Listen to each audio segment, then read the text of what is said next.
Hello friends, कैसे हो आप सब। आई होप आपका IOQM का एग्ज़ाम बहुत अच्छा गया होगा एंड आपकी प्रिपरेशन को एक स्टेप और आगे INMO के लिए अच्छा करने के लिए हमने एक न्यू सीरीज लॉन्च की है यूट्यूब पर, right. INMO question of the day, तो आज उसका फर्स्ट लेक्चर है। इस सीरीज में बेसिकली हम डेली एक INMO लेवल का क्वेश्चन डिस्कस किया करेंगे, right. Right from the scratch कि क्या थॉट प्रोसेस होना चाहिए, कैसे उस क्वेश्चन को करना चाहिए, राइट। एंड इस सीरीज में हम लाइव इसलिए नहीं जा रहे हैं बिकॉज आपको टाइम चाहिए होगा क्वेश्चन को सॉल्व करने के लिए, बिकॉज INMO का क्वेश्चन ऐसा नहीं होता कि यार क्वेश्चन दिया और तभी आपको समझ में आ गया कि कैसे इसको अप्रोच करना है, ठीक। You might require 10 to 15 minutes और maybe half an hour कि क्वेश्चन को हमें जस्ट हम थॉट दे रहे हैं क्वेश्चन में कि what should be the ideal approach to start, है ना। तो इसमें what should be the ideal approach for this series, question आपके सामने होगा, ठीक है। Before telling you the solution हम आपको डिसेंट सा टाइम देंगे कि आप पॉज कर पाओ वीडियो को और आपको you should try the question for at least 20 to 30 minutes, right. If still you are not able to get anything, or if you are not able to get any approach, right, if you are not able to start the question, you can come up again, you can resume the video, right, you can get the hints and you should further solve the question, right. So again in this series we will be solving one INMO level question each day, right. So आज का जो question है वो inequalities का question है, बहुत अच्छा question है एंड काफ़ी एक बहुत इंपॉर्टेंट एग्जाम में वो आए हुए हैं। मैं तो जल्दी डिस्क्लोज करूंगा कि किस एग्जाम का पेपर है वो। तो पहले हम क्वेश्चन देखते हैं, राइट। तो before starting the question let me just introduce about myself. I am Chetan Garg, your master teacher here at Vedantu. I have done my BTech in computer science from NSIT, right, and from the past 11 years I have been in this field. I'm teaching a lot of students like you, and it's an honor for me to teach students like you, right. So let's start the session, है ना। This is our question. This is of inequalities.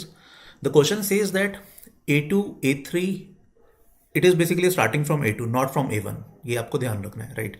तो A2, A3 and so on, AN are positive real numbers which satisfies this condition. A2 into A3 into A4 and so on till AN, that is product of all these positive real numbers, right? Not natural, sorry. Positive real numbers is 1, right? We need to prove this inequality. A2 plus 1 squared, A3 plus 1 cubed, A4 plus 1 power 4 and so on till AN plus 1 power n greater than or equal to n raised to power n. Obviously for n greater than or equal to 2, right, we need to prove this inequality, right. So you can see the question and I request you once again, kindly pause the video and give it a decent time. You should at least give it 20 to 30 minutes, है ना। and I'm very sure बहुत सारे बच्चों का ये within 20-30 minutes हो जाएगा, but at least होता है या नहीं होता है, you should give a decent time to think about the approach, right. So in 3 seconds we will start discussing the hint. All right, so hint for this question is life is very easy with AM and GM, right, basically the standard AM GM inequality, right. तो अभी भी I'll again request you कि मैंने अभी आपको hint भी दे दिए, है ना। तो आई होप आप सब ने 20 to 30 मिनट्स लगाए होंगे क्वेश्चन के बारे में सोचने के लिए एंड बहुत सारे बच्चों का आंसर आ गया होगा। जिनका नहीं आया है again please please please pause the video, है ना, और take 10-15 more minutes, try to apply AMGM inequality and I'm very sure you will get the answer, right. So I'll be starting the solution, है ना। If you want to solve it you can pause the video, right, and if you are not able to solve this you can again resume the video and you can watch the solution, right. So I'm proceeding with the solution. All right, so the question says that A2, A3 and AN are some positive real numbers which satisfies this condition, that is product of these all real numbers is 1. We need to prove this A2 plus 1 squared multiplied by A3 plus 1 cubed and so on till AN plus 1 power n, that is greater than or equal to n raised to power n, right. So let's try to build an approach, है ना। तो सबसे पहले तो here power is 2, here power is 3, here power is n, right. So this number is A2. Basically this 2 is not important because this is in the suffix, है ना। तो what we can think of Let's consider any general term of this, है ना. Let's consider it ak plus 1 raised to power k, right. If we somehow what we actually want, हमें क्या चाहिए होगा, let's prove it like that should be greater than or equal to ak times something, है ना. Why I am saying ak times something multiplied by ak, because if we are able to solve this, है ना, अगर हम कुछ इस type की inequality लेकर आ पाते हैं तो हम क्या करेंगे, इन सभी का प्रोडक्ट करेंगे and in the multiplication what we will get a2 plus a2 into a3 into and so on till an, and that is given to be 1, है ना. तो हमें somehow ये प्रोडक्ट तो जनरेट करना ही होगा, राइट. तो let's again think about this ak plus 1 power k, right. तो let's try to apply am greater than or equal to gm inequality. But how? Either you can apply weighted am gm, or we can simply, what we can do, we can break this 1 into k minus 1 terms, right. 1 upon k minus 1 plus 1 upon k minus 1 plus 1 upon k minus 1 plus and so on. How many terms? K minus 1 terms, right. What's the benefit? Now these are k terms, and what is their arithmetic mean? That will be sum of these terms upon k, right. That will be greater than or equal to in sub ka product, and what that will be ak times what? Product of these identical terms will be 1 upon k minus 1 power k minus 1 and whole raised to power 1 by k, right. So how we can rewrite it? We can rewrite it like ak plus, what was that? That was 1, ak plus 1 upon k, right. And or in fact you can multiply by k also, right. Okay, let's multiply by k on the right hand side. So what we will get, ak plus 1 is greater than or equal to, right, k times ak upon k minus 1 power k minus 1 whole raised to power 1 by k, right. Let's raise the power k on the both sides of the inequality. So what we will get, ak plus 1 whole raised to power k, which was actually required, है ना. That should be greater than or equal to k raised to power k times ak upon k minus 1 raised to power k minus 1, and that seems to be a perfect constant, है ना. This is what we were thinking of, right.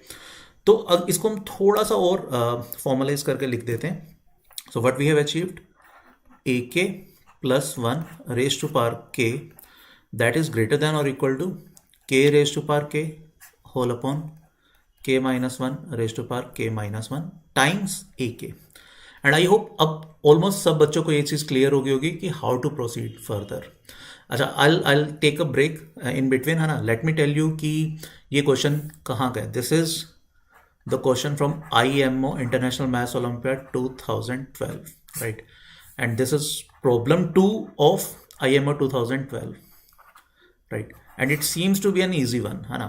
तो definitely मतलब ये this is a problem from the world's toughest international maths olympiad exam, right, of the year 2012. But now what we will do further, right. What is this term? As you can see, that will be a2 plus 1 squared. That should be greater than or equal to 2 raised to power 2 upon 1 raised to power 1 into a2. Similarly, we can write a3 plus 1 cubed. That will be greater than or equal to 3 cube upon 2 square into a3, right, and so on. And now I hope the solution is very obvious now, है ना. That is greater than or equal to n raised to power n upon n minus 1 raised to power n minus 1 times an, right. Now if you multiply these things, what we will get? We will get left hand side as it is, which we actually required, a2 plus 1 squared times a3 plus 1 cubed, right.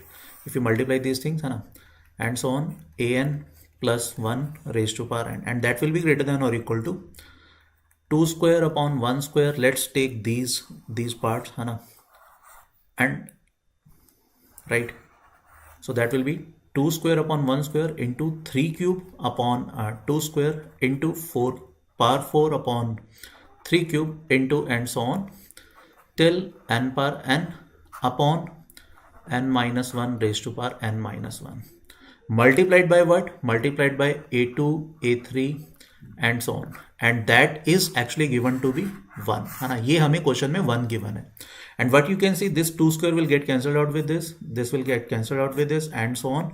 So this will get cancelled out with its penultimate term.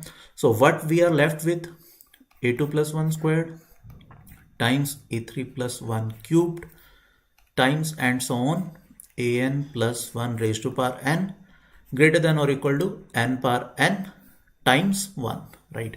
And this is what we actually need to prove, है ना. So that was a question from IMO 2012, है ना, जो कि simple am greater than or equal to gm inequality से हो रहा है, right? We will shortly see one alternate solution of this also, है ना. But अभी let's first discuss about the equality part, right? अच्छा, we know am is equals to gm when all the terms are equal. So coming back to the previous slide, है ना, this equality will hold when all these terms are equal. Clearly these terms are equal, है ना. So ak should be equal to 1 upon k minus 1. For what? For equality to hold, right? So हम देखते हैं कि equality कब hold करेगी, है ना. Equality will hold when ak is equals to 1 upon k minus 1. That is a2 should be equal to 1 upon 2 minus 1, that is 1. a3 should be equal to 1 upon what? 1 upon 2, and a4 should be equal to 1 upon 3 and so on. So as you can see, this condition should also be satisfied, and clearly as we proceed a3, a4, a5, the terms are getting smaller, है ना. So this product, that will be equal to 1 only when k n is equals to 2, right? For single term, that is for a2, right? So in fact we can reframe the question also, that if n is greater than, okay, let me just do it on the next slide. So we can claim that equality will hold, है ना, equality will hold only when what? N is equals to 2. And in fact for n greater than 3, right, if n is greater than 3, inequality will be strict, right? This is also what we can claim, that is there should be strict inequality, not equality, right? So for n greater than 3, here it should be the left hand side will be strictly greater than n raised to power n, right? But for n greater than or equal to 3, my bad, right? For n equals to 2, equality will hold, yes, and for n greater than or equal to 3, inequality will be strict, right? So that's a simple solution from AMGM, है ना. Let's see one more alternative approach for this question, है ना. Okay, so let's see a graphical approach to solve this question, है ना. It will be required a little bit of calculus, but I hope you all are comfortable in differentiation, right? So okay, a2 can be anything, right? a3 can be anything. Again, as I have told you, ये जो 3 है, this is a suffix, है ना. This doesn't participate in the value of this constant, right? So let's assume a general term, है ना, 1 plus x power k, right? Because each term is like this, 1 plus something power something, है ना, 1 plus something power something, where k will be a natural number, right? It can be even, it can be odd, but yes, it will be a natural number. Okay, so we know the graph of 1 plus x power k, है ना. The graph of this will be like, it will be, this point will be minus 1 comma 0, right? And on the right hand side of minus 1 comma 0, it should be like this, right? And on the left hand side, the graph will be either like this or it will be like this. That entirely depends whether k is even or k is odd, right? Okay, so what actually we want? We want this 1 plus x power k. What is x? X is this, है ना. And we also want to use this result, है ना. हम ये वाला result भी use करना चाहते हैं कि a2 into a3 and so on, इन सब का product 1 के equal आ जाए. तो what actually we want? We want कि भैया 1 plus x power k, that should be greater than or equal to x times this something, है ना. Something times x, because after that we will multiply each inequality and it will be x1, x2, x3 और इनका product हमें 1 दिया हुआ है, right? So we want this some constant times x, ठीक है। If we are able to prove कि भैया ये वाली जो चीज है that should be greater than और equal to some constant times x, है ना, let's assume this constant to be m, right. If this is greater than और equal to m times x, so and we are clearly interested in the value of m, की m क्या होगा। so what should be our next step, अगर हमें m मिल जाता है तो we will simply multiply it and we will proceed like we have done in the previous question, right। now as far as mx is concerned, है ना, y equal to mx, what is y equal to mx, y equal to mx is a straight line passing through origin, right। तो अभी graphically हम चाहते क्या है, we want कि one plus origin से पास होने वाली कोई ऐसी line such that one plus x पार के हमेशा उससे बड़ा हो, right. It is always greater than और equal to a line m x, basically a line which is passing through origin. So what we can have the maximum value of m, we can have it a tangent, right। so let's assume mx is a tangent on this, ठीक है। तो यहां से जो भी m की value आएगी one plus x पार के will always be greater than और equal to that, right. so let's try to find the value of m such that 1 plus x bar k is such that mx is a tangent to 1 plus x bar k, right। let's assume this point to be x comma y, right। so this point is on 1 plus x bar k as well as on mx, है ना। so that should be 1 plus x power k, that should be equal to mx for the sake of that particular point. Let me change the ink color to be dark blue, right। okay, since this is a tangent, so slope of this line should be equal to the differentiation, should be basically equal to the slope of tangent on this curve at that particular point, है ना। and that is nothing but k times 1 plus x raised to power k minus 1, that should be equal to the slope of this line which is m, right। all right, so we can now we basically we are having two equations and we want the value of m obviously in terms of k only, right। so let's substitute the value of this m over here, है ना। तो what we will get, let me change the color to red again, है ना। so let's substitute this value, what we will get 1 plus x raised to power k, that should be equal to m times which is k times 1 plus x raised to power k minus 1 times x, right। all right, so what we can have, what we will have okay, that was the value of right। so this on the left hand side we are left with 1 plus x only, that is equals to k times x। so x is equals to what we can say, it is 1 upon k minus 1, right। this is x, again this is valid only if k is greater than k is not equal to 1, right। obviously our power is starting from 2, तो इसकी हमें tension लेने की जरूरत नहीं है, we do not need to worry about this because our k is clearly greater than or equal to 2, right। so let's substitute the value of x anywhere, let's substitute it over here, है ना। तो what we will get 1, okay, let's substitute over here, तो k times 1 plus x is nothing but 1 upon k minus 1, है ना, whole raised to power k minus 1, that is equals to m। so I hope यहाँ से आपको m की value मिल जाएगी। तो let's take the LCM, है ना। in the denominator what we will have k minus 1 power k minus 1 and in the numerator we will have k times what, k power k minus 1, that is equals to m। and as you can see this m is nothing but when k is multiplied by this k raised to power k upon k minus 1 raised to power k minus 1।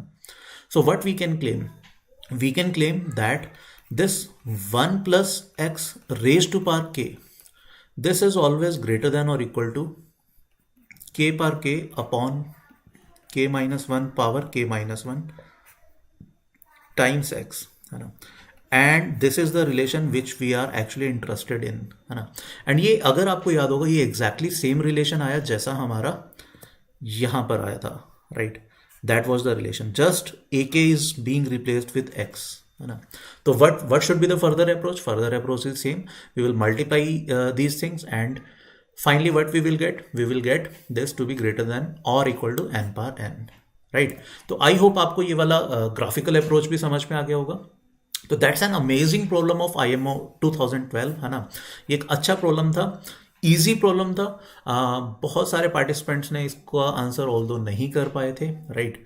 But yes that's a good question as far as graphical part is concern, right. तो I hope आपको ये वाला question देखकर अच्छा लगा होगा आप, and I am very sure आप में से बहुत सारे बच्चों ने इसे सॉल्व भी कर लिया होगा।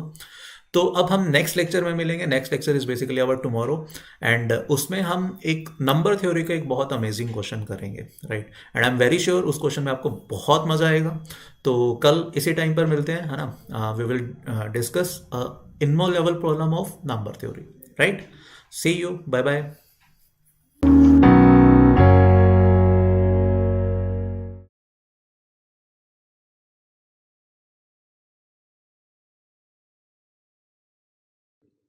Hi all, this is Abhay Mahajan and I welcome you all to this amazing series called INMO Question of the Day. So this is the question for you for today's class. Let x, y, z is greater than 0 such that 1 upon x plus 1 upon y plus 1 upon z is less than 1 upon x, y, z. Show that 2x upon root of 1 plus x square plus 2y upon root of 1 plus y square plus 2z upon root of 1 plus z square is less than 3. So बच्चों इस question को ना हम multiple approach के साथ करेंगे, right?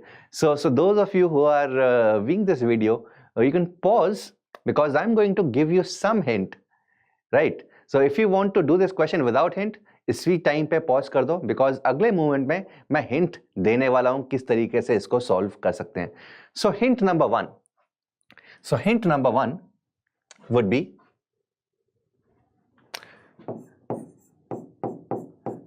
hint number one will be AMGM.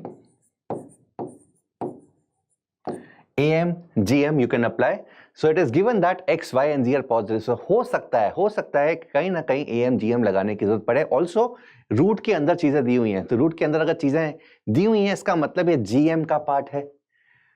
तो अगर AM बनाना है तो रूट हट सकता है.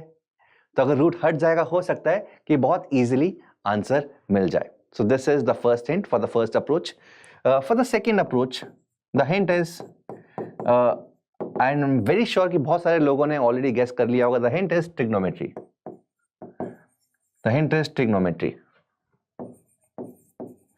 So we'll be solving this question using these two approaches. ठीक है, दो अलग-अलग solutions हैं इसके.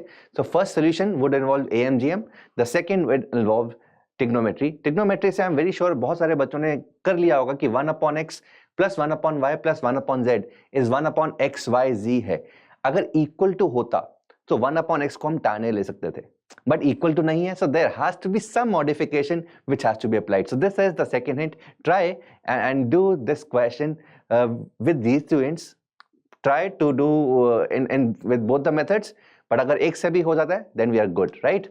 So you can pause this video here and you can use one of these two hints to apply and solve the question. All right, so let us start this question and let us start the solution. So approach one, AMGM. So let us see what is given to us. So 1 upon x plus 1 upon y plus 1 upon z is less than xyz, 1 upon xyz. So if we multiply the entire equation by xyz, we get xy plus yz plus zx is less than 1. So this is what we have. Right? So we can make use of this thing as well. So if we pick any one of these three expressions, so if we pick the first one, say 2x upon root of 1 plus x square. So how can I make use of this very result? Now, so 1 है, यहाँ पर 1 को replace कर सकते हैं. We know that 1 upon root of 1 plus x square है, and 1 जो है वो इससे बड़ा है. So can I say this expression will be definitely less than 2x upon root of 1 की जगह I can pick this value. So xy plus yz plus zx plus x square. So 1 की जगह we can make use of this expression. Now, can I simplify the denominator? So if I take y common, I'll be left with x plus z, x common, x plus z again. So this is equal to 2x upon root of x plus z into x plus y. So this is something we get after simplification. Now, since root है, root मुझे पसंद नहीं है, root मुझे पता है gm से आता है. So क्या मैं इसका ऐसा am का expression ले सकता हूँ so that उसका gm ये बने? Yes. So what I can do is, if I pick a value expression x upon x plus z and दूसरा expression x upon x plus y. So can I say इन दोनों का arithmetic mean will be greater than or equal to इनका geometric mean? So this will be greater than or equal to 2 times root of this into this. So x और x तो root से बाहर आ जाएगा, and this will be root of x plus z into x plus y. Right, 2x upon root of x plus z into x plus y. So this is what we get, right? So can I say this expression 2x upon root of x plus z x plus y is definitely less than x upon x plus z plus x upon x plus y, and we are done.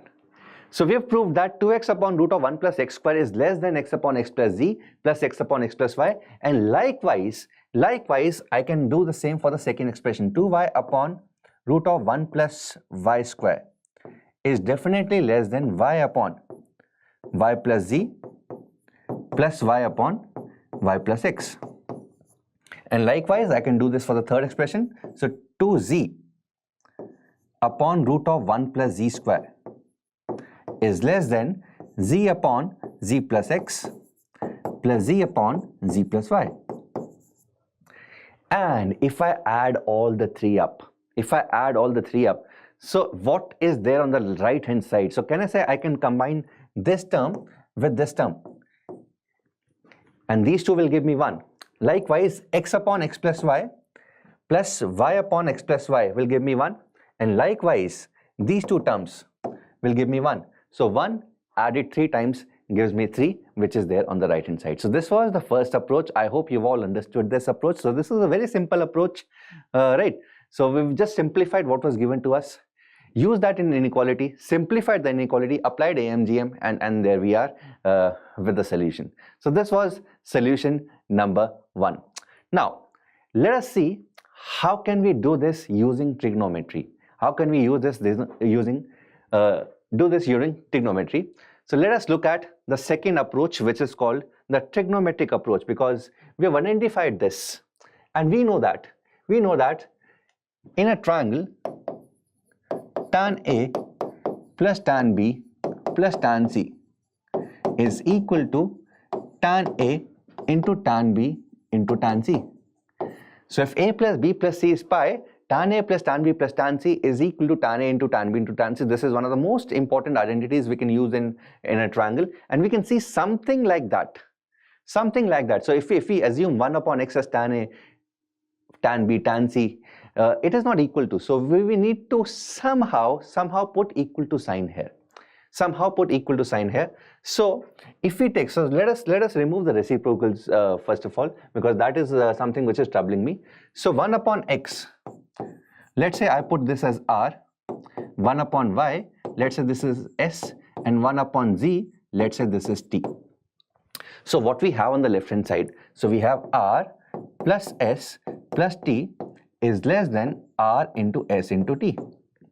Right, now if there was an equal to sign, I could put r as tan A and s as tan B and t as tan C, but it is not equal to. So let us try to put equality. So let us try to introduce another variable called, say, alpha, where r plus s plus t is equal to, say, alpha square r into s into t, where alpha is less than 1. Now many of you will be thinking, why have we introduced alpha square and not alpha? Right, so had we put alpha, then also this would be good, right? But alpha square का एक particular reason है. वो reason क्या है? Now if we multiply both the sides by alpha again, so we get alpha r plus alpha s plus alpha t. This will be alpha cube, and one alpha goes with r, s and t each, so it will be alpha r into alpha s into alpha t, and there we have this trigonometric expression, where we can put this as tan A, and alpha s as tan B, and alpha t as tan C is tan A into tan B into tan C. Right, so this was the reason I put alpha square here, because it doesn't really make any difference, right? But it helps us in converting alpha r into tan A and alpha s into tan B and alpha t into tan C.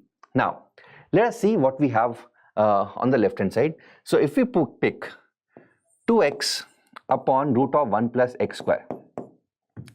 Or let us try to substitute x and y and z in terms of r, s, t. So x is 1 upon r, right? So x is 1 upon r.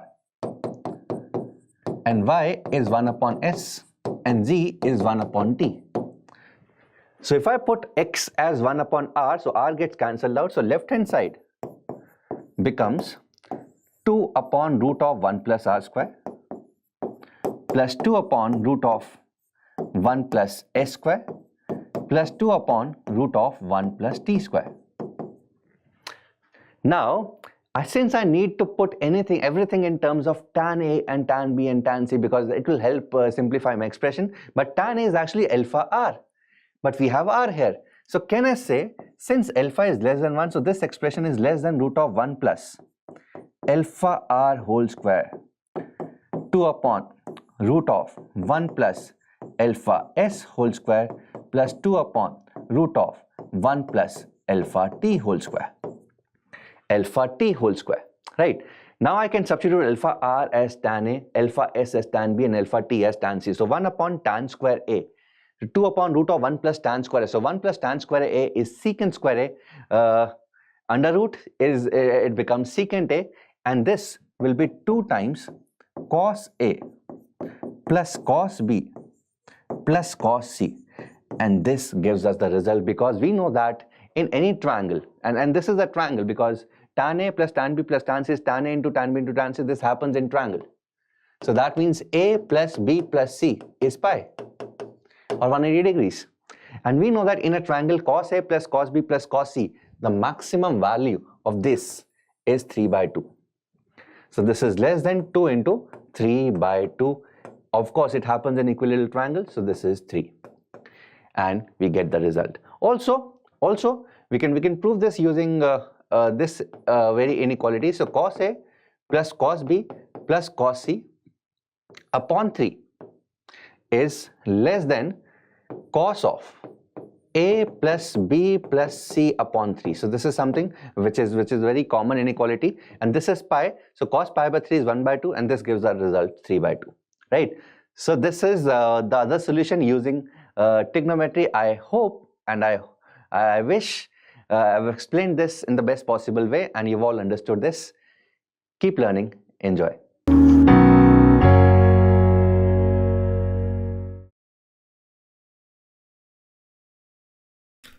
Hello dear students, myself Chetan Garg, and I welcome you all to our INMO question of the day series, right?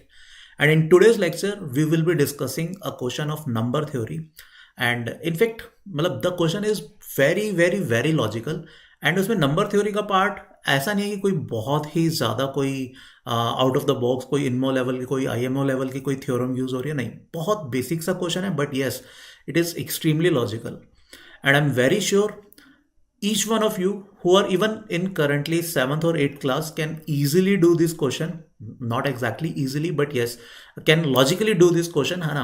And you आपको कोई बहुत ज़्यादा बड़ी theorem की ज़रूरत नहीं है, right?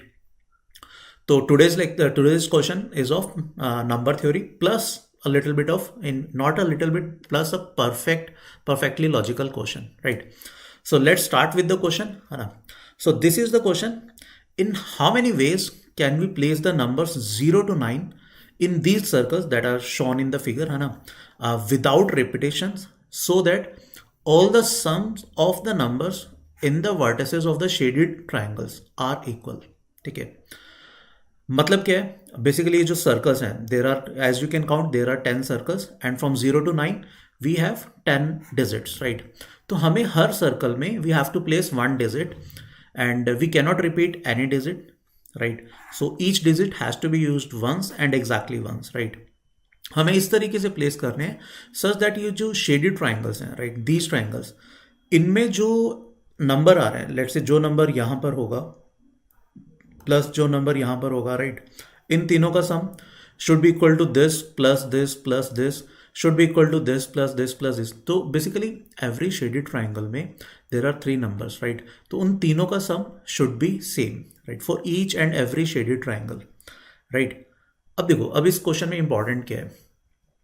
First of all, this is a question of INMO level, right? So you have to write down the solution, right? And we are asked about in how many ways, है ना?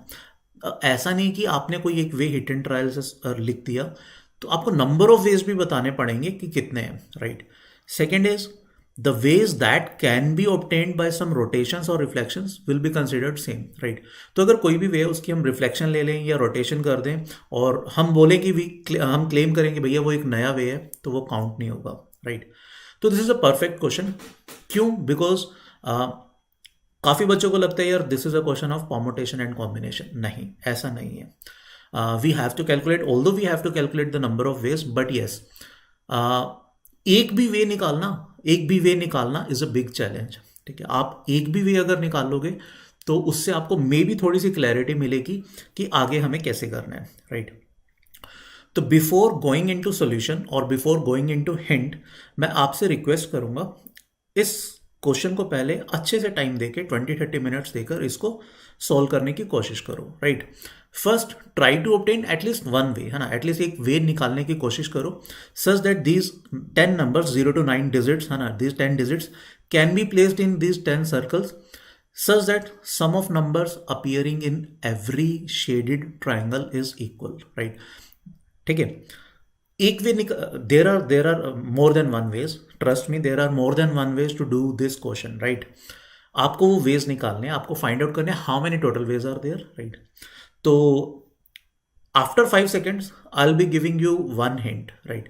तो please pause the video here, है ना, give it a try, and after maybe 15-20 minutes if you are not able to do this you can resume the video, right? So after 5 seconds I'll be giving you a hint, right? 5, 4, 3, 2, 1. Okay, all right. तो let's assume, है ना, कि sum of these elements which has to be constant, है ना, sum of all the elements in the shaded numbers are equal, right? So this equal sum, let's assume it to be x, right? So x, this should also be x. What is this x? Sum of these three elements, right? Sum of these three elements is x. Sum of these three elements is x.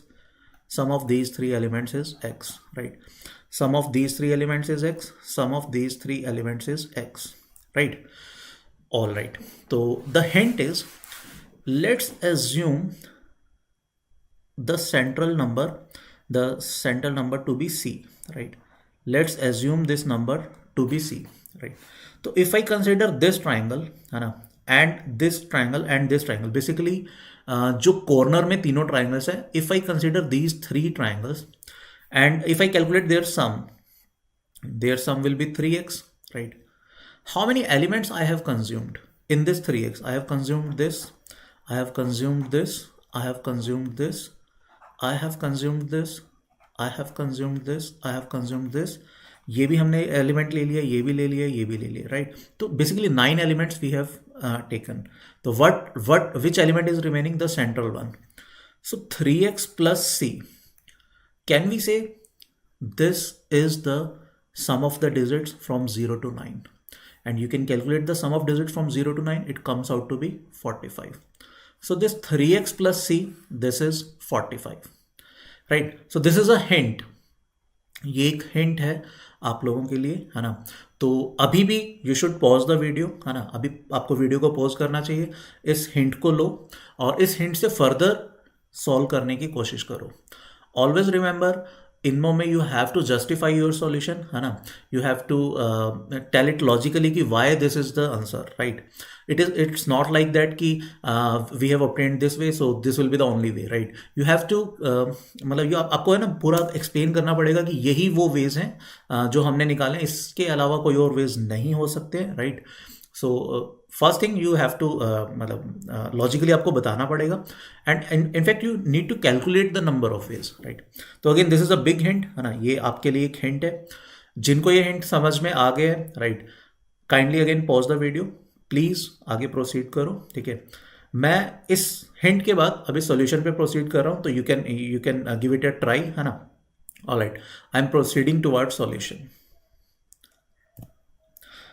Alright, तो जैसा हमने देखा hint में, है ना, let's फिर से मैं एक बार कर देता हूं. Let's assume these sum of the elements appearing in the shaded triangle is x, let's assume, and let's assume c is the central element. So what we have obtained, 3x plus c, that is equals to 45, right? Now, as you can see, this 3x, this is a multiple of 3, right? This is divisible by 3. 45 is again divisible by 3. So c must be divisible by 3. Or you can say 3 divides c. Again, this is a hint, right? Again, if you have not concluded this, if you have not inferred this, you can again pause the video and give it a try, right? So basically, the possible values of c that can have, c can have a value of 0, it can have a value of 3, it can have a value of 6, it can have a value of 9, right? These are the only possible values that the central element can have, right? So again I request you, अगर आपने अभी तक ये logically conclude नहीं किया था, again pause the video, है ना, give it a try and again come back to the solution to see the solution, right? I am proceeding with the solution, right? Okay, so let's consider a case if c is equals to 0, right? Let's consider this case. Okay, if c is equals to 0, then we can say our equation will become 3x equals to 45, right? This equation. So from here, what we can say? We can say that x is nothing but x is equals to 15. And what is x? X is the sum of the elements appearing in the shaded triangle, right? So all right, let's place our central element to be 0, right? Let's make it 0, and our x should be 15, right? So now, as you can see, x is the sum of elements appearing in the shaded triangle. So these two elements plus 0, that should be 15. Okay, 0 is immaterial, so basically sum of these two elements should be 15. Similarly, sum of these two elements should be 15, right? And again, by the same logic, sum of these two elements should be 15, right? So basically we need three pairs that add up to 15, right? So let's see how many pairs do we have. 9 plus 6 is 15, right? And what else we have? We have 8 plus 7 is 15, right? What else we have? We have 10 plus 5, but no, 10 is not a single digit number. So do we have any other pair? No, we do not have. So we only have two pairs which added up to 15. And how many pairs do we need? अपने को 3 pairs चाहिए थे. Can we get 3 pairs? No. So what we have concluded, c equals to 0, rejected, right? So c, what we have concluded, c equal to 0 is not possible, right? तो ये तो हमारा c की value हो गई खत्म, right? तो अभी भी still we have 3 cases, c can be 3, c can be 6, c can be 9, right? So by symmetry हमें अभी c को 9 ट्राई करना चाहिए, right? तो let's see, है ना, our equation was 3x plus c equals to 45, where c is our central element, है ना, and x is this sum, as you know. So let's see if c is equals to 9. Let's consider this case, right? So if c is equals to 9, so our 3x, that will become how much? 36. So that simply implies x is your 12, right? All right, so our central element is 9. We have kept it to be 9, and sum of these three elements should be 12, right? X is 12. Clearly this single element is 9, so that means sum of these two elements, that should be 3. Similarly, sum of these two elements, that should be 3, right? And again, sum of these two elements, that should also be 3, right? So what we can say, we can say that these two elements, sum of these two elements should be 3, and हमें ऐसे 3 pairs चाहिए जिनका sum 2 को 3 बने, right? So let's see how many pairs can we get. We know 2 plus 1 is 3, right? All right, we can also have 3 plus 0 because 0 is also a single digit, है ना? That is equals to 3. Can we have any other pair? No. There are only 2 pairs which can get added up to 3. So since we are getting only 2 pairs, but we require 3 pairs. So what we can say, c equals to 9 is rejected. So what again we can say, c cannot be 9, right? So basically now we are left with only 2 cases, right? All right, so let's proceed with if c equals to, let's say, 3. What was our equation? Our equation was 3x plus c equals to 45, right? So if c is equals to 3, what we can say? Our x will be simply equals to how much? 14, right? So let's put the central element to be 3. These are our x, and what was x? X was 14, right? So if central element is 3, so sum of these two pairs, sum of these two elements, sum of this pair and sum of this pair should be how much? Yes, it should be 11, right? So let's see in how many ways can we get 11. We can have 6 plus 5, that is equals to 11. We can have 7 plus 4, that is in fact equals to 11. We can have 9 plus 2, that is equals to 11. We can also have 8 plus 3 equals to 11. So we can have 4 pairs that are that can add up to 11.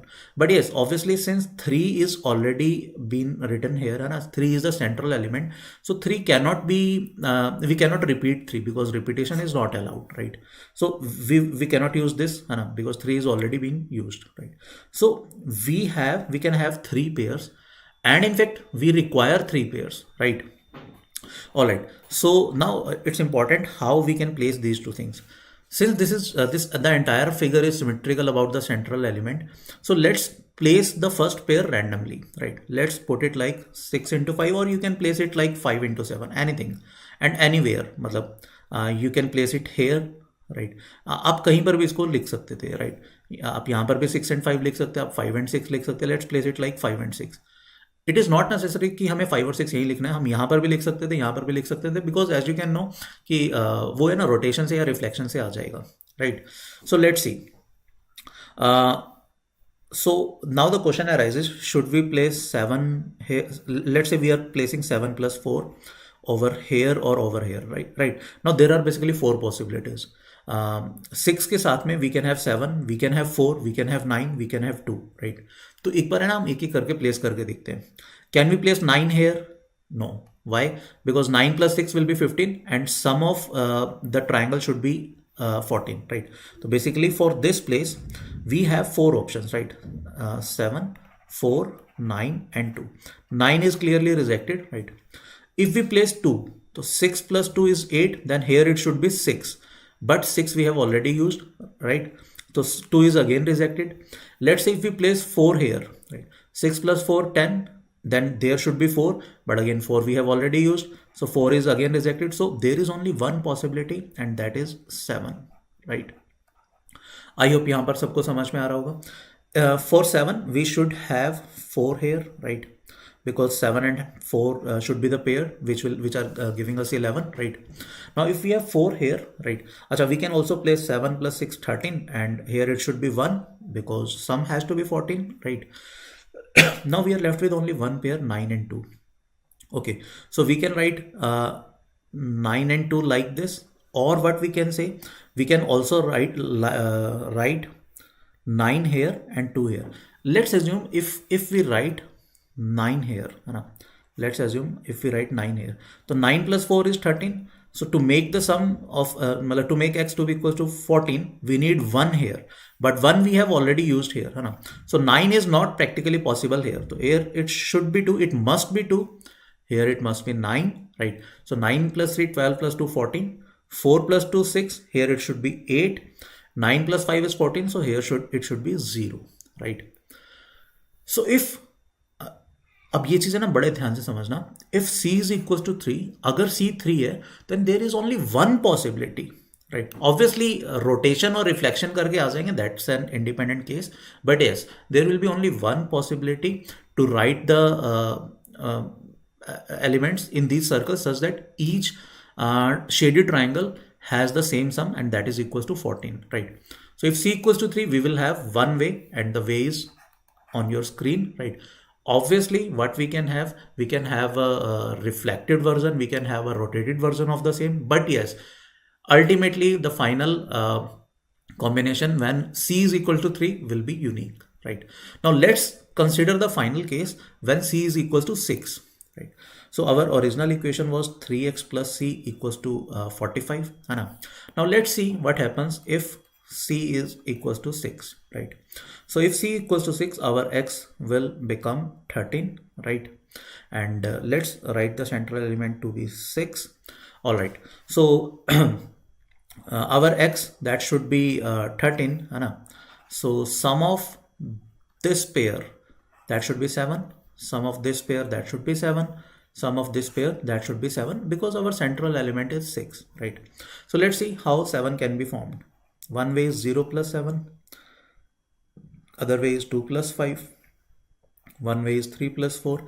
And one way is 1 plus 6. And I hope all of you can see 1 plus 6 is rejected. Why? Because we have used 6 already as the central element, right? So we have only 3 ways left, and in fact we actually require 3 ways, right?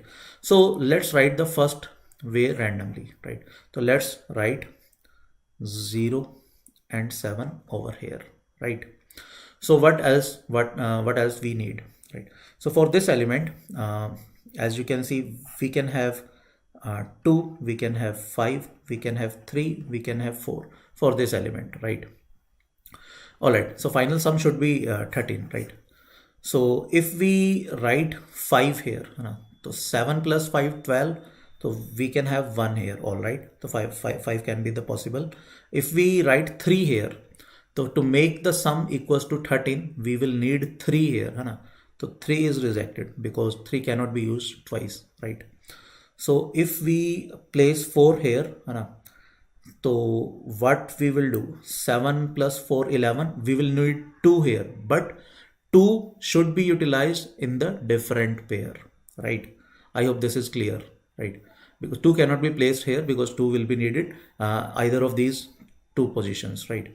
So we cannot place 4 here, right? So if we place 2 here, or let's say if we place, yes, 2 here, 7 plus 2, 9, then we need 4 here. But again, by the same logic, 4 has to be used in this pair if we are placing 2 here, because 2 and 4 cannot be there in the same triangle, as they must be there in these one of these 3 pairs, right? So 2 is again rejected, so only possibility left is 5, right? So 2, 3, 4 clearly rejected. 5 is the only possibility. So here it should be 1, because sum has to be 13, right? Since this is 6, this is 5, 11. So here it should be 2, right? Obviously 5 is getting paired with 2. So here it is 2. Now we are left with 3 and 4 as the remaining pair, right? So basically there is 2 possibilities, 3 or 4, right?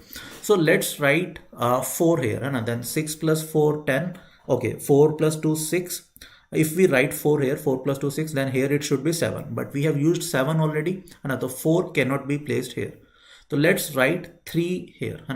So 6 plus 3, 9, 4 should be there. 3 plus 2, 5, 5, and then 8 should be there, right? 0 plus 4 is 0, and then 9 should be there, right? So as you can see, this is the only possibility if the central element is 6, right? And this is unique, right? We cannot have any other way while central element is 6. Obviously, rotations and reflections are rejected, right? So as you can see, this is the perfect question for INMO, right?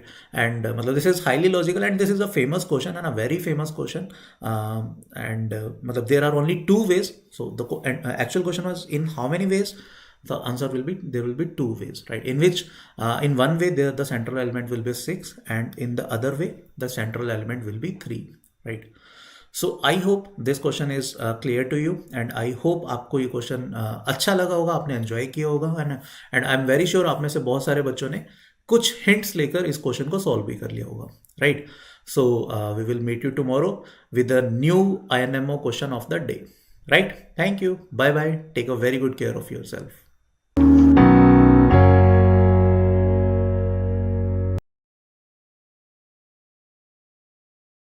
Hi all, this is Abhay Mahajan, and I welcome you all to this amazing series called INMO Question of the Day. The question of the day for today's lecture is this.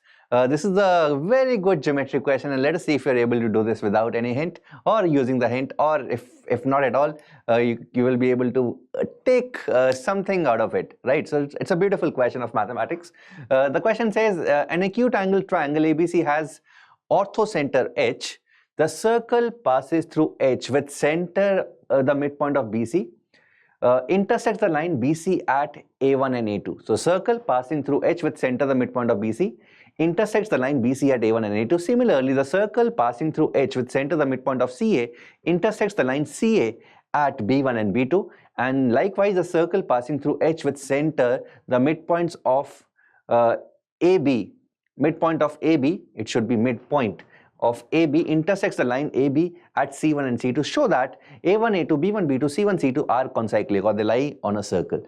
So before I give you a hint, I would request each and every one of you to draw the diagram on your own, because if you draw the diagram on your own, you'll get certain hints. So you can pause this video and draw the diagram on your own, and then you can unpause, and then I'll give you the hint in the next moment. So if you've drawn the diagram, guys, diagram looks something like this. Diagram looks something like this. So ABC is a triangle. It seems to be an acute angle triangle. H is the orthocenter. So we have this a 90 degree. This is 90 degree, and this likewise is 90 degree. Okay, right. So the point of intersection is H. So a circle drawn with midpoint BC and passing through H. So circle passing through H and midpoint BC. So I've named midpoint of BC as MA. So this is the point of, this is the point of intersection of the median and the line BC. So midpoint of A, and circle drawn through with center as midpoint of A with and passing through H. It intersects these two, BC at A1 and A2. Likewise, circle pass with center at MB and passing through H intersects line AC at B1 and B2, and circle with the center MC and passing through H intersects the line AB at C1 and C2. We need to prove A1, A2, B1, B2, C1, C2 lie on a circle. तो बच्चों इस तरह के questions के अंदर एक बहुत simple सा लॉजिक होता है. अगर हम किसी भी तरीके से एक ऐसा पॉइंट फाइंड कर लें जिसका डिस्टेंस, उस पॉइंट का डिस्टेंस A1 से एंड A2 से एंड B1 से एंड B2 से एंड C1 से एंड C2 से सेम है मतलब it is independent of all the any angle. अगर एंगल इन्वॉल्व है तो तीनों के तीनों कंबाइंड एंगल्स इन्वॉल्व हैं, राइट. सो अगर वो सिमेट्रिकल रिलेशन आ जाता है उस पॉइंट से A1 का या A2 का या B1 का, B2 का, C1, C2 का, and then we are done. So you need to identify that point. कौन सा पॉइंट हो सकता है? और अगर हम ट्राइंगल की बात करें, ऑर्थो सेंटर ऑलरेडी दिया हुआ है, ठीक है, और कौन कौन से पॉइंट्स बचते हैं? So one is in centre, one is centroid, and the third one is the circumcenter. ठीक है, circumcenter, centroid, in center, ये तीन पॉइंट्स बचते हैं बिकॉज ऑर्थो सेंटर तो ऑलरेडी दिया हुआ है. तो अगर मैं किसी तरीके से इन्वॉल्व होके ये निकाल लूं कि क्या इन तीनों में से कोई पॉइंट है, अगर है एंड ये प्रूव कर दूं कि उस पॉइंट का A1 से distance is independent of any specific angle और इन जनरल सिमेट्री आ रही है, then we are done, right.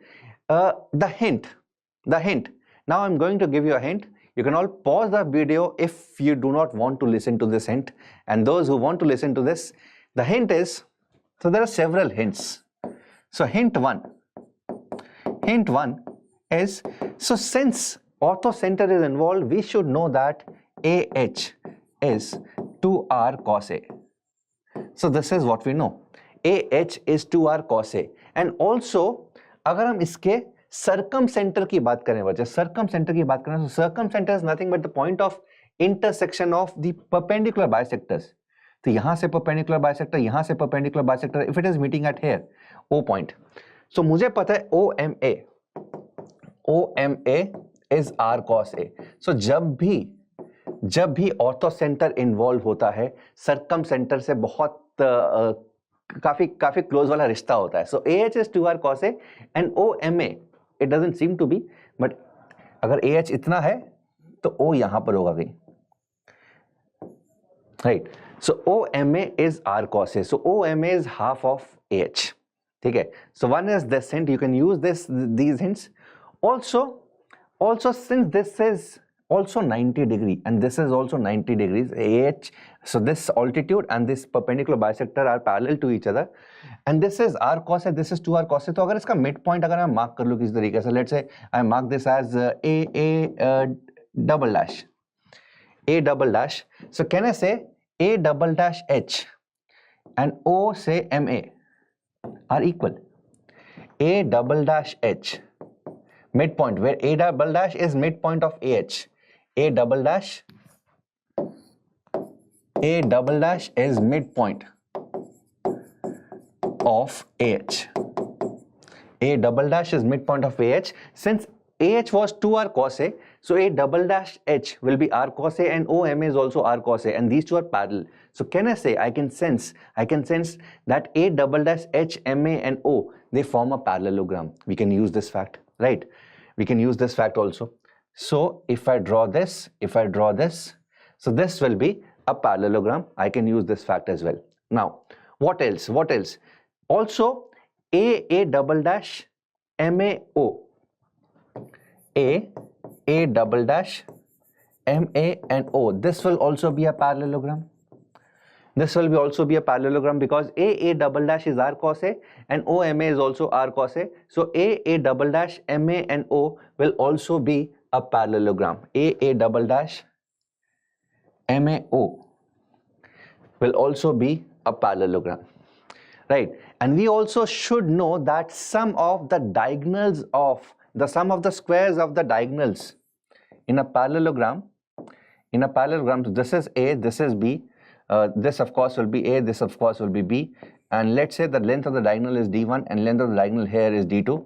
So can I say D1 square plus D2 square is equal to A square plus A square plus B square plus B square. So 2 times A square plus B square.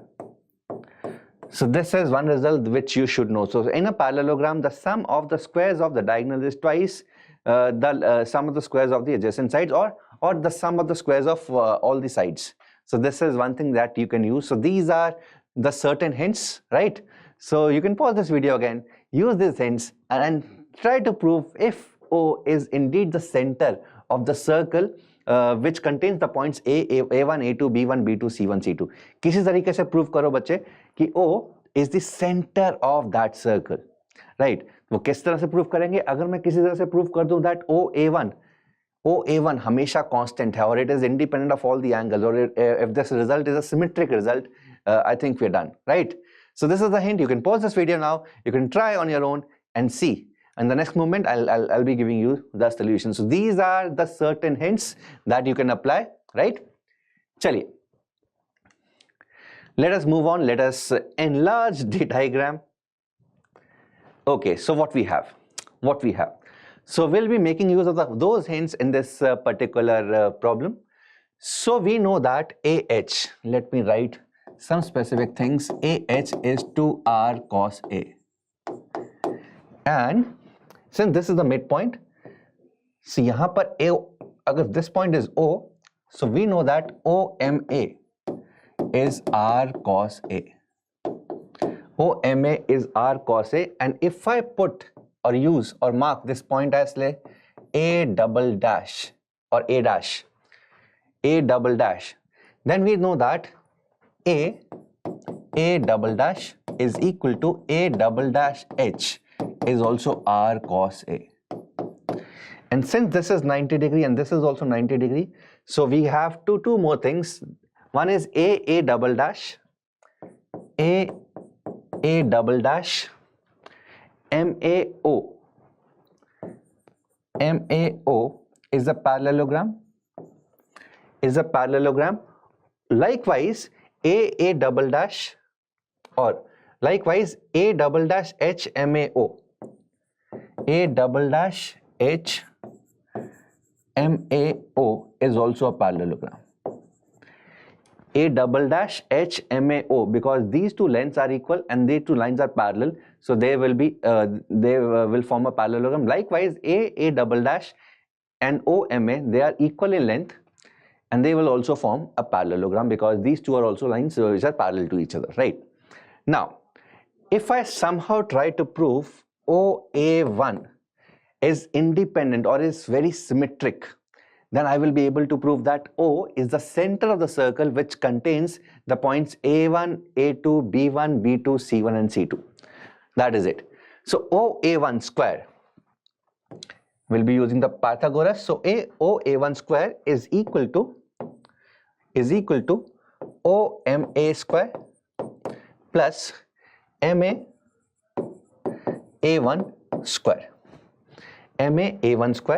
And we know that MA-A1 is same as MAH.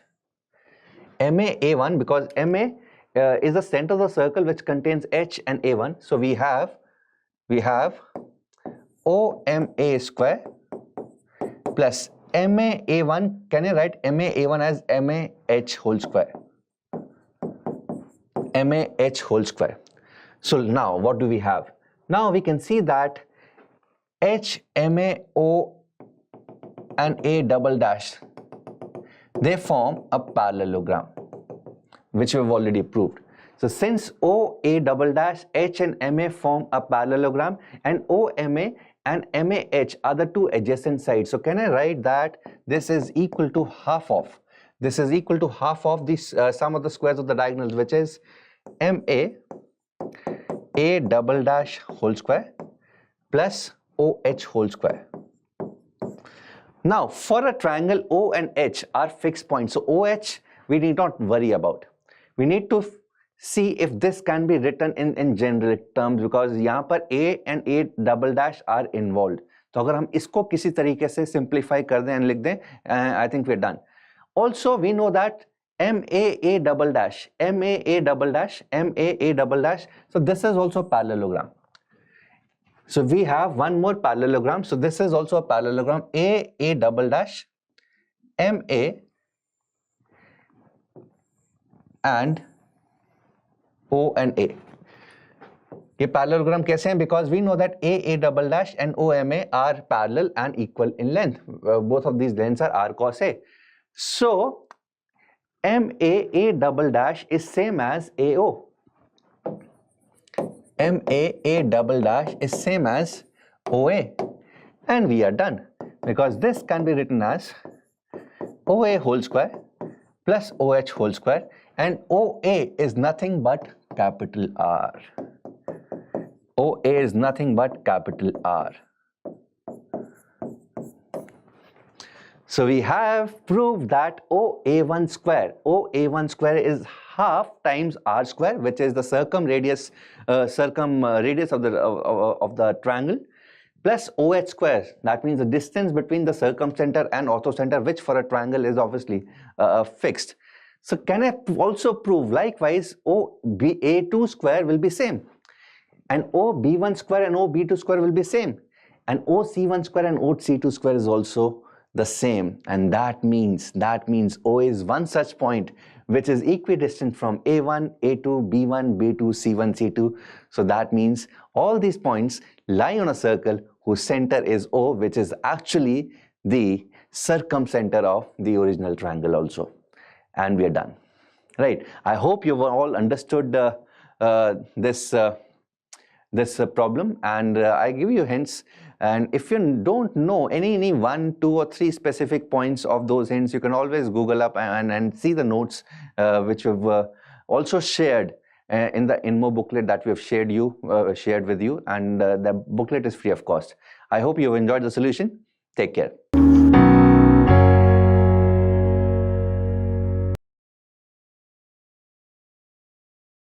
Hello friends, myself Chetan Garg, and I welcome you all to our amazing INMO question of the day series. Right, in this series we discuss one question daily, that is of the level of INMO, right?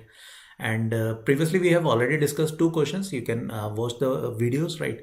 And in today's question again we will be discussing one logical question, and we will deriving a function for the same, right? And I hope आपको आज के question में भी बहुत मजा आएगा, and most likely हो सकता है कुछ बच्चों ने ये क्वेश्चन ऑलरेडी सुना हो, but yes, to derive a function for the same is an important part, right? And again question का कुछ पार्ट के लिए आपको कोई भी मैथमेटिकल नॉलेज बहुत ज़्यादा नहीं चाहिए. Even if you are currently in 7th class और 8th class, then you can also give the question a try, right? So let's start with the question, है ना? This is a question. N persons are standing around a circle numbered from 1 to n, right? Whenever a person has a gun, he kills the next person in clockwise sense and passes the gun to the next alive person, again in clockwise sense, right? All the people do the same until one last person finally survives, right? Now what exactly is the question? we have to derive a function, right, in terms of n, the initial number, right, and to find the number of the last survivor, right. तो question क्या कह रहा है मैं एक बार आपको explain कर देता हूँ. बेसिकली एक सर्कल है ना. सर्कल के चारों ओर कुछ n नंबर ऑफ पर्सन्स खड़े हुए हैं, 1 2 3 4 5 6 and so on. Let's say there are n person who are standing around a circle. N can be even and odd, कुछ भी हो सकता है. It can either be even or it can be odd, right? So what exactly a person do? ठीक है. If let's say let's start with the first person, and let's assume first person has the gun. So he will kill the second person and pass the gun to third person. Now what third will do? He will kill the fourth and passes the gun to fifth, and so on, right? So this process continues, right, until a final person survive, right?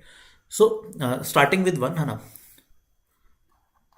Starting with one, that is initially the gun is with the first person, right?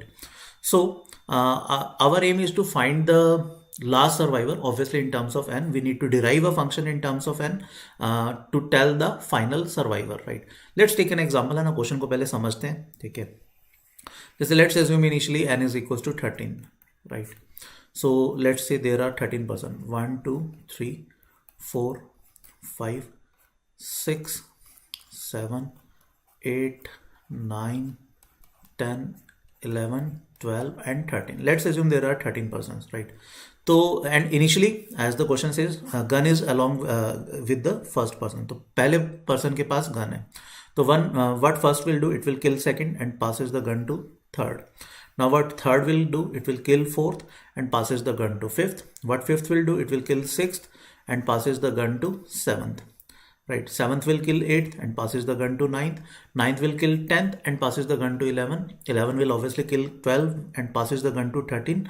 Now 13 will kill the next alive person, that is 1, and passes the gun to 3.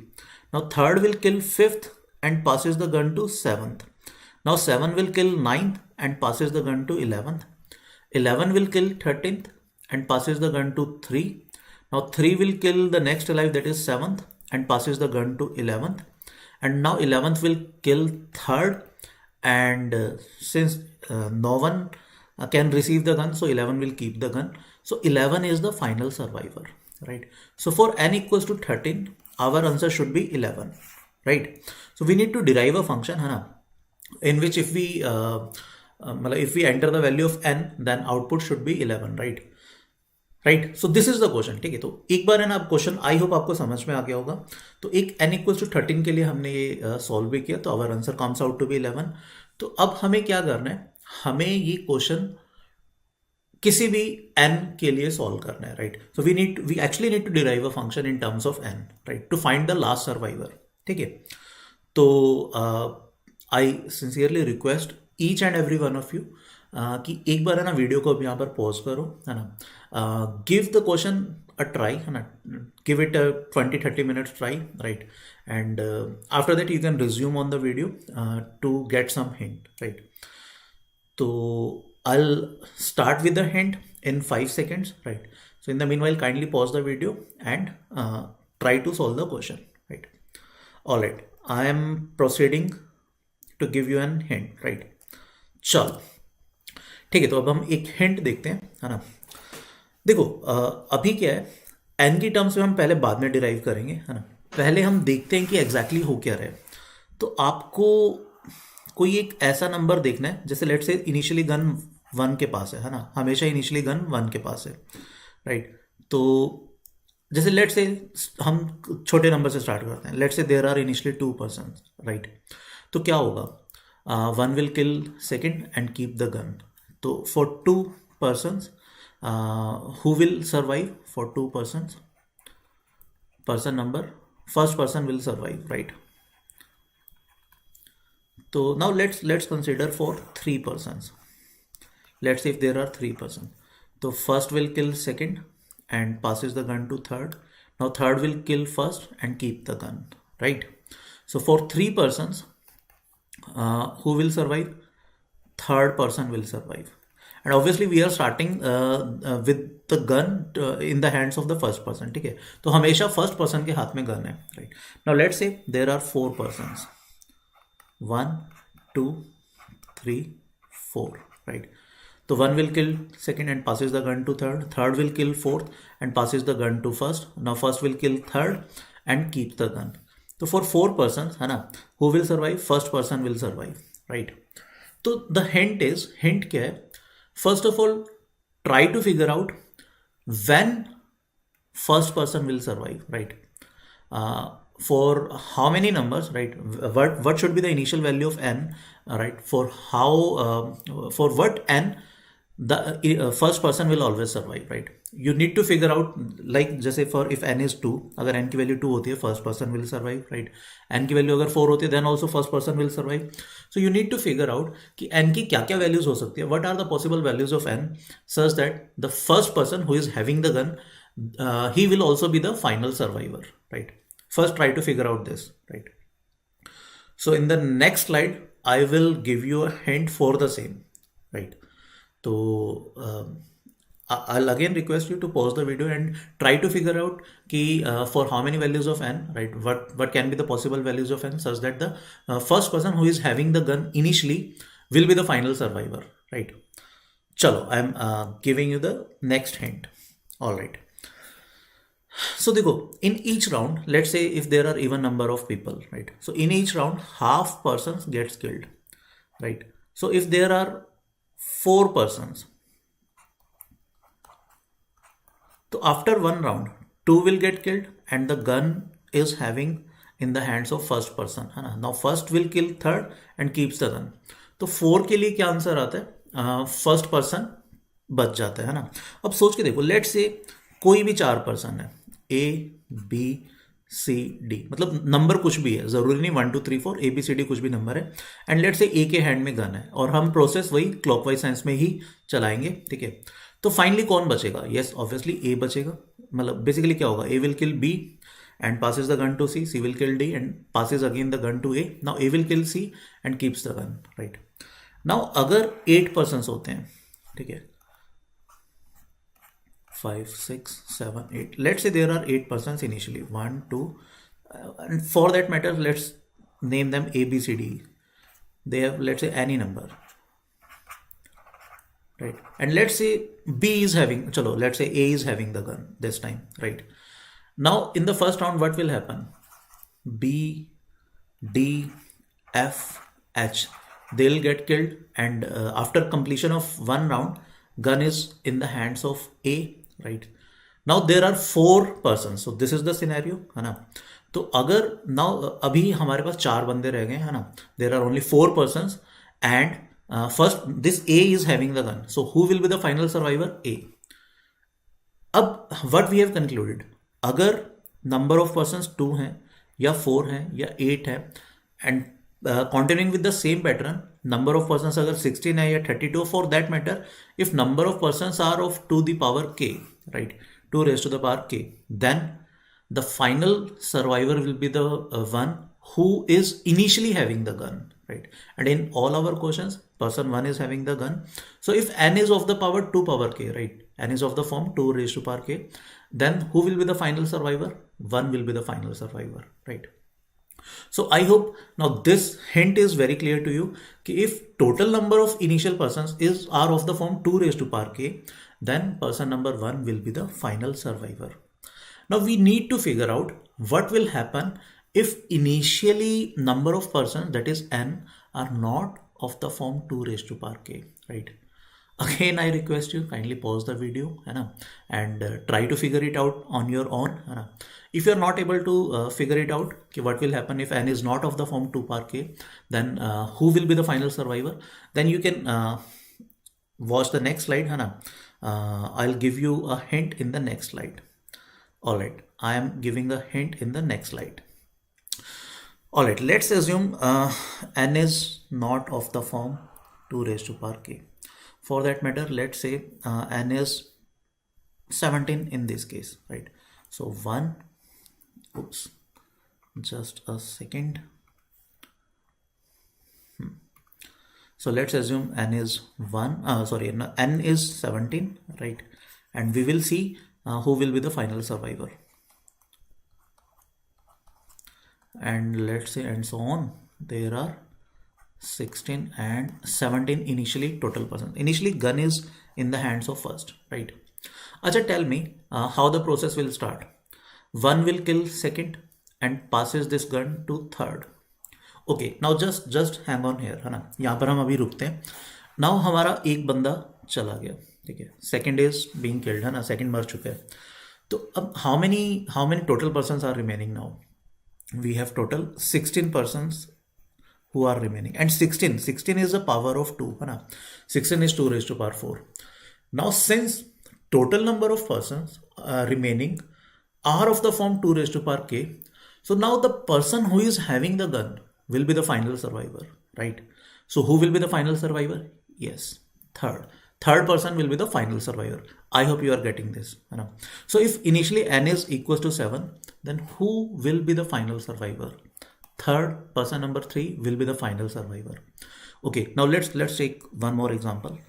Let's say if initially n is equals to 18, right? So let's put the number 1 2 3 4 5 6 and so on till 18, right? Now tell me quickly who will be the final survivor. Yes, I hope काफ़ी बच्चों ने correctly guess किया होगा. Good. How the process will start? Initially gun is obviously in the hands of one. He will kill the second and passes the gun to third. Now third will kill fourth and passes the gun to this fifth person. Now when the gun is in the hands of fifth person, है ना, how many are remaining? Two got killed, है ना, 2 मर चुके हैं, and initially we have 18. So when the gun is in the hand of fifth, number of person that are remaining are 16. And in case of 16, since 16 is a power of 2, so for this when number of persons who are remaining are 16, तो fifth के हाथ में gun है ना, so fifth will be the final survivor, right? तो I hope अभी आपको ये समझ पे आ गया कि हमें कैसे प्रोसीड करना है, राइट? स्टिल हमें ये क्लियर नहीं है कि how we can derive a function, right? In general n के लिए how can we derive a function? कोई बात नहीं है, कोई प्रॉब्लम नहीं, हम एक दो वैल्यूज और कंसीडर करते हैं, है ना, फिर हम प्रोसेस को जनरलाइज करते हैं and then we will try to derive a function, right? चलो, तो let's move to the next slide, है ना. Let's take any number. Let's take a number 100. Okay, let's take n equals to 100. So we have 1 2 3 4 and so on till 100 persons, right? So now what we will see, हम देखेंगे कि what is the largest power which is of the form 2 raised to power k and is less than 100. 100 से छोटी ऐसी कौन सी 2 की power है जो मतलब लार्जेस्ट है और जो 100 से छोटी है? As we can clearly figure out, 64 is of the form it is 2 raised to power 6, right? तो इनिशियली नंबर ऑफ पीपल 100 थे, है ना, एंड वट वी वांट कि n ये 100 से 64 तक आ जाए. सो बिकॉज 64 जब 64 पर्सन्स बचेंगे then we can figure out, है ना. जब भी 64 पर्सन्स होंगे, ठीक है, when this question gets reduce to total number 64 are remaining, then जिस भी पर्सन के हाथ में गन होगा ना, that will be the final survivor, right? तो लेट्स फिगर आउट कि जब 64 बंदे बचेंगे, when 64 persons are left, who will be having the gun, है ना. लेट्स फिगर आउट दिस, है ना. तो for 64 to be left, how many should be killed? 36 will be killed, है ना. 36 को मारना पड़ेगा, राइट? तो and as you can see initially कौन से नंबर्स मर रहे थे? Initially even number of persons are getting killed, है ना. So if you remember, 1 will kill 2, passes the gun to 3, 3 will kill 4th and passes the gun to 5, 5 will kill 6th and passes the gun to 7th, right? So who will be the 36th person to get killed? It will be 36 into 2, that is 72. So 72nd person is the 36th person who is getting killed, right? So number 72 is the 36th person who is getting killed. Why? Because initially in the first round, even number of people are getting killed, right? So basically क्या हुआ होगा, 71st ने 72nd को मारा होगा और 73rd के हाथ में गन होगी. Alright, now reframe the question. When gun is in the hands of 73, है ना, जब गन 73rd के हाथ में होगा तब तक कितने लोग मर चुके हैं? Then 36 persons have already died, right? So when now 36 persons are already died, how many are left? 64 are left now. ठीक है. So when the gun is in the hands of 73rd person, only 64 persons are remaining, right? तो अभी क्या होगा? Since 64 is of the form 2 raised to power k, so who will be the final survivor? 73rd will be the final survivor, right? I hope ये सबको clear है. ठीक है, तो let's take one more example, है ना, and quickly we will see कि who should be the final survivor. Let's make the number to 150 this time. 1 2 3 and so on. Let's say the number is 150, right? So this in this case our n is nothing but 150, right? So let's figure out who will be the final survivor quickly, है ना. So first we will see कि 2 का सबसे बड़ा power कौन सा है जो 150 से छोटा है. We can easily figure out 2 power 7 is 128. So when 128 persons are remaining, then the person who is having the gun will be the final survivor, right? So how many has to be killed? 150 minus 128, that is nothing but 22. So when 22 persons are killed, है ना, and the person then who is having the gun will be the final survivor. So can you tell me who is the 22nd person जो मर जाएगा? He will be 44th. Yes. So what exactly will happen? 43rd will kill 44th and passes the gun to 45th. Now when 45th is having the gun, already 22nd person killed हो चुके हैं, है ना, खत्म हो चुके हैं. How many are remaining? 128. So who will be the final survivor? 45. ठीक है. So for 150, 45th will be the final survivor, right? तो आई होप अभी यहाँ तक काफ़ी कुछ आपको चीज़ें क्लियर हो गई होंगी. And I am very sure अभी लेट से मैं आपको कोई भी नंबर देता हूँ, है ना, you can quickly find who will be the final survivor. Let's take an example, है ना. Let's consider 300.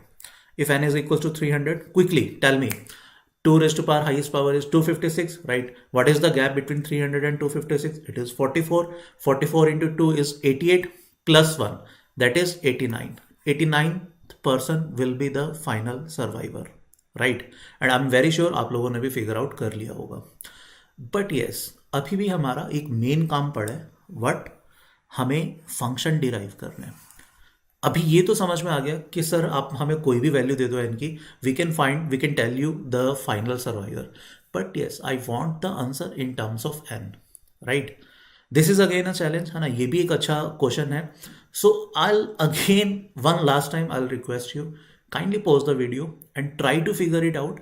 If I'm giving you the value in terms of n, can you derive a function which will give us the final answer, right? Kindly pause the video, and if still you are not able to get the question, then you can again resume the video to watch the solution. All right, I'm continuing with the solution in the next slide. All right, so let's assume now we are given with n. ठीक है, तो अब हमें क्या देखना है? हमें 2 का मैक्सिमम पावर निकालना है जो n से छोटा है. ऑल राइट, तो what we can do, we can take log of n to the base 2. इसका we can take greatest integer, right? Floor function.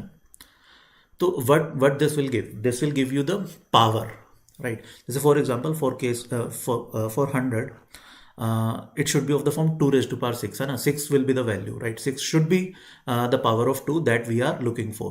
So how 6 can be obtained? Log of 100 to the base 2 का greatest integer, right? Floor function of log of 100 to the base 2. This is nothing but your 6. So which is the highest power of 2? It will be 2 raised to power log of n to the base 2, floor function of this, right?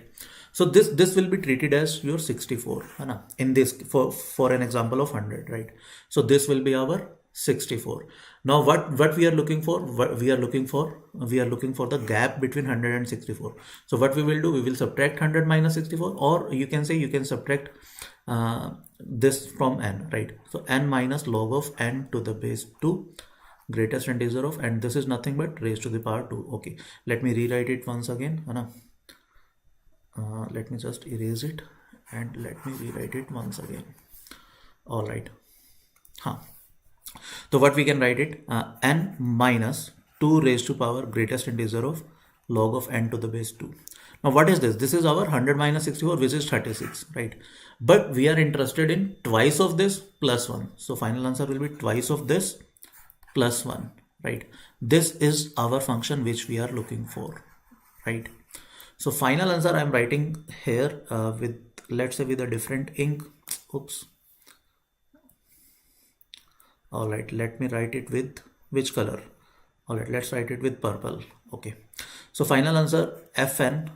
Okay, purple doesn't seem to be a good color. So Fn will be twice of n minus 2 raised to power floor function of greatest integer of log of n to the base 2, right, plus 1. This will be our final function which we are actually looking for, right? This will be the answer. You can verify it, and let's put 100, and log of 100 to the base 2, that should be 6 point something. Floor function of 6 point something is 6. 2 raised to power 6 is 64. 100 minus 64, 36. 36 into 2, 72, plus 1, 73. For 100, the answer is 73. Okay, let's check. If we put 128, right? If n is equals to 128, who will be the final survivor? First person will be the final survivor. So let's just verify it, है ना? Let's substitute the value of n to be 128, है ना? And let's see whether our answer comes out to be the same, right? So okay, so if n is 128, right? So twice of n, that is 128, minus 2 raised to power log of 128 to the base 2, that will be 7, and greatest integer of 7 is 7 plus 1, right? So 128 minus 128 is 0, so the final survivor is 1, right? So our formula is perfect, है ना? This is the final formula for this is the final function in terms of n for the number of the last survivor, right? तो I hope आपको ये question बहुत अच्छा लगा होगा, है ना? एंड आई होप मैंने आपको अच्छे से एक्सप्लेन किया होगा, आपको काफ़ी चीज़ें क्लियर हुई होंगी. And if you understood this question clearly, then you should like the video, है ना? And subscribe our channel, and we will meet you in the next INMO question of the day, right? तो see you tomorrow. Thank you. Bye bye. Take a very good care of yourself.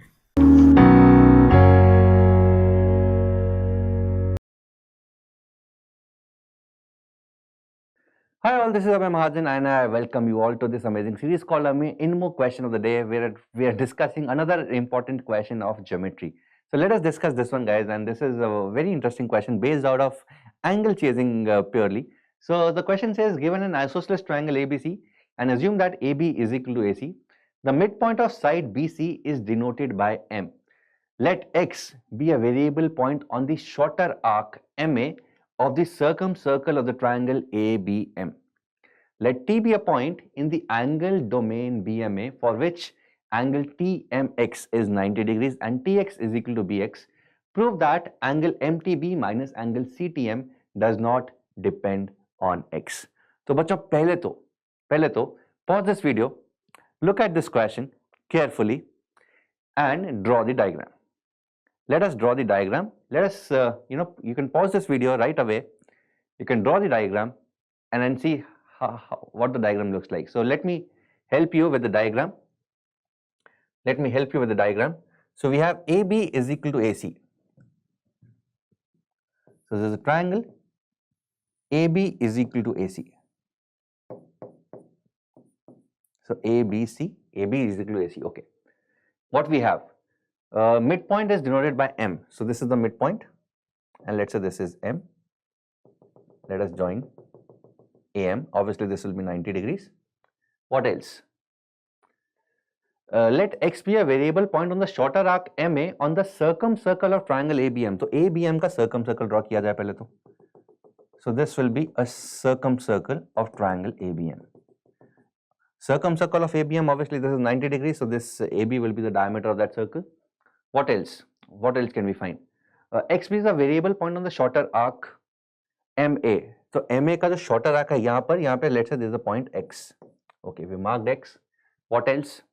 Let T be a point in the angle domain BMA so B M A angle domain ये है, तो यहां पर इस तरफ कोई point है T, such that angle TMX, so TMX is 90 degrees. So if we join this, and T will be somewhere here, and also TX is equal to BX. TX is equal to BX. So T should be somewhere here.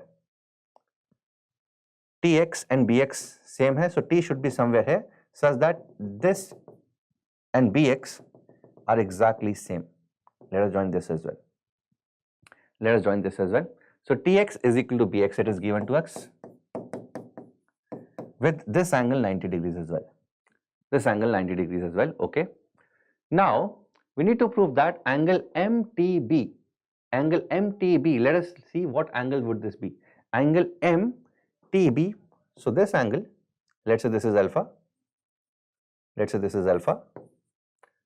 and angle CTM, so if I join, let's say this angle is beta.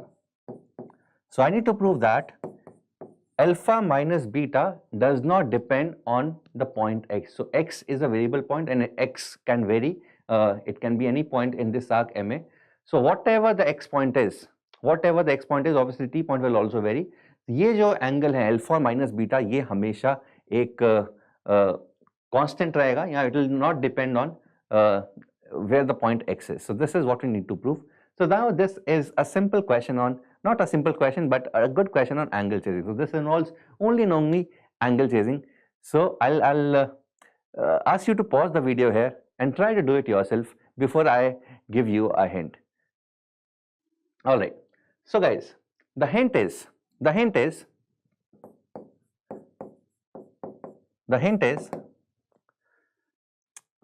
find a point, say y here on n here, such that y is a midpoint of BT.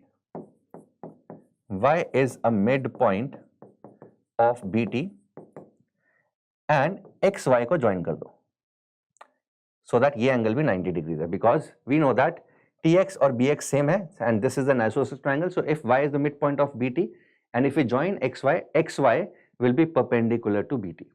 So this is a hint. Now again you can pause this video for some time, see if you can chase some angles, and then find the value of alpha and beta and then prove that this does not depend on the point x. All right. So let us have the diagram with us. So MTB minus CTM. So let us draw the diagram. So this is the enlarged diagram. So we need to prove that angle MTB minus angle CTM. So MTB minus CTM. So let's say this angle is alpha, this angle is beta. So alpha minus beta, this is something that we need to prove that this is independent of the point x, which is on the circumcircle. Now, so what do we have? Now, since this is 90 degrees and this is also 90 degrees, so can I say that TNMX are concyclic? The points T and Mx are concyclic because Tx subtends 90 degrees at n and Tx also subtends 90 degrees at m. So since these two angles are 90 degrees, so T and Mx are concyclic in nature. So this is one thing. Also M is a midpoint. So we have M is a midpoint of BC and N is a midpoint of TB. M is a midpoint of TB. So can I say NM is also parallel to CT? NM is parallel to CT by midpoint theorem. So since N is a midpoint of BT and M is a midpoint of BC, can I say NM is always parallel to BC, right? So what do we have? तो अगर ये angle beta है बच्चों, तो बोल सकता हूँ ये वाला एंगल भी बीटा है, alternate interior angles. And अगर ये एंगल अल्फा है, so can I also say ये एंगल भी अल्फा है, because NM is subtending angle T, angle alpha at T, and NM should subtend same angle at X because T and MX concyclic है, right? What else do we have? So अगर ये beta है Tn is subtending angle beta at m, so Tn will also subtend beta at x because Tn mx concyclic है. So अगर ये angle beta है, ये angle भी beta है. Also, if we look at triangle TBX, xn divides these two triangles into two congruent triangles. So अगर ये angle beta है, ये angle भी beta होगा. Because these two triangles, कौन से? Triangle TNX is congruent to triangle BNX. BNX. So अगर ये angle beta है तो ये angle भी beta होगा. So effectively alpha minus beta. So can I say would be this? Let us name this angle as theta. So alpha minus beta is actually theta. And if we look at it, this theta will be same as this. Because BM subtends angle theta at x and BM should subtend same angle at A because A, B, M, X are concyclic. So that means this is actually angle BAM, which is a fixed angle for this triangle. Because angle ABC was the original triangle, and since M is a midpoint, angle BAM is half the angle A, which is actually half of angle A, overall angle BAC. And since BAC is a fixed angle because the triangle ABC was fixed, and I can say that alpha minus beta, or these difference of these two angles, does not really depend on the point X, and hence we are done. I hope you've enjoyed this lovely question. It was purely based out of angle chasing, a bit of construction there, and it was purely a question of angle chasing. And these are the questions, these are the kind of questions which you need to get comfortable with if you are to score good score in INMO. Take care.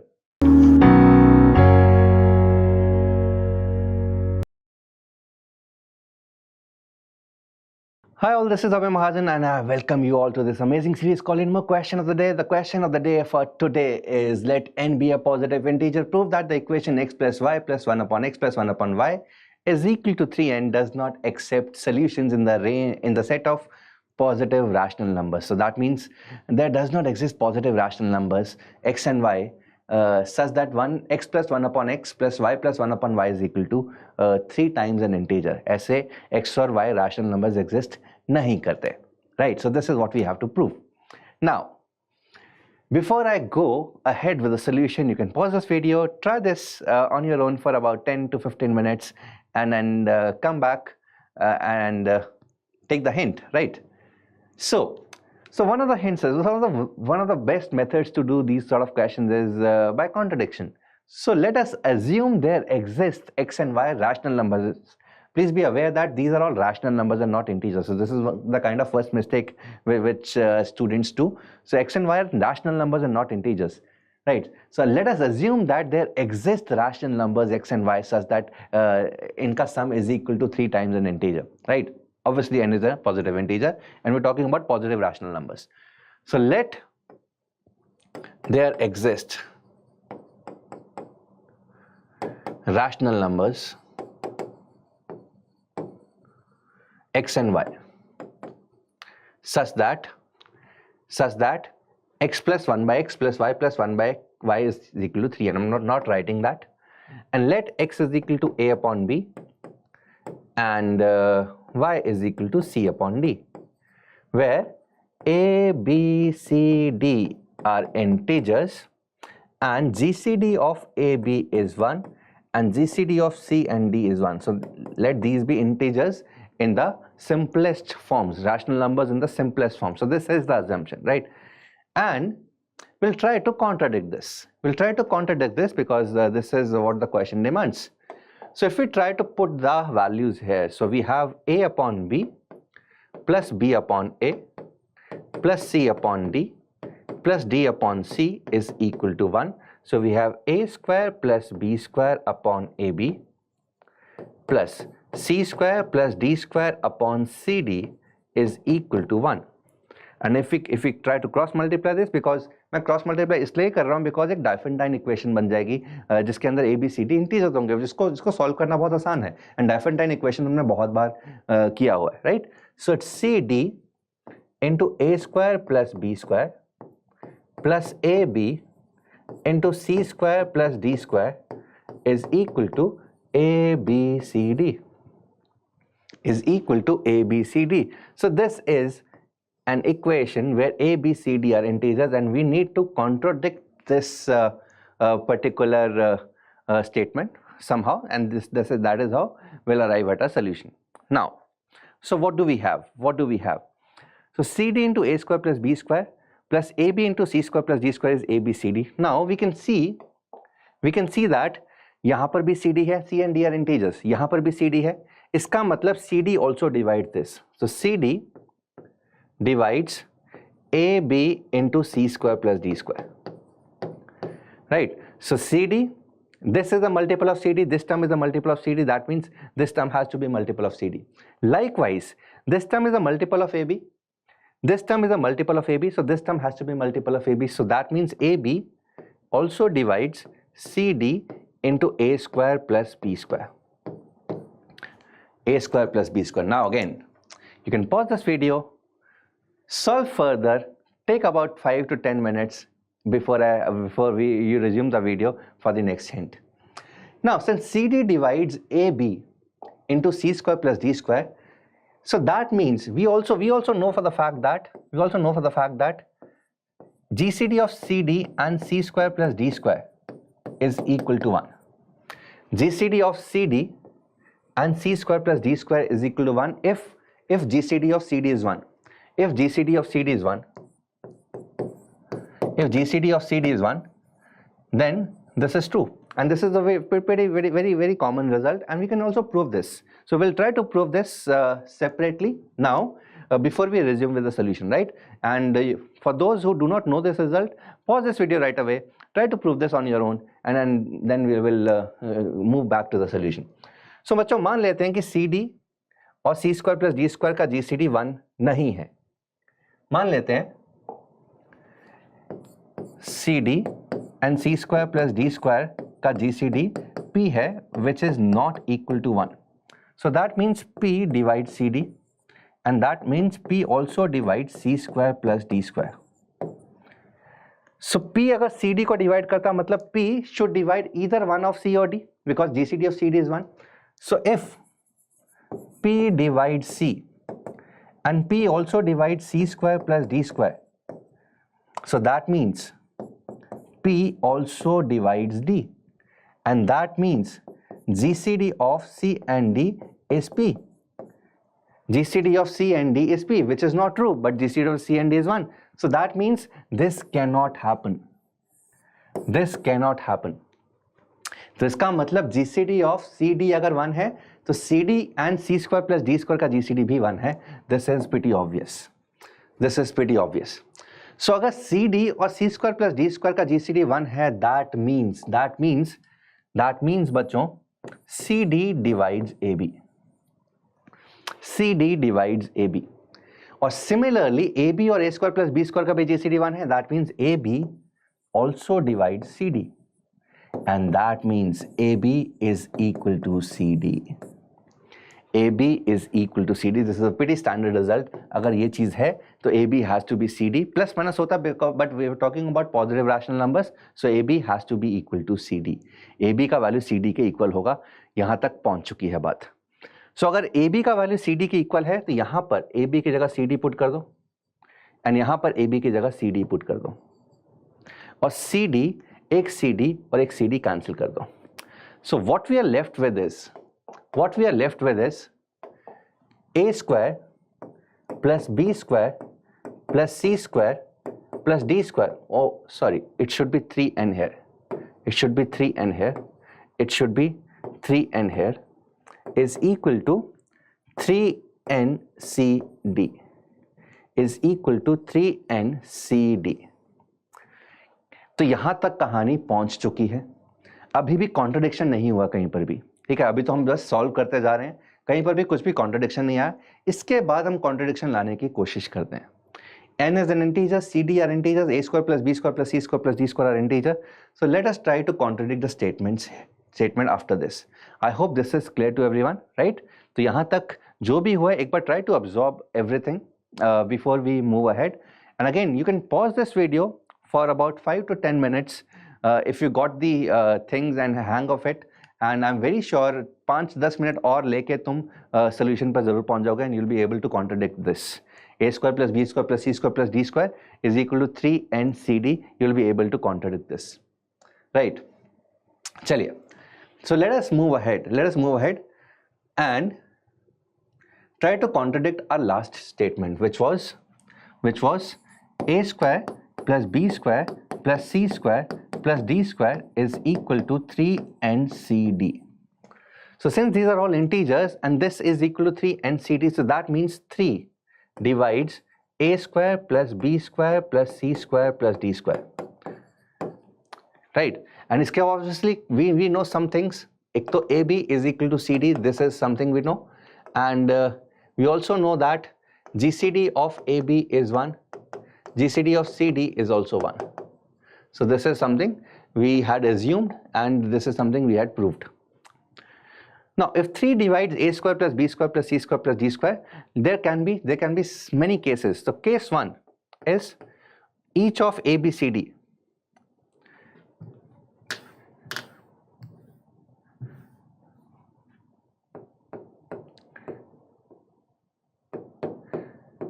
each of a, b, c, d is divisible by 3.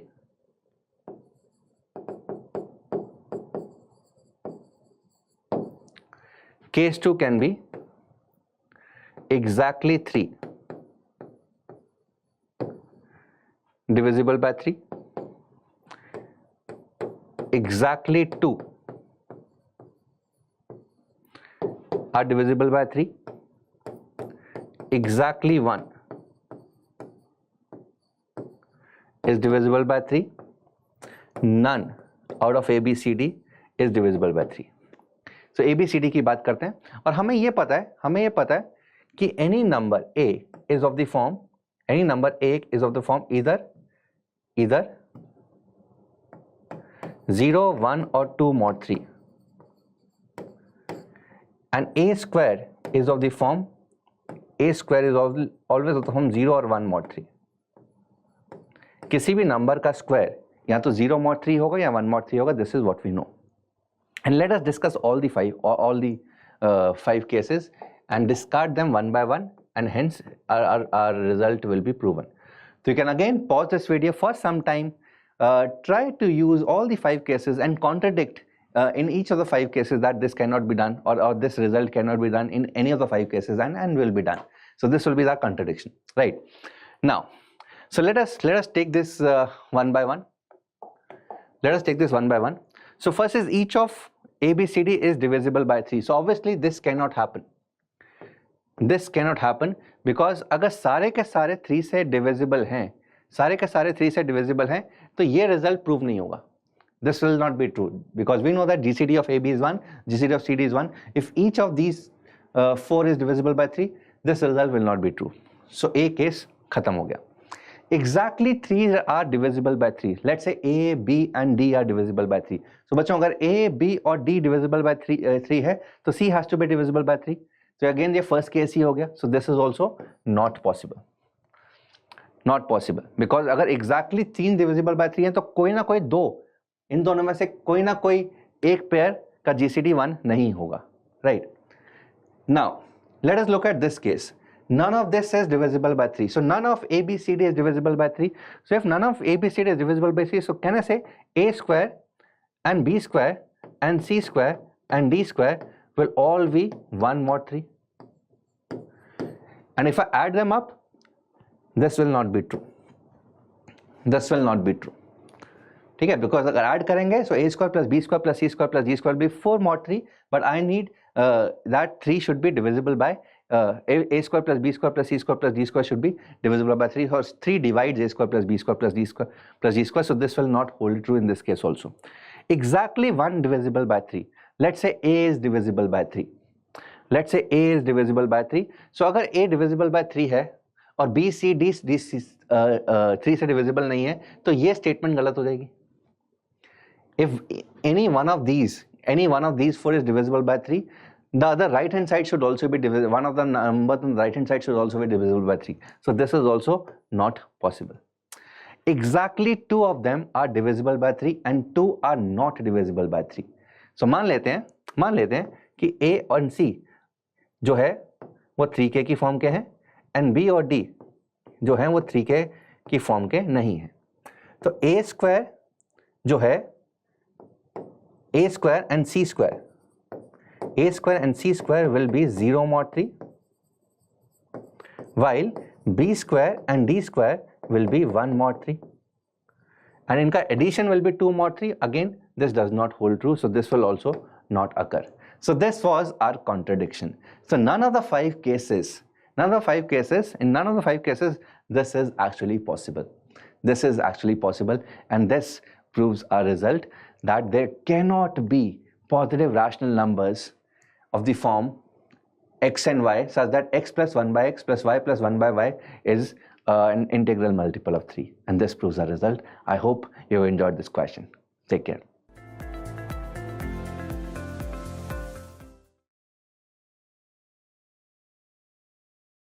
Hello dear students, कैसे हो आप सब लोग? I welcome you all again to our INMO question of the day series. And I hope आपके INMO की preparation काफ़ी अच्छे से चल रही होगी. एग्ज़ाम काफ़ी नियर है, 7 मार्च को आपका एग्ज़ाम है ना. तो लेट्स स्टार्ट टुडेज क्वेश्चन, है ना. आज एक बहुत इजी सा क्वेश्चन है. आज एक प्राइम नंबर्स के रिगार्डिंग क्वेश्चन है, ठीक है. हमें एक सीरीज ऑफ नंबर्स दिया होगा, हमें उसमें से प्राइम नंबर आइडेंटिफाई करने हैं कि कौन कौन से हैं और कितने होंगे, राइट. तो लेट्स स्टार्ट द क्वेश्चन, है ना. This is the question. Find all prime numbers among these 101, 101, 01, 101, 01, 01, 101, 01, 01, 01 and so on. ठीक है. So basically we have infinite set of numbers. We need to identify all the prime numbers that belongs to this list. And trust me, this is a very very very easy question. ठीक है. तो I sincerely request all of you कि भाई अपना 10-15 minute का time लो, है ना. Give a genuine try on this question, है ना. आप इस क्वेश्चन को ट्राई करोगे, आई एम वेरी श्योर आपको कुछ ना कुछ चीज़ें तो वर्कआउट हो जाएंगी, राइट. तो आफ्टर 5 सेकेंड्स, है ना, I give you one hint, ठीक है, कि how the approach should be. But yes again I request you कि अभी पॉज करो, 5 सेकेंड के बाद फिर से देखना, ठीक है. तो I am giving you the hint, right. देखो अभी इस क्वेश्चन को अप्रोच कैसे करना चाहिए था. जैसे अभी आप लोगों ने क्या देखा होगा, बहुत सारे बच्चों ने 101 this is a prime number, है ना. 101 इज अ प्राइम नंबर, ठीक है. मैं जस्ट अभी हिंट दे रहा हूँ, मैं सॉल्यूशन नहीं बता रहा हूँ, राइट. सॉल्यूशन हम आफ्टर हिंट देने के बाद हम बताएंगे, राइट. तो 101 is a prime number, that we all know, है ना. तो अगर हम 101 की बात करें, ठीक है, this is clearly divisible by 3, है ना, because sum of digits is divisible by 3. So this is clearly divisible by 3. So this will not be a prime number, right? Now if you talk about 101, 01, 01, है ना, इसके अगर हम prime factorisation करने की सोचे तो पहला नंबर हमें इजीली नहीं मिलेगा, ठीक है. 3 से डिविजिबल नहीं है ये, 7 से भी नहीं है, एंड इफ़ यू प्रोसीड ये 11 से भी नहीं है, 13 से भी नहीं है, 17 से भी नहीं है, 19 से भी नहीं है, एंड सो ऑन, ठीक है. It's first prime divisor is 73, ठीक है. अब ये हमें ऑब्वियसली हिट एंड ट्राई से तो काफ़ी ज़्यादा टाइम लग जाएगा, है ना. तो we need to work out something, है ना, हमें कुछ देखना पड़ेगा. तो इनफैक्ट ये अप्रोच गलत है कि हमें ना देखते हैं कि इसके डिवाइजर्स ढूंढने की कोशिश करते हैं, कुछ ना कुछ पैटर्न आइडेंटिफाई होगा, वहाँ से हम कुछ लिस्ट डाउन करेंगे, राइट. जनरली बच्चे इस अप्रोच में पढ़ जाते हैं, ठीक है. वहाँ से थोड़ा बहुत आपको हिंट मिलेगा कि हाँ 101 is a prime number, but आगे ये आपको शायद प्राइम नंबर लगे, बट 73 इसका प्राइम फैक्टर है. एंड इनफैक्ट जैसे जैसे आगे जाओगे तो और क्लियर होना थोड़ा सा मुश्किल हो जाएगा कि what is the shortest prime factor, ठीक है. And in fact this is not the way. Even if हम इजीली इसका प्राइम फैक्टर इसका भी और इसका भी निकाल लेते हैं, then we can not certain, है ना, हम सर्टेन नहीं हो सकते कि आगे वाले नंबर्स का प्राइम फैक्टर मिलेगा या नहीं मिलेगा, ठीक है. तो we should work out a way. Generally इस टाइप के क्वेश्चंस में ना क्या होता है कि एक आधा फैक्टर आपको जल्दी से मिल जाता है. जैसे ये हमें इजीली मिल गया कि भैया this is a prime number. तो या तो आपको ये प्रूव करना होगा कि आगे कोई भी प्राइम नंबर नहीं मिलेगा, बिकॉज जैसा कि हम देख पा रहे हैं इसका प्राइम फैक्टर 73 है, जो कि अपने आप में एक चैलेंज है, इसका नियरेस्ट प्राइम फैक्टर ढूंढना है ना, शॉर्टेस्ट प्राइम फैक्टर ढूंढना है। इसका प्राइम फैक्टर ढूंढना again that will be a big task, है ना, मतलब हिट एंड ट्रायल से अगेन हमने ढूंढ भी लिया तो हम आगे के फैक्टर्स के लिए सर्टेन नहीं हो पाएंगे, राइट। तो जनरली आपको क्या प्रूव करना होगा, या जनरली इस टाइप के क्वेश्चन में क्या होता है, जैसे ये तो हमने निकाल दिया कि this is a prime number, now may be you need to prove further कि भाई अब इसके बाद कोई भी फर्दर प्राइम फैक्टर नहीं होगा। एंड इनफैक्ट इस क्वेश्चन के लिए number of prime numbers is 1, ठीक है, 101 is the only prime number in this list. तो but now what we have to prove, अगर हमें इनमो में पूरे मार्क्स चाहिए तो हमें प्रूव करना पड़ेगा कि इसके आगे 101 के आगे कोई भी और प्राइम फैक्टर नहीं है, ठीक है। तो अब यही आपके लिए हिंट है, ट्राई टू प्रूव कि 101 के बाद कोई भी प्राइम फैक्टर नहीं होगा, ठीक है। तो I give you one more hint after 5 seconds. तो अगर आपने अभी ये हिंट ले लिया तो प्लीज़ एक बार अगेन वीडियो को पॉज करो, है ना, सॉल्व करने की कोशिश करो। स्टिल अगर नहीं सॉल्व कर पाते हो आप तो आप नेक्स्ट हिंट पर आ सकते हो। तो मैं आपको नेक्स्ट स्लाइड में नेक्स्ट हिंट दे रहा हूँ, राइट। ऑलराइट, तो लेट्स डिस्कस हिंट नंबर 2। यार देखो, दिस इज अ पैटर्न, है ना। अगर आप इस पैटर्न को लिखना चाहोगे, लेट से हम इसका कोई भी kth नंबर लिखना चाहते हैं, nth टर्म लिखना चाहते हैं, तो ये पैटर्न कैसे बन रहा है, 1 + 10 square, this is first term, plus 10 power 4 अगर कर दोगे now this is second term, plus 10 power 6 कर दोगे now this is third term. तो nth टर्म के लिए it should be plus 10 raise to power 2n, that should be the tn of this sequence, right. तो this is again a hint for you. I hope अभी आप कुछ ना कुछ workout कर सकते हो, ठीक है। nth टर्म मैंने आपको लिखते, this is clearly a GP, है ना, विच is a GP. Now GP के सम का formula I am very sure आप लोगों को आता होगा, उसको यूज करो, कुछ ना कुछ इन्फ्रेंस निकालने की कोशिश करो, राइट। तो दिस इज हिंट नंबर 2। जिनका अभी तक नहीं सॉल्व हुआ है इस हिंट को लो, है ना, take your time, just take 5 minute, आराम से सॉल्व करने की कोशिश करो। आई एम वेरी श्योर इस स्टेप के बाद अब आपसे हो जाना चाहिए, right. And now in the next slide I will be telling you the solution, ठीक है। ऑलराइट, तो let's proceed with the solution. जैसे हमने हिंट नंबर 2 में देखा था, tn of this term that will be simply 1 + 10 square plus 10 power 4, है ना, plus 10 power 6 plus and so on up to 10 raise to power 2n, right. अगर हम if we talk about कि हम tn में gp का अगर हम सम लगाते हैं, now this will become, this are clearly how many terms, n terms, right. No, these are n + 1 terms, n + 1 terms, okay, starting from 1, right. So its formula is a, r is 10 square raised to power number of terms which is n + 1, right, minus 1 upon 10 square minus 1, right. This is the formula of gp, right. So अगर हम इसको solve करते हैं, now this comes out to be 10 raised to power n + 1, we can rewrite it as 10 raised to power n + 1 square minus 1, and the denominator is 99. Now we can factorize it to be, we can use the formula of a square minus b square simply, है ना. So it will be 10 raised to power n + 1 minus 1 into 10 raised to power n + 1 plus 1 whole upon what, 99. Now this factor is important. Let me just rewrite this factor over here, है ना. The factor which we have brought is 10 raised to power n + 1 minus 1 multiplied by 10 raised to power n + 1 plus 1, right, whole upon 99, or you can say it is 9 into 11, right. All right, now अब अगर आप अब इस term को थोड़ा ध्यान से देखोगे, let me just change the color, let me write it with black, है ना. If n is let's say greater than or equal to 2, right.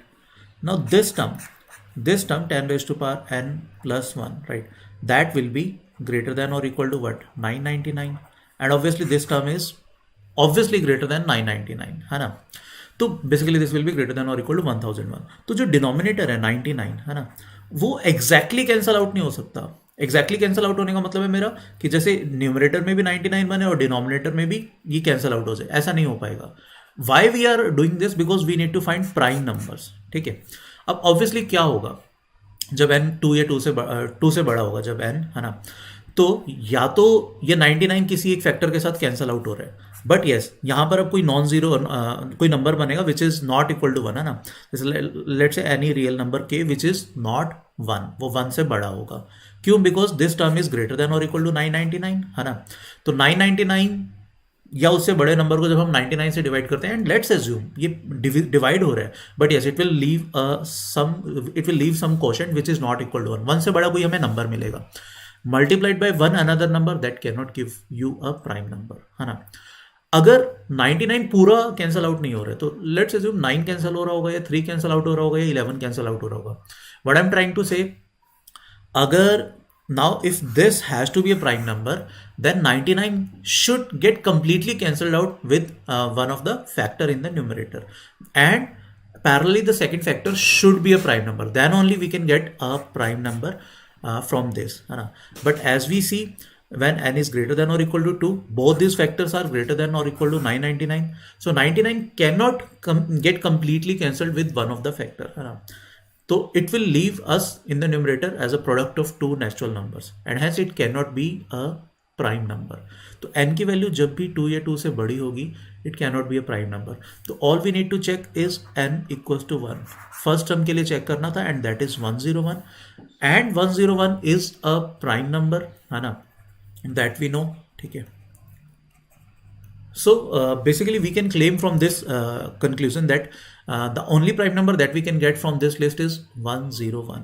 We cannot have any prime number apart from 101 in this list, and we have this proof, right? So basically this question comes in the national exam of some country. I don't remember the name of the country, but yes, if similar type of question comes in INMO, then stating that key only 101 is the prime number in this list will not give you full marks, right? You parallelly need to prove कि there cannot be any prime number further in this list, right? So that's it from my side for today's lecture, है ना? That is our question of the day for INMO exam, right? So we will meet you tomorrow with a new question, right? So thank you, bye bye, take a very good care of yourself.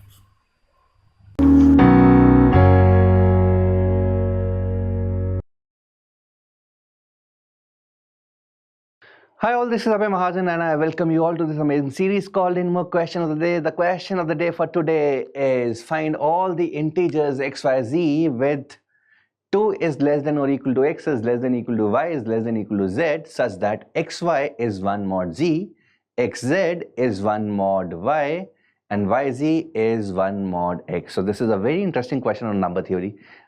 You can pause this video, try this question for about 10 to 15 minutes and you can resume this for a hint that I'm going to give you right away, right?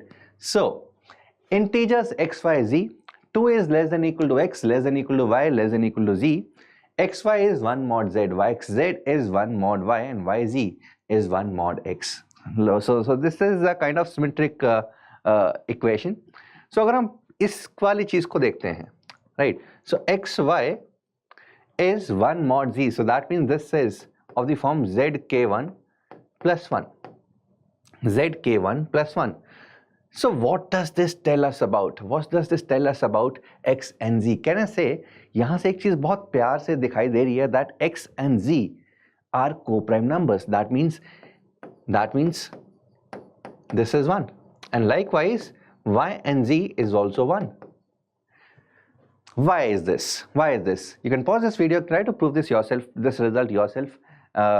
But ये बहुत simple सा result है इसका, इसलिए है because अगर assume करते हैं कि x और z का ये से d है which is not 1,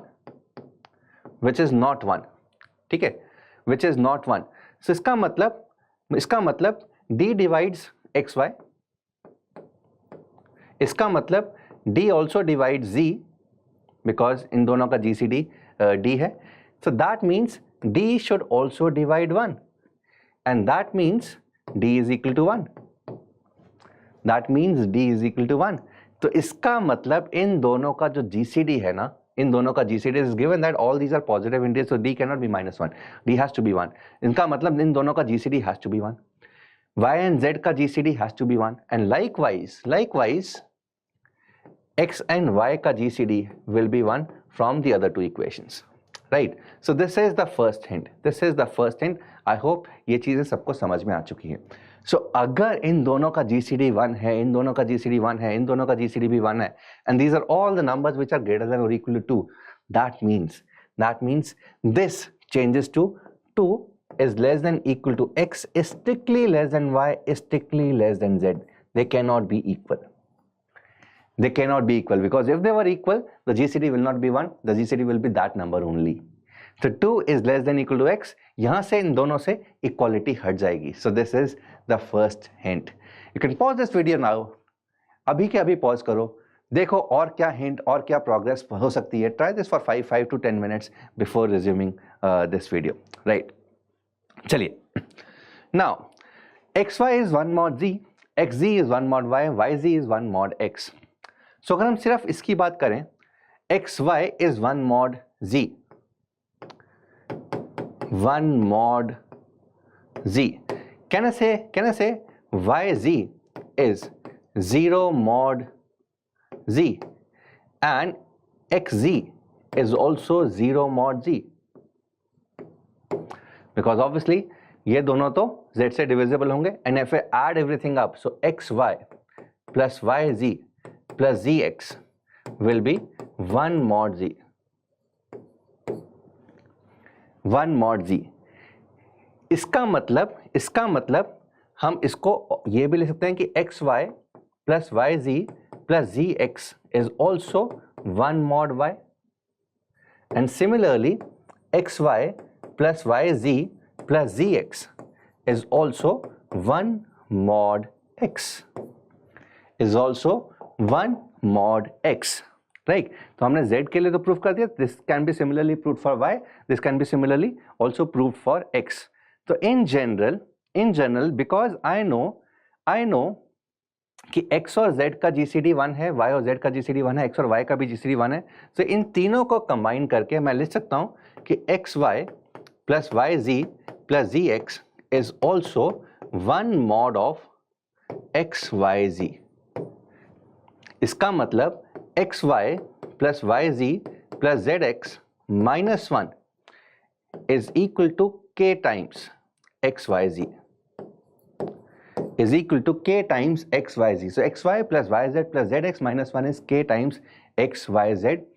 और अगर हम xyz से डिवाइड करते हैं, so we get 1 upon x plus 1 upon y plus 1 upon z is equal to k plus 1 upon xyz. K plus 1 upon xyz. So this is the equation that we have. Now you can again pause this video for 5 minutes. See if you can get some progress, if you can get some more hints to solve this before I resume this.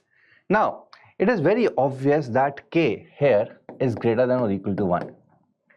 Because k has to be an integer, right? K has to be an integer. And since we are talking about all the positive integers, so k has to be greater than or equal to 1. तो अगर k 1 या 1 से बड़ा है, x y z integer है, so definitely this is greater than 1. Definitely right hand side is greater than 1 because k is already greater than or equal to 1. We are adding x 1 upon x y z to k as well, right? Now since x is the smallest of all, अगर 1 upon x plus 1 upon y plus 1 upon z 1 से बड़ा है और x y से बड़ा है, I mean x is less than y is less than z, so I can say 1 upon x is greater than 1 upon y is greater than 1 upon z because these are all positive integers. Can I restrict everything here? Can I restrict? So मैं बोल सकता हूँ कि 1 upon x plus 1 upon y plus 1 upon z is definitely less than 3 upon x, is definitely less than 3 upon x, or 1 upon x plus 1 upon y,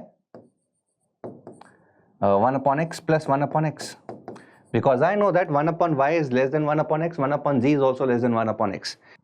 This is greater than 1, we have already proved this. So 1 upon x plus 1 upon y plus 1 upon z is definitely greater than 1. Right, so 1 is less than 1 upon x plus 1 upon y plus 1 upon z, which in turn is less than 1 upon x plus 1 upon x plus 1 upon x, which is 3 upon x. So this gives the restriction of x. So that means x is less than 3 here. X is less than 3 here. And in the question it is given that x is greater than or equal to 2. So the only possible value for x is 2. The only possible value of x is 2. So you have found one of the values. So x can only and only be 2. You can pause this video again, I'm giving you one more chance to find the full answer. You can pause this video and try to find the values of y and z in the similar fashion, right? Now, so x is definitely equal to 2. X is definitely equal to 2. So what we have, let me raise this.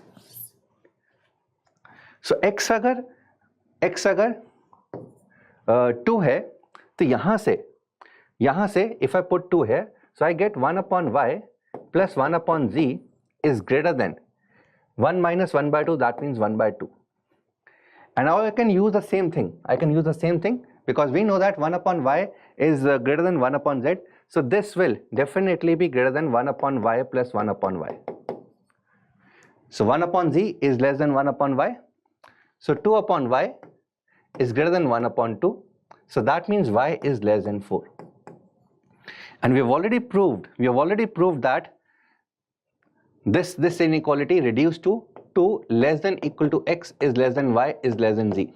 And y is less than 4 and y is definitely greater than x. So that means y has to be 3.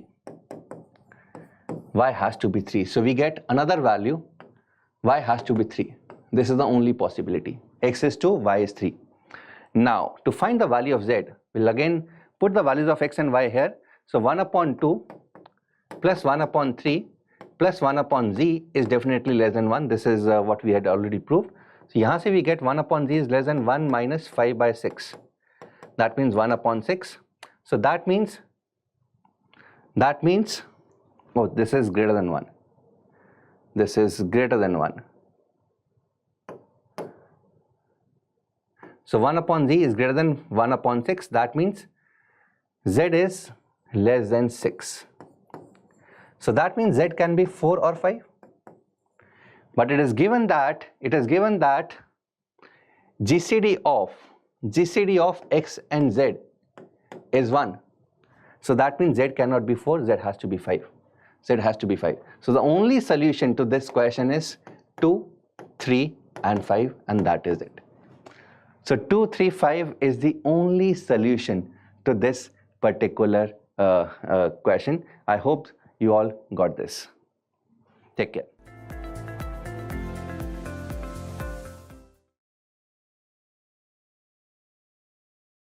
Hi all, this is Abhay Mahajan and I welcome you all to this amazing series called INMO Question of the Day. The question of the day is, find the integral solution of the system x square plus 2yz is less than 36, y square plus 2zx is minus 16 and z square plus 2xy is minus 16. So this is a rather simple problem as far as INMO standards are concerned, but let us go ahead, right? For those who are following this series very seriously, please take a pause. Try this for at least 5 minutes. You should be able to get to the answer because this is a really simple question before I give you the first hint. Alright guys. Now, so what do we have is, so we can see some good things. So we have minus 16 and minus 16 on the right hand side of the later two equations. And the first, this is an inequation which is less than 36. Moreover, we also know that if we add these three up, we'll form a very good identity. So let us try and mark these equations as 1, and this be 2 and this be 3.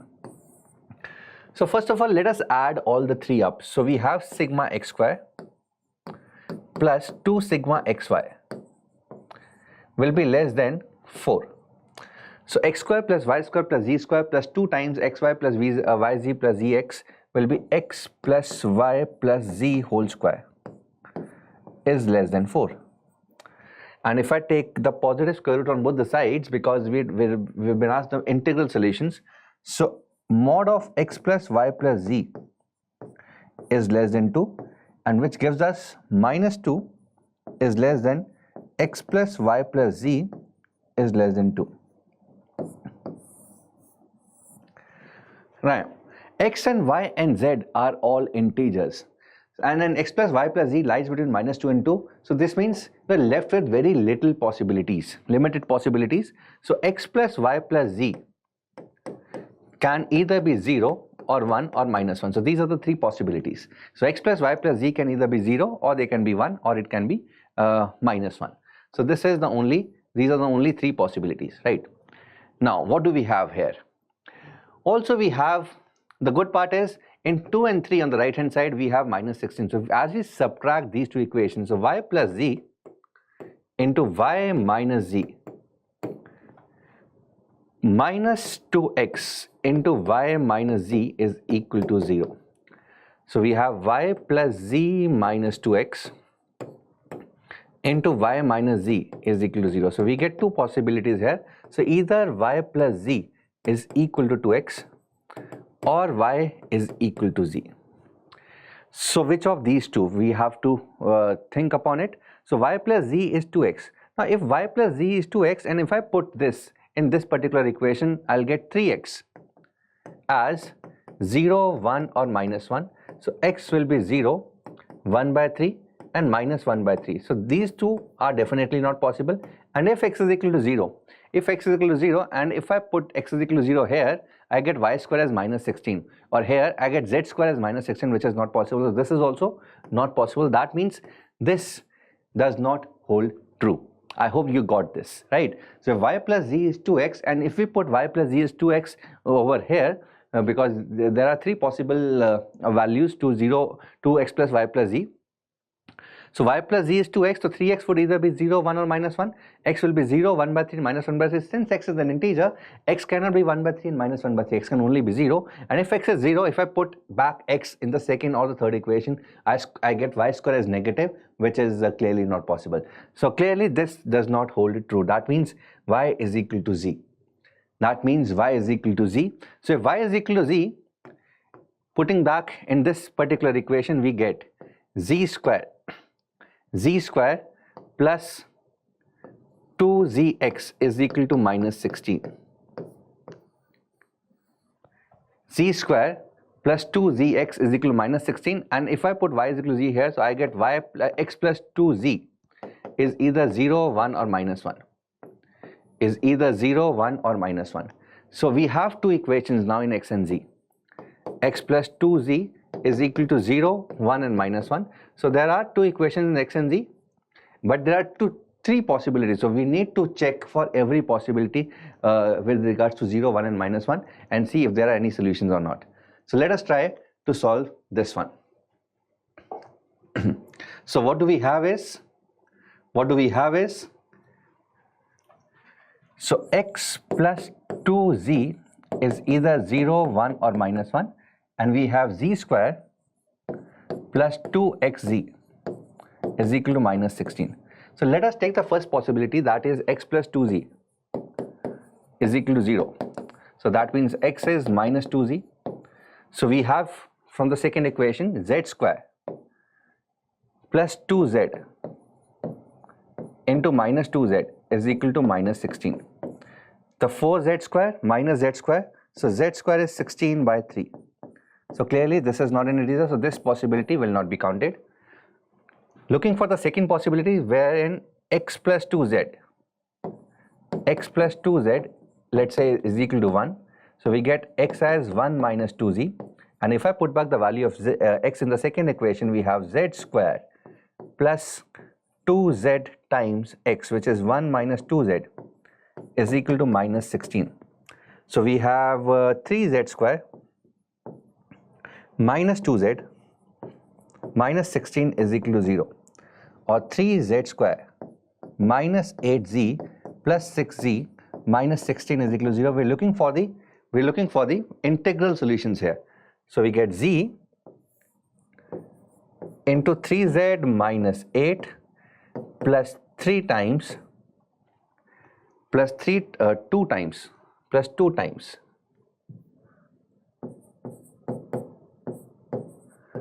3z minus 8 is equal to 0.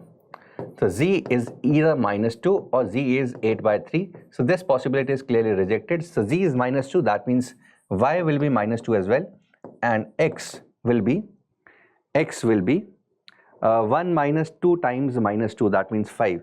So one of the possible answers is 5 minus 2 minus 2, and likewise if we put x plus 2z is equal to minus 1 and x is -1, -2z. You can calculate with the you can calculate this yourself. The solution will come out to be -5, 2 and 2. So these are the two possible solutions to this particular system. I hope you all got this. This was a rather simple question of with regards to INMO standards. तो इस तरह का question बहुत कम आता है, but आ सकता है, and we need to be ready for every possibility. I hope you enjoyed the solution. Take care.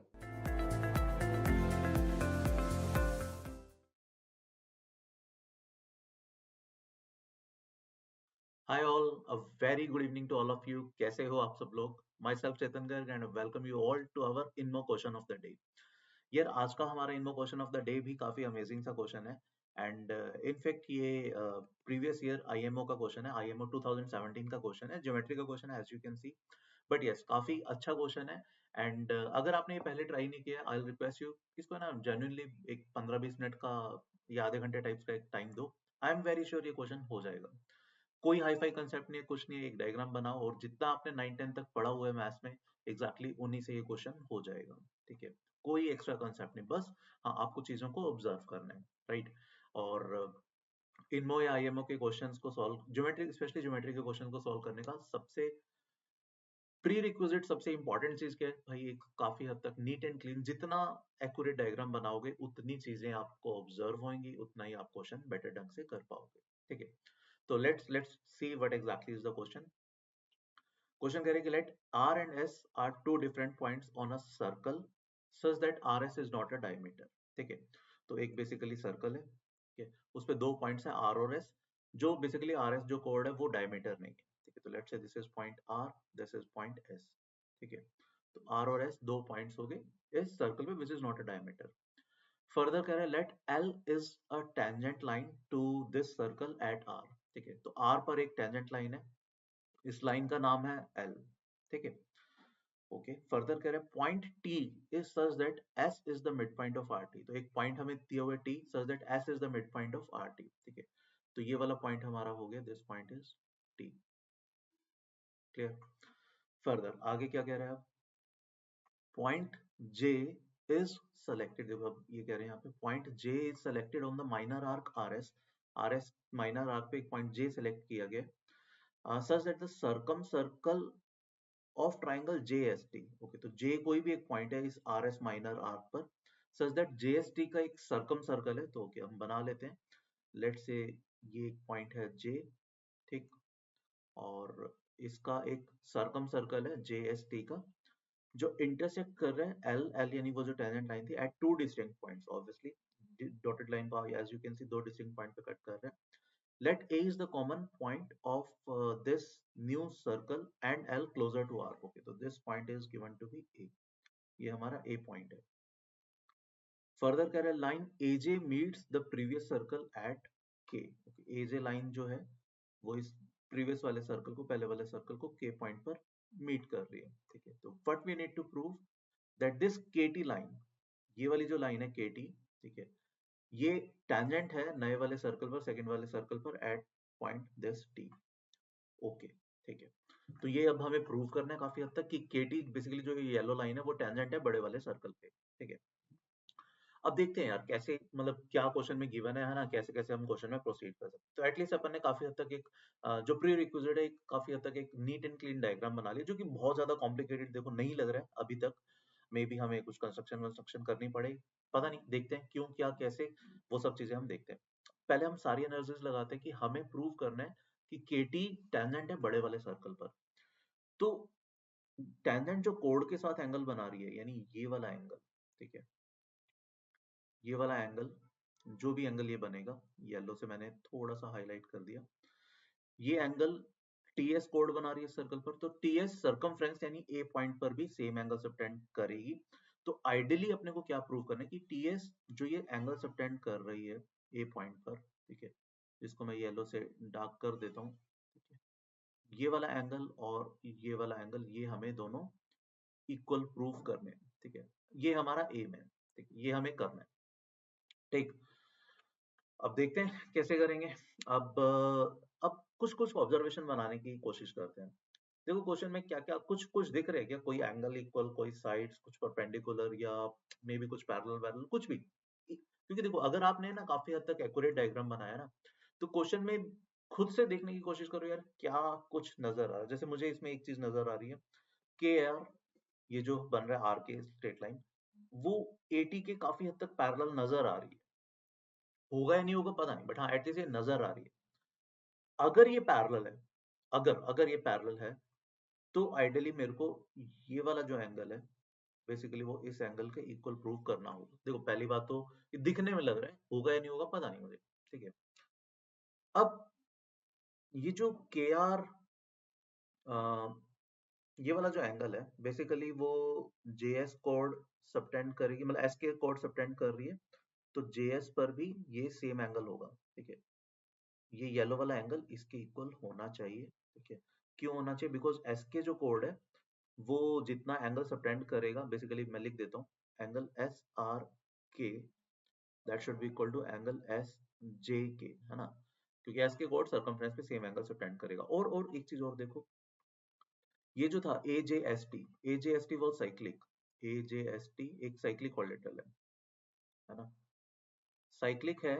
तो ये अगर एंगल जो भी है तो ये 180 माइनस टी होगा, और तो ये वाला भी एंगल इक्वल हो जाएगा, परफेक्ट है। तो that means that should also be equal to angle A T S. ये समझ में आ रहा है सबको? Because if this is theta, this has to be pi minus theta, this will be theta, and this theta is again equal to this theta because of s के कोड circumference पे सेम एंगल से present करेगा। तो जो हमें दिख रहा था वो तो एक्चुअली हो गया, है ना, 80 लाइन के आर के पैरेलल है, ठीक है। ये सीधी सी चीज थी जो हम ऑब्जर्व भी कर सकते थे, ठीक है। चलो, तो अब यहाँ पर मैं इतनी सी चीज इरेज कर देता हूँ जो अपने काम की नहीं है अभी, मे बी आगे। तो ये अब हमारे ये दोनों एंगल थीटा, एंड इनफैक्ट ये वाला एंगल भी चलो हम लिख लेते हैं, this angle is also theta, ठीक है। अब और इन्फॉर्मेशन देखते हैं हमें क्या क्या गिवन था जो अभी तक हमने यूज नहीं किया। S was the mid point, ये इन्फॉर्मेशन गिवन है। तो T S equal to T R लिख देता हूँ मैं साइड पे, अगर कहीं पे जरूरत पड़े। अभी तक तो नहीं समझ में आ रहा कैसे करेंगे। के एस मीडियन हो गया, के एस मीडियन हो गया, तो अभी नहीं क्लियर हो रहा। ओके, फर्दर और क्या हम इन्फॉर्मेशन मिस कर रहे हैं अभी? ओके, इनिशियल इन्फॉर्मेशन, एल जो लाइन थी वो टेंजेंट लाइन थी सर्कल पर। तो टेंजेंट लाइन है तो ये वाला जो एंगल होगा अल्फा, एस आर कोड वही एंगल सबटेंड करेगी के पॉइंट पर, मतलब दिस एंगल इज अल्फा, ठीक है। तो अब देखो, अब यहाँ पर जैसे हम ये लिखते हैं तो अब हमें काफी कुछ दिखने लग गया। ये वाला एंगल थीटा, थीटा, यहाँ पर ये अल्फा, अल्फा, तो बेसिकली दो ट्रायंगल सिमिलर दिख रही है ना। कौन कौन सी? ए टी आर मैं बोल सकता हूँ that will be similar with, A की जगह आ जाएगा एस, टी की जगह आ गया आर, एंड आर की जगह आ गया के, एस आर के साथ सिमिलर है, ठीक है। होपफुली ये सबको दिखना चाहिए बिकॉज दो एंगल इक्वल हो गए ना, थीटा अल्फा और अल्फा थीटा। ओके, सिमिलर है तो ये थर्ड एंगल के इक्वल होगा, जिसका मुझे अभी तो कुछ कॉम्प्लिकेटेड सा यूज लग रहा है, तो डायरेक्टली नहीं समझ में आ रहा। बट हाँ चलो, एटलीस्ट हम साइड्स प्रोपोर्शनल तो कर सकते हैं ना। हाँ, और देखो यहाँ पर है ना clearly T S equal to S R है, तो S R T S equal to T R, नहीं sorry my bad, T S equal to S R, ठीक है। एस आर हमें यहाँ से नजर आ रहा है, ठीक है, तो मैं इसको लिखता हूँ A T upon S R, A T upon S R, ठीक है, and that should be equal to, I can say T R upon R K, ठीक है। और एस आर की जगह I can write T S, तो इसको मैं पहले वाली टर्म को दोबारा लिख सकता हूँ A T upon T S, और you can say A T upon, चलो टी एस लिख दिया। अब अगर आप यहाँ पर इस चीज को थोड़ा सा ध्यान से देखोगे, ये क्या चीज है? T R, T R upon A T, और उनके बीच में एंगल कितना है? थीटा। इसको मैं चलो रीराइट कर देता हूँ, टी आर अपॉन, अभी ये क्या कर दिया मैंने, T R upon R T, दोबारा ये लिख दिया। यहाँ पर क्या आएगा? टी आर अपॉन आर के आएगा ना, T R upon R K, ठीक है। तो इसको हम थोड़ा सा रीअरेंज कर लेते हैं, इसको we can write T R upon A T, यही लिख सकते हैं ना, T R upon A T, और इसकी जगह हम और वी कैन राइट, चलो ठीक है, ये जो लिखा हुआ है वही सही है, टी आर अपॉन आर के, टी आर अपॉन आर के बीच में एंगल था थीटा, और ए टी और ए टी अपॉन टी एस, इनके बीच में भी एंगल है थीटा। तो साइड एंगल साइड से देखो, साइड एंगल साइड से what I can say, side angle side से these two triangles will be similar. कौन सी दो ट्रायंगल्स? ए टी एस, ठीक है, that should be similar with T R K, क्योंकि देखो T R upon R K that is equal to A T upon T S, ये हमने अभी कंक्लूड किया. और इन दोनों के बीच में एंगल था टी पर थीटा और आर पर भी थीटा, तो ये दोनों ट्रायंगल सिमिलर होगी. सिमिलर होने का मतलब क्या है? ये जो एंगल ए है मतलब एंगल टी ए एस, ठीक है, that should be equal to angle T, T मतलब angle R T K. And in fact देखो यही हमारे वो जो दो ओरिजिनल येलो एंगल्स थे यही हमें प्रूव करने थे, ठीक है. तो देखो यार इतना आसान सा क्वेश्चन है, बस थोड़ी सी आपको इन्फॉर्मेशन, देखो ना कुछ भी स्पेस नहीं कंज्यूम हुआ, एक ही आपकी स्क्रीन पर ये पूरा क्वेश्चन हमने कर दिया, ठीक है. तो इनमो के क्वेश्चंस में या फॉर दैट मैटर आईएमओ के क्वेश्चन में अगर आप डायग्राम काफी हद तक नीट एंड क्लीन बना पाते हो तो बड़े इजीली क्वेश्चन हो जाएगा, ठीक है. थोड़ी सी चीजों को ऑब्जर्व करो, क्या कुछ गिवन है, ठीक है, क्या हमें डायग्राम से डायरेक्टली दिख रहा है, और वहां से काफी हद तक चीजें काफी हिंट मिल जाता है क्वेश्चन में. जैसे यहाँ पर अब दिखने में लग रहा था कि यार वो जो आर के लाइन है वो 80 के पैरेलल है, होगी या नहीं अगेन पता नहीं. और हल्का सा हमने प्रोसीड किया, देखा कि भैया एंगल एटीएस जो है वो एंगल एस जे के इक्वल है, एंड एस जे के ऑब्वियसली एस आर के इक्वल था, तो दैट मींस ये दोनों पैरेलल हो गए. ऑल्दो फर्दर देखो पैरेलल होने का कोई बहुत ज्यादा यूज नहीं हो पाया, बट स्टिल हाँ मतलब यहाँ से फिर फर्दर हमने सिमिलर ट्रायंगल्स के थ्रू प्रोसीड किया और ये हो गया. तो प्रैक्टिकली एक दो सर्कल्स की प्रॉपर्टीज लगी हैं और सिमिलर ट्रायंगल की प्रॉपर्टी लगी हैं जो बड़े इजीली 9th और 10th क्लास में मतलब एनसीईआरटी में जो टेक्स्ट बुक्स हैं स्टैंडर्ड अपने इंडिया में उसमें ये होती हैं, है ना. तो बहुत अच्छा क्वेश्चन था ये, मतलब ज्योमेट्री का, ठीक है. होपफुली यार आपको समझ में आया होगा और मजा आया होगा.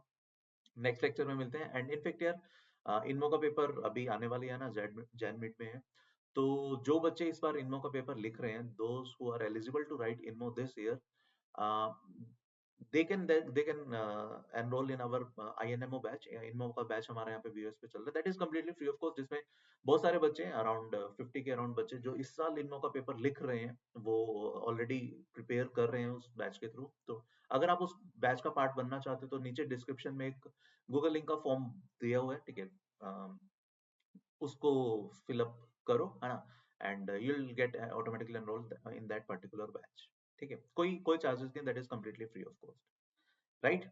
तो see you in the next INMO question of the day. Till then please take a very good care of yourself. Thank you. Bye bye. Hello students, कैसे हो आप सब लोग? My self Chetan Garg and I welcome you all to our INMO question of the day series, right.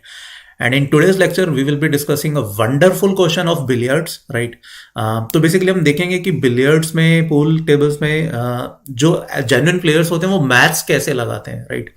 तो actually it is a question of mathematics, but yes मतलब it's being framed into a billiard question, right. तो हम question देखते हैं एक बार, and I am very sure आपको बहुत मजा आने वाला है आज के क्वेश्चन में. एंड जिन बच्चों को बहुत ज्यादा इन डेप्थ नॉलेज नहीं भी है काफी सारे कंसेप्ट्स की, तो तब भी चलेगा. मतलब इस क्वेश्चन के लिए आपको कुछ भी बहुत ज्यादा एक्सटेंसिव नॉलेज की जरूरत नहीं है. All you need is just a logic, a perfect logic, right. तो लेट्स सी द क्वेश्चन, है ना.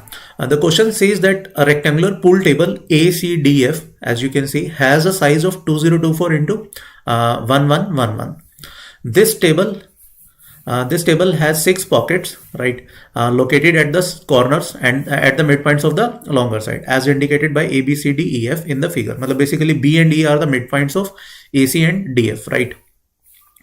A ball is hit from the corner A at an angle of 45 degree, ठीक है. 45 डिग्री पर हिट किया तो ऑब्वियसली ये कहीं जाकर यहाँ कुछ हिट करेगा, है ना, एंड देन फिर रिफ्लेक्ट होगा, एंड देन फिर रिफ्लेक्ट होगा, एंड सो ऑन, कुछ कुछ होगा, right. And basically and bounces off the edges until it falls into one of the pockets. आप ये अज्यूम कर सकते हो कि जो बॉल है वो भी एक पॉइंट मास है, एंड ये जो पॉकेट्स है ये भी बेसिकली पॉइंट मास है. तो जब ये एग्जैक्टली इसके सेंटर से कोइंसाइड करेगा तभी वो उस पर फॉल करेगा, right. You can assume these things, right. Basically this is what ये जो लिखा हुआ है यहाँ पर, ये अपनी अजम्पशन को सपोर्ट करने के लिए, राइट. तो basically what you can assume कि जो बॉल है that is a point mass, and ये जब एग्जैक्टली इस कॉर्नर पर जाएगा, किसी भी कॉर्नर पर, मे बी एफ पर, ई पर, डी पर, सी पर, बी पर या ए पर, तभी वो बॉल उस पॉकेट में फॉल करेगा, right. Now our question is in which pocket will it end, है ना. Which pocket will it end in, मतलब बॉल कौन से पॉकेट में जाएगा, ए में, बी में, सी में, डी में, ई में, एफ में, किस में और क्यों कैसे। तो you need to be logically correct, है ना, आपको लॉजिकली बताना है कि कैसे होगा। Now this question is a perfect question, मतलब इसमें काफी सारे बच्चे कैसे स्टार्ट करेंगे, वो करेंगे अच्छा यहाँ से ये रिफ्लेक्ट कर रहा है, फिर यहाँ, फिर कहीं यहाँ, फिर कहीं यहाँ, तो ऐसे तो है ना बहुत ज्यादा रिफ्लेक्शन सी हो जाएंगी, राइट। एंड मतलब to be very honest seriously आप ऐसे वर्कआउट नहीं कर पाओगे। तो you need to have some logic, कुछ लॉजिकली करेक्ट आपको होना पड़ेगा इस क्वेश्चन में, ठीक है। तो I request you to please pause the video, think about this question, take give at least 15 to 20 minutes genuine try on this question and try to figure out how we can find this question, है ना। And in fact इस number में कुछ ऐसा नहीं है, मतलब ये कोई बहुत ज़्यादा कुछ नंबर्स में कुछ ऐसा ट्रिक नहीं छुपा हुआ, तो आपको लॉजिक ही वर्कआउट करना पड़ेगा, right. And if you have played billiards, if you have played pool, तो आई होप आपको शायद थोड़ा बेटर स्ट्राइक कर जाएगा कि इस टाइप की चीज़ों को कैसे वर्कआउट करते हैं, राइट। तो मतलब जैसे अगर लेट से हम यहाँ से हिट कर रहे हैं और हमें चाहिए कि मे बी 1 रिफ्लेक्शन के बाद, 1 बाउंस ऑफ के बाद, या 2 बाउंस ऑफ के बाद, या मल्टीपल बाउंस ऑफ के बाद जो बॉल है वो हमारी सी पॉकेट में गिरे, या ई में गिरे, एफ में गिरे, या डी में गिरे, या बी में गिरे, या वापस ए में आए, तो हमें किस तरीके से हिट करना चाहिए, ठीक है, कहाँ हिट करना चाहिए। बट यहां हमें थोड़ा सा ऑपोजिट दिया हुआ है, हमें बताया हुआ है कि 45 डिग्री पर हिट किया गया, तो अब कौन से पॉकेट में गिरेगी ये आपको सोचना है, ठीक है। तो think about it, in the next slide I will give you a hint, है ना। तो बेसिकली तब तक आप वीडियो को पॉज करके सॉल्व कर सकते हो। If you are still not able to solve it, you can come again to the video, right. तो I am proceeding with the hint.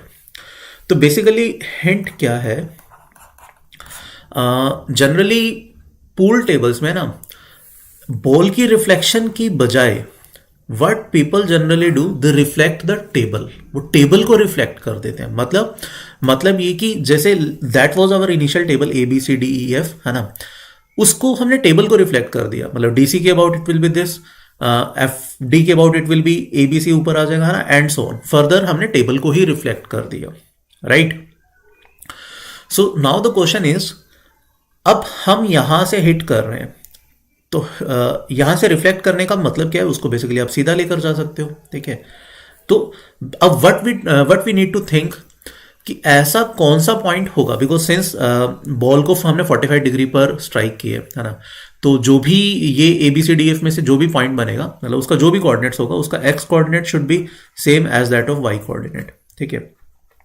तो बेसिकली हमने इस पूल टेबल को एक ग्रिड में कन्वर्ट कर दिए, है ना, एक रेक्टेंगुलर ग्रिड में कन्वर्ट कर दिया। अब हमें जस्ट ये वर्कआउट करना है कि कौन सा ऐसा पॉइंट होगा जिसका एक्स कोऑर्डिनेट और वाई कोऑर्डिनेट सेम होगा, मतलब ऐसा कौन सा फर्स्ट पॉइंट अपीयर होगा, है ना। वो एफ पॉइंट होगा, ए होगा, बी होगा, सी होगा, डी होगा, या ई होगा, कौन सा होगा, that you need to figure it out. तो अभी हमने काफी आपको हिंट दे दिए, हम टेबल को रिफ्लेक्ट कर दिए, है ना। हमने टेबल को रिफ्लेक्ट करने का मतलब ये नहीं कि अब जैसे एबीसी के बाद एबीसी नहीं आ रहा है, वो सीबीए हुआ है बिकॉज रिफ्लेक्ट किया गया, अब इसके अबाउट फिर से एबीसी हो गया, राइट। तो ये पैटर्न है ABC B A B C, ठीक है। तो A B C B A B C B A B C B, ये पैटर्न है, या A B C B A B C B A B C, ये वाला। एंड सिमिलरली यहाँ पर मल्टीपल पैटर्न्स है, वर्टिकल लाइन में भी F A D E F A D E F A D इस टाइप से चल रहा है। एंड इधर वर्टिकल लाइंस की अगर हम बात करें तो A F A F A F है, या C D C D C D है, या B E B E B है, राइट। तो आपको ये फिगर आउट करना है अभी कि कौन सा ऐसा फर्स्ट पॉइंट होगा जिसका एक्स कोऑर्डिनेट और वाई कोऑर्डिनेट सेम होगा, ठीक है। तो ये बहुत ईजी है, इसको फिगर आउट करने की कोशिश करो, ठीक है। मैं एक बार अपने फिर से वापस क्वेश्चन पे चलता हूँ, बिकॉज अब आपको इस नंबर की रिक्वायरमेंट होगी, ठीक है। तो this complete length was 2024, तो this is 1012 and this AF is 1111 and I hope आप सबको इसके फैक्टर्स पता होंगे। 1012 के फैक्टर्स कितने बनते हैं, that is 11 into 92 and अगर हम बात करें 1111 की, that is 11 into 101, right। So this is a big hint, है ना। अब आपको अब मेरे ख्याल में से अब now you will be able to find the answer कि कौन से पॉकेट में फाइनली बॉल गिरेगी, राइट। तो अभी भी आई रिक्वेस्ट यू कि भाई एक बार सिर्फ 5-10 मिनट्स के लिए वीडियो को पॉज करो, है ना, and try to solve this question. I am very sure अब आपको आंसर मिल जाएगा, राइट। तो I am proceeding with the solution, ठीक है। आई होप आप लोगों ने अभी जेन्युइन टाइम दिया होगा, है ना। Now I am giving you the solution. देखो AB we are assuming it to be AB is basically 1012 है ना, and that is nothing but 11 into 92, right? And what is your this AF? AF is nothing but AF is your 1111, which is nothing but 11 into 101, right? And since the coordinate of this is same, that is x comma x, तो that will happen only if अगर हम ये वाली length जो है A B वाली length, since 92 and 101 are coprime, 101 is basically a prime number है ना. So this will be this can happen only when we multiply 11 into 101, that is this length, vertical length by 92 है ना, by this factor, and we multiply AB length that is 1012 है ना, 1012 जो कि हमारा 11 into 92 के इक्वल था. जब हम इसको 101 से मल्टीप्लाई करेंगे then only these two coordinates can become same. तो मतलब क्या है, मतलब ये है कि ये जो हमारी लेंथ थी AB that was 11 into 92 है ना, इस लेंथ को हमें कितनी बार चलना पड़ेगा आगे, 101 टाइम्स, राइट.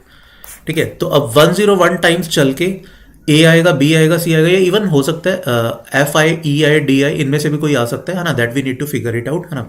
तो 101 टाइम्स चलते हैं, तो पहले हम देखते हैं कि हम इस वाली लाइन पे एंड अप करेंगे, इस वाली लाइन पे एंड अप करेंगे, इस वाली लाइन पर. बेसिकली देखो ना, there are only 3 lines, either A F वाली, या बी वाली, या सी डी वाली है ना. देखो 1 स्टेप चलने के बाद हम बी पर आ रहे हैं, 1 स्टेप चलने के बाद, 2 स्टेप चलने के बाद हम सी पर आ रहे हैं.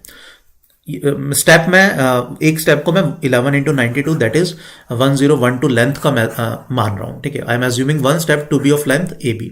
तो 1 स्टेप चलने के बाद मैं बी पर आ रहा हूँ, 2 स्टेप चलने के बाद मैं सी पर, 3 स्टेप चलने के बाद मैं बी पर, फिर 4 स्टेप चलने के बाद मैं ए पर, then B, C, B, A. ठीक है, this is the pattern. And how many steps do I need to travel, 101 steps. So these are odd number of steps, and at odd number of steps I am ending at what, B pocket, right. तो अब हमें इतना समझ में आ गया कि ये जो x वाली पॉकेट जो बनेगी, ठीक है, ये वाली पॉकेट बनेगी, बी वाली बनेगी, राइट. आई होप ये सबको क्लियर है, because after 101 steps I am ending at this B pocket step है ना.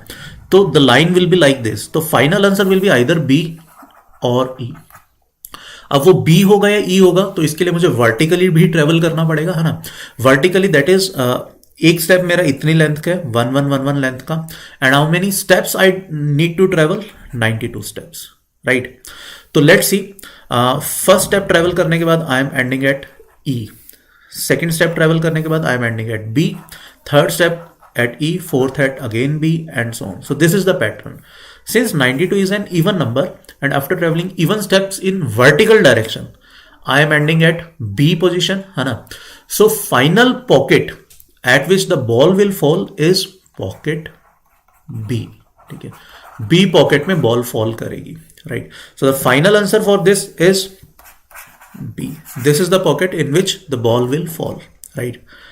तो आई होप ये बड़ा सिंपल सा क्वेश्चन, एंड आई होप आपको एक्सप्लेनेशन समझ में आ गई होगी.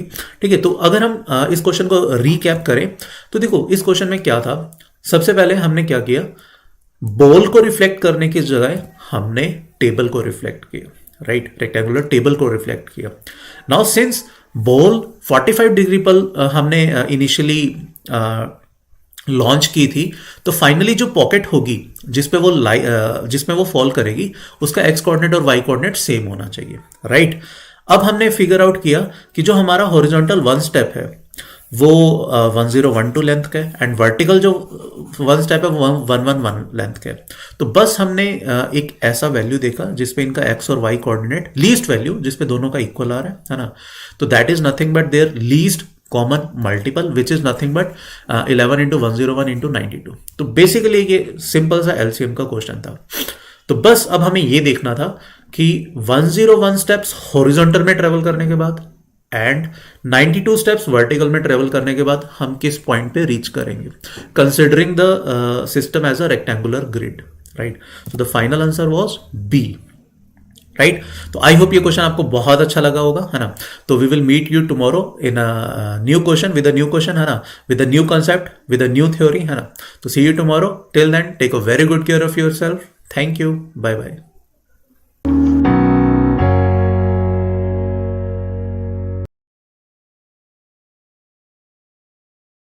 Hey all, this is Abhay Mahajan and I welcome you all to this amazing series. INMO question of the day और बहुत ही इंटरेस्टिंग क्वेश्चन, इनफैक्ट एक प्रीवियस ईयर IMO का question discuss करने वाला, हालांकि it is a P4 which is supposedly an easy problem, but फिर भी we will be learning a trick or two. जिन बच्चों को डिविजिबिलिटी वाले क्वेश्चन से प्रॉब्लम होती है उनको आज काफ़ी ज़्यादा अंडरस्टैंडिंग बढ़ने वाली है. सो शुरू करते हैं आज का सेशन. उससे पहले guys, this is N IOQM camp और इनमो कैंप जो कि स्टार्ट हुआ है वेदांतु में, and this is totally free of cost for all the students who are eligible, who will be writing their exam on 6th of March. तो ये 7 day a week engagement है. सो Monday, Wednesday, Friday को IOQM के lecture चल रहे हैं. Tuesday and Saturday को इनमो के टॉपिक वाइज लेक्चर्स चल रहे हैं. थर्सडे एंड सैटरडे संडे को IOQM का टेस्ट चल रहा है, वो भी न्यू पैटर्न पे. So this is an amazing camp and this is something which you can not afford to miss. क्या करना है तुम्हें, ये नीचे गूगल फॉर्म दिया हुआ है, इस पे जाना है एंड सारी डिटेल्स भरनी है. We will be verifying your details and will be putting you into this camp ASAP. So let us get on to the problem, guys. This is, as I said, IMO 1998 का problem and बहुत amazing सी tricks समझने वाले हैं, सीखने वाले हैं कि किस तरीके से इन ट्रिक्स को यूज करके इस तरह के क्वेश्चंस को किया जाता है. So the questions determine all the ordered pairs xy of positive integers such that x square y plus x plus y is divisible by xy square plus y plus 7. So this is, as I said, problem 4, day 2. Day 2 problem 1 and overall P4 problem है. So basically the question is x y square plus y plus 7 divides x square y plus x plus y. ये question है. अब इस तरह के questions के अंदर ना हमेशा क्या करते हैं, जो भी डिफिकल्ट लुकिंग टर्म्स है ना उनको हटाने की कोशिश करते हैं. किससे? Using the property that if a divides b then a also divides, let's say, xb minus ya. कुछ इस तरीके से कर सकते हैं सो दैट x और y में कुछ इस तरीके से चूज करूं सो दैट जो ओवरऑल रिजल्टेंट है वो बहुत बढ़िया सा आ जाए. ठीक है, बहुत बढ़िया सा आ जाए. यहां पर डिफिकल्ट लुकिंग टर्म्स जो लग रही हैं वो x स्क्वायर y है एंड xy स्क्वायर है. So I need to choose some multiples x and y in this case such that ये टर्म्स खत्म हो जाए ताकि थोड़ा सा इजी क्वेश्चन बन जाए. सो क्या करेंगे यहां पे, ध्यान से देखना. If this divide this and it is given that x and y are positive integers, this is important, x and y are all positive integers. So can I say xy square plus y plus 7. ध्यान से देखना, divides. मुझे ये हटाना है, ये हटाना है, मुश्किल लुकिंग टर्म्स हटानी है. सो अगर मैं यहां पे y के मल्टीप्लाई करता हूं, y into x square y plus x plus y minus x into x y square plus y plus 7. इससे देखो फायदा क्या हुआ. फायदा इससे ये हुआ, देखो क्या क्या टर्म्स कैंसिल हो गई. यहां पर x square y square, x square y square, ये दो टर्म्स खत्म हो गई. एक्स वाई और यहां पर एक्स वाई, ये वाली दो टर्म्स भी खत्म हो गई. तो बहुत ही सिंपल सी दो टर्म का सोल्यूशन, दो टर्म का एक्सप्रेशन रह जाएगा. So basically x y square plus y plus 7 divides y square minus 7x. y square minus 7x. I hope this is clear. So यहां पर ऑब्वियसली अगर हम देखें ध्यान से तो यार ये इससे बेटर ये है. This is a better looking thing. This is a better looking thing than this, because यहां पर बहुत ही छोटा सा एक्सप्रेशन लग गया, दो टर्म्स रहेगी y स्क्वायर 7x. यहां पर बड़ी बड़ी टर्म्स थी. अब यहां पर देखते हैं गाइस किस तरीके से आगे अप्रोच करना. So again if I move on to the next slide, so x y square plus y plus 7. So x y square plus y plus 7 divides y square minus 7x. y square minus 7x. अब ध्यान से देखो, हम दो cases लेते हैं. Case one when y square minus 7x is greater than or equal to 0. तो y square minus 7x 0 या 0 से बड़ा है. हो सकता है ना ये पॉजिटिव, हो सकता है नेगेटिव हो, बिकॉज यहां पर हमने क्या किया, x और y ऐसे चूज किया. x और y तो कैसे भी इंटीजर्स होते हैं, यहां पे दिया भी नहीं हुआ कि x और y में से कौन सा बड़ा है कौन सा छोटा. सो रैंडमली हमने इसको y से मल्टीप्लाई कर दिया, इसको x से मल्टीप्लाई कर दिया, इनको सब्ट्रैक्ट कर दिया. अब हो सकता है कि ये जो ओवरऑल प्रोडक्ट, जो ओवरऑल एक्सप्रेशन है, this can be positive, this can be negative, this can be equal to 0, कुछ भी हो सकता है ना. सो एक केस मानते हैं when this is greater than और इक्वल टू 0, ये 0 या 0 से बड़ा है, तो मतलब ये एज इट इज पॉजिटिव है.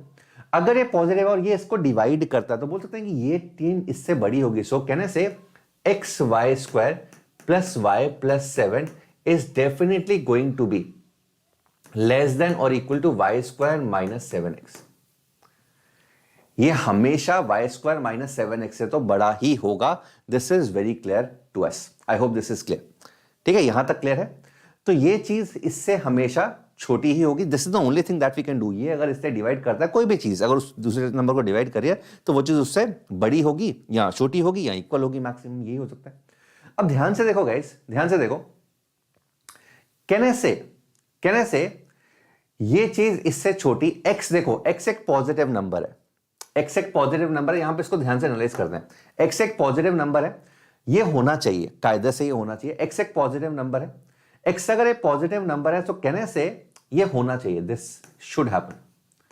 होना चाहिए, होना चाहिए. This should happen. But can this happen? Because if x is positive number, so कहने से x y square is definitely greater than और equal to y square.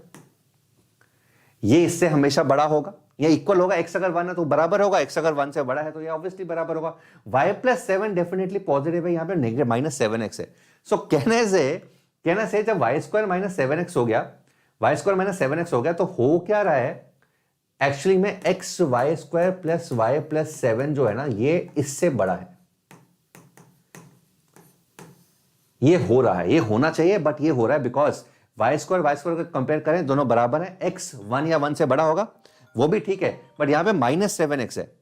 We have minus 7x है, minus 7x है. तो definitely ये उससे छोटा हो जाएगा. y प्लस 7 तो पॉजिटिव ही होंगे. सो दिस इज, तो अगर ये इससे बड़ा है, सोच के देखो कोई ऐसा नंबर जो दूसरे नंबर को डिवाइड कर रहा है और ये नंबर बड़ा है, तो कहना से this number y square minus 7x has to be 0. This is the only possibility. अब कुछ हो ही नहीं सकता. This is the only possibility. ये होना चाहिए बट ये है. इसका मतलब दिस हैज टू बी 0 और y स्क्वायर का वैल्यू 7x है. y स्क्वायर अगर 7x है तो अगेन सॉल्यूशंस क्या होंगे? सारे के सारे सॉल्यूशन जो उसको सैटिस्फाई करते हैं वो सॉल्यूशन होंगे. Let's say y is equal to k. y is equal to k. तो x कितना हो गया? y is equal to 7k बोल देते हैं. y is equal to 7k, तो 49k स्क्वायर अपॉन 7, तो x is 7k square. So can I say all the numbers of the form 7k square comma 7k are going to satisfy this, and we can also check भी कर सकते हैं. कैसे check करेंगे? अगर x को मैं ये और y को मैं ये पुट करता हूं तो ये जो टर्म है x स्क्वायर y प्लस 7, ये लिखते हैं क्या होगा? सो x स्क्वायर मतलब 49k4 into 7k plus 7k plus 7 plus 7k plus 7. So this becomes, यहां पर अगर मैं ये क्या बनूं, 343k to the power 5 plus 7k plus 7. And अगर मैं यहां पर देखता हूं दिस नंबर, ये नंबर इसको यहां पर लिख लेते हैं. This number x square y plus x plus y. So x square y would be x square, तो 49k4 into y is 7k plus x is 7k square plus 7k square plus y is 7k. एक minute, x square y है यहां पर, sorry यहां पर x y square था ना, यहां पे हल्का सा गलत हो गया. x y square, x y square. So x y square would be, यहां पर भी थोड़ा सा चेंज होगा, यहां पर भी थोड़ा सा चेंज होगा. So x y square is going to be, x is 7k square into y square is 49k square. So this is 343k4. सो 343k4 प्लस 7k प्लस 7, यहां पर क्या आ रहा है? 343k5, 343k5 plus 7k square plus 7k. सो कहने से this is k times ये पूरा का पूरा, k टाइम्स पूरा का पूरा. So clearly this is divisible by this. तो एनी नंबर जो इस फॉर्म का होगा 7k square comma 7k, where k belongs to natural number, is going to satisfy this, तो ये सारे के सारे solutions of the form 7k square comma 7k, सारे के सारे इसका सॉल्यूशन बन जाएंगे. फॉर एग्जांपल अगर k को मैं 1 पुट करता हूं तो 7 कॉमा 7, k को 2 पुट करता हूं सो 28 कॉमा 2 पुट करता हूं 4 7 28,14 ये होगा ना, 2 पुट करेंगे 3 पुट करेंगे 9 7 63,21 ये सारे के सारे इसको सेटिस्फाई करेंगे. That is solution number 1. Case 2 so if we form case 2 obviously क्या होगा, y square minus 7x is negative. y square minus 7x is negative. So अगर y square minus 7x negative है तो clearly x y square plus y plus 7 divides 7x minus y square, because 7x minus y square positive हो जाएगा, तो negative number को positive कर दो, कुछ तक नहीं है इसके अंदर. सो अगर ये नेगेटिव अगर पॉजिटिव है तो हमने ये देखा कि अगर ये पॉजिटिव नंबर है तो हमने बाय लॉजिक देखा कि ये होना चाहिए, ये नंबर इससे छोटा होना चाहिए या बराबर होना चाहिए, बट एक्चुअली में ये नंबर उससे छोटा है, ये एक्चुअल केस है. तो अगर ये नंबर से छोटा है तो ये 0 ही होना पड़ेगा, इसके अलावा हो ही नहीं सकता ना. कभी ऐसा थोड़ा देखा है 5 डिवाइड्स 2. सो अगर 5x को डिवाइड करता है, अगर 5x को डिवाइड करता है, x पॉजिटिव है एंड x अगर पता लग जाए कि 5 से छोटा है तो x हैज टू बी 0, और कोई मतलब x only multiple of 5 is 0 which is non negative. ठीक है, तो हमने यहां से वो निकाल लिया. Now let us consider another case जब 7x minus x y square 7x minus y square is positive, तो ये केस होगा. अब यहां पर एग्जैक्टली सेम चीज जो हमने पहले ट्रिक पिछली बार यहां पर पिछले केस में निकाला था, तो अल्टीमेटली मैंने क्या बताया था, डिफिकल्ट लुकिंग टर्म्स. तो again the concept is try to remove the difficult looking terms. Difficult looking terms को हटाने का कोशिश करो. That is the only thing that you need to focus on. Difficult looking term. Now what is the difficult looking term है, तो 7x है यहां पर ये है. तो अगर मैं यहां पे y स्क्वायर खत्म करूं, y स्क्वायर खत्म किया जा सकता, तो बिल्कुल किया जा सकता है. यहां पे x से मल्टीप्लाई कर दो. सो कहने से अगर ये इसको डिवाइड करता तो ध्यान से देखना, x y square plus y plus 7 also divides x times x y square हटाने की कोशिश करें. सो दिस ऑल्सो डिवाइड्स, एक मिनट. अच्छा, यहां पर ये करने का जरूरत नहीं है. अगर मैं यहां पर लॉजिक लगाऊं गाइस, यहां पर लॉजिक लगाऊं, सो कहने से x y square plus y plus 7 x y square plus y plus 7 is less than और equal to 7x minus y square by the same logic. We are applying the same logic. ये इसको divide करता है भाई, तो ये इससे छोटा ही होगा. अगर ये इससे छोटा है तो कहने से ये डेफिनेटली 7x से छोटा होगा, बिकॉज y अगर नॉन नेगेटिव है तो कुछ ना कुछ सब्ट्रैक्शन करेगा, तो ये हमेशा 7x से छोटा है. अब सोच के देखो, x y square plus y plus 7x से छोटा है. यहां से ना बहुत इजीली y का रेंज आ जाएगा. देख, y का रेंज आ जाएगा. सो ये इससे छोटा है, कहने से y can only be 1 and 2. That is the only 2 possibilities. y या तो 1 होगा या 2 होगा, और इसके अलावा कुछ और हो ही नहीं सकता. बिकॉज अगर y 3 है, सोच के देखो, अगर y 3 है या 3 से बड़ा है तो लेफ्ट हैंड साइड क्या हो जाएगी, 9x plus y plus 7 definitely 7x से तो बड़ा होगा ही होगा. सो कहने से y can only be 1 and 2. वो भी होगा नहीं होगा पता नहीं, but only possibilities, these are the only possibilities.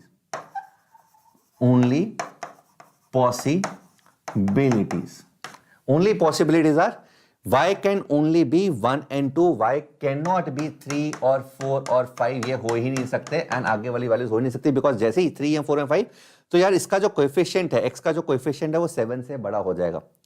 वो 7 से बड़ा हो जाएगा. तो बिकॉज हम क्या यूज कर रहे हैं, we are using the fact that ये इससे बड़ा है एंड ये डेफिनेटली y x स्क्वायर से बड़ा है. तो अगर मैं इसको कंपेयर करूं तो y स्क्वायर का वैल्यू 7 से छोटा आएगा, y पॉजिटिव है, y can only be 1 and 2. So this is what we are using. So only possibilities are 1 and 2. So let us explore both the possibilities. Okay, क्या आया y is equal to 1 और y is equal to 2. So let me go back अगले page में. So again यहां पर आ रहे हैं, ठीक है. तो वी रीच्ड हियर. एक तो x y square plus y plus 7. So x y square plus y plus 7 divide 7x minus y square. और हमने ये भी देख लिया y can only be 1 and 2. That is the only things. अब देखते हैं यहां पे, अगर y 1 है अगर y 1 है, let us explore the possibility, if y is 1 तो y इज 1 तो x plus 8 divides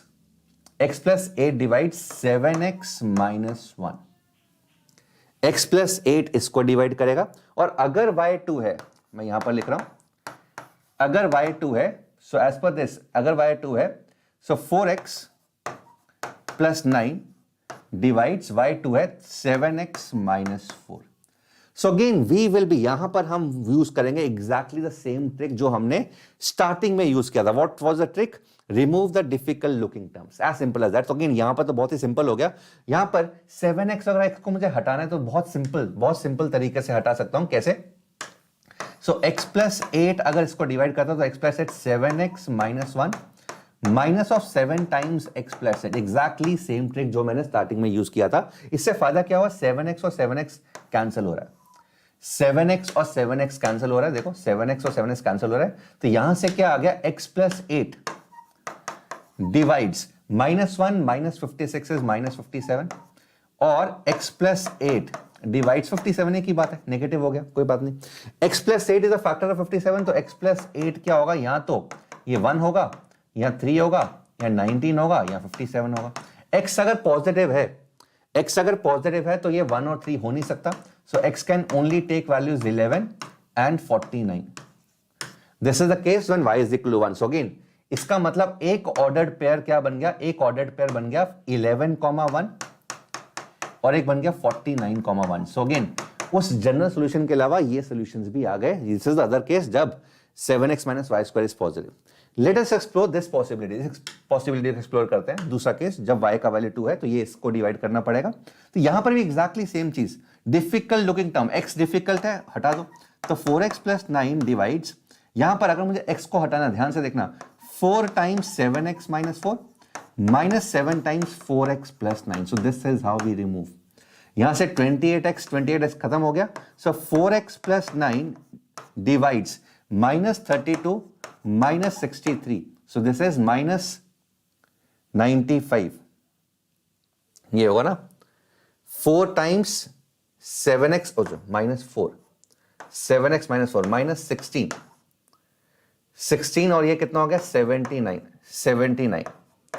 so this implies 4x plus 9 divide 79 which is a prime number। तो इसका मतलब 4x plus 9 can be only 1 and 79। यहां से 79, तो 4x can be 70 और 4x can be minus 8। दोनों ही पॉसिबल नहीं है, बिकॉज दोनों से ही इससे नेगेटिव इंटीजर आ रहा है और इससे इंटीजर ही नहीं आ रहा। So again this is not possible, so this case doesn't work. So the only answer is, एक तो पहले वाला 7t square 70 n is the natural number, 49,1 and 11,1, these are the all complete solution. और इसमें हम चेक भी कर सकते हैं, वेरीफाई भी कर सकते हैं, एंड देख सकते हो कि जब तुम x को 11 y को 1 पुट करोगे, 14 x को 14 y को 1 पुट करोगे तो ये उससे डिविजिबल होगा। ये तो हमने प्रूव ऑलरेडी कर दिया, चेक कर लिया। 7t स्क्वायर 70 इज, जब हम पुट करते हैं तो this clearly is divisible by this. So this is the complete solution. The idea, the trick was to remove the difficult looking terms. वो कैसे हटाएंगे? वो इस प्रॉपर्टी से हटाएंगे दैट a अगर b को डिवाइड कर रहा है then a also divides xb minus ya। so choose the good values of x and y so that difficult looking terms get eliminated। this was the trick and this is one of the most common things जो हम regular courses के अंदर भी करवाते हैं। I hope you've enjoyed this, you've understood this, and अगर तुमने एक प्रॉब्लम खुद से कर लिया था तो congratulations, you just solved P4 of IMO 98। all the best। Hello friends, कैसे हो आप सब? My self Chetan Garg and I welcome you all to our INMO question of the day series. And I hope आपकी INMO की preparation काफ़ी अच्छी चल रही होगी, ठीक है। एंड उसी प्रिपरेशन को थोड़ा और बेटर करने के लिए आज हम एक अच्छे क्वेश्चन के साथ आए, ठीक है। ये कैलकुलेटर पे बेस्ड क्वेश्चन है। बेसिकली हमें एक कैलकुलेटर को फिक्स करना है, राइट। तो उस कैलकुलेटर में कुछ बटन्स मिसिंग है, बट स्टिल हमें वो ऑपरेशन, वो कैलकुलेशन करके देखनी है, राइट। तो उसके लिए हमें एक एल्गोरिथम बनाना है ना। तो आज का क्वेश्चन बहुत इंटरेस्टिंग है। आपको काफ़ी कुछ चीज़ें वर्कआउट करनी पड़ेगी, काफ़ी कुछ चीज़ें आपको स्क्रैच से सोचनी पड़ेगी। And the plus point is, जो भी बच्चा, मतलब कोई भी बच्चा अगर अभी 7th में, 8th में, 9th में, 10th में, 11th में है या इवन 12th में है, तो उसको कुछ भी प्री रिक्विजिट नहीं है। All you need to do is just आपको एडिशन, सब्ट्रैक्शन, मल्टीप्लीकेशन, डिवीजन ये आना चाहिए. But still this question is very very very amazing. It's highly logical. आपको सोचना है, आपको वर्कआउट करना है कि कैसे हम फर्दर ऑपरेशन कर पाएंगे, राइट. तो let's start with the question. ठीक है. Basically we have a calculator, है ना, and let's assume that multiplication and division button are missing from the calculator. यानी कि ये दो बटन हमारे पास नहीं है, मल्टीप्लीकेशन का एंड डिवीजन का. बट येस, मतलब we have an additional button. मैं अभी बताता हूँ आपको, है ना. But it can only add, addition का बटन है, सब्ट्रैक्ट और इवन रेसिप्रोकेट इट, है ना. तो we have a button of 1/x, that is कोई भी नंबर है हम उसको रेसिप्रोकेट कर सकते हैं. Obviously number should be non zero, है ना. अब how we can use this calculator to compute the product of two real numbers, right. For example we want to compute 5 into 7, let's say, है ना. Or for that matter, let's say we want to compute x into y, but we do not have multiplication, neither we have division, right. So these two buttons are missing. Then how we can calculate these two things using only plus, minus, reciprocate, or and if you want to use brackets, you can use bracket, right. So let's see how you can approach this. ठीक है. तो अगर आप इसको try करना चाहते हो तो I request you to kindly pause the video for 5 second, है ना. Pause the video and give it a try for at least 15-20 minutes. बहुत अच्छा क्वेश्चन है ना. और इस क्वेश्चन को करने के इनफैक्ट काफ़ी सारे वेज हैं. मैं उनमें से एक वे आपको बताऊंगा, राइट. एंड लेट्स सी कि आप कर पाते हो या नहीं कर पाते हो. एंड अगर आप नहीं कर पाते हो तो you can again resume the video and you can watch the solution. अभी मैं आफ्टर 5 seconds मैं आपको एक हिंट दूंगा कि how you should approach this question, right. All right. So let me give you the hint, है ना. देखो, let's assume we want to calculate x into y, right. And we know we can add it. And we know an identity x plus y squared minus x minus y squared that is equals to 4xy. ठीक है. तो x into y तो आ रहा है यहाँ से, right. अब ये कैसे सोचा, अगेन मतलब ऐसा नहीं कि हाँ क्वेश्चन पढ़ा और ये सोच लिया, नहीं. ऑब्वियसली इसमें काफ़ी सारा अच्छा खासा टाइम स्पेंड किया गया है ना, कि ऐसे वर्कआउट कर सकते हैं. अब यहाँ पर हमें दो चीज़ें चाहिए. लेट्स से हम ये एडिशन तो कर सकते हैं, ग्रेट. हम ये सब्ट्रैक्शन भी कर सकते हैं. तो अभी what you need to think, आपको क्या सोचना है, आपके लिए फूड फॉर थॉट्स क्या होना चाहिए. लेट्स से हम किसी तरीके से 4xy भी ले आते हैं, but we want x into y. तो हमें इसको 4 से डिवाइड करना, but again division is not there, है ना. Division button was missing. तो हाउ कैन वी 4xy से हम xy कैसे लेकर आ सकते हैं. ठीक है. एक तो आपको ये सोचना है, राइट. मतलब मे बी किसी भी नंबर को हम हाफ कर सकते हैं या नहीं, ये आपको सोचने की कैसे कर सकते हैं, right. And how can we compute the product, how can we square a number, because we want x plus y square. ठीक है. तो बेसिकली अब आपको यहाँ पर दो चीज़ें सोचनी है. क्या हम किसी तरीके से x स्क्वायर कैलकुलेट कर सकते हैं, can we calculate this. And second thing जो आपको सोचनी है, can we half a number. अगर कोई भी नंबर दिया हो, how can we compute its half. Obviously multiplication and division button are missing, ये आपको ध्यान रखना है, राइट. तो अगर आपको ये दोनों चीज़ें समझ में आ जाती हैं, then the question is very easy. कैसे हम x और y है, पहले उनको ऐड करेंगे, उनका स्क्वायर इस मेथड से फाइंड आउट करेंगे. x माइनस वाई करेंगे, उनका स्क्वायर अगेन इस मेथड से फाइंड आउट करेंगे. हमारे पास 4xy रिजल्ट आ जाएगा. If we are able to perform this operation also, अगर हम हाफ करने की टेक्निक ढूंढ ले, है ना, तो हम इसको जस्ट 2 बार ये ऑपरेशन लगा दें and we will get xy. So all you need to figure out is how we can square a number from with the help of this calculator and how we can half a number, right. चलो, तो again ये आपको काफी बड़ा मैंने hint दिए. अभी भी आप वीडियो को पॉज करके एक बार ट्राई दे सकते हो, है ना. Still if you are not able to figure it out, मैं नेक्स्ट स्लाइड में आपको how we can square a number उसका हिंट दे रहा हूं, राइट. चलो, तो I am giving you the hint. I hope आपने एक जेन्युइन सा ट्राई दे लिया होगा, है ना. Let's see. देखो, let's take a number x. We can add it, we can add 1 because addition is there, है ना. अच्छा, we can also reciprocate it because reciprocal भी अलाउड है. तो just reciprocate 1/x and also reciprocate 1/x plus 1. Now these are 2 numbers, right. हम subtraction भी कर सकते हैं. तो let's subtract these 2 numbers. Now what we will gate, we will get x plus 1 minus x upon x into x plus 1, right. This x will obviously get cancelled out with this. So what we are left with 1 upon x square plus x. Now again reciprocate this. Reciprocate तो हम कर ही सकते हैं. तो what we will get x square plus x. Now subtract the original number x from it, है ना. So if we subtract x, we can find x square, right? So this is the technique. Using this calculator we can square a number, है ना. तो अब जो मैंने आपको पहले हिंट दिया था, आई होप आपको उससे ये समझ में आ गया होगा कि यार हाँ, हम x प्लस वाई स्क्वायर कर सकते हैं, हम x माइनस वाई स्क्वायर भी कर सकते हैं. कैसे?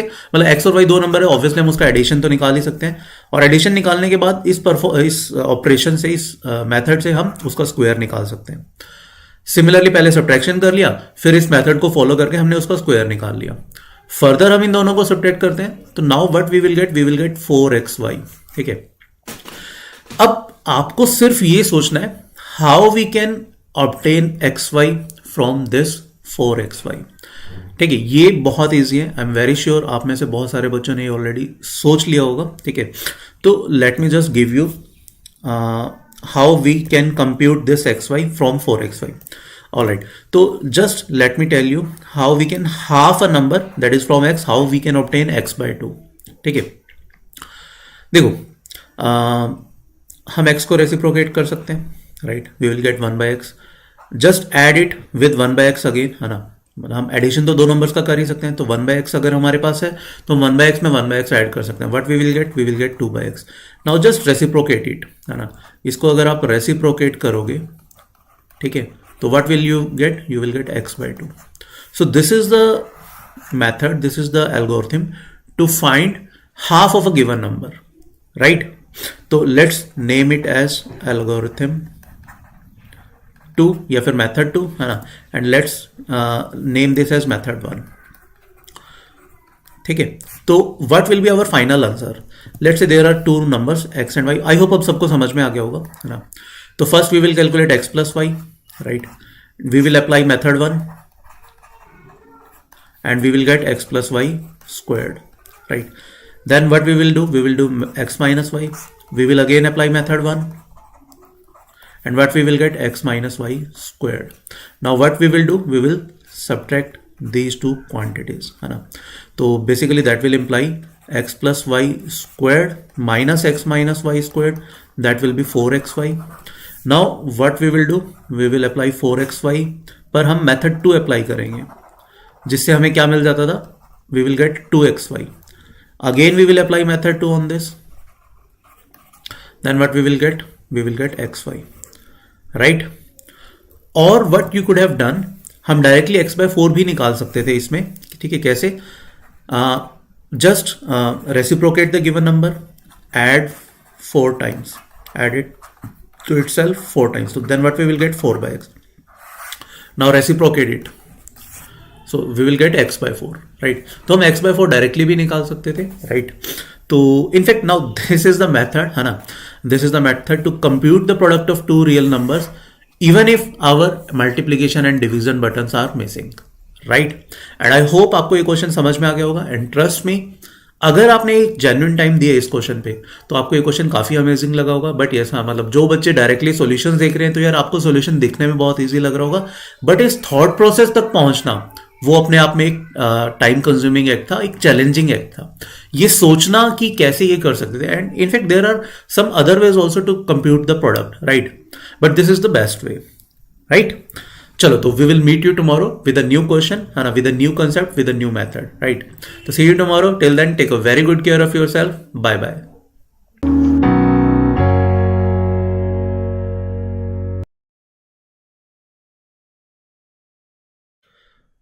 हेलो स्टूडेंट्स, कैसे हो आप सब लोग. My self Chetan Garg and I welcome you all to our INMO question of the day series. In this series we discuss one question that is of the level INMO, right.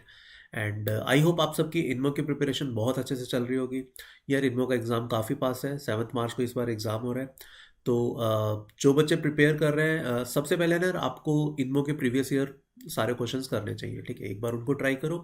After that आपको कुछ और content करना चाहिए, right. तो आज का question काफ़ी अच्छा है. आज के क्वेश्चन में हम नंबर थ्योरी का एक कंसेप्ट देखेंगे, राइट. तो let's start with the question, है ना. So the question says that an almost square is a natural number if it is equal to the product of two consecutive natural numbers, right? Like 1 into 2, 2 into 3 है ना, 3 into 4, these are all almost natural number. So in general an almost square will be n into n plus 1, right? All right, now the question says, can every almost square be expressed as a division of two almost squares, right? तो what the question is asking, question पूछ रहा है कि कोई भी almost square है, जैसे let's assume n into n plus 1, can we write it as a division of two almost square, right? तो can we write it as k into k plus 1 upon, let's say, m into m plus 1, right? Where obviously this n, k, m, these all are your natural numbers, right? So the question actually is saying, can we do this or not, right? So this is the question and this is a good question. I request all of you kindly pause the video और इस question को एक genuine सा try दो, है ना? At least 15-20 minute question को try करो, है ना? आपको समझ में आएगा. नेक्स्ट स्लाइड में मैं एक बार ये बताऊंगा कि इस क्वेश्चन को अप्रोच कैसे करना चाहिए, राइट? तो जो बच्चे अभी ट्राई करना चाह रहे हैं एक बार ट्राई करो, जिनको अप्रोच देखने हैं they can see here, right? देखो इस टाइप के क्वेश्चन में ना सबसे पहले हम थोड़ा सा ये चेक करके देखते हैं कि कुछ एक इनिशियल नंबर्स ट्राई करो, उससे आपको कुछ कुछ क्लियर हो जाएगा. जैसे 1 into 2, पहले ये देखते हैं क्या हम इसको लिख पाएंगे. ऑलराइट, 1 into 2 इज 2, है ना? 2 can be written as 4/2 and यहाँ पर हम 3 into 4 कर सकते हैं, यहाँ पे 2 into 3 कर सकते हैं. तो 1 into 2 को तो हम बड़े इजीली, बड़े कंफर्टेबली लिख पा रहे हैं as a division of two almost square, है ना? Now let's talk about 2 into 3. 2 into 3 को भी हम बड़े इजीली लिख पाएंगे. आप इन दोनों को क्रॉस मल्टीप्लाई कर सकते हो, इन दोनों को इंटरचेंज कर सकते हो. तो 2 into 3 this can be written as 3 into 4/1 into 2, right? ठीक है, तो ऐसे ही एक बार है ना हम थोड़े से और एक दो नंबर्स लिख के देखते हैं, शायद हमें वहां से कुछ हिंट मिले, राइट? तो let's now try to convert 3 into 4. Obviously 3 into 4 यहाँ से नहीं हो पाएगा, बिकॉज अगर हम 2 into 3 को क्रॉस मल्टीप्लाई करते हैं तो ये टू ऑलमोस्ट स्क्वायर्स के प्रोडक्ट में हो जाएगा. We want it to be expressed as a division of two almost square, है ना? तो 3 into 4 को लिखने की कोशिश करते हैं. तो जैसे ये 1 into 2 3 into 4 हो रहा था, 2 into 3 फिर से 3 into 4 हुआ था, है ना? तो 3 into 4 अगर हम 4 into 5 करते हैं तो वो तो बात बनेगी नहीं, बिकॉज इस 5 को कैंसिल आउट करना पड़ेगा और नीचे हमें 5 चाहिए होगा. तो 5 into 6 करेंगे या into 4 करेंगे तो वो ऑब्वियसली 3 into 4 के इक्वल आ नहीं पाएगा. तो 4 into 5 तो नहीं, ऑब्वियसली 5 into समथिंग भी नहीं, है ना? Let's try it 6 into 7, but again 7 is a prime number, तो हमें 7 कैंसिल आउट करना पड़ेगा, तो 7 को नीचे रखना पड़ेगा. तो 6 into 7 भी नहीं वर्कआउट करेगा. सिमिलरली 7 into समथिंग भी नहीं कर पाएगा, बिकॉज 7 को हमें नीचे रखना पड़ेगा 7 को कैंसिल आउट करने के लिए. ठीक है, तो लेट्स ट्राई फर्दर. 8 से अगर हम स्टार्ट करते हैं तो 8 into 9, यस 8 into 9 रख सकते हैं, बिकॉज 3 का भी फैक्टर आ रहा है 9 और 4 का भी आ रहा है ना. तो यहाँ एक 3 चाहिए हमें, तो एक 3 कैंसिल आउट करना पड़ेगा. 4 चाहिए तो एक 2 लगाना पड़ेगा. परफेक्ट है. तो 3 into 4 हम लिख पा रहे हैं इस तरीके से, राइट? आई होप ये सबको समझ में आ रहा होगा. ठीक है, तो अभी तक हमने 1 into 2 एक्सप्रेस किया, 2 into 3 एक्सप्रेस किया, है ना? और 3 into 4 एक्सप्रेस किया. अब यहाँ से ना कुछ हिंट लेने की कोशिश करते हैं. ठीक है, अगर आप थोड़ा सा ध्यान से देखोगे, 1 2 2 3, 1 2 2 3, 2 3 3 4, है ना? तो ये काफ़ी हद तक कैसा लग रहा है, मतलब अगर मैं इसको कुछ भी एक नेचुरल नंबर k मान रहा हूँ तो ये काफ़ी हद तक लग रहा है k into k plus 1 into k plus 1, because 2 3 3 into 4, तो into k plus 2. तो क्यों ना हम एक बार इस नंबर को थोड़ा सा ढंग से देखने की कोशिश करें, है ना? तो ये एक हिंट है आपके लिए. लेट्स सी आप इसको कुछ वर्कआउट कर पाते हो या नहीं. ठीक है, अब नेक्स्ट स्लाइड में मैं इसका एग्जैक्ट सॉल्यूशन बता रहा हूँ. ठीक है, तो जो अभी कुछ कुछ वर्कआउट करना चाहते हैं वो यहाँ से वर्कआउट कर सकते हैं, राइट? एक बार ट्राई करो कि यहाँ से हमें क्या कुछ एक अच्छी चीज़ मिल पाती है या नहीं. ठीक है, मैं नेक्स्ट स्लाइड में यहीं से कंटिन्यू करूँगा, but yes that will contain the solution, right? तो अब हम देखते हैं, जैसे हम k इंटू, लेट्स से हम डिस्कस करते हैं k plus 1 into k plus 1, है ना? इंटू k plus 2 एंड ये कहाँ से आया, ये हमने जस्ट ऑब्जर्वेशन से निकाला। हमने पहले 1 into 2 करके देखा था, 2 into 3 करके देखा था, 3 into 4 करके देखा था। तो वहाँ पर हम सोच पा रहे थे अगर कुछ भी मतलब k into k+1 है तो यहाँ पर भी k+1 into k+2 टाइप्स की चीज़ आ रही है, राइट। तो let's try to figure it out. अगर हम इसको देखते हैं तो this is nothing but this is k+1 squared, right. What is k+2 into k? This is nothing but k square plus 2k, right? अब देखो यहाँ पर what we can do, इस k+1 होल स्क्वायर इसको तो हम ऐसे ही रखते हैं, इसको चेंज नहीं करते। यहाँ पर we can convert it in the terms of k+1 square. How? By just adding 1 and by subtracting 1. Now this part is nothing but, ये तो k+1 होल स्क्वायर ऑलरेडी था ही, है ना। Now this part has become k+1 squared minus 1. Now as you can see, these are two consecutive integers, right? k+1 square minus 1 into k+1 square, right? तो अभी देखो, if I divide this, if I take this on the right hand side, तो what I have reduced the quotient to k into k+1. This has become now k+1 squared minus 1 into k+1 squared, right, whole upon k+1 times k+2, right. This is a product of two consecutive natural numbers, right, and this is obviously the product of two consecutive natural numbers. This is also the product of two consecutive natural numbers, right. तो अभी हमने क्या कर दिया, हमने एक almost square को division of two almost squares में एक्सप्रेस कर दिया, and this is clearly a general almost square. So our question was, can every almost square be expressed as a division of two almost squares? The answer will be yes, we can express, and this is the way, right. तो I hope आपको ये question समझ में आ गया होगा, and I hope आपको सबसे इंपॉर्टेंट है आपको अप्रोच क्लियर होगी कि कैसे करना है। यार ऑब्वियसली देखो, इनमो में आपको 4 आवर्स में 6 क्वेश्चन करने होते हैं, राइट, एंड इतना जल्दी नहीं स्ट्राइक करता है, बट यस थोड़ी सी चीज़ें आपको टाइम देना होगा, है ना। Within half an hour और so you will definitely get some hint, है ना, वहाँ से आपको चीज़ें मिल जाएंगी, ठीक है।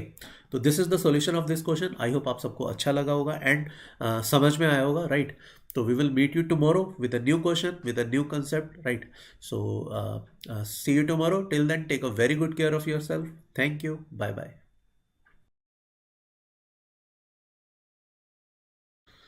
हेलो फ्रेंड्स, कैसे हो आप सब लोग। My self Chetan Garg and I welcome you all to our INMO question of the day series, right. And I hope आप सबकी इनमो की प्रिपरेशन बहुत अच्छे से चल रही होगी। यार 7 मार्च को पेपर है, ठीक है, तो थोड़े कम दिन रह गए हैं, थोड़ा जल्दी से अच्छे से प्रिपरेशन करो। जो बच्चे सिंसियरली तैयारी कर रहे हैं, मैं सबसे पहले उनको यही बोलूँगा कि जितने भी प्रीवियस ईयर इनमो के पेपर हैं, जो भी प्रीवियस ईयर INMO के पेपर हैं, सबसे पहले आप उन्हें ट्राई करो, है ना, उन्हें अच्छे से सॉल्व करो। कोशिश करो हर पेपर में से 2-3 क्वेश्चन सॉल्व करने की, राइट। अगर इसे ज़्यादा कर पाते हो बहुत अच्छी बात है, एटलीस्ट इतने क्वेश्चंस करने की कोशिश करो, राइट। तो आज का जो हमारा क्वेश्चन है काफ़ी अच्छा क्वेश्चन है, राइट। एक लॉजिकल क्वेश्चन है, अगेन नंबर थ्योरी पे थोड़ा सा बेस्ड है, राइट। हमें एक स्ट्रेटेजी वर्कआउट करनी है, तो let's start with the question, है ना। सो this is the question. The question says that this is basically an example. 2 can be written as a sum of reciprocal of 4 distinct positive integers like this, है ना। 2 को हम 4 अलग अलग, है ना, 4 डिस्टिंक्ट नेचुरल नंबर्स के टर्म के रेसिप्रोकल्स के एडिशन में इस तरीके से लिख सकते हैं जैसा इसने इस एग्जांपल में लिखा हुआ है। नाउ द क्वेश्चन इज, क्या can 2 be written as a sum of reciprocals of 21 distinct positive integers, right. तो क्या 2 को हम 21 डिस्टिंक्ट नेचुरल नंबर्स के सम में, के रेसिप्रोकल्स के सम में लिख पाएंगे या नहीं, राइट। तो ये क्वेश्चन है और काफ़ी अच्छा क्वेश्चन है, ठीक है। जस्ट पॉज द वीडियो, है ना, give this question a genuine try, है ना, give at least 20 to 30 minutes to find out the strategy कि whether we can write this और whether we can not write this, ठीक है। तो अगर देखो बेसिकली इस टाइप के क्वेश्चन में क्या करना होता है, सबसे पहले तो आपको ये सोचना होगा कि वेदर वी कैन राइट और whether we can not write. अगर आपका आंसर है वी कैन नॉट राइट, ठीक है, अगर आपका आंसर ये है, तो you need to give a logical explanation और अ प्रूफ और अ कॉन्ट्राडिक्टरी प्रूफ, है ना, सच दैट कि we can not write this as a sum of reciprocals of 2021 distinct natural numbers. अगर हम लिख सकते हैं तो या तो आपको एक एग्जांपल देना होगा कि see this is the way है ना in which I can write this as sum of reciprocals of 2021 distinct positive integers, right.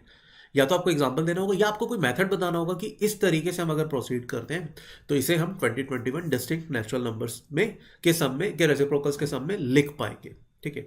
तो सबसे पहले अभी आपको कंक्लूड करना है whether you can write, whether you cannot write with a proper explanation, right? So again, give it a genuine try, है ना। In the next slide, I will give you a hint, right? चलो, तो जो बच्चे hint लेना चाहते हैं वो अभी देख लो, जिनको अभी ट्राई करना है यार वो प्लीज़ मतलब पॉज करके एक बार इसको ट्राई करो, राइट। देखो हिंट ये है, answer is yes, we can write it. And in fact कोई भी नेचुरल नंबर हो, ज़रूरी नहीं 2021, we can write this as a sum of any sum of मतलब ऑब्वियसली 2 से ज़्यादा होने चाहिए, ठीक है। We can write it as a sum of distinct positive integer for any number, right. 2021 के लिए भी लिख सकते हैं हम, 2000 के लिए भी लिख सकते हैं, any number. 1 crore distinct positive integers की टर्म्स में भी लिख सकते हैं, एनी नंबर विल वर्क, ठीक है। Now you have to think, आपको एक स्ट्रेटेजी बनानी पड़ेगी कि हाउ वी कैन राइट, ठीक है। एक कंक्लूसिव सा आंसर निकालना पड़ेगा, ठीक है। नेक्स्ट स्लाइड में मैं आपको एक और हिंट दूंगा, ठीक है। तो जो बच्चे अभी एक बार इस हिंट को यूज करके ट्राई करना चाहते हैं प्लीज एक बार ट्राई करो, है ना। जिनको हिंट चाहिए come with me on the to the next slide. Now the biggest hint is written here. ये इसने एक एग्जाम्पल बताया, इस एग्जाम्पल में एक बहुत बड़ा हिंट छुपा हुआ है, ठीक है। तो try to observe this example, है ना, कि how this is becoming two, and think about कि क्या हम अब किसी को भी लिख पाएंगे, ये आपको सोचना है, ठीक है। तो इन the next slide I am finally telling the solution. तो जिन बच्चों ने जेन्युइन ट्राई कर लिया है और जिनसे अभी तक नहीं हुआ, they can see the solution, right. So अगर मैं इस एग्जाम्पल को देखता, है ना, यहाँ पर 1 प्लस हाफ, अगर मैं इस क्वांटिटी को देखूँ 1/3 प्लस 1/6, है ना, 1/3 plus 1/6, its LCM is obviously 6, it is 2 plus 1 3, है ना। तो this is nothing but half, right. And in fact अगर आप लॉजिकली सोचोगे तो what we have written over here 1/3 plus 1/6, that is nothing but that is half. तो that implies, अगर मैं किसी n से मल्टीप्लाई कर देता हूँ 1/3n plus 1/6n, that should be equal to 1/2n, ठीक है। दिस शुड बी ट्रू, ये सबको समझ में आना चाहिए, ठीक है। Where n is any natural number. And in fact मतलब चलो मैं अभी भी आप लोगों को बोलूंगा, इस स्टेप के बाद भी है ना आपको एक बार ट्राई करना चाहिए, अब डेफिनेटली आप कंक्लूड कर पाओगे, ठीक है। तो अभी यहां पर क्या है, मैंने किसी भी इवन नेचुरल नंबर के रेसिप्रोकल को 2 डिस्टिंक्ट टर्म्स में बांट दिया, ठीक है। तो कोई भी अगर नेचुरल नंबर का रेसिप्रोकल किया गया और वो नेचुरल नंबर अगर इवन है तो उसको मैं 2 में ब्रेक कर सकता हूं, जिनमें से एक फर्दर इवन होगा, राइट, ठीक है। ये ऑड है या इवन दैट डिपेंड्स कि n की वैल्यू क्या थी, but this must definitely be an even natural number का रेसिप्रोकल, राइट। जैसे जैसे 1 plus half plus half, half तो ऑब्वियसली हम ये नहीं कर सकते, 3 में नहीं ब्रेक कर सकते because we need distinct natural numbers, but yes इस हाफ को मैं 2 में ब्रेक कर सकता हूँ 1/3 प्लस 1/6, राइट। तो हम 4 की टर्म्स में लिख सकते हैं, इस 1/6 को मैं फर्दर 2 में ब्रेक कर पाऊंगा again according to this method, right. जहां पर अब इवन नंबर n की वैल्यू 3 होगी तो I can break it in 1/9 plus 1/18। I hope ये सबको समझ में आ रहा है, you can even cross verify it. तो अभी देखो मैंने 1 2 3 4 5 में लिख दिया, now I can break it further, 1/18 को मैं 2 पार्ट्स में ब्रेक कर सकता हूँ। तो पर्पस क्या था, हम किसी भी इवन नंबर के रेसिप्रोकल को as a sum of reciprocal of 2 natural numbers definitely लिख सकते हैं, उनमें से भी एक डेफिनेटली एक इवन नंबर का रेसिप्रोकल होगा, राइट। तो एक एक करके हम आगे बढ़ सकते हैं, जैसे ये एग्जांपल 4 के लिए लिखा हुआ है, similarly I can write it for 5 distinct natural numbers, by the same logic I can write it for 6 distinct natural numbers and so on, right, clear. तो can we write it in as the sum of reciprocals of 2021 distinct positive integer, answer is yes we can write, and I hope you have understood the explanation कि हमने कैसे लिखा है, right। तो guys that's it from today session, है ना। आज हमने ये एक अमेजिंग सा नंबर थ्योरी का क्वेश्चन डिस्कस किया। तो सी यू टुमारो, कल हम एक नए क्वेश्चन के साथ, एक नए कंसेप्ट के साथ आपके साथ मिलेंगे, ठीक है। तो see you tomorrow, till then take a very good care of your self. Thank you, bye bye. Hi all, this is Abhay Mahajan and I welcome you all to this series called INMO Question of the Day. And the question for the today is, show that any representation of 1 as the sum of distinct reciprocals of the numbers drawn from the AP 2, 5, 8, 11 and so on, such as given in the following example, must have at least 8 terms. So there is an example which is given. So 1 upon 2 plus 5 plus 1 upon 8 plus 1 upon 11 plus 20 plus 41, 110, 164. So these are the numbers which are from the same AP 2, 5, 8, 11, 14, 17, 20 and so on. Inka sum 1 hai. Obviously there will be many such examples. The question is, there has to be at least 8 terms such that the sum of the reciprocals of these terms from this AP is equal to 1. There has to be at least 8 terms, right? So this is the question. You need to prove this. You can take a break. You can pause this video, solve it yourself before you resume this for the hint. Now, the hint is let us take some values. So अगर हम पहली 4 या 5 values लेते हैं, so 1 upon 2 plus 1 upon 5 plus 1 upon 8. So 1 upon 2 is 0.5, this is 0.2, 0.125, this is definitely less than 1. So अगर हम 1 by 2 plus 1 upon 5 plus 1 upon 8 plus 1 upon 11 भी add कर दें, प्लस 1 upon 14 भी ऐड कर दें इसके अंदर, तो ये वैल्यू भी 1 से छोटी आ रही है. You can check it yourself. But इसमें जैसे ही अगला टर्म ऐड करते हैं, so 1 upon 2 plus 1 upon 5 plus 1 upon 8 plus 1 upon 11 plus 1 upon 14 plus 1 upon 17, ये वैल्यू 1 से बड़ी आ जाएगी. You can check it yourself, right. तो यहां से दिखा रहा है पहली 5 टर्म्स का जो सम है वो डेफिनेटली 1 से छोटा है, बट जैसे ही हम 6 टर्म ऐड करते हैं वो 1 से बड़ा हो रहा है, राइट. सो ऑब्वियसली यहाँ पर कुछ और बड़ी टर्म्स आएंगी, सो दैट जो सम है लास्ट वाला वो छोटे से ऐड हो एंड ओवरऑल सम 1 के इक्वल आ जाए, right. But the question is, there has to be at least 8 terms, at least 8 terms.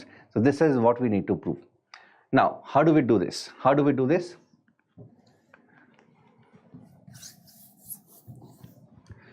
सो मान लेते हैं कि k टर्म्स का सम 1 के इक्वल है. So let there be k terms.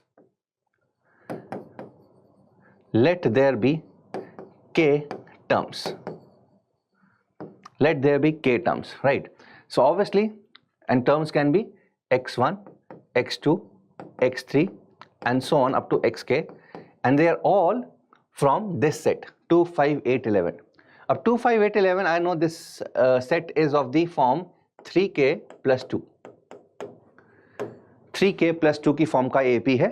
सो ये सारे के सारे नंबर्स 3k plus 2 की फॉर्म के हैं, and such that 1 upon x1 plus 1 upon x2 plus 1 upon x3 and so on up to 1 upon xk is equal to 1. We need to prove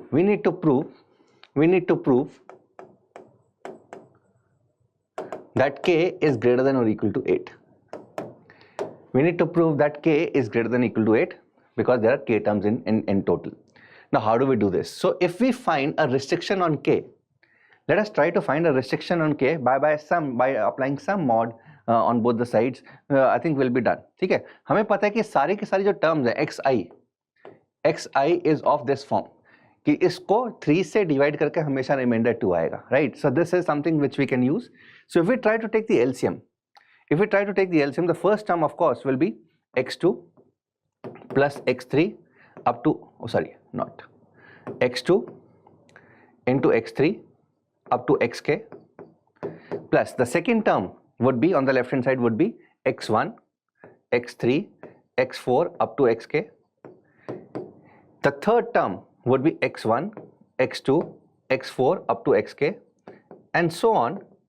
And right side, can I multiply, cross multiply x1, x2, x3 on the right hand side? So it will be x1 into x2 into x3 up to xk. So it will be product of all the k numbers. So this is what it is, right?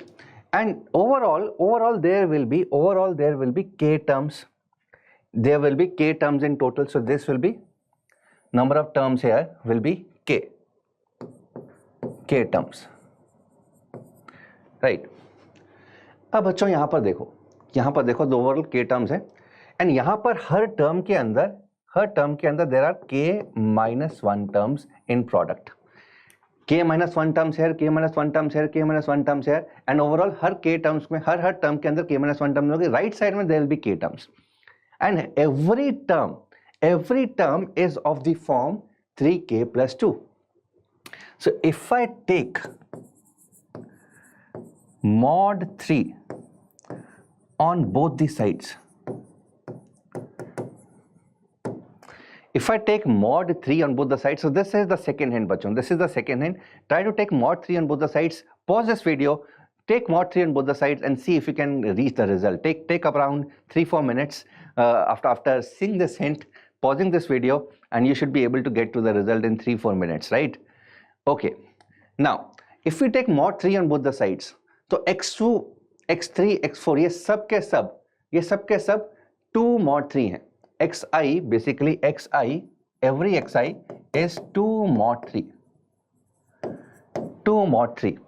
So this will be 2 into 2 into 2 k minus 1 times. So it will be 2 to the power k minus 1 plus 2 to the power k minus 1 up to 2 to the power k minus 1. So this will be k terms in total. Right side, it will be 2 k times, so it will be 2 to the power k mod 3. So what we are doing is we are trying to find a restriction on k. So this added k times, it will be k into 2 to the power k minus 1 is equivalent to 2 to the power k mod 3.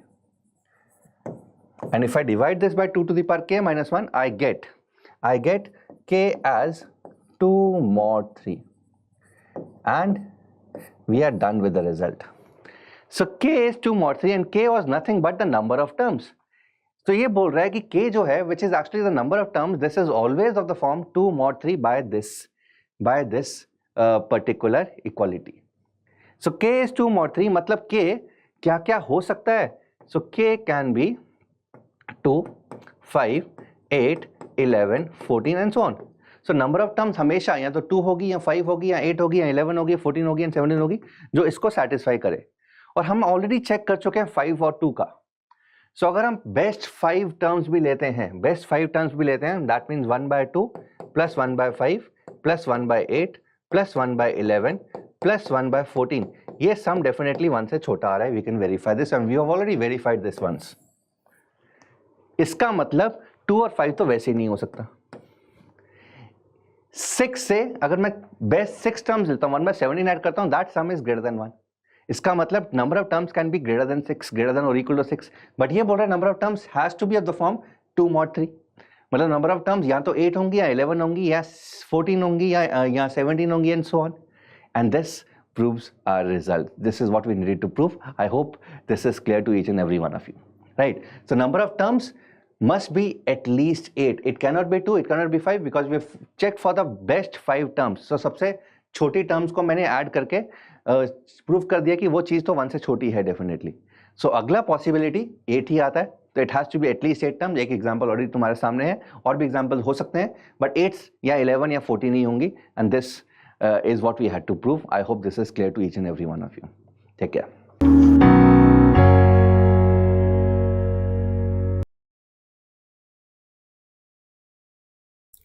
Hello friends, कैसे हो आप सब लोग? My self Chetnagar and I welcome you all to our INMO question of the day series. Right, in this series we discuss some questions which are of the level of INMO. Right, and I hope आप सबकी इनमो की preparation बहुत अच्छे से चल रही होगी.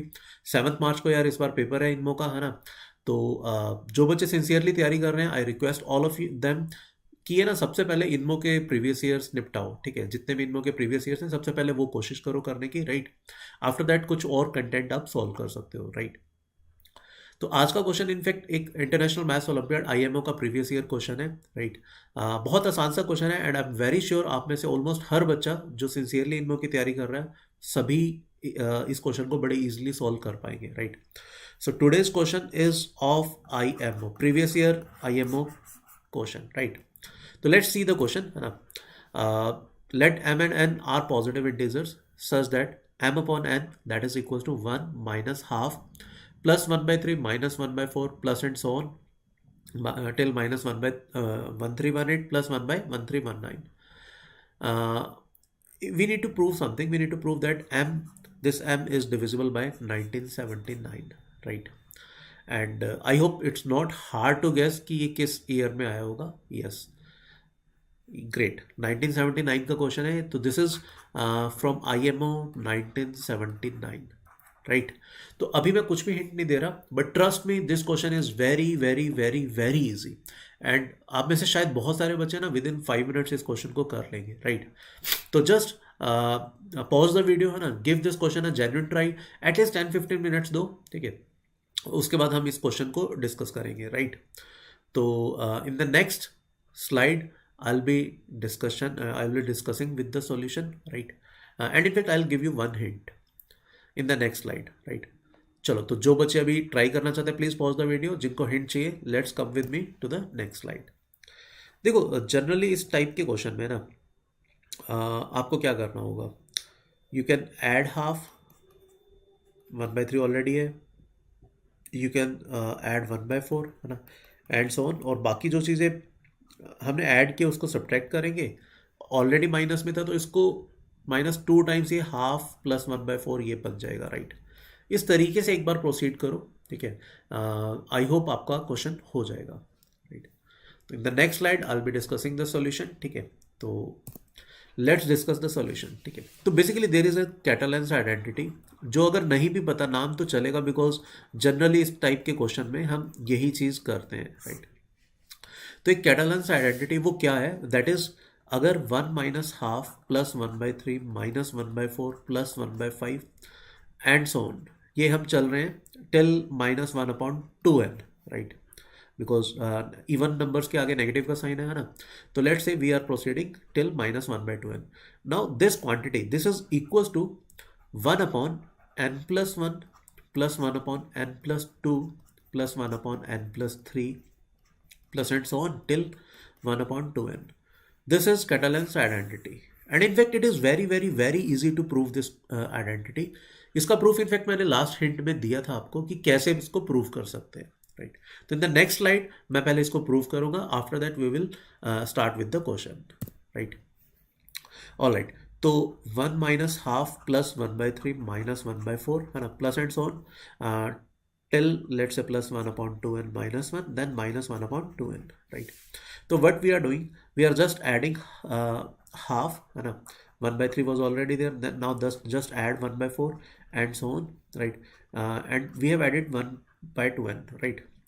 And already minus, it was minus half, it was minus 1/4 and it was minus 1/2.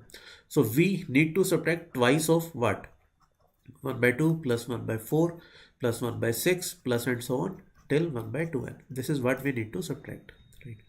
Now if you see clearly, अगर हम इस 2 को अंदर ले जाते हैं ना, तो first part was 1 plus half plus 1/3 plus and so on till 1/2n minus, now this part will become 1 plus half plus 1/3 plus and so on till 1/n. Now if first n terms are subtracted from these first 2 n terms, then what we are left with, we will be left with 1/n+1. n+1 से start होगा obviously, 1/n तक तो cancel out हो रहा है, plus 1/n+2 plus 1/n+3 plus and so on till 1/2n, right? So this is Catalan's identity, and I am very sure ये use करके आपका ये क्वेश्चन बहुत बहुत बहुत इजीली हो जाएगा. एंड इनफैक्ट जिसको कैटालेंस आइडेंटिटी नहीं भी पता था, यार इस टाइप के क्वेश्चन में इसी तरीके से हम किया करते हैं, जो नेगेटिव वाली चीज़ें उनको ऐड करते हैं और जो नेगेटिव वाला पार्ट है उसको अलग से सेपरेट आउट कर देते हैं, राइट? तो let's see how this identity can be used to prove this question, right? Alright, तो अगर हम इतने से पार्ट में ये आइडेंटिटी लगाते हैं, right? So this should be treated as 2n, and what is it is nothing but 1318. This is nothing but 2 into what, 659, right? Yes. So this part, that is 1 minus half plus 1/3 minus 1/4 and so on till minus 1/1318, right? This part right, हमने +1/1319 ये अलग लिख लिया. Now this part is nothing but that is equal to 1/n+1. n is your 659, तो it will start from 1/660 plus 1/661 plus 1/662 plus and so on till 1/1318 plus we have an additional term 1/1319, right? So I hope this should be clear to each and everyone, right? All right, so this is nothing but this is our m by n. Now what we actually need to prove, हमें prove करना था that m is divisible by 1979 and 1979 is a prime number, ये एक prime number है. And यहाँ पर अगर आप ध्यान से थोड़ा सा देखोगे 660 प्लस 1319, इन दोनों का sum is nothing but 1979. You can check, है ना, इन दोनों का सम 1979 आता है. तो if we take first term and last term, second plus second last, third plus third last, है ना, अगर हम इस तरीके से प्रोसीड करते हैं तो our m by n, right, that should be equal to 1979 times something. And what will be the something? 1/660 into 1319, right, plus 1/661 into 1318, right, plus and so on. And clearly we can pair them up because these are even number of terms, right? These are, I guess these are, yes, 660 terms. Since these are 660 terms which are even in number, so we can pair them all, right? So now what we can claim, clearly 1979 is a prime number, so it cannot get cancelled out with any of these number, right? Why? Because all of these numbers are less than 1979 and 1979 is a prime number, तो obviously ये denominator में कोई भी एक factor नहीं आएगा, right? So this should be of the form now, ये अभी क्या बनेगा, 1979 into, let's say this is obviously a rational number, let's assume it to be p upon q, right?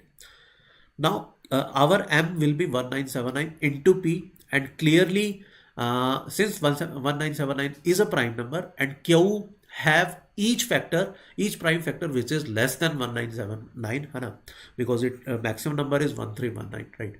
So we can definitely claim that m must be divisible by 1979, right? So that was the proof and I hope आप सबको समझ में आ गया होगा.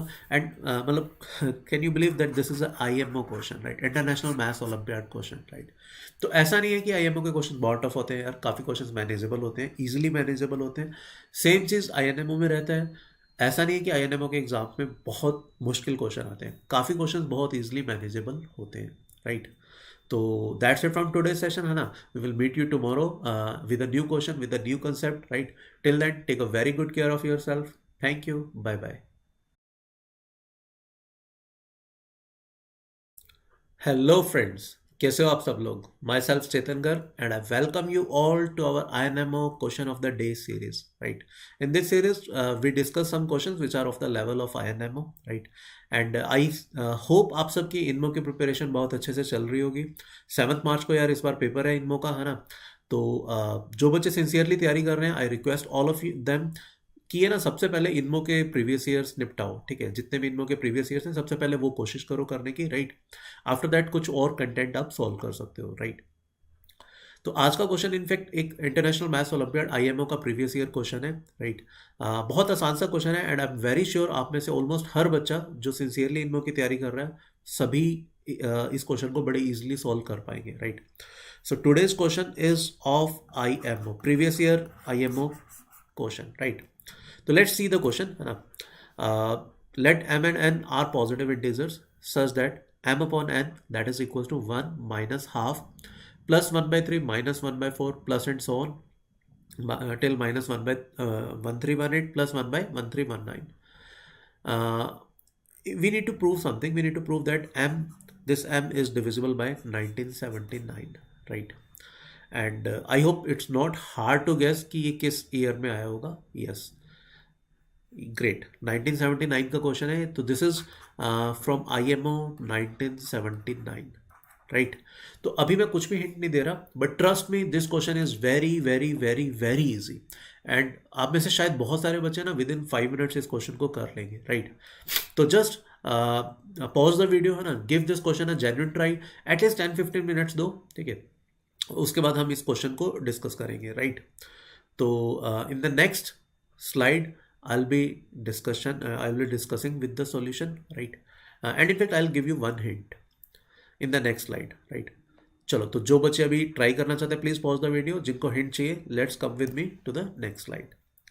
देखो, generally इस type के क्वेश्चन में ना आपको क्या करना होगा, you can add half, 1/3 already है, यू कैन ऐड 1/4, है ना, एंड सो ऑन, और बाकी जो चीज़ें हमने ऐड किया उसको सब्ट्रैक्ट करेंगे, ऑलरेडी माइनस में था तो इसको -2 टाइम्स ये हाफ प्लस 1/4 ये बन जाएगा, राइट।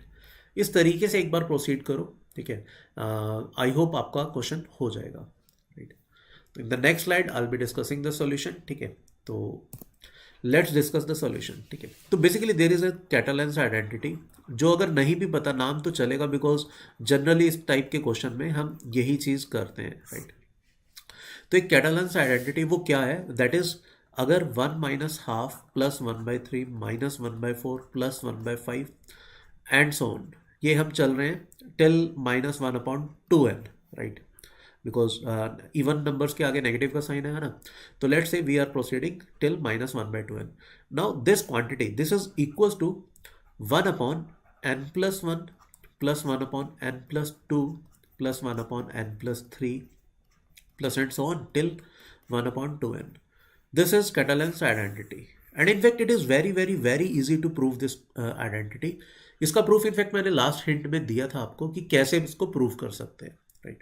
तो इन द नेक्स्ट स्लाइड मैं पहले इसको प्रूव करूंगा, after that we will start with the question, right.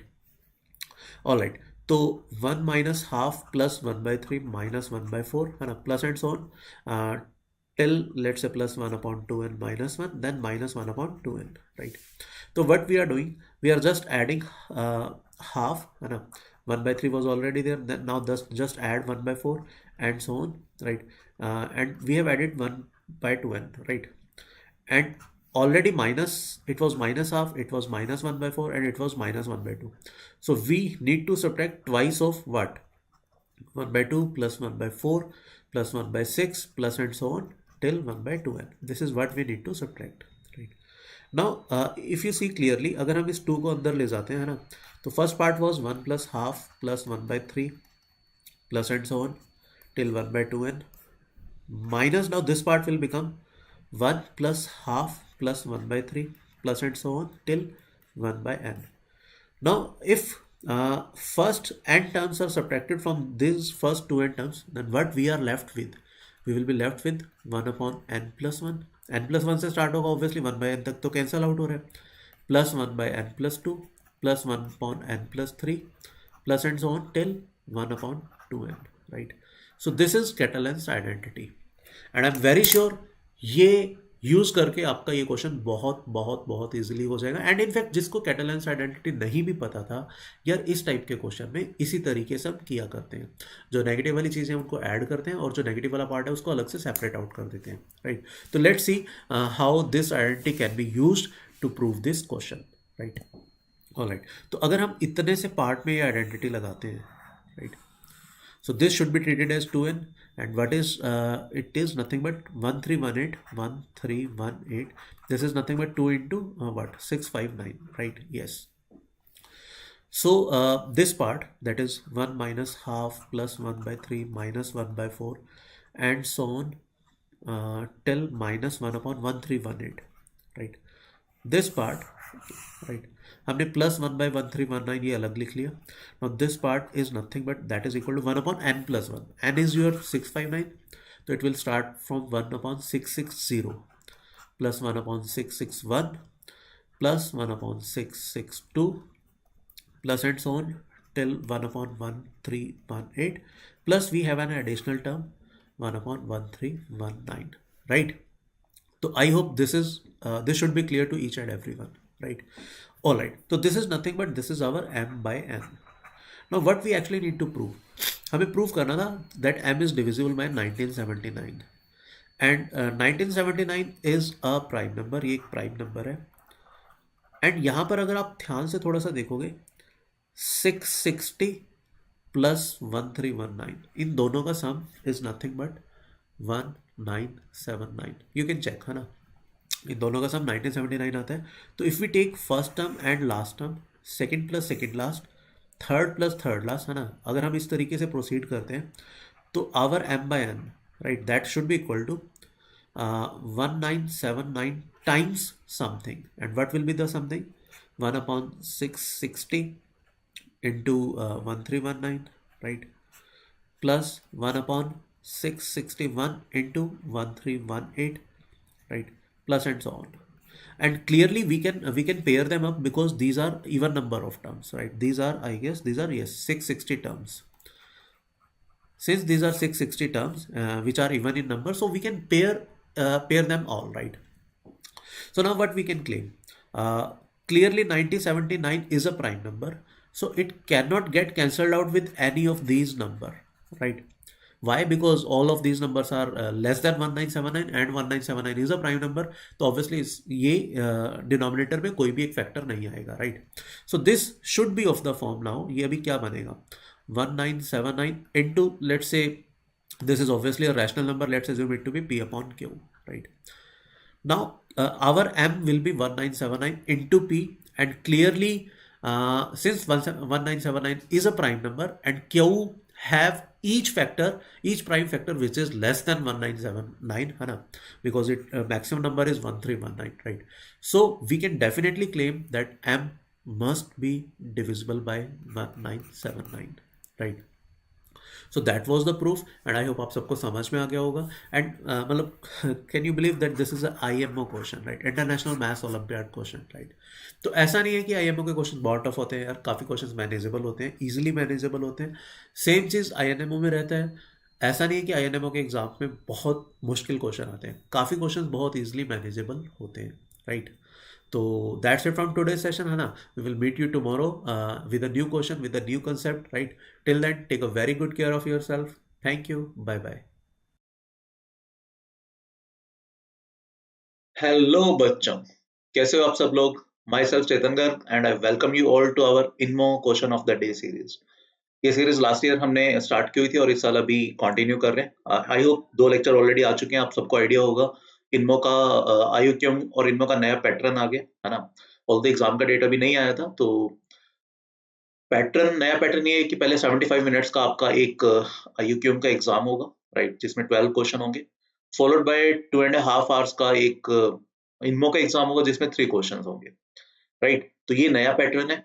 And IUQM के प्रिपरेशन के लिए हम लोगों ने ऑलरेडी एक IUQM का कैंप स्टार्ट कर रखा था, and I am very sure आप में से बहुत सारे बच्चे इस कैंप का पार्ट भी बने होंगे, इस ग्रुप पे, इस गूगल फॉर्म को फिलअप करके, राइट। अब नए पैटर्न के अकॉर्डिंग, क्योंकि इनमो की प्रिपरेशन भी हमें अभी से स्टार्ट करनी है, तो how we people can help you, ठीक है। तो उसके लिए we are there to help you every day, every single day हम आपके साथ हैं। डेली आप लोगों की क्लासेस रहेगी, हम लोगों ने आपका वीकली शेड्यूल बनाया हुआ है। क्वेश्चन स्टार्ट करने से पहले एक बार मैं आप वो शेयर कर देता हूँ आपके साथ।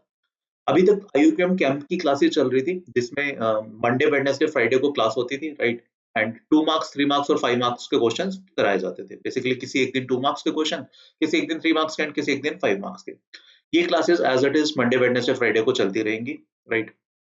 ट्यूसडे एंड सैटरडे को इनमो की क्लास लगेगी, जिसमें टॉपिक वाइज आपको प्रिपेयर करवाया जाएगा। थर्सडे एंड संडे को एग्जैक्टली नए पैटर्न पे बेस आपका टेस्ट होगा। दैट इज, पहले IUQM का टेस्ट होगा 75 मिनट्स के लिए, एंड देन इनमो का टेस्ट होगा 2.5 आवर्स के लिए। ये टेस्ट सब्जेक्टिव होगा, एंड ऑब्वियसली इसकी फिर सब्जेक्टिव आंसर शीट्स आपको सबमिट करनी होगी वेदांतु पोर्टल पर ही, और वो चेक होंगी, राइट।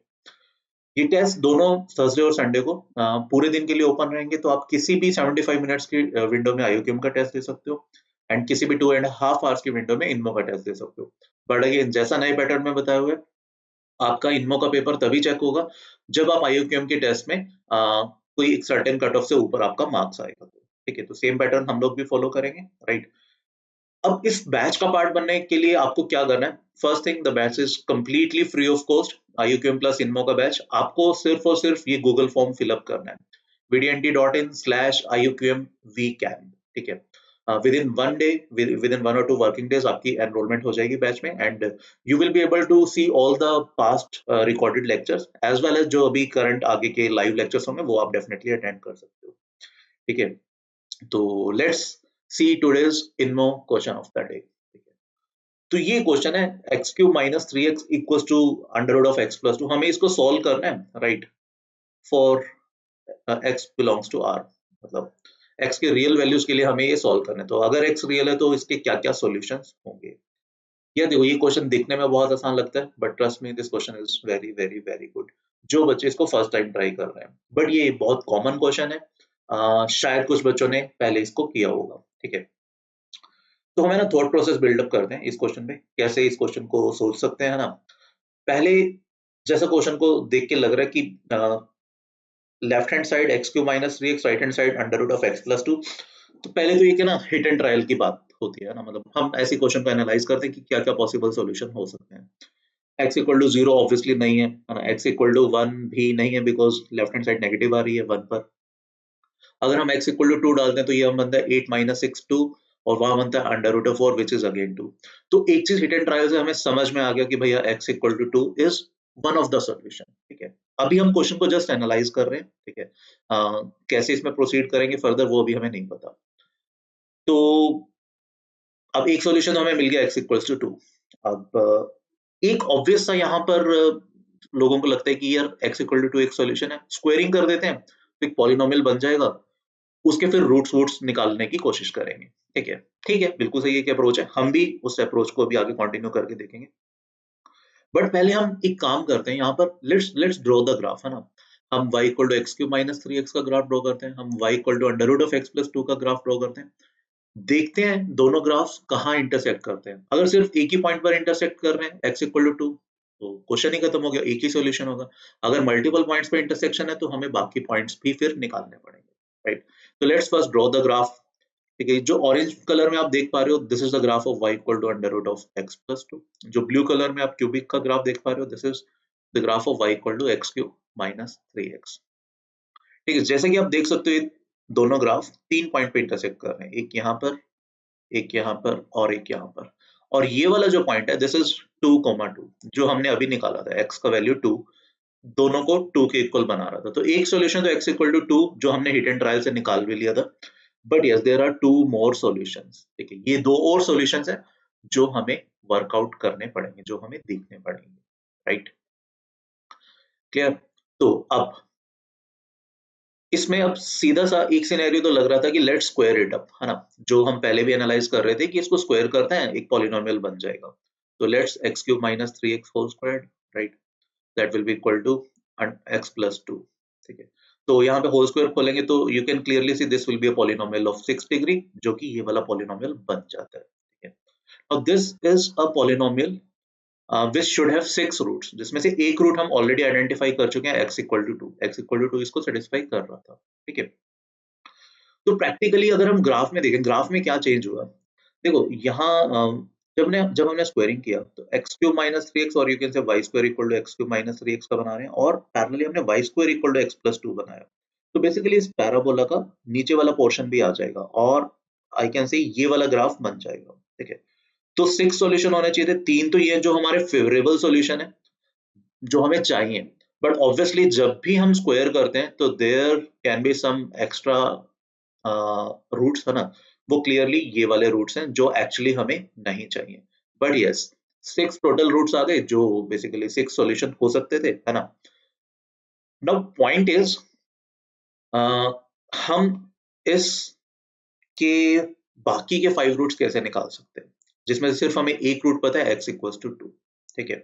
तो ये एक सिंपल सा अप्रोच है पॉलिनोमियल्स का अप्रोच, जो कि बहुत सारे बच्चों को लगता है कि हाँ यार अलजेब्रा का क्वेश्चन है, इस तरीके से हमें ट्राई करना चाहिए, ठीक है। बिल्कुल ठीक है। तो let's first divide this polynomial और बाय x माइनस टू, है ना। x माइनस टू से डिवाइड करते हैं एंड लेट्स फाइंड आउट कि जो बाकी का 5 डिग्री का पॉलिनोमियल आएगा वो क्या आएगा, ठीक है। तो इसको x माइनस टू से डिवाइड करने पे जो 5 डिग्री का पॉलिनोमियल बनता है वो ये वाला बनता है, ठीक है। तो प्रैक्टिकली अब हमें x पावर 5 प्लस 2x power 4 minus 2x cube minus 4x square plus x plus 1 equals to 0 इसके रूट्स निकालने हैं। एंड ट्रस्ट में इसका कोई भी डायरेक्ट इंटीग्रल रूट नहीं है, ठीक है। तो हिट एंड ट्रायल यहाँ पे वर्क नहीं करेगा। तो हम क्या करें, हम यहाँ पे स्टक हो गए, हम फंस गए। अगर आप बहुत ज्यादा लकी हो, बहुत ज्यादा अगर आप लकी हो तो है ना, आप इसको फैक्टराइज कर सकते हो फर्दर थोड़ा सा, बट मतलब that is not at all easy, बिल्कुल भी इजी नहीं है। इसके फर्दर आप x square plus x minus one into this, ये फैक्टर्स इसके निकाल सकते हो, but again that is not an easy task. Normal manipulation नहीं है, बहुत गंदी सी मैनिपुलेशन। एक्स माइनस टू तो इसका एक रूट था, उसको हम हटा देते हैं, है ना। तो basically this 5 degree polynomial, this can be broken into two further factors, ठीक है। But again that is not an easy task, है ना। तो हम ये अभी नहीं कंसिडर कर रहे कि किस थॉट प्रोसेस से हम इसके ये फैक्टर्स निकाल पाएंगे, राइट। बट हाँ, मतलब अगर आप में से कोई कुछ बच्चे अगर लकी हैं, तो they can break this 5 degree polynomial into a quadratic as well as into a cubic, जिसमें इस क्वाड्रेटिक के हम दो रूट्स निकाल लेंगे, राइट। उसमें से एक रूट, इस क्वाड्रेटिक के दो रूट्स आप सॉल्व कर सकते हो, है ना।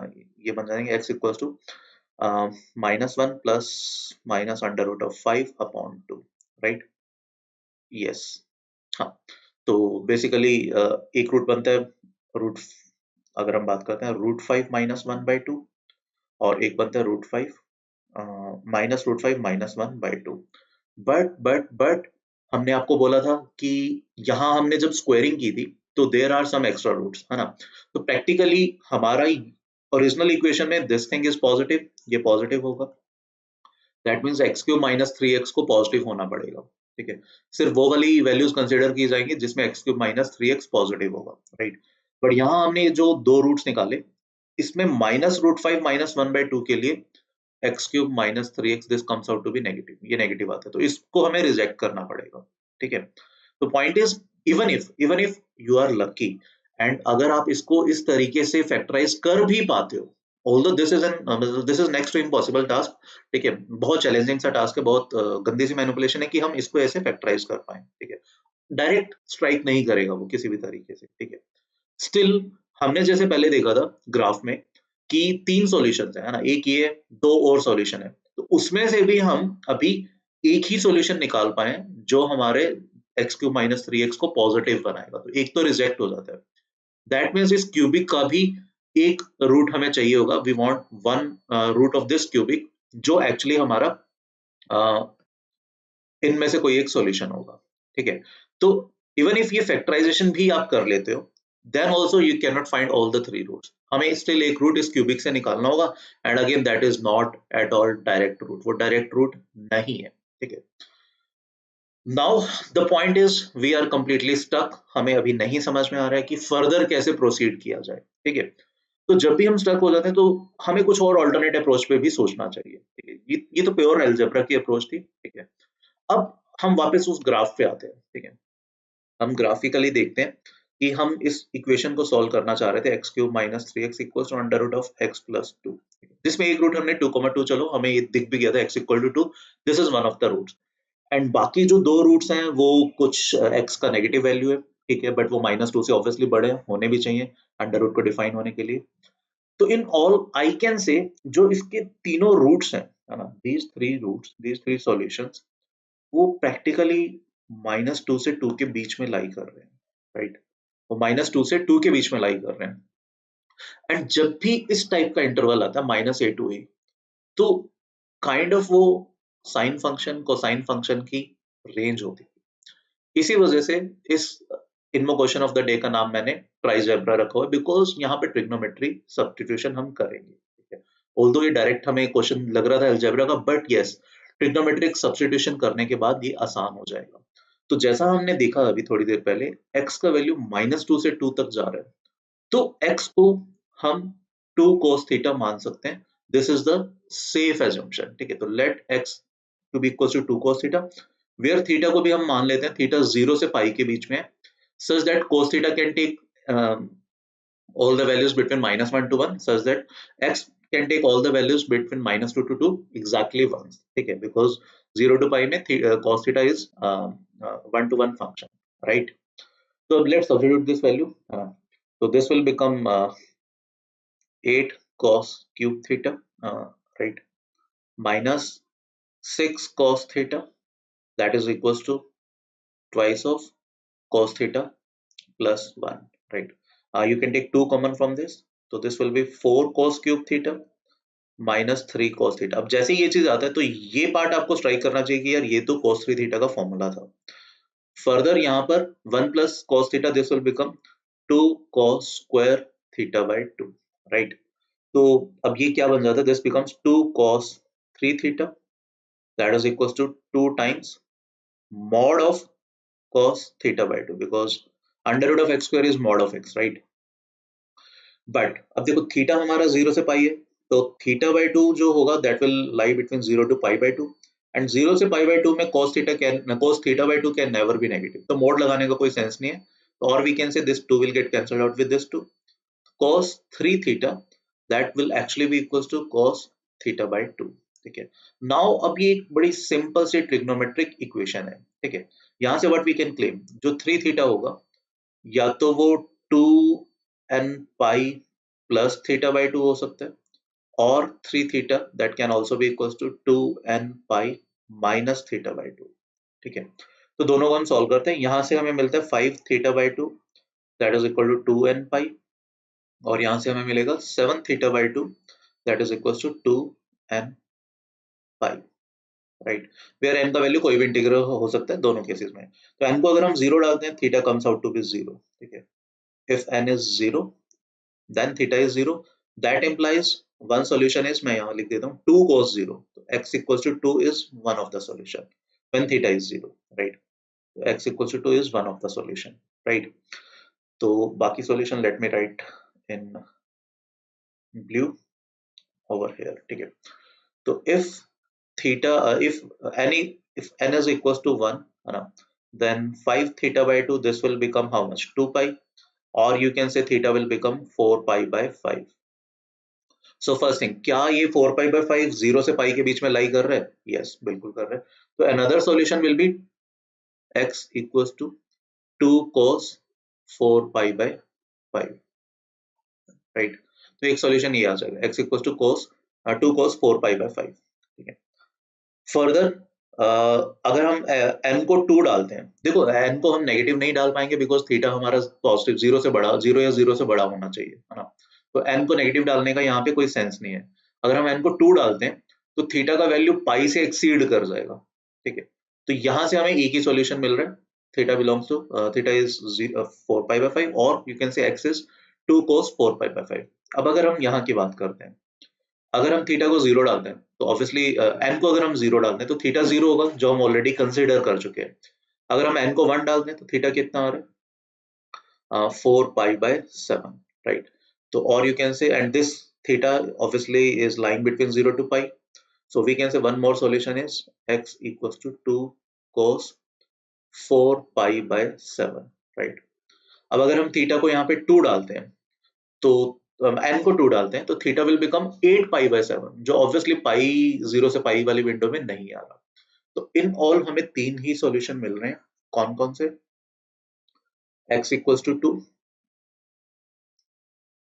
x equals to 2 cos 4 pi by 5, x equals to 2 cos 4 pi by 7। इसमें से ना इस वैल्यू को वी कैन इस वैल्यू को हम फाइंड आउट भी कर सकते हैं रैशनल टर्म्स में। This is actually equal to minus 1 plus root 5 by 2, ठीक है। Because this is minus 2 cos pi by 5, और cos pi by 5 means cos 18 is root 5 plus 1 by 4, है ना। cos 18 डिग्री का वैल्यू हमें पता है, रूट 5 प्लस 1 बाय 4, तो minus 2 cos pi by 5 that will be equal to this. Okay, शायद मैंने स्टार्टिंग में यहाँ पे गलत बता दिया था, ये वाला रिजेक्ट नहीं होगा, ये वाला रिजेक्ट होगा। तो minus root 5 minus 1 by 2 this will be acceptable. Basically x cube minus 3x इसके लिए नेगेटिव बनता होगा, इसके लिए पॉजिटिव बनता होगा। ये थोड़ी सी कैलकुलेशन आप कर सकते हो, ठीक है। तो in all there are 3 solutions. minus 2 cos pi by 5, this is again a negative number which is minus root 5 minus 1 by 2, right। इसको हम रैशनल टर्म्स में, ऐसे इरेशनल टर्म्स में नहीं लिख पाएंगे, 2 cos 4 pi by 7, but again since this angle is greater than 90, so this value itself will be a negative value, right। So there are 3 solution, 2 cos 4 pi by 7 minus 2 cos 4 pi by 5 and 2, right।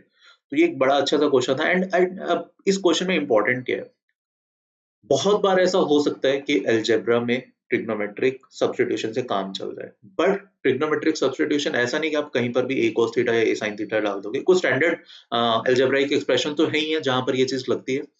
कुछ non standard questions भी होते हैं, जैसे this is not a standard expression, है ना। हमें पता है जब भी एक्स स्क्वायर प्लस ए स्क्वायर आता है तो हम एक्स को ए टेन थीटा डाल सकते हैं। ए स्क्वायर माइनस एक्स स्क्वायर आता है कहीं पर भी अगर, तो हम एक्स को ए साइन थीटा या ए कोस थीटा से प्रोसीड कर सकते हैं। बट यहाँ पर कुछ भी ऐसा स्टैंडर्ड अलजेब्राइक सब्स्टिट्यूशन वाला कंसेप्ट नहीं था। बट एक इनडायरेक्ट हिंट था कि जो एक्स की वैल्यू है वो -2 से 2 के बीच में लाई कर रही है। जितने भी सॉल्यूशंस है वो -2 से 2 के बीच में। वही हमें एक थॉट प्रोसेस जनरेट करवाता है कि भाई x को 2 cos थीटा एज्यूम किया जा सकता है, राइट। तो ये आज के इनमो क्वेश्चन ऑफ द डे में था, है ना। अगेन यार, आप लोगों की इनमो और आईओक्यूएम की प्रिपरेशन को थोड़ा बेटर करने के लिए हम लोगों ने एक बैच स्टार्ट किया हुआ है वेदांतु पर, that is completely free of cost. 7 के 7 डेज वो बैच चलता है, जिसमें मंडे वेडनेसडे फ्राइडे को हम आईओक्यूएम लेवल के क्वेश्चंस कराते हैं। किसी एक दिन 2 मार्क्स के क्वेश्चन होते हैं, किसी एक दिन 3 मार्क्स के, एंड किसी एक दिन 5 मार्क्स के, वो आपके स्केड्यूल में रहता है। ट्यूसडे एंड सैटरडे को इनमो के लेक्चर्स होंगे, that will B topic wise, है ना। टॉपिक वाइज आपको प्रिपेयर कराया जाएगा, थ्योरी भी होगी एज वेल एज क्वेश्चंस भी होंगे, as well as thought process बताया जाएगा इनमो के क्वेश्चंस को कैसे अटेम्प्ट करना चाहिए, राइट। थर्सडे और संडे को दोनों दिन एग्जैक्टली न्यू पैटर्न पे बेस्ड आपका टेस्ट होगा। दैट मींस एक आईओक्यूएम का टेस्ट 75 मिनट्स का, फॉलोड बाय इनमो का टेस्ट 2.5 आवर्स का। एनरोल करने के लिए आपको जस्ट ये गूगल फॉर्म फिलअप करना है, vdnt.in/iocmvcam। फॉर्म फिलअप करो, अपने डिटेल्स एंटर करो, करेक्ट डिटेल्स एंटर करना, विद इन 1 और 2 वर्किंग डेज आपको बैच में एनरोल कर लिया जाएगा, ताकि आप आगे के सारे लाइव लेक्चर्स लगा पाओ और प्रीवियस लेक्चर्स भी आप रिकॉर्डेड फॉर्म में देख पाओगे, राइट। तो आज के सेशन में इतना ही। Next INMO question of the day lecture में मिलेंगे। Till then please take a very good care of yourself. Thank you, bye bye. Hello बच्चों, कैसे हो आप सब लोग। My self Chetnagar and I welcome you all to our INMO question of the day series. ठीक है, आज का क्वेश्चन बड़ा इंटरेस्टिंग है यार। आज है ना, हम एक इनमो का शॉर्टलिस्ट डिस्कस करेंगे। ठीक है, आईएमओ का एक आईएमओ शॉर्टलिस्ट है 1994 का, जैसे आप देख सकते हो। ठीक है, इस क्वेश्चन को डिस्कस करेंगे। कॉम्बिनेटोरिक्स का क्वेश्चन है, गेम थ्योरी पे बेस्ड क्वेश्चन है। बेसिकली हमें स्ट्रेटेजी बिल्डिंग करनी होगी। 2 प्लेयर्स हैं, कुछ ना कुछ गेम खेलेंगे। ठीक है, और कौन जीतेगा, किसके पास विनिंग स्ट्रेटेजी होगी, वो हमें देखना होगा। ठीक है, तो लेट्स सी द क्वेश्चन। पहले क्वेश्चन हम स्टार्ट करते हैं। तो क्वेश्चन कह रहे हैं कि 2 players play alternatively on a 5x5 board. ठीक है, तो एक 5x5 का बोर्ड है। ये वो बोर्ड है जैसे कि आप देख सकते हो। तो 2 प्लेयर्स हैं, वो इस 5x5 की, ये जो बोर्ड है 5x5 का, ठीक है, इस बोर्ड पे वो खेलेंगे। ठीक है, तो फर्स्ट प्लेयर क्या करेगा, वो हमेशा एक 1 एंटर करेगा इस 5x5 के बोर्ड में। ठीक है, किसी भी एक एम्प्टी स्क्वायर में ऑब्वियसली। तो फर्स्ट, बेसिकली 2 प्लेयर्स है, first and second. First player इस एम्प्टी बोर्ड में कहीं भी एक 1 एंटर करेगा, राइट। सेकंड प्लेयर अपनी टर्न में क्या करेगा, वो एक 0 एंटर करेगा, ऑब्वियसली किसी एक एम्प्टी स्क्वायर में। जब बोर्ड फुल हो जाएगा, अब ऐसे वो टर्न बाय टर्न चलेंगे, तो 5x5 यानी 25 स्क्वायर्स हैं, और फर्स्ट प्लेयर 13 एंट्रीज करेगा, यानी इस पूरे, जब गेम एंड हो जाएगा तो पूरे इस बोर्ड में 13 1 होंगे एंड 12 जीरोस होंगे। ठीक है, because second player 0 12 times enter कर पाएगा, whereas first player 1 13 times enter कर पाएगा। ठीक है, आई होप इतना सा तो सबको क्लियर हो रहा। फिर जब बोर्ड फुल हो जाएगा, मतलब जब गेम एंड हो जाएगी, तो sum of numbers in each of the 3x3 square. ठीक है, बेसिकली 5x5 स्क्वायर में अगर हम 3x3 स्क्वायर्स काउंट करें तो there will B 9 3x3 squares. ठीक है, तो 9 3x3 जो भी स्क्वायर्स हैं, उन सब में, उन सबका सम कैलकुलेट किया जाएगा। मतलब ऑब्वियसली हर 3x3 स्क्वायर्स में कुछ 1 होंगे, कुछ जीरोस होंगे, टोटल उस 3x3 स्क्वायर का सम कैलकुलेट किया जाएगा। तो ऐसे अपने पास जब पूरा बोर्ड फिल हो जाएगा तो 9 सच सम आ जाएंगे। ठीक है, क्योंकि there are 9 possible 3x3 squares. कैसे, मैं अभी आपको बताता हूँ। ठीक है, तो उन, जो ये 9 सम आएंगे, ठीक है, उन 9 सम में से सबसे बड़ी जो वैल्यू होगी, ठीक है, वो ए की वैल्यू मानी जाएगी। तो अब क्वेश्चन है, what is the largest score, जो फर्स्ट प्लेयर, जिसको हम ए बोल रहे हैं, सेकंड प्लेयर को हम बी बोलेंगे। ठीक है, फर्स्ट प्लेयर यानी कि ए, लार्जेस्ट वैल्यू उसकी क्या हो सकती है, मतलब जो भी ये 9 सम बनेंगे, ए उसमें सबसे बड़ी वैल्यू कितनी कर सकता है। बी जो बेसिकली सेकंड प्लेयर है, वो किस तरीके से प्ले करेगा। सेकंड, देखो सेकंड प्लेयर कह रहे हैं कि second player plays so as to minimize this score. ठीक है, तो फर्स्ट प्लेयर का क्या काम है, फर्स्ट प्लेयर का काम है कि भाई ये जितने भी स्क्वायर्स है ना, 3x3 के जितने भी 9 पॉसिबल स्क्वायर है, उनमें से किसी भी एक स्क्वायर में ज्यादा से ज्यादा सम हो जाए। वेयर सेकंड प्लेयर क्या करेगा, सेकंड प्लेयर इसी स्कोर को मिनिमाइज करने की कोशिश करेगा, ठीक है। अब द क्वेश्चन इज कि लार्जेस्ट स्कोर फर्स्ट प्लेयर कितना लेकर आ सकता है, ठीक है। आईएमओ शॉर्टलिस्ट है 1994 का। तो पहले तो है ना क्वेश्चन को थोड़ा समझने की कोशिश करो, ठीक है। मैं आपको ना एक बार क्वेश्चन समझाता हूँ कि क्वेश्चन एग्जैक्टली क्या क्या है। जैसे फर्स्ट टर्न फर्स्ट प्लेयर की थी, प्लेयर वन की, उसने मान लो कहीं पर भी वन एंटर कर दिया, उसने मान लो यहाँ वन एंटर कर दिया, सेकंड प्लेयर ने यहाँ पे जीरो कर दिया, ठीक है। फर्स्ट प्लेयर ने मान लो यहाँ पे वन कर दिया, सेकंड प्लेयर ने मान लो यहाँ जीरो कर दिया। फर्स्ट प्लेयर ने यहाँ वन कर दिया, सेकंड प्लेयर ने लेट से यहाँ जीरो कर दिया। फर्स्ट प्लेयर ने यहाँ वन कर दिया, सेकंड प्लेयर ने लेट से यहाँ जीरो कर दिया, ठीक है। फर्स्ट प्लेयर ने यहाँ वन कर दिया रैंडमली, अभी मैं रैंडमली खेल रहा हूँ, ठीक है। मैं जस्ट आपको क्वेश्चन समझाने की कोशिश कर रहा हूँ कि क्वेश्चन एग्जैक्टली क्या है, ठीक है। सेकंड प्लेयर ने लेट से इस वाले स्क्वायर में जीरो कर दिया, ठीक है। अब फर्स्ट की टर्न है ना, 1 2 3 4 5, हाँ फर्स्ट की टर्न, राइट। फर्स्ट ने लेट से यहाँ पे वन कर दिया, इसने यहाँ जीरो कर दिया, इसने यहाँ वन कर दिया, इसने यहाँ जीरो कर दिया, ठीक है। लेट से यहाँ वन कर दिया, यहाँ जीरो हो गया, ठीक है। यहाँ वन, यहाँ जीरो, राइट। यहाँ वन, यहाँ जीरो, यहाँ वन, यहाँ जीरो, यहाँ वन, यहाँ जीरो, यहाँ वन, ठीक है। तो अब देखो, अब लेट्स से हमने एक रैंडम गेम खेली जिसमें फर्स्ट और सेकंड प्लेयर ने इस कुछ इस तरीके से वन और जीरो एंटर कर दिए, ठीक है। अब क्वेश्चन क्या कह रहा था कि जब बोर्ड फिल हो जाएगा तो हर एवरी 3 by 3 स्क्वायर को काउंट किया जाएगा। तो थोड़ा सा ध्यान से देखना। अगर मैं बात करता हूँ इस विंडो की, ठीक है। इन तीन रोज में 3 by 3 के तीन स्क्वायर्स बनेंगे। कौन कौन से मैं दिखा देता हूँ। एक स्क्वायर तो ये 3 by 3 का, ठीक है, ठीक है। और दूसरा लेट से हो जाएगा, let me draw it with different colour. दूसरा स्क्वायर ये दिखना चाहिए 3 by 3 का, ठीक है। और ऐसे तीसरा square let me draw it with green colour. तीसरा स्क्वायर कुछ ये वाला हो जाएगा 3 by 3 का, ठीक है।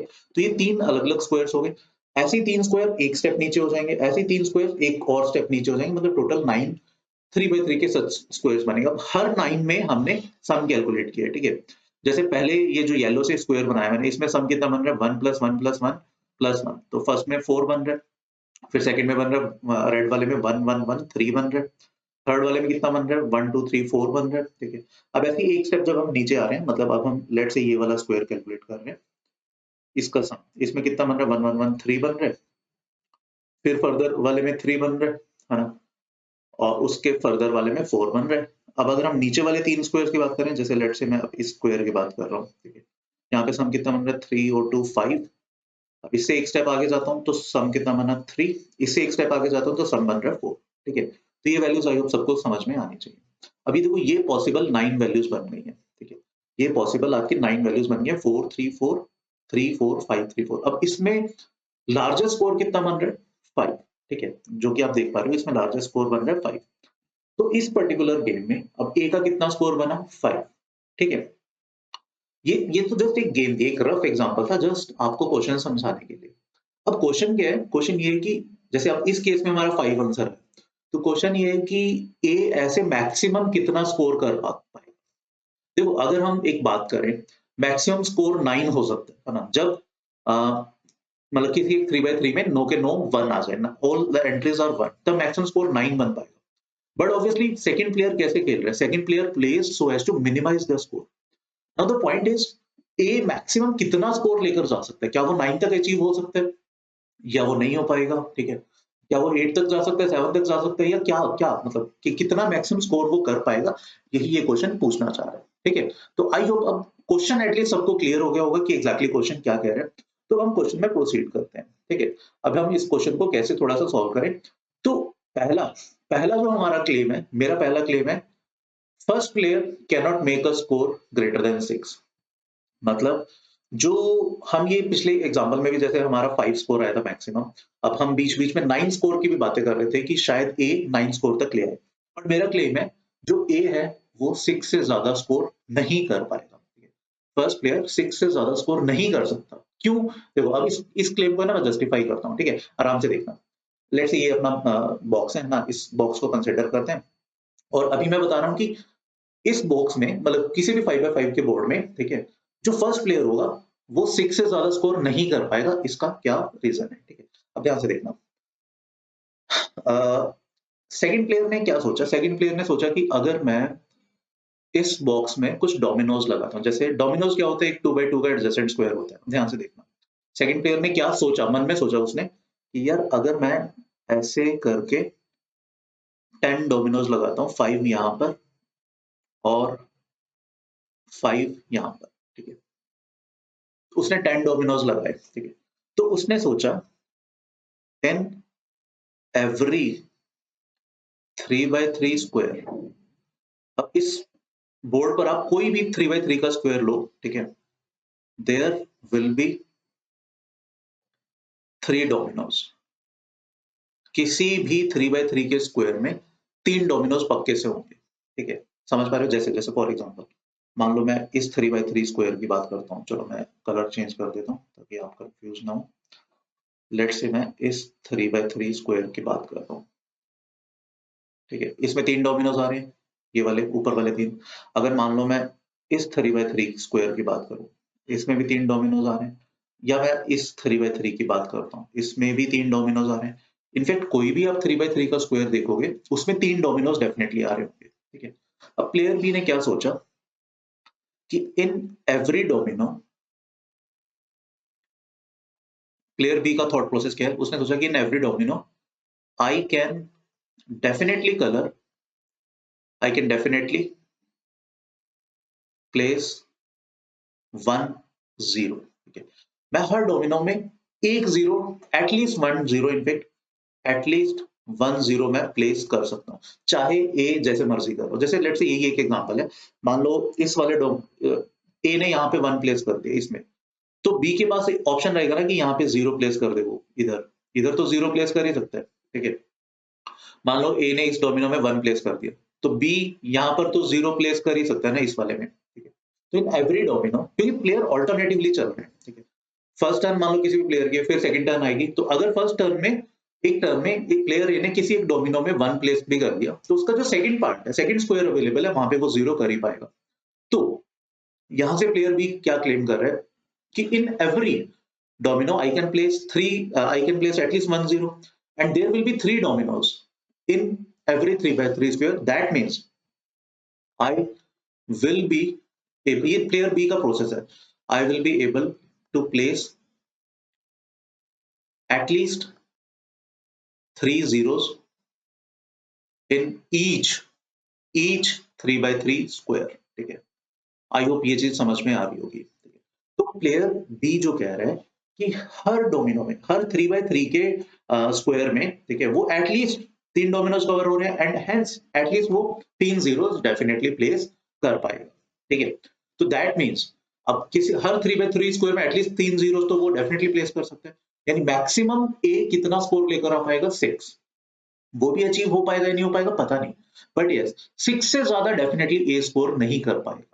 आई होप इसका रीजन अब समझ में आ गया होगा आप सबको, ठीक है। तो अब हम देखते हैं कि भाई ए 6 तक जा पाएगा या नहीं जा पाएगा, ठीक है। और मतलब इसमें देखो ऐसा नहीं कि किसी एक एग्जांपल में 6 तक चला गया तो ठीक है जी, नहीं। इंडिपेंडेंट ऑफ बीज मूव, बी के मूव से इंडिपेंडेंटली ए को 6 स्कोर तक जाना है, ठीक है। तो अब जो मेरा सेकंड क्लेम है, first player can always make a score of 6 independent of second players move. मतलब सेकंड प्लेयर जैसे मर्जी चल रहा हो, फर्स्ट प्लेयर हमेशा 6 स्कोर कर पाएगा, ठीक है। क्यों, कैसे, हम देखते हैं, ठीक है। तो मैं क्या क्लेम कर रहा हूँ, फर्स्ट प्लेयर डेफिनेटली 6 का स्कोर कर पाएगा, और मेरा पहला क्लेम क्या था, फर्स्ट प्लेयर 6 से ज्यादा नहीं कर पाएगा। तो अगर मैं अब ये वाला क्लेम जस्टिफाई कर देता हूँ कि फर्स्ट प्लेयर 6 डेफिनेटली स्कोर कर सकता है, पहले मैं क्लेम कर चुका हूँ जिसका प्रूफ भी दे चुका हूँ कि फर्स्ट प्लेयर 6 से ज्यादा स्कोर नहीं कर पाएगा, तो दोनों क्लेम्स को मिलाकर मैं अब डेफिनेटली ये बोल पाऊंगा कि भाई फर्स्ट प्लेयर का मैक्सिमम स्कोर 6 आएगा, ठीक है।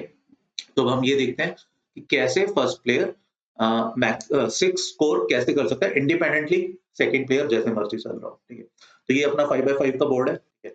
अब इस 5x5 के बोर्ड में अगर आप फर्स्ट प्लेयर हो, मुझे सोच के बताओ आपका फर्स्ट मूव क्या होगा, कंसिडरिंग क्या, हमें मैक्सिमम स्कोर लेकर आना है। तो ऑब्वियसली आप किसी एक ऐसे स्क्वायर में 1 रखना चाहोगे जो maximum number of 3x3 squares में आता हो, और ऐसा एक स्क्वायर है बिल्कुल सेंटर वाला, यस ये वाला स्क्वायर है जो आप देख पा रहे हो ना, ये वाला स्क्वायर ऐसा स्क्वायर है जो हर 3x3 के स्क्वायर में आता है।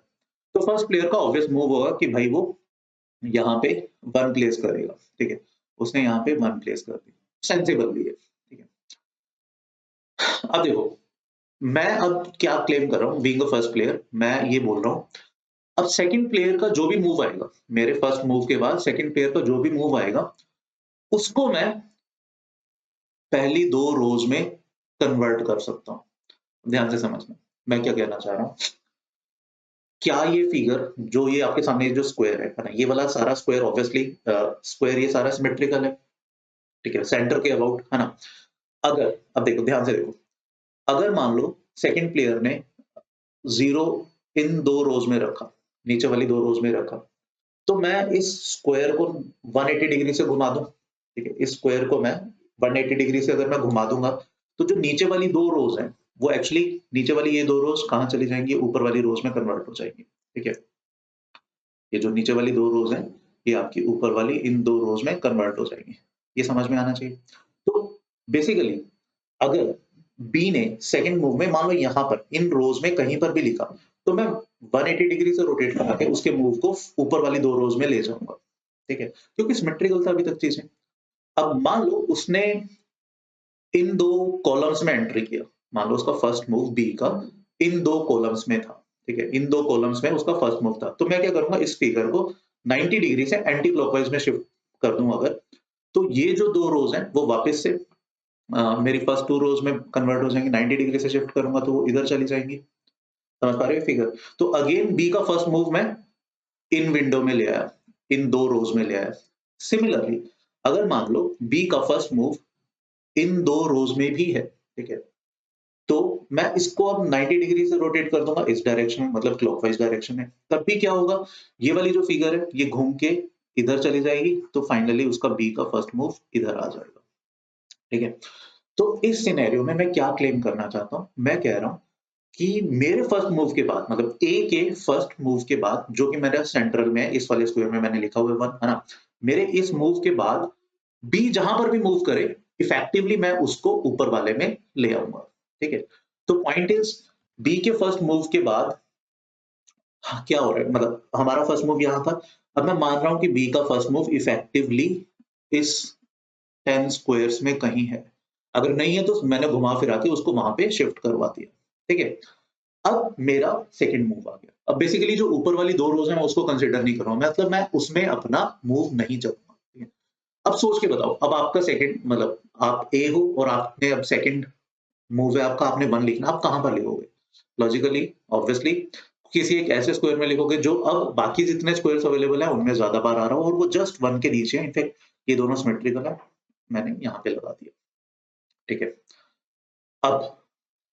अब बेसिकली 3 केस, अब बी का मूव है, ठीक है, बी के मूव के लिए नाउ 3 केसेस अराइज होते हैं। Case 1, B places it's 0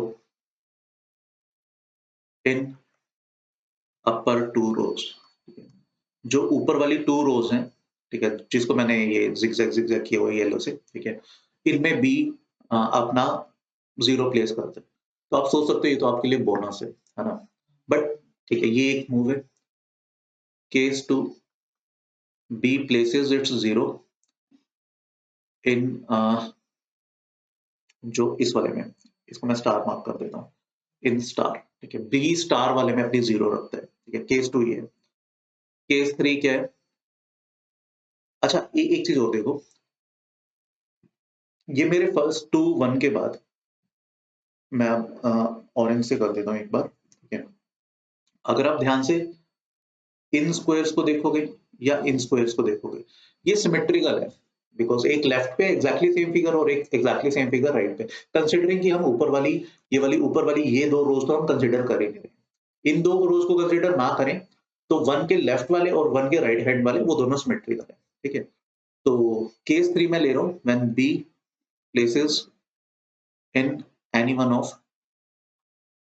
zigzag, जो ये वाले zigzags हैं, ठीक है, इनमें कहीं पर भी प्लेस कर रहे हैं, ठीक है, तो 3 केसेस में लेकर चल रहा हूँ, ठीक है। तो अब मैं सबसे पहले कंसिडर करता हूँ फर्स्ट केस, जो कि बोनस है मेरे लिए, इनफैक्ट फर्स्ट और सेकंड काइंड ऑफ सिमिलर से केसेस हैं, ठीक है, पहले मैं फर्स्ट केस कंसिडर करता हूँ, ठीक है। मतलब मैंने यहाँ पर ऑलरेडी 2 1 किए हुए थे और बी ने फर्स्ट मूव में यहाँ पर या यहाँ पर किया था, अब बी का सेकंड मूव था एंड हम केस 1 की बात कर रहे हैं जब बी ने ऊपर वाले में ही कर दिया, ठीक है। अब ऊपर वाले बेसिकली 2 रोज में कर दिया, अब 2-2 मूव दोनों के हो गए। अब लेट्स से मेरी टर्न है, व्हाट आई विल डू, मैं यहाँ पर 1 प्लेस करूंगा, ठीक है, क्लियर।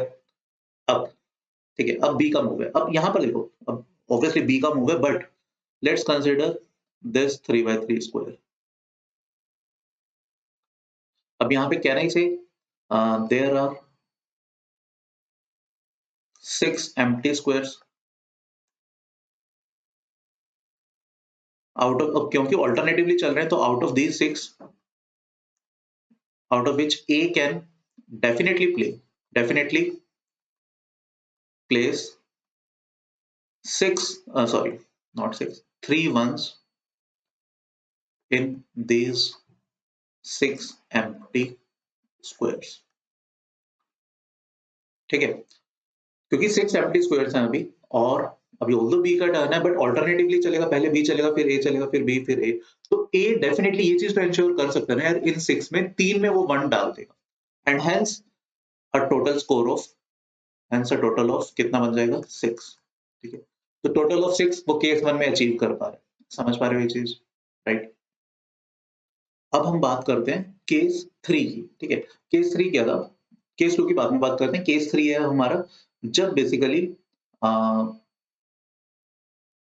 बी जो है वो किसी भी एक जिगजैग में अपना 0 प्लेस करते हैं, ठीक है। तो लेट्स कंसीडर ये वाला केस, जब हमने 2-1 हमारे थे यहाँ पे थे, ठीक है। अब बी का फर्स्ट मूव हमने यहाँ पे कन्वर्ट कर दिया था इन 2 जिगजैग में, अब बी का मूव है, ठीक है।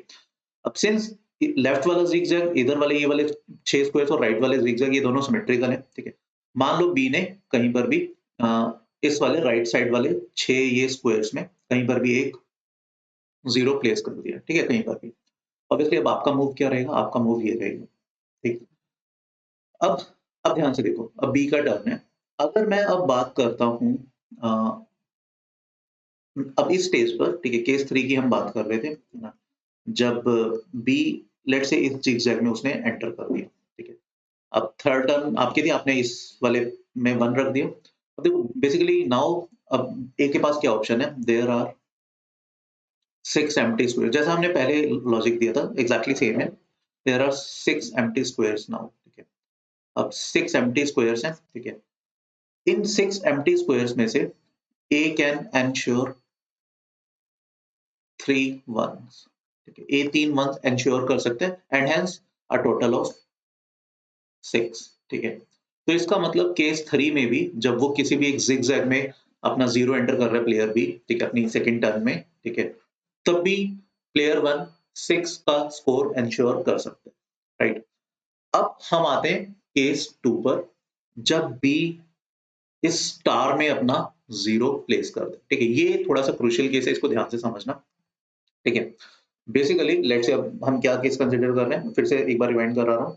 फर्स्ट प्लेस हमने यहाँ किया, अब बी का फर्स्ट मूव जहां पर भी था उसको हमने इसमें कन्वर्ट कर दिया था, सच दैट ए का सेकंड मूव में 1 किया। अब बी का सेकंड मूव है, बी ने यहाँ पे 0 प्लेस किया, ठीक है। अब ध्यान से देखो, अब यहाँ पर ए ए ने मान लो 1 यहाँ पर किया, ठीक है। अब ये जो पोजीशन है ना, इसको मैं थोड़ा सा, अब हम केस 2 की बात कर रहे हैं, है ना, केस 2, ठीक है। अब लेट्स सी इन दो स्क्वायर्स को मैं m से रिप्रेजेंट कर रहा हूँ एंड इसको मैं कर रहा हूँ n से n, इनको भी मैं कर रहा हूँ n n n। In fact n n को मैं ना किसी दूसरे कलर से कर देता हूँ ताकि आप कंफ्यूज ना हो। एक सेकंड, n n, ये n पोजीशंस है, ठीक है, n स्क्वायर्ड है और ये n है, ठीक है। अभी किसका टर्न है, अभी डेफिनेटली बी का टर्न था। अब ध्यान से देखो, ए ने क्या सोचा, ए सोच रहा है कि यार आउट ऑफ 2m positions, ठीक है, a can ensure 1m, ये सबको समझ में आ रहा है। 2m में से एक m a डेफिनेटली एंश्योर कर सकता है and out of 6 n, 6 n's हैं जो a can ensure 3 n's, ठीक है। ए 3 एंश्योर कर सकते हैं आउट ऑफ 3 दिस थिंग 6 एंस। ठीक है, यहां तक आई होप सबको समझ में आना चाहिए। ठीक है, अब ध्यान से देखो, इन 2 एन में से ए डेफिनेटली एक एन एंश्योर कर सकते हैं। तो अगर मैं बात करूं 3/3 की नहीं, मैं इस विंडो की बात कर रहा हूं। मैं इसको let me highlight it with blue. Blue तो ऑलरेडी है ही है। ठीक है, let me highlight it with green और लेट्स से रेड। अगर मैं इस इतने से रेक्टेंगल की बात करूं, ये 3/2 का रेक्टेंगल है। ठीक है, इसमें A can definitely ensure a sum of 4 का सम तो इंश्योर कर सकता है इस 3/2 में। ठीक है, बट हमें 3/3 के स्क्वायर में 6 का सम इंश्योर करवाना था। ठीक है, हमने 3/2 में 4 का सम इंश्योर करवा दिया। ठीक है, अब out of these 6 N A can ensure 3 N. ठीक है, 6 एन जो ये रेड से मार्क्ड है। ठीक है, ये वाले जो 6 एन है यहाँ पर इन दो विंडोज में, इनमें ए डेफिनेटली 3 एन इंश्योर कर सकता है। बट ऑब्वियसली वो 3 एन किसी एक सिंगल कॉलम में होना जरूरी नहीं है। बट ये तो ए डेफिनेटली बोल सकते हैं कि इन एटलीस्ट या तो इस कॉलम में या फिर इस कॉलम में, in either of these two columns, in either of these two columns there will be at least 2 N. ये तो ए बोल ही सकते हैं। ठीक है, कि इन दो कॉलम्स में, ठीक है, इन दो कॉलम्स में ए डेफिनेटली, ए जो डेफिनेटली है किसी 2 एन को पकड़ पाएगा, 2 एन को पकड़ पाएगा एंड हेंस 3/3 में हम क्या कर पाएंगे, 3/3 में हम 4+2 यानी कि 6 का सम एंश्योर कर पाएंगे। समझ पा रहे हो? जैसे लेट्स से इस वाले 3 एन में 2 एन ए एंश्योर कर पा रहे हैं, तो इस वाले 3/3 के स्क्वायर में 6 का सम हो जाएगा, बिकॉज इसमें 4 का सम वो एंश्योर कर पा रहा है और 2 यहाँ पर मिल जाएगा। बट लेट्स से इस 3n में वो 2 एंश्योर कर पाता है, तो इस 3/3 के स्क्वायर में बेसिकली 6 का सम बन जाएगा। ठीक है, तो in any case A can ensure a sum of 6 and B ने ये स्ट्रेटेजी हमारे क्लेम 1 में ऑलरेडी बी प्रूव कर चुका था कि भाई जो ए है, ठीक है, A cannot make a score of cannot make a score greater than 6। तो अपने क्वेश्चन के लिए मैक्सिमम सम कितना आएगा, मैक्सिमम सम विल बी 6।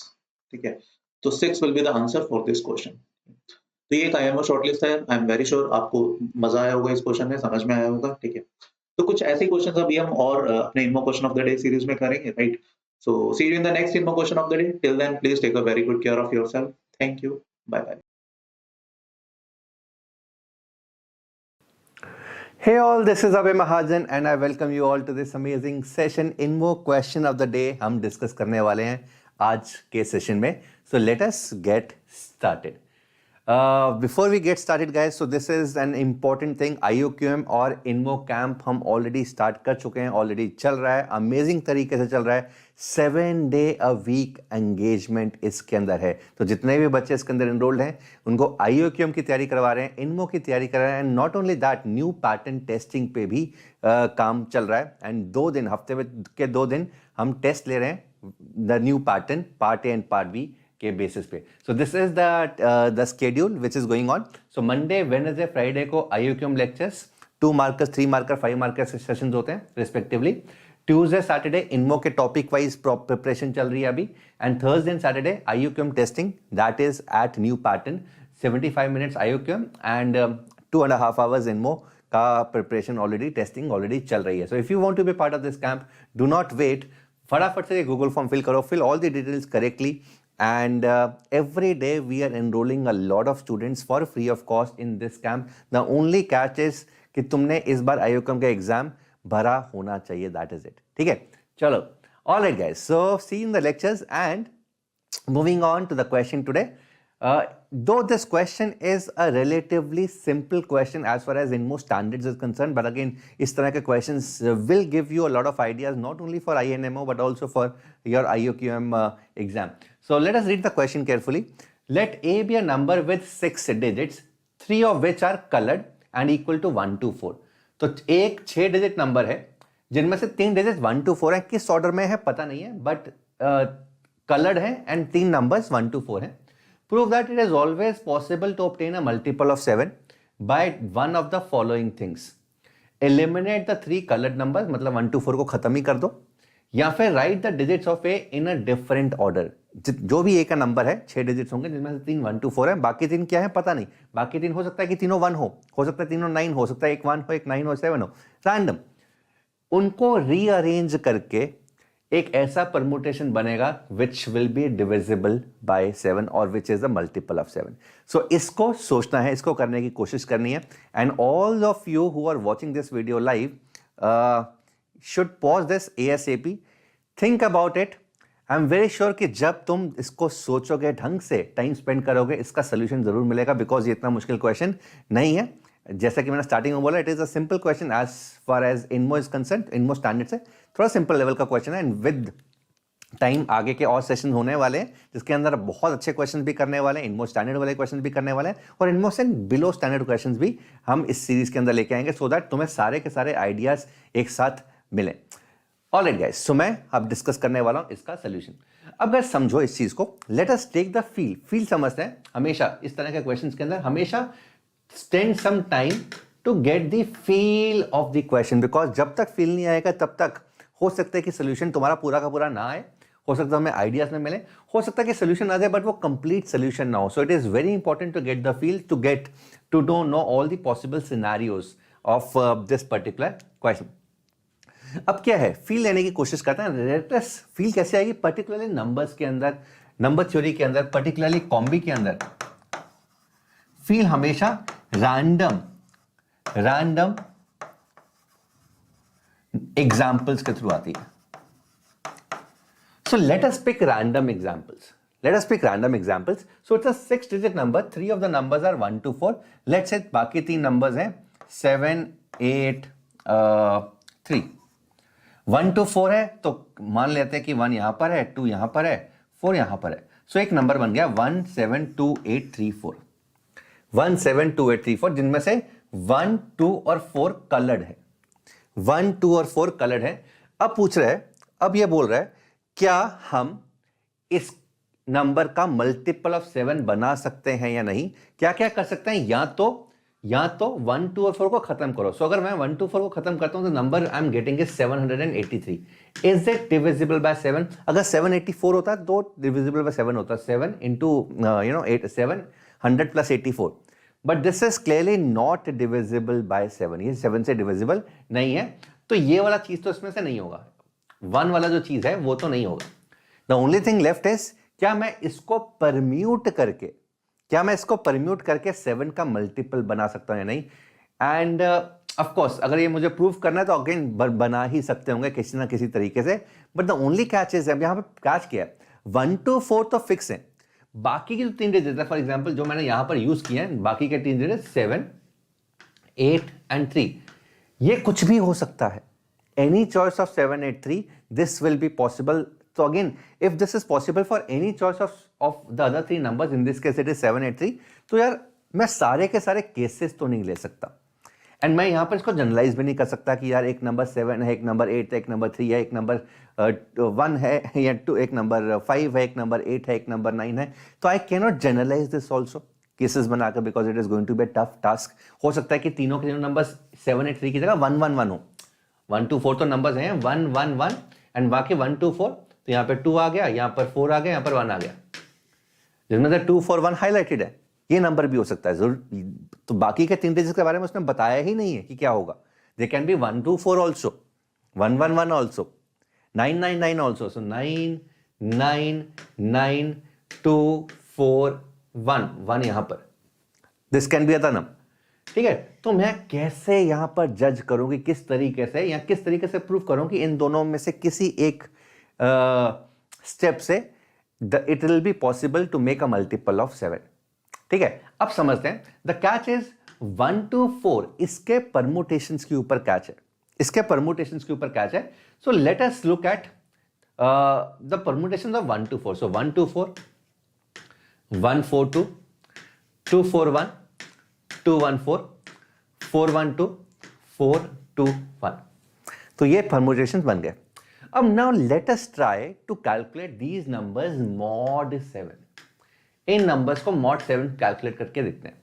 सो अगर मैं यहां पर देखूं 42 1, तो दिस इज 1 mod 7, 1 mod 7. यहां पर अगर देखें 2 2 1 21 and 4, this is 4 mod 7, 4 mod 7.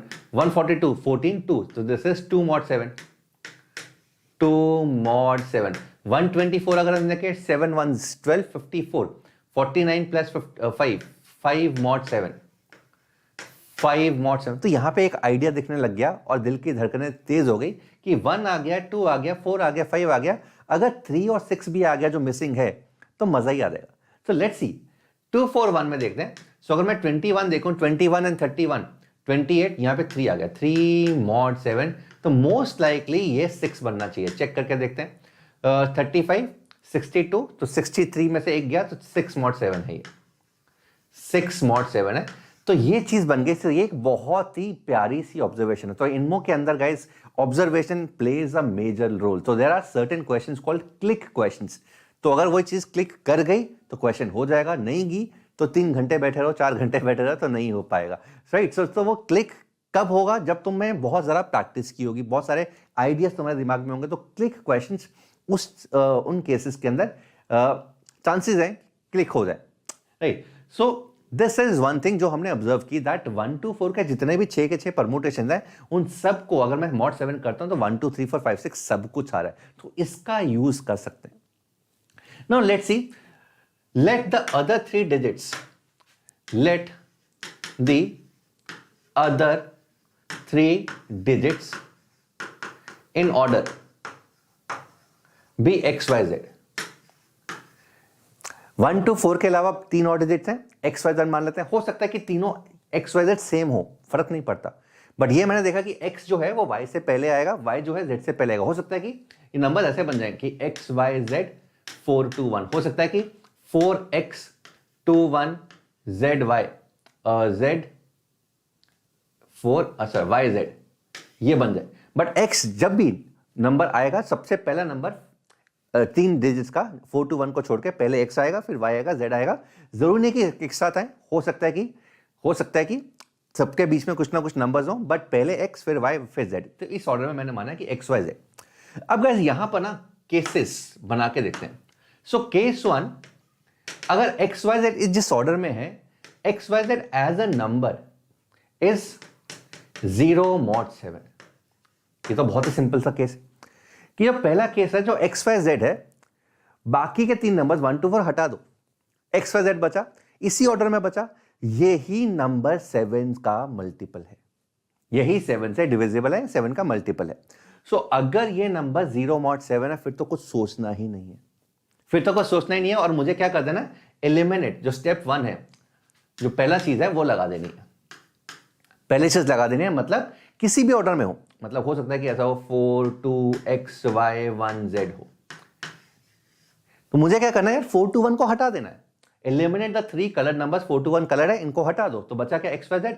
x y 0 mod 7. तो अगेन नंबर जो है अल्टीमेटली 7 का मल्टीपल हो गया. सॉर्टेड. मेजरली प्रॉब्लम का आएंगी केस 2 में, when x y z is not 0 mod 7.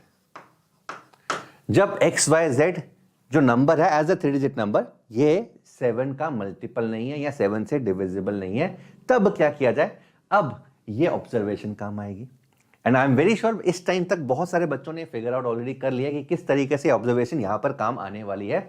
अगर x y z is not 0 mod 7 guys, तो क्या क्या हो सकता है. सो कैन आई से एक चीज, अगर x y z is not 0 mod 7, so clearly जो एक्स वाई जेड 0 0 0 ये नंबर जो है एक्स वाई जेड के आगे 3 0 लगाओ, this is also not 0 mod 7. बहुत ऑब्वियस ही बात है. This is also not 0 mod 7. अब guys देखो, there can be 6 possibilities. So possibility 1 is x y z 0 0 0 is congruent to 1 mod 7. Possibility 1 is x y z 0 0 0 is congruent to 1 mod 7. अगर ये obviously बात है कि 7 से डिविजिबल नहीं है तो 7 से डिवाइड करके या तो रिमाइंडर 1 आएगा या 2 या 3 या 4 या 5 या फिर 6 आएगा। सो मान लेते हैं कि ये 7 से डिवाइड करके, क्योंकि अगर 7 से डिविजिबल है XYZ तो सॉर्टेड, मुझे 1 लगाना है। अगर यहां पर रिमाइंडर 7 से डिवाइड करके 1 आता है तो क्या करना है? तो गाइस बहुत ऑब्वियसली बात है, बहुत सारे बच्चों ने फिगर आउट कर लिया होगा कि XYZ 0 0 0 अगर 1 mod 7 है तो मुझे क्या करना है? मुझे 6 mod 7 वाला परमुटेशन ढूंढना है। 6 mod 7 वाला परमुटेशन है 412। तो मुझे क्या करना है? XYZ 412 पुट कर देना है, बिकॉज अल्टीमेटली ये हुआ क्या? This is XYZ 0 0 0 plus 412। ये जो नंबर है XYZ 0 0 0, this is 1 mod 7 and this is 6 mod 7, so ultimately this will be 7 mod 7 and 7 mod 7 is nothing but 0 mod 7 and we are done. 0 mod 7। तो exactly अब तुम्हें समझ में आ चुका होगा कि अगर यहां पर 0 mod 7 नहीं है, 0 की जगह 1 2 3 4 5 है, तो कॉरेस्पॉन्डिंग परमुटेशन यहां से उठा लो। सो अगर ये K mod 7 है, so if XYZ 0 0 0, if this is K mod 7, तो pick a permutation from here which is 7 minus K mod 7. For example, यहां पर XYZ 0 0 0 was 1 mod 7, तो मैंने यहां पे 6 mod 7 वाली permutation उठाई which is 412. अगर XYZ 0 0 0 by chance is 3 mod 7, तो मैं क्या करूंगा? यहां पे 4 mod 7 वाली परमुटेशन विच इज 214 उठाऊंगा और यहां पर डाल दूंगा। सो XYZ 0 0 0 plus 214, this will B XYZ 214। In other words मैं क्या कर रहा हूं? मैं यहां पे सेकेंड वाला चीज अप्लाई कर रहा हूं। सेकेंड वाला चीज क्या है? Write the digits of A in different order to make it a multiple of 7 and we are done. I hope this is clear to each and every one of you कि मैंने यहां पर क्या किया। तो इस तरीके से सोचना है। So this is called holistic thinking. मैंने सारे के सारे केसेस देखे, मैंने एक ऑब्जर्वेशन देखी, इस ऑब्जर्वेशन के बेसिस में मैंने केस टू के जितने भी केसेस बनाने थे बना दिए।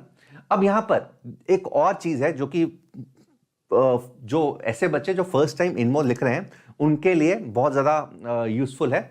वो ये है कि यहां पर मैं इसके अगले स्लाइड में किस तरीके से आंसर लिखना है वो भी तुम्हें बताऊंगा, because this is one of the major ask from the students की सर समझ आ जाता है, पता भी लग जाता है कि सोल्यूशन क्या है, बट कैसे लिखना है, कैसे हम इंश्योर करेंगे कि हमें सारे के सारे मार्क्स मिलेंगे। तो बेसिकली यार इसका सिंपल सा रूल है कि if you are able to convince the checker, तुम्हें नंबर मिलेंगे, चाहे वो कितना ही लंबा क्वेश्चन हो, क्या छोटा से छोटा क्वेश्चन। अगर तुमने उसको 5 लाइनों में भी लिख दिया और दूसरे बच्चे ने हो सकता है कि 5 पेजेस यूज किए, दोनों अगर अपना जो मन की भावना है वो एक्सप्रेस कर पाए हैं, दोनों को ही मार्क्स मिल जाएंगे। फॉर एग्जाम्पल यहां पर देखो हमने कितना बड़ा सोल्यूशन डाला, ठीक है। इसी तरीके से लिखेंगे, this is the observation, late the other 3 digits in order is XYZ। तो केस 1 XYZ 0 mod 7, तो ये हमें स्टेप 1 उठा लेना है। अगर ये 0 mod 7 नहीं है, अगर ये K mod 7 है, if it is K mod 7, then we will pick a permutation which is 7 minus K mod 7 from these 6 permutation and add them up, और जैसे इनको ऐड करेंगे अपना आंसर जवाब आ जाएगा, ठीक है। नाउ गाइस मैं एक और चीज दिखा रहा हूं। तो अगर हम लास्ट स्लाइड पर जाते हैं, तो this is how it is actually, it is suppose to be written. यहां पे मैंने लिख दिया कि किस तरीके से इसको लिखना है, ठीक है। तार घूम गई है, कोई बात नहीं, मैं भी घूम गया। सो इस तरीके से तुम लिख सकते हो। सो अगेन जैसा कि मैंने बोला, ये 5 लाइनों के अंदर पूरा का पूरा सोल्यूशन लिखा हुआ है। So note that the modulo 7 the 6 numbers are congruent to 1 2 3 4 5 6 respectively, जो हमने ऑब्जर्व किया। Let the other 3 digits in order be XYZ in that order from left to right. If the 3-digit number XYZ is divisible by 7, we may eliminate the 3 colored numbers. If not, the 6-digit number XYZ is also not divisible by 7, and we add the appropriate permutation of ABC of 1 to 4 to XYZ 0 0 to make it divisible by 7 and done. So 5 लाइनों के अंदर पूरा का पूरा जो हमने discussion किया वो 5 लाइनों के अंदर लिखा है, एंड इसमें भी पूरे मार्क्स मिलेंगे। So again the bottom line is, अगर जो तुम्हारे मन में है उसको तुम एक्सप्रेस कर पा रहे हो, उसको तुम लिख पा रहे हो, कितना भी अच्छा इंग्लिश हो, कितना भी बुरा इंग्लिश हो, because it is mathematics and it is not concern with English. अगर तुम सारी की सारी चीजें एक्सप्रेस कर पा रहे हो एग्जामिनर को, एंड उस शीट के अंदर लिख पा रहे हो, तुम्हें मार्क्स मिलेंगे, ठीक है, हो सकता है कि वो 5 लाइनों का हो सकता है वो इतना बड़ा हो सकता है कि तुम ये 6 के 6 केसेस बना दो।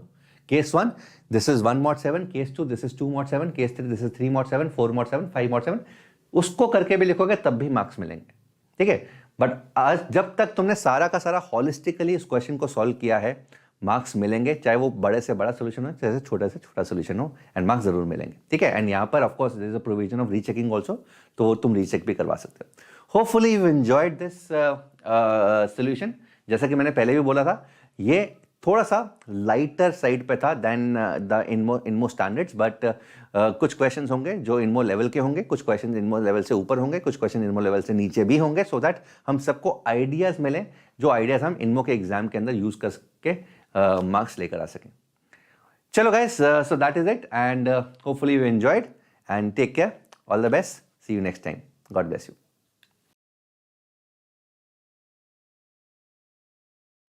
हाय all, a very good evening to all of you. कैसे हो आप सब लोग?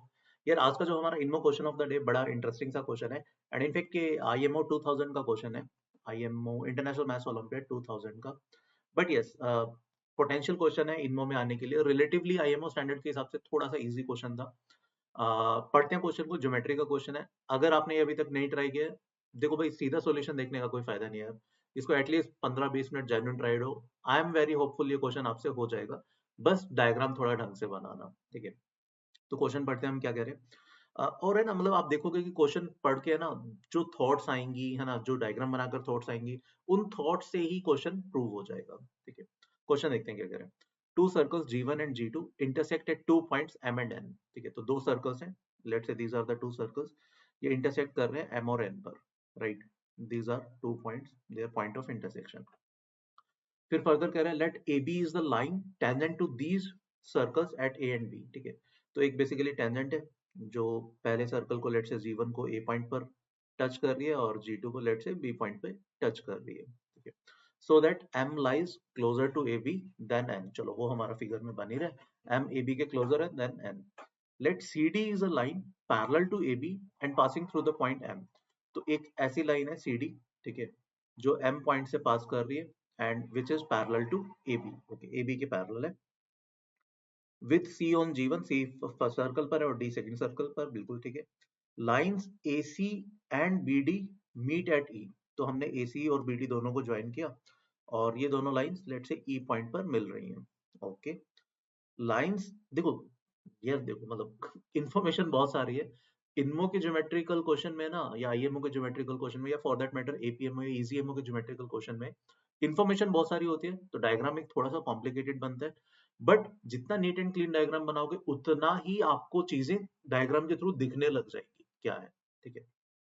अब जैसे यहाँ पर कह रहे हैं lines A N and C D meet at P, A N और सी डी पी पर मिलते हैं, and B N and C D they meet at Q, ठीक है। तो ए एन और बी एन ये दो लाइंस हैं, जो ए एन है वो सी डी को मिल रही है पी पर, और जो बी एन है वो सी डी को मिल रही है क्यू पर, ठीक है। यहाँ तक की इन्फॉर्मेशन है। फर्दर कह रहा है कि अब हमें प्रूव करना है कि जो ईपी है that is equal to E Q, EP equal to E Q होना चाहिए। देखो वैसे तो है ना, आइडियली अपने इस डायग्राम में दिख भी रहा है, EP equal to E Q दिख रहा है, ठीक है। अब थोड़ी और ऑब्जर्वेशन बनाने की कोशिश करते हैं और क्या क्या हमें इसमें दिख रहा है। EP equal to E Q ये तो हमें प्रूव ही करना है, that means EP Q must be an isosceles triangle, ठीक है। ईपी क्यू एक आइसोसेलेस ट्रायंगल होना चाहिए, ये हमें प्रूव करना है, ठीक है। और देखो अब दिखने में हमें पीई क्यू एक राइट एंगल लग रहा है, एटलीस्ट दिखने में, है ना। होगा या नहीं होगा पता नहीं, बट हाँ मतलब पीई क्यू दिखने में एक राइट एंगल ट्रायंगल लग रहा है, ओके। और हमें ऑब्जर्वेशन क्या लग रही है, एम जो है, एम काफी हद तक पी क्यू का मिड पॉइंट लग रहा है, अगेन दिखने में लग रहा है या नहीं है पता नहीं, एम पी क्यू का मिड पॉइंट दिखने में लग रहा है। अब देखो एम पी क्यू का मिड पॉइंट है, ये चीज प्रूव करना बहुत सिंपल है। अब क्यों मैं ये चीज प्रूव कर रहा हूँ, देखो अगर हम नीट एंड क्लीन डायग्राम बनाएंगे तो कुछ कुछ चीजें हमें दिखेंगी, उनमें से कुछ चीजें फैक्ट होंगी, कुछ चीजें नहीं होंगी। जैसे अब यहाँ पर हमें क्या क्या दिख रहा है, हमें दिखने में भैया ये P equal to E Q, ये तो चलो अपने को प्रूव ही करना था। हमें दिखने में पी क्यू राइट एंगल लग रहा है, एक्चुअली में ये है नहीं, ठीक है। बट एक थॉट है कि पी क्यू दिखने में राइट एंगल ट्रायंगल लग रहा है, तो ई पर 90 डिग्री हम ये प्रूव करने की कोशिश कर सकते हैं। दिखने में एम मिड पॉइंट लग रहा है ना, बट एम मिड पॉइंट तो सीधा साधा दिख रहा है कि होगा, क्यों होगा, देखो बड़ा सिंपल सा, अगर मैं एन एम को ज्वाइन करता हूँ, ठीक है, और लेट से ये यहाँ पर फर्दर ए बी को किसी एक पॉइंट पे कट करता है, let say this is point L point पे कट करता है, ठीक है। तो पावर ऑफ पॉइंट से L A squared that is equal to L M into L M L N, ठीक है। सिमिलरली अगर मैं सेकंड सर्कल पे बात करूं तो L B square that should also be equal to L M into L N. तो ideally L A equal to L B होगा, that means L is mid point of, L mid point होगा किसका, ए B का। ये तो अपन बोल ही सकते हैं, ये तो पता ही होना चाहिए आपको कि दो इंटरसेक्टिंग सर्कल की कॉमन कोड जो होती है वो कॉमन टेंजेंट को बाइसेक्ट करती है। स्टैंडर्ड रिजल्ट भी है, बड़े इजीली प्रूव भी कर सकते हैं। अब देखो, अगर मैं बात करता हूँ ए बी एन ट्राइंगल की और पी क्यू एन ट्राइंगल की, clearly A B parallel to P Q है, क्वेश्चन में मेंशन था, है ना। तो अगर एल मिड पॉइंट है तो भाई सिंपल सा एम मिड पॉइंट होगा पी क्यू का, ठीक है। तो ये देखो, अब ये ना एक इन्फ्रेंस, ये हमने प्रूव कर दिया, ठीक है। क्या अपन ने प्रूव किया, मैं लिख देता हूँ यहाँ पे दोबारा से। यहाँ से अपन ने ये प्रूव कर दिया कि भैया जो m होगा, दिस इंप्लाइज, इस पूरी कहानी से आई कैन से m is mid point of PQ, m PQ का मिड पॉइंट आ गया। ये चीज अपन ने अभी तक कंक्लूड कर दी, ठीक है। अब देखो, अब यहां से कैसे लिंक कर सकते हो आप चीजों को। अगर m PQ का मिड पॉइंट है, अगर m PQ का मिड पॉइंट है और ये मुझे प्रूव करना है कि EP इक्वल टू EQ है, तो आइडली EM जो है वो परपेंडिकुलर बनना चाहिए PQ के, है ना। EM should be perpendicular to PQ, क्योंकि तभी तो देखो ना, m तो मैं मिड पॉइंट प्रूव कर चुका हूँ, EP इक्वल टू EQ मुझे प्रूव करना ही है, और EM तो कॉमन है। तो आइडली EPM और EQM ये दोनों ट्रायंगल कॉन्ग्रुएंट बनेंगे and hence this should be perpendicular. तो ये तो हमें प्रूव करना है। तो आइडली अगर मैं EM को परपेंडिकुलर प्रूव कर दूं PQ के, तो मेरा काम हो जाएगा। तो अब यहाँ पर देखो, मैं सारी एनालिसिस किस चीज पे लगाऊंगा, मैं कोशिश करूंगा कि भाई मैं किसी तरीके से अब ये प्रूव कर दूं कि जो EM है, EM जो है that should be perpendicular to PQ, ठीक है। ये प्रूव करने की कोशिश करना है। ये अब ये थॉट्स आ रहे हैं कि इस तरीके से हमें प्रोसीड करना चाहिए, ठीक है।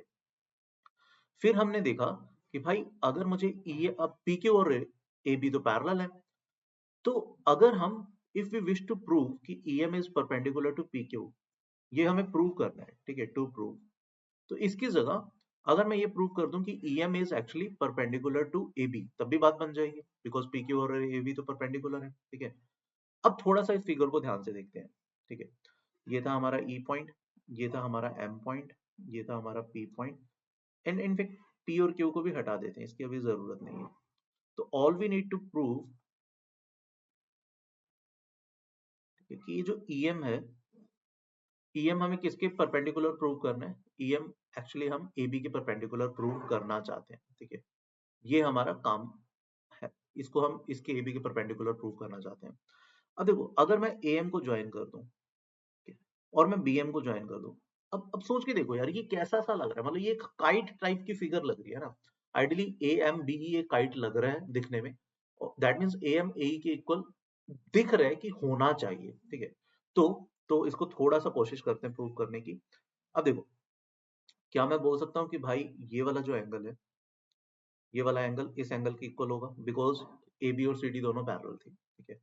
AM कोड, अगर चलो मैं इसको भी ज्वाइन कर देता हूँ, MN को भी, AM कोड जितना C पॉइंट पे एंगल सबटेंड कर रही है उतना ही इधर करेगी, ठीक है। बट हमें एक चीज और पता है कि किसी भी सर्कल में कोई भी टेंजेंट बनाया, एक कोड, कोई भी कोड जितना टेंजेंट के साथ एंगल सबटेंड कर रही है उतना ही एंगल वो सर्कमफ्रेंस पे सबटेंड करेगी।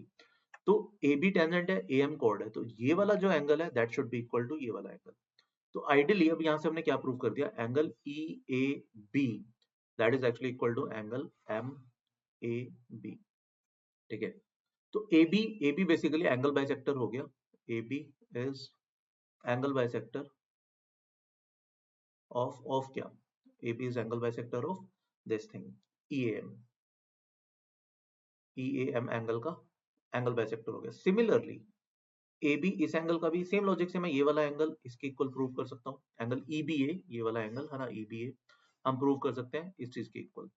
दैट मीन्स अब यहाँ से, अब क्योंकि AB दोनों एंगल का बाइसेक्टर है, दैट मीन्स दोनों ऊपर वाली और नीचे वाली ट्रायंगल कॉन्ग्रुएंट होगी। That means I can claim, अब यहाँ से हम क्लेम कर पाएंगे कि EAMB इज काइट। काइट है और काइट के डायगोनल्स तो परपेंडिकुलर होते ही हैं, और इनफैक्ट एक डायगोनल बाइसेक्ट भी हो जाता है। तो this is perpendicular, EM perpendicular हो गया ए बी के, वही चीज हमें प्रूव करनी थी इनडायरेक्टली। ठीक है, समझ में आया? तो मैं पूरी चीजें समराइज कर देता हूँ कि पूरी कहानी में क्या क्या हुआ स्टार्टिंग से लेकर। देखो ये थॉट प्रोसेस थे, ऑब्वियसली इनमो में आपको इस चीज को बड़े अच्छे तरीके से लिखना होगा ताकि जो भी आपका पेपर चेक कर रहा है उसको सारी चीजें समझ में आ जाए। बट हाँ, इस तरीके से आपको थॉट प्रोसेस को डेवलप करना होगा पेपर में, है ना? थॉट प्रोसेस आपको बनाना होगा, जिसके लिए सबसे इंपॉर्टेंट ज्योमेट्री के क्वेश्चन में क्या है, एक नीट एंड क्लीन डायग्राम बनाना। ठीक है, तो मैं अब सारी चीज पूरी कहानी एक बार दोबारा रिपीट कर रहा हूँ। ठीक है, क्या हमने एग्जैक्टली किया। ठीक है, दो सर्कल्स थे भैया, एम और एन पॉइंट पे इंटरसेक्ट कर रहे थे।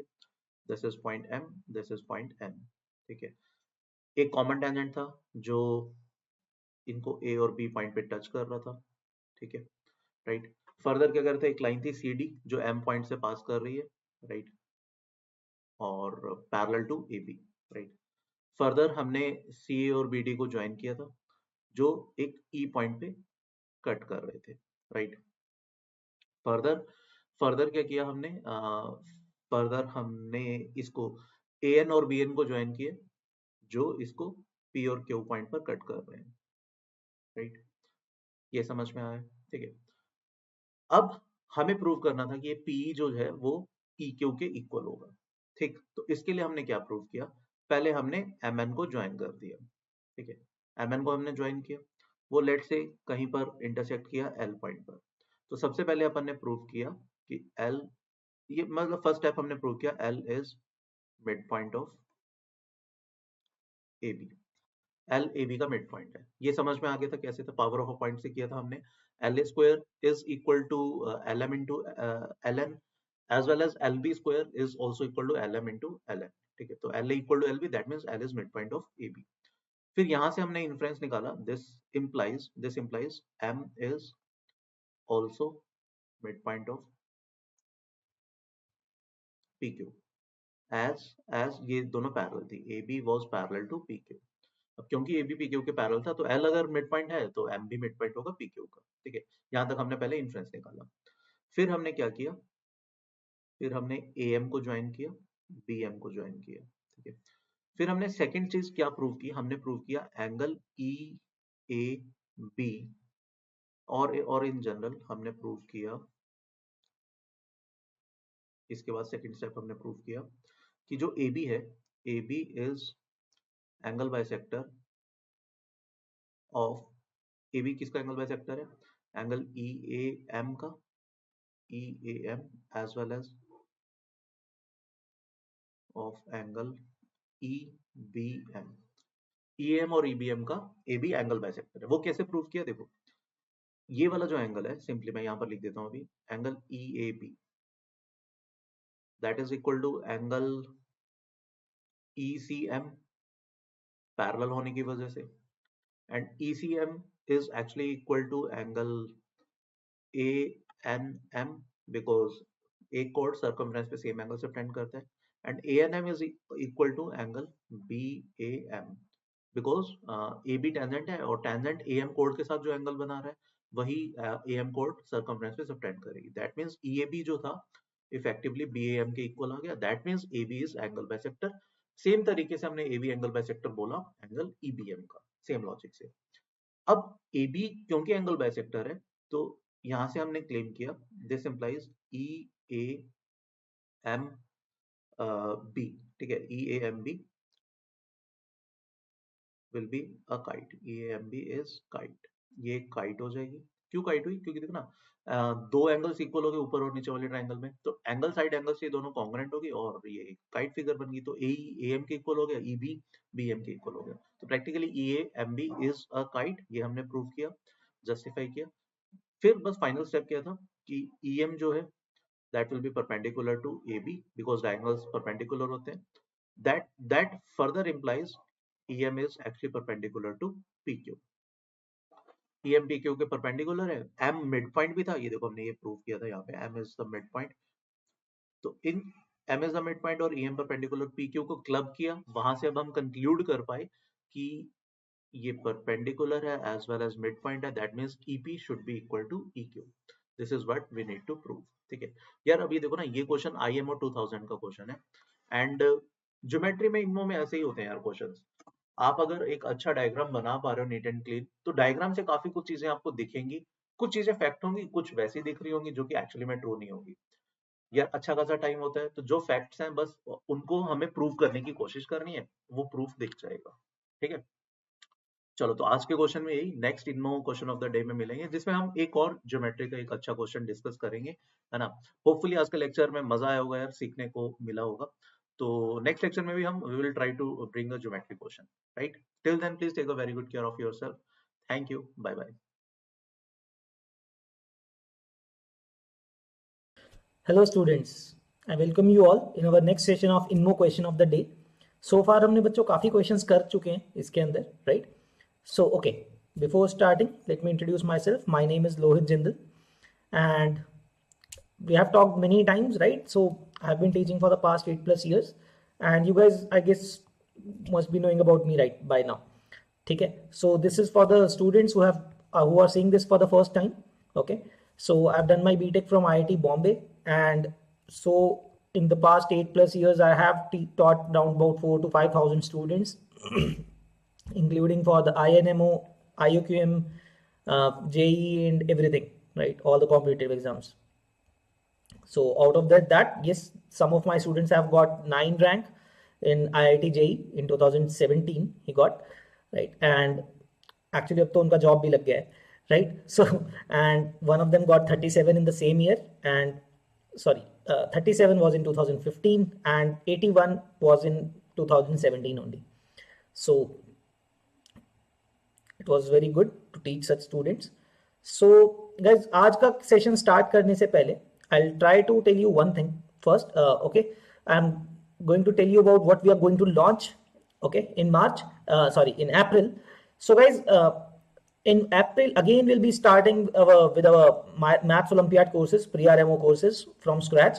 Okay, so if you guys have not, if you guys think कि आपने इस साल इतना अच्छे से प्रिपरेशन नहीं किया है, ठीक है, या फिर इस बार नहीं हो पाया है, you got to know about it a little bit late or something, that you did not have a very good preparation, and let's say you joined us in our camp only and आपने पहले वाला course नहीं किया हुआ है, and if you wish to study from us in our next year and still intend to give pre-RMO in the next year, so you can give this test, which is going to be held on 26th of February. That is the first test that is going to happen, that is BOLT for maths, right? So on the same day you can give exams for other exams also, right, other competition exams also, but उस दिन maths Olympiad के लिए भी आप register कर सकते हो. So 26 February is the exam date. So you can register on this website vdnt.in/volt VOLT22YT. Okay, by using this link you can register for us, register for the test. Okay, because according to the scores in the test you will get scholarships or you will be getting admission in our course. So सब लोगों को course में admission नहीं मिलेगा, और you can से scholarship नहीं मिल पाएगा उससे, right? So that is the point. So you should, I would say कि आप लोगों को टेस्ट ये देना चाहिए, and also it will give you a very good standing कि आप कैसा कर सकते हो टेस्ट के अंदर, right? It will give you a very good benchmark for yourself, ठीक है? सो आई सजेस्ट कि आप ये जाके टेस्ट दो. So please register on this link, right? Okay, तो आज का क्वेश्चन स्टार्ट करते हैं गाइस, ठीक है? So let me show you the question first. This is the question. So let me read this. So two teams A and B, दो teams हैं A और B, which are participating in a table tennis tournament. Okay. So what is happening is there are 7 players of each team to engage in this tournament in determined order. ठीक है, हर team से 7 लोग हैं. both the teams there are 7 players and they have to engage with each other. Okay, the teams have to engage with each other और match play होंगे, but in a determined order. Like let's say first team के 7 player का एक order है, second team के भी 7 players का एक ऑर्डर है, right? So we can name them actually A1 A2 A3 is the order of the players of team A. Let's say मैं नाम पहले से दे देता हूँ, A1 A2 up to A7 is the order in which the people from team A are going to come. So basically I name the players in the A team, A1 to A7. Similarly, you can say B1, B2 up to B7. These 7 players of team B will also come in a definite order. But hota kya hai? Let's read the question further. Firstly, first player of team A team plays against first player of B team. तो A team का first player let's say A1 plays with B1, right? So first match जब होता है, so A1 versus B1 होता है, A1 versus B1 होता है let's say. Now the winner will be playing the next match, but the loser will be eliminated. लिखा हुआ है यहाँ पे क्वेश्चन के अंदर that and the loser is eliminated. तो जब A1 और B1 का मैच होता है, जो हारता है वो एलिमिनेट हो गया है. So obviously we know that in this match there are two outcomes, either A1 will win or B1 will win and the loser will be eliminated, right? Okay, आगे क्या होता है? Afterward the winner plays against the second player of the another team. मतलब जो जीत रहा है ना वो आगे दूसरी हारने वाले लोगों से आगे बढ़ता जाएगा. Like I will give you an example. This is just an example of one case. Let's say A1 versus B1 हुआ. A1 wins the match. Next match will be A1 versus B2. Right? So again then there could be some outcome, either A1 or B2 will be the outcome, right? So इस तरह से आगे चलता रहेगा. अब second match जो जीतेगा, जो हारेगा वो बाहर हो जाएगा and the winner will play the next person of the other team, right? So this is said that on subsequent steps the play is similar, right? It just goes on like this. Thus the game does not end until all players of some team are eliminated. तो बच्चों इसका मतलब क्या है? तब तक चलता रहेगा ये प्रोसेस जब तक कि एक टीम के सारे प्लेयर्स एलिमिनेट नहीं हो जाते, right? This is what it means, ठीक है? So then the number of distinct processes of the game is. So now what does this mean by the number of distinct processes of the game? Okay, distinct processes का मतलब है, like I have shown you an example. One example मैं दिखा देता हूं आपको, simple एक case. A1 versus B1 जो मैंने लिखा हुआ है, A1 जीत गया. Let's say in the next match again A1 wins. मैं एक केस बता रहा हूं आपको. So one such process is her bar A1 ही जीतता गया, सारे के सारे मैच A1 नहीं हरा दिए B वालों को. So that is a one process, just one process, ठीक है? Another process could be कि A1 ने B1 को तो हरा दिया, but the next time instead of A1 winning B2 जीत गया, तो A1 बाहर हो गया. So the next match will be B2 versus A2, right? तो next match फिर ऐसा होना पड़ेगा. Then again there will be some outcome and चलते चलते जब तक फाइनली कोई जीत नहीं जाता एक team. So that is basically called as one process. Now let's try to understand how to count them. बहुत अच्छा क्वेश्चन है, अदरवाइज ये समझ में नहीं आएगा. Okay, unless you click on the right process. मतलब सही मेथड अगर आपने सोचा तो आपका क्वेश्चन बहुत जल्दी हो जाएगा, बहुत इजी है. Otherwise and if you are not able to think about it तो बहुत कॉम्प्लेक्स बन जाएगा. अब आप ऐसे केस बनाते रहोगे, because since the total number of matches will also not be fixed, है ना? आप ऐसे नहीं सोच सकते. देखो मैं आपको एग्जांपल देता हूं. लेट्स से A1 ने सबको ही हरा दिया, तो कितने मैचेस ओवरऑल हुए? So then it is total of 7 matches that took place. A1 ने सबके साथ मैच खेला और सबको हरा दिया, है ना? Then there could be another case कि A1 जीत गया पहली बार में, लेकिन दूसरी बार B2 जीत गया, जैसे मैंने शो किया आपको, है ना? लेट्स से नाउ अगेन A2 विंस. अब का क्या होगा? लेट्स अज्यूम कि A2, मान लो मैं इसके बाद एक केस बताता हूं आपको, A2 सारे मैच जीत रहा है इसके बाद.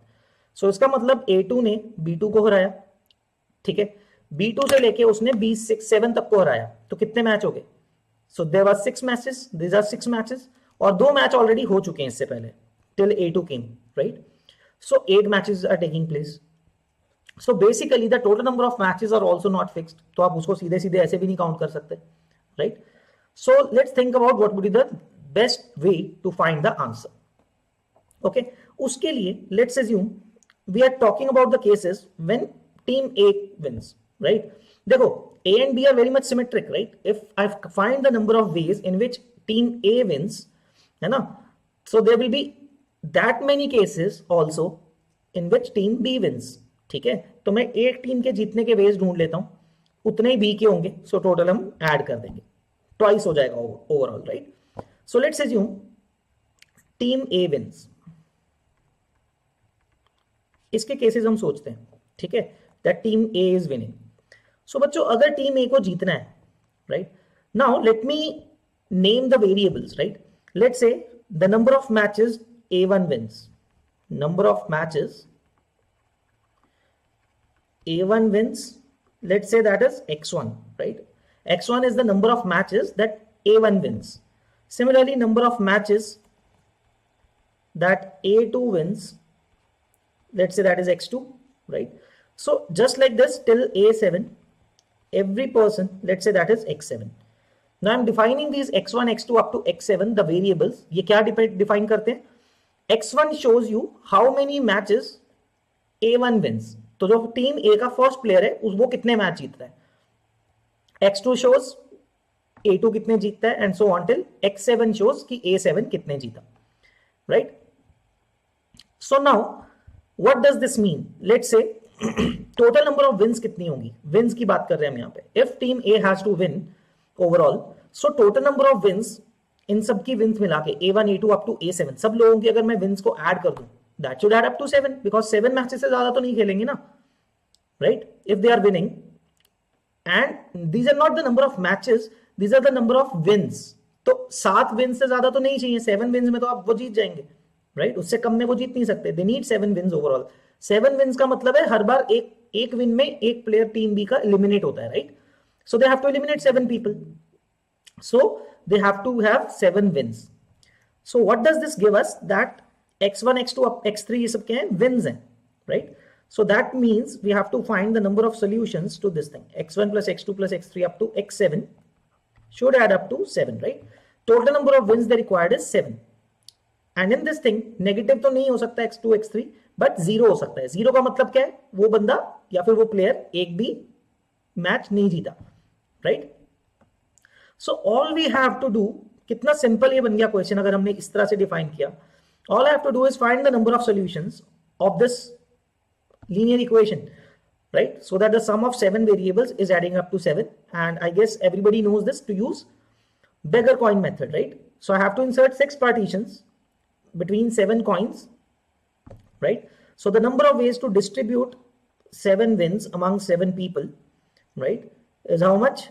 7 plus 6 partitions, C6. So that is 13C6, right? So 13C6 is the total number of ways in which team A will win, right? Different processes in which team A will win. So now guys, very much symmetric. I told you कि team B के जीतने के भी कितने ways होंगे? उतने ही होंगे जितने A जीत रहे हैं, right? In the same way I could do this thing for team B also. ठीक है? तो total ways कितने होंगे इससे? So the total answer, final answer, total will be 2 times 13C6. Now you can go on to find 13C6. I will make use of the calculator. Okay, थोड़ा जल्दी हो जाएगा. So 13C6 is 1716 into 2. अगर आप करते हो, your final answer should be 3432 processes.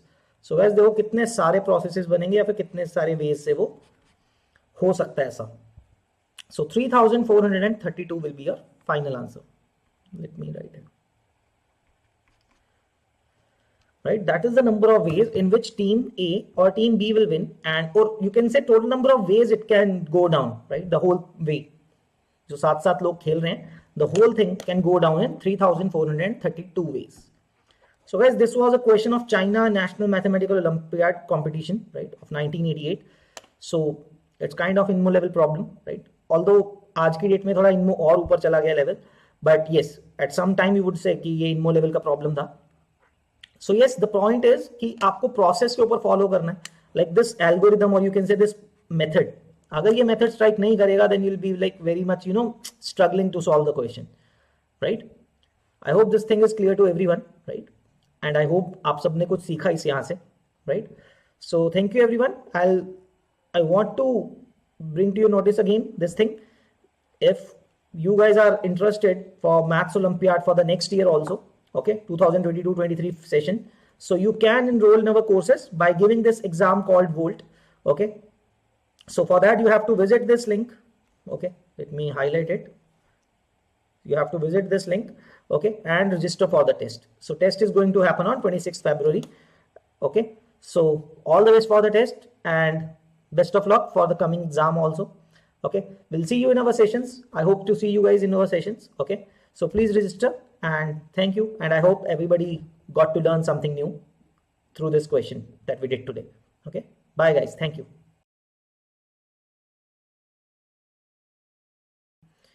I hope all of you are doing good. Myself Lohit Jindal, I've done my BTech from IIT Bombay and I'm teaching at Vedantu Olympiad School for Mathematics Olympiads, right? So bachon, I welcome you all welcome back everyone in this INMO question of the day series, जिसके अंदर हम इनमो level के questions को देखते हैं कि कैसे solve कर सकते हैं, what should be the thinking behind them, right? So but let's just before starting I like to tell you guys कि according to the new pattern that has come out for the IOQM and INMO exam, like part A and part B, right? So we have changed our question papers like that for the coming portion. हमने जो tests बनाए हुए हैं, so we are conducting 2 tests in a week on the same pattern, in which an objective portion plus the subjective portion test will be there, and with the same timings. जो timings actually में है 75 minutes for part 1, part A, तो 75 minutes का हमने एक test रखा है, and then second test which is INMO level which is 2.5 hours, ठीक है? तो आई सजेस्ट यू गाइज कि आप प्रैक्टिस जरूर करो at least for the new pattern, right? क्योंकि आपने इससे पहले साल भर में प्रैक्टिस की है पुराने पैटर्न के लिए, where you had to do 30 questions in 3 hours, right?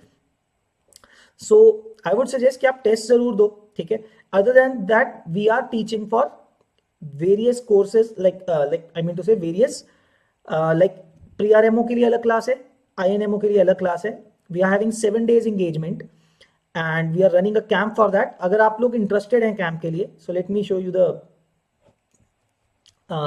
Specifications of the camp. So ठीक है, तो आप अगर रजिस्टर होना चाहते हो बच्चों हमारे साथ, if you want to prepare for INMO and IOQM in this last run, right?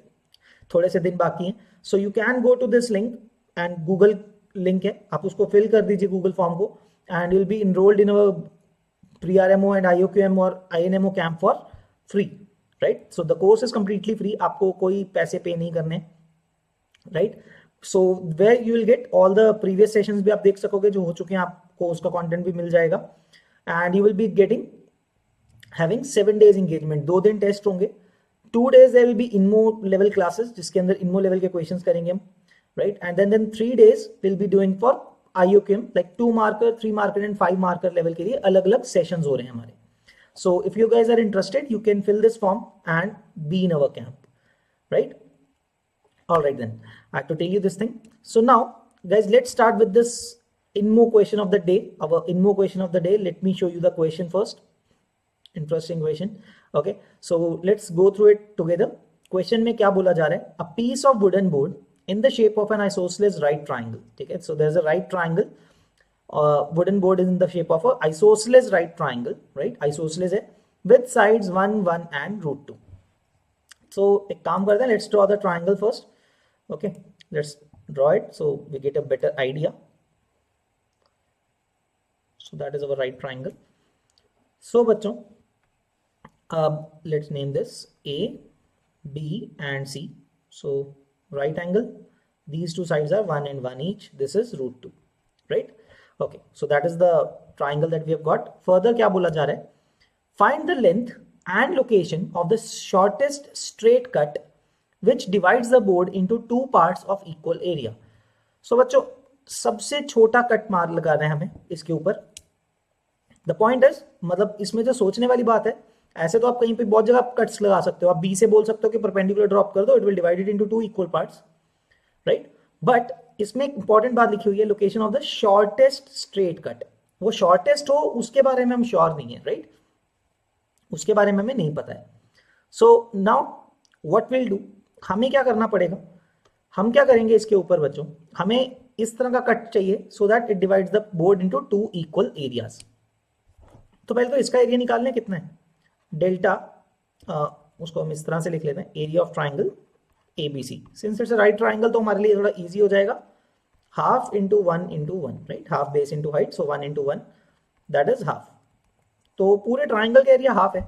So to divide this triangle into 2 parts with a straight cut, so that जो 2 पार्ट्स बचेंगे उनका area 1/2, half of this area half हो जाए, means 1/4 and 1/4 में आपने उसको break down करना है, राइट? सो अब क्या करेंगे बच्चों, हमें देखो, will be needing to take 2 cases. Actually 2 case क्यों बनाने पड़ेंगे मैं बताऊंगा उसको आपको, ठीक है? बट पहला केस क्या होगा वो देखते हैं. So guys, let me make a cut. Let's say मैं ए पॉइंट से ए बी के ऊपर कुछ x डिस्टेंस की दूरी पे पॉइंट लेता हूं, और सिमिलरली AC लाइन के ऊपर y डिस्टेंस की दूरी पे एक और पॉइंट लेता हूं x and y. Let's say this is x, this is y, right? And let me name the lengths also. Let's say this length is x, ये लेंथ y है, and let's say this length is z, right? तो AXY एक triangle मिल गया आपको, जहां पे आपको एक चीज और पता होनी चाहिए that this angle is 45 degrees, right? Isosceles था तो दोनों एंगल क्या है 45 डिग्री ईच है. सो पहला कट हम ऐसे सोचते हैं, मतलब कट बेसिकली बनेगा, it means I have to take 2 points on 2 of the straight lines, right? तो AB के ऊपर एक पॉइंट लिया, एक AC के ऊपर लिया, ठीक है. अच्छा, मैं 2 केस क्यों बोल रहा हूं rather than 3 cases, you must be thinking. 3 में से मैं 2 साइड सेलेक्ट कर रहा हूं एट अ टाइम, क्योंकि if I take 1 point on BC and the other point on AC, तो वो तो सिमेट्रिक ही हो गया ना, जो ये वाला केस है उसी के सिमेट्रिक हो गया वो तो. So it will not have much of an effect, तो वो एक ही बात हो जाएगी, है ना? क्योंकि अगर आपने XY ऐसे ड्रॉ कर दिया इस तरह से, so it's kind of the same thing ना, क्योंकि वो सिमेट्रिक है इस लाइन के AC के about, AB is equal to BC है, क्योंकि so that case will not take. And the third second another case जो मैं आपको बोल रहा था, जो मैं चेक करना पड़ेगा, that will B if I am taking 1 point on AB and another point on BC. But उसके ऊपर हम आते हैं थोड़ी देर में. Let's find out what happens if I am taking it in this particular way, है ना? एक point X point on AB and Y point on AC. So guys, इस ट्राइंगल का एरिया क्या लिख सकता हूं मैं? What will B area of triangle AXY according to the form? ये वाला एंगल 45 डिग्री है, so I can use the formula half AB sin theta form, right? So half into X into y into sine of 45 degrees, the angle between them, which should be further equal to half of the area half, right? इसका half होना चाहिए, which will go on to give me the value xy into 1/2 पहले से था into 1/√2, that is 1/4, right? So that will give me xy is equal to 1/√2. क्योंकि आप देख सकते हो ये तो कैंसिल कर देगा, 2 will cancel this for 2, √2 will cancel 2 for √2. So xy जो आपके पास आ जाएगा that will be of the form 1/√2, right? तो xy आ गया आपके पास, that is a constant, right? If it has to be equal to area, अगर उसका 1/4 होना चाहिए, राइट? नाउ बट हमें मिनिमाइज क्या करना है? z has to be minimized, right? How do I right z in terms of x and y? So in this triangle AXY, I can use cosine rule for that, right? Let's write cosine rule. So cos of 45 degree will be written as x square plus y square minus z square divided by 2xy, right? ये लिखेंगे. अब 2xy का value तो मुझे मालूम है ना, और I can write this form as okay, this is which is equal to 1/√2. Cos 45 is equal to 1/√2. So let's see what is z square accordingly. So cross multiply, rather आप एक काम करो, let's put the value of xy first. So x square plus y square minus z square divided by 2 times xy का value कितना है 1/√2 is equal to 1/√2. So you can see this √2 and this √2 will cancel this 2. So cross multiplying you are actually getting x square plus y square minus z square equal to 1, right? ठीक है, तो अब क्या करेंगे? I can write z square equal to x square plus y square minus 1. ठीक है, तो अभी इसको मैक्सिमाइज करना है हमें. So to maximize I can try to form some perfect whole squares. ठीक है, तो इसके लिए क्या करते हैं हम?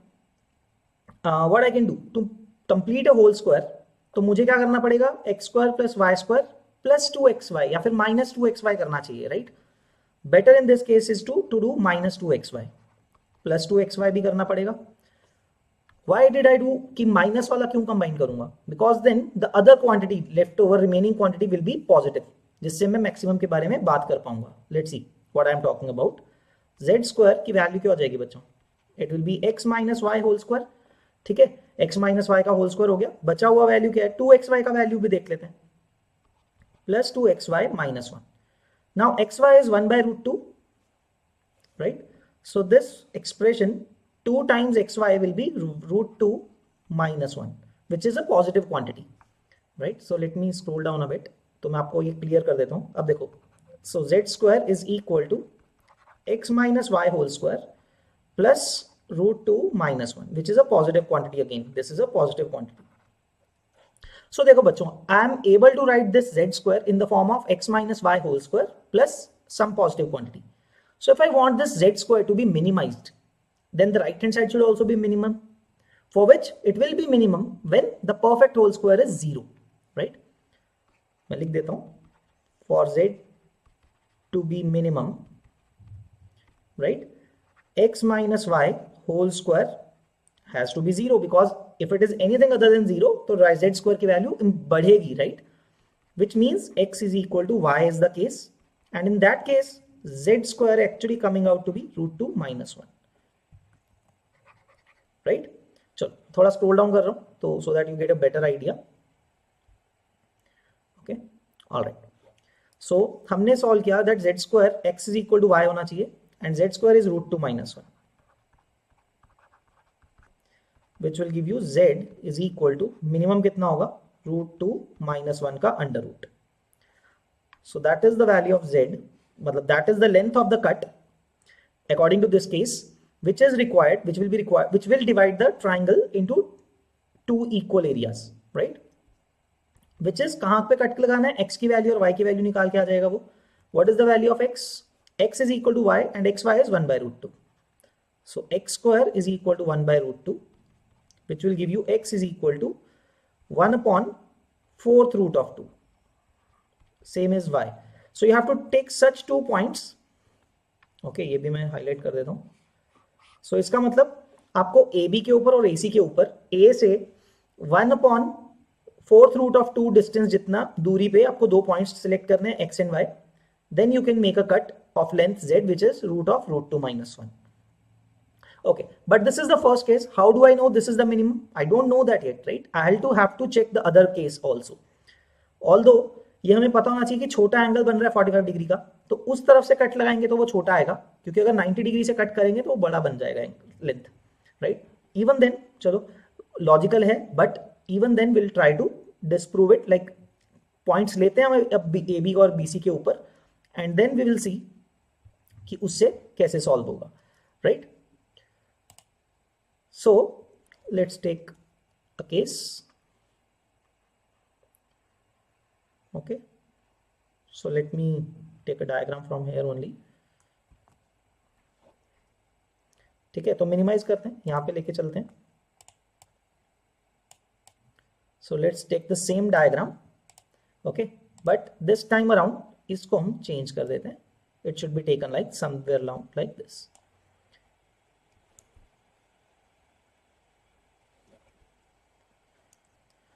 Okay, so let's erase some things.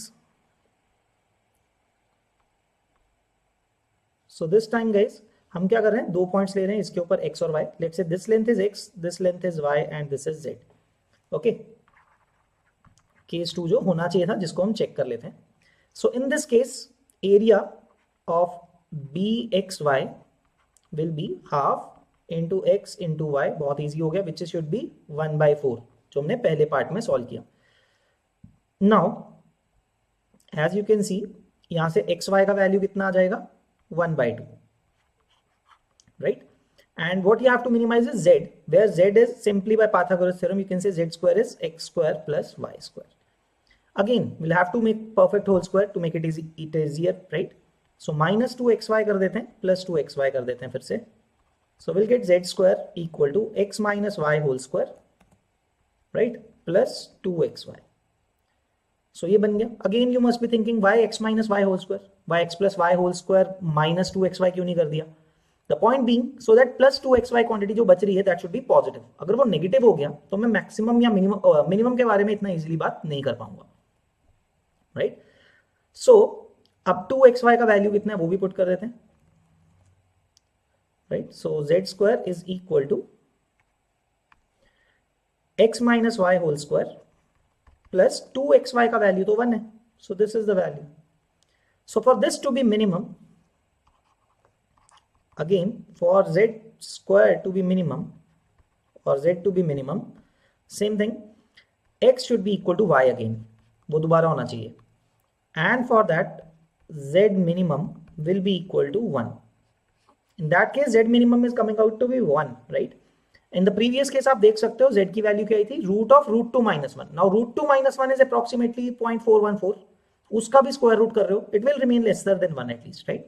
Square root करने पे थोड़ा बड़ा हो जाएगा value, but it will still be lesser than 1 ना. आप सोच सकते हो बिकॉज अगर 0.4 है, 0.6 का स्क्वायर करते हो तो 0.36 आता है, 0.7 का square will give you 0.49 and 0.414 है आपके पास. So that means your value will be somewhere between 0.6 and 0.7. उसके बीच में कहीं पे होगी z की value in the previous case. Whereas in this case z minimum is coming out to be 1, and that too when x is equal to y, which is equal to 1 by root 2, right, from this thing. So at least we know that this is not the minimum, not the minimum case, right? This is the minimum. तो हमारा final answer क्या होगा इस question के अंदर? सो we have disproved कि अब x और y इस तरफ AB और BC के ऊपर कोई कट ऐसा नहीं लगा सकते जिससे कि एरिया हाफ तो हो जाएगा, कट लगा सकते हो, but that cut will not be the shortest cut, right?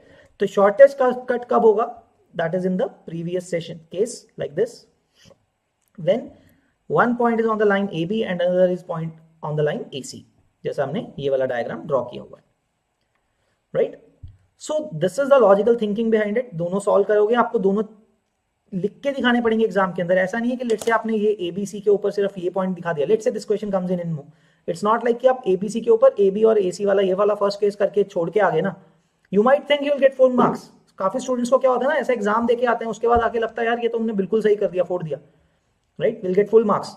But the problem is, since you did not disprove any other case की और कोई possibility जो हो सकती थी, which you have not explored, तो ऐसे केस में आपके मार्क्स कट जाते हैं. Then you think actually after the test कि मार्क्स कहाँ कट गए, because they don't tell you ना कि आपके मार्क्स कहाँ कट हुए. But these are the things that you have to be sure about. You should know कि आपको हर एस्पेक्ट उसका एक्सप्लॉइट करके बताना पड़ेगा that there is no other possibility. जैसे मैंने आपको हर केस पॉसिबिलिटी के हिसाब से बता दिया है ना. मैंने आपको दूसरा भी बता दिया कि AC के ऊपर एक पॉइंट है और BC के ऊपर एक पॉइंट लेना, क्यों नहीं ले रहे हैं, but there is not any point in that, right? Because आपको उसमें केस 1 वाला ही फॉर्मेट आ जाएगा आपके पास. Okay, so that is how you have to solve this kind of such a question. Maybe it is, आप सोच सकते हो कि लग रहा हो सकता होगा आपको कि ये मे बी इतना डिफिकल्ट नहीं है, but these are the things that you have to take care while writing your full solution in INMO type of exam, right?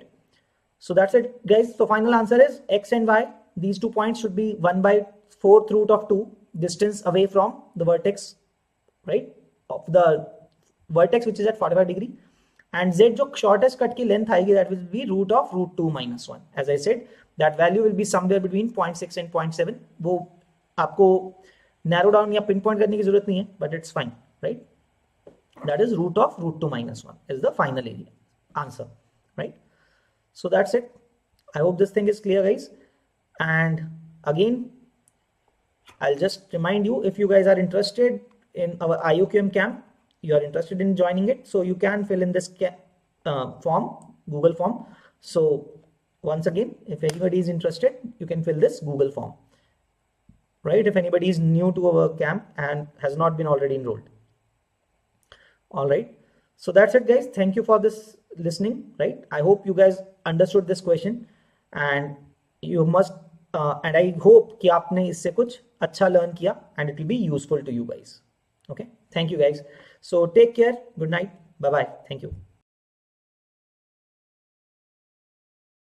Hello dear students, कैसे हो आप सब लोग? आई होप सबने नोटिफिकेशन देख लिया होगा. IOQM और इनमो दोनों का नोटिफिकेशन आ गया, अभी 31 जनवरी को ही आया है, ठीक है, जिसमें एक नया पैटर्न अनाउंस किया गया. ऑल्दो डेट्स अभी अनाउंस नहीं हुए, बट यस पैटर्न उन्होंने बता दिया कि सिंगल पेपर होगा 75 मिनट्स का IOQM का, दैट विल हैव 12 क्वेश्चंस, है ना, एंड 2.5 आवर का इनमो का, जिसमें 3 क्वेश्चंस होंगे, राइट? तो क्योंकि इनमो का एग्जाम भी साथ में लिया जा रहा है, तो इस वजह से हमने INMO question of the day series start की है, राइट? पहले भी चल रहा था ना, उसी को कंटिन्यू कर रहे हैं, INMO question of the day. ये सीरीज डेली चलेगी, राइट? डेली आपको एक इनमो लेवल का क्वेश्चन मिलेगा प्रैक्टिस करने को, है ना. एंड यार देखो, इनमो लेवल के क्वेश्चंस अच्छे होते हैं, तो ऐसा नहीं होगा कि क्वेश्चन देखते ही आपसे हो जाएगा या आपको क्वेश्चन मतलब तभी की तभी उसका सॉल्यूशन समझ में आ जाएगा. तो वीडियो में सॉल्यूशन देखने से पहले वीडियो को पॉज करके ना आराम से क्वेश्चन को समझ के एक बार है ना क्वेश्चन को 20-30 मिनट्स है ना जेन्युइन ट्राई दो, है ना, give it a genuine try. उसके बाद स्टिल अगर नहीं होता then you can always come to the video है ना to see the solution, right. Apart from this आप लोगों की प्रिपरेशन को अच्छा करने के लिए, इनमो के लिए एज वेल एज आईयूक्यूएम के लिए, ऑलरेडी हम एक आईयूक्यूएम कैंप चला रहे थे, ठीक है, जो कुछ दिन क्लासेस चलती थी उसकी, मंडे वेडनेसडे फ्राइडे को, राइट। तो बेसिकली आपकी प्रिपरेशन को और स्ट्रेंथन करने के लिए आई एम वेरी श्योर आप में से बहुत सारे बच्चे इस कैंप का पार्ट बने होंगे ना, इस लिंक पे रजिस्टर करके vdnt.in/iuqm तो अभी how we can help you in clearing this IOQM exam, obviously with the new pattern along with the INMO exam, ठीक है। तो first thing we are there to help you every single day, ठीक है। हमने आपके लिए 7 days का एक प्लान बनाया है, ठीक है। तो मैं आपको पहले प्लान डिस्कस कर लेता हूँ ना कि प्लान एग्जैक्टली प्लान क्या है। देखो, पहले अभी एक IOQM का कैंप चल रहा था बिकॉज अभी तक इनमो की कोई नोटिफिकेशन नहीं आई थी, तो IOQM का कैंप चल रहा था and that was free for each and every pre RMO IOQM aspirant, right. इस कैंप में हम मंडे वेडनेसडे फ्राइडे को क्लासेस लेते थे, राइट, जिसमें 2 मार्क्स 3 मार्क्स और 5 मार्क्स के क्वेश्चंस कराए जाते थे। एक दिन 2 मार्क्स के क्वेश्चन होते हैं, एक दिन 3 मार्क्स के एंड एक दिन 5 मार्क्स के क्वेश्चंस की प्रैक्टिस करवाई जाती है, राइट। ऑब्वियसली अलोंग विद मतलब जो भी इनमें थ्योरी यूज हो रही है वो थ्योरी साथ के साथ आपको क्वेश्चंस के साथ बताई जाती है, राइट। एंड सिंस अभी इनमो भी इंट्रोड्यूस कर दिया है, साथ के साथ ही इनमो का पेपर सेम डे पर होगा, जब भी होगा पता नहीं बट हाँ सेम डे पर होगा, राइट। तो पॉइंट क्या है कि हमने 2 डेज और इंट्रोड्यूस किए हैं, ठीक है, Tuesday and sorry Tuesday and Saturday, right. इन 2 दिन आपका इनमो का लेक्चर लगेगा जिसमें हम इनमो के आपको क्वेश्चंस करवाएंगे, राइट। तो वीक के 2 दिन बचते हैं, that is Thursday and Sunday. तो थर्सडे एंड संडे को आप लोगों का टेस्ट होगा, राइट। मैं एक बार फिर से पूरा आपका वीकली स्केड्यूल बता देता हूँ जो आप लोगों के साथ फॉलो होगा and this schedule is not for YT, वो वाईटी के लिए नहीं है, बट आप कैसे इस स्केड्यूल का पार्ट बन सकते हो वो मैं अभी आपको बताता हूँ। मंडे वेडनेसडे फ्राइडे IOQM की क्लासेस होंगी, ठीक है, जिसमें एक दिन 2 मार्क्स के क्वेश्चन होंगे, एक दिन 3 मार्क्स के एंड एक दिन 5 मार्क्स के क्वेश्चन होंगे, right. And Tuesday and Saturday को आपका इनमो का क्लासेस होगा and obviously topic wise preparation रहेगा, हर वीक ये चीज चलेगी till your IOQM and INMO exam. Thursday and Sunday को टेस्ट होगा। अब आई होप आपको नया पैटर्न का पता होगा। नए पैटर्न में क्या है कि सिंगल डे पर IOQM का टेस्ट होगा जिसमें 12 क्वेश्चंस होंगे, ठीक है, और ये टेस्ट 75 मिनट्स का है, राइट। एंड फिर इनमो का टेस्ट होगा दैट इज ऑफ 2.5 आवर्स, ठीक है, जिसमें ओनली ऑब्वियसली 3 क्वेश्चंस होंगे, सब्जेक्टिव क्वेश्चंस, राइट। एंड आपको इनका 2.5 आवर में इनको आंसर करना होगा। तो आपके जो थर्सडे और संडे को हम लोग टेस्ट ले रहे हैं एग्जैक्टली सेम पैटर्न पे ले रहे हैं। टेस्ट पूरे दिन के लिए ओपन रहेगा, ठीक है। आप इवन मतलब चाहते हो तो पहले इनमो का टेस्ट भी दे सकते हो, देन IOQM का दे सकते हो, पहले IOQM का देन इनमो का, बट ऑब्वियसली जिन बच्चों की कट ऑफ क्लियर होगी उन्हीं का हम इनमो वाला पेपर चेक करेंगे, राइट। ऐसा नहीं है कि सब बच्चों का इनमो का पेपर चेक होगा या किसी ने अगर IOQM का पेपर नहीं दिया तो उसका इनमो का पेपर चेक कर देंगे, नहीं ऐसा नहीं होगा। आपका पहले IOQM के टेस्ट का स्कोर इवेल्युएट होगा, राइट। अगर आप एक सर्टेन कट ऑफ से ज्यादा आपका स्कोर आ रहा है तभी आपका इनमो वाला पेपर चेक किया जाएगा। बट यस, टेस्ट दोनों टेस्ट थर्सडे और संडे को पूरे दिन के लिए ओपन रहेंगे, ठीक है। आप कभी भी जब भी आप लोगों के पास टाइम होता है आप 75 मिनट्स की एक विंडो में IOQM का टेस्ट दे सकते हो एंड देन जब भी आपके पास नेक्स्ट 2.5 आवर्स अवेलेबल है देन आप इनमो का टेस्ट उसमें दे सकते हो, राइट। तो ये प्रिपरेशन प्लान बनाया है आप लोगों के लिए, ठीक है। एंड आप इस कैंप का इस प्रिपरेशन प्लान का पार्ट बनने के लिए आपको जस्ट एक काम करना है, just fill up this Google form https:/vdnt.in/IOQM ये गूगल फॉर्म पे जाओ और प्लीज करेक्टली अपने डिटेल्स फिल करो, ठीक है। जो भी आपकी डिटेल्स हैं उसको करेक्टली फिल करो। आपको विद इन 1 और 2 वर्किंग डेज आपको इस कैंप में एनरोल कर लिया जाएगा जिसका ये अभी आपके साथ स्केड्यूल शेयर किया। अगर आप सिर्फ IOQM सर्टिफिकेट टारगेट कर रहे हो देन ऑब्वियसली एक्सपीरियंस के लिए लगाना चाहते हो क्लासेस अलग बात है, बट देन इनमो की क्लासेस का कोई बहुत ज्यादा सेंस नहीं होगा, है ना। Then you should attend 2 marks and 3 marks definitely. 5 marks की क्लासेस आप लगाना चाहते हो that is entirely up to you, right. And जो बच्चे बट हाँ जिन बच्चों को लग रहा है कि यार उनकी वो स्टार्टिंग से इनमो की प्रिपरेशन कर रहे थे भाई आप लोगों को 2 मार्क्स 3 मार्क्स 5 मार्क्स की क्लासेस लगानी चाहिए एंड टेस्ट नए पैटर्न वाला टेस्ट जरूर देना चाहिए, क्योंकि ट्रस्ट में मतलब एक्चुअली जनरली होता गया जो इनमो की प्रिपरेशन कर रहे होते हैं बच्चे, वो है ना आईयूक्यूएम वाले पैटर्न में बहुत ज्यादा कंफर्टेबल नहीं होते हैं। आई एम नॉट सेइंग कि वो आईयूक्यूएम लेवल के क्वेश्चन नहीं कर पाते, क्वेश्चन तो कर लेंगे बट वो गिवन टाइम फ्रेम में करना है। 75 मिनट्स में हमें 12 क्वेश्चन करने हैं, तो ऑन एन एवरेज हमें रफली 6 मिनट्स मिल रहे हैं पर क्वेश्चन। इसमें 2 मार्क्स का ऑब्वियसली अलग वेरिएशन है, 3 मार्क्स वाइज जाओगे तो अलग अलग हमें टाइम फ्रेम मिलेगा पर क्वेश्चन। बट जनरली इनमो के क्वेश्चन में है ना हमारे पास अच्छा खासा टाइम होता है, जैसे 2.5 आवर्स है सिर्फ 3 क्वेश्चन के लिए, तो एक क्वेश्चन को सोचने में हम बहुत सारा टाइम लगा देते हैं एट टाइम्स। बट आईयूक्यूएम में हमारे पास टाइम का कॉन्स्टेंट होता है। तो जो बच्चे इनमो टारगेट कर रहे हैं और रादर जो बच्चे अभी तक इनमो की प्रिपरेशन कर रहे थे, भाई प्लीज प्लीज प्लीज आईयूक्यूएम के भी आपको अच्छे से प्रिपरेशन करनी होगी, बिकॉज आपका अगर ये 12 क्वेश्चन में से बेसिकली रफली 40 मार्क्स में से अगर आपका कुछ अच्छे मार्क्स आ पाएंगे, मतलब अप्रोक्सीमेटली यू कैन से कि 20 टू 30 के बीच में अगर आप फॉल करोगे, then only you will be eligible for INMO paper, मतलब बेसिकली तब आपका इनमो का पेपर चेक होगा and then you will be considered for IMO TC, right. तो अगर आप कंफर्टेबल नहीं हो क्लासेस लगाने में, टाइम का कॉन्स्टेंट है, देन टेस्ट जरूर दो, है ना।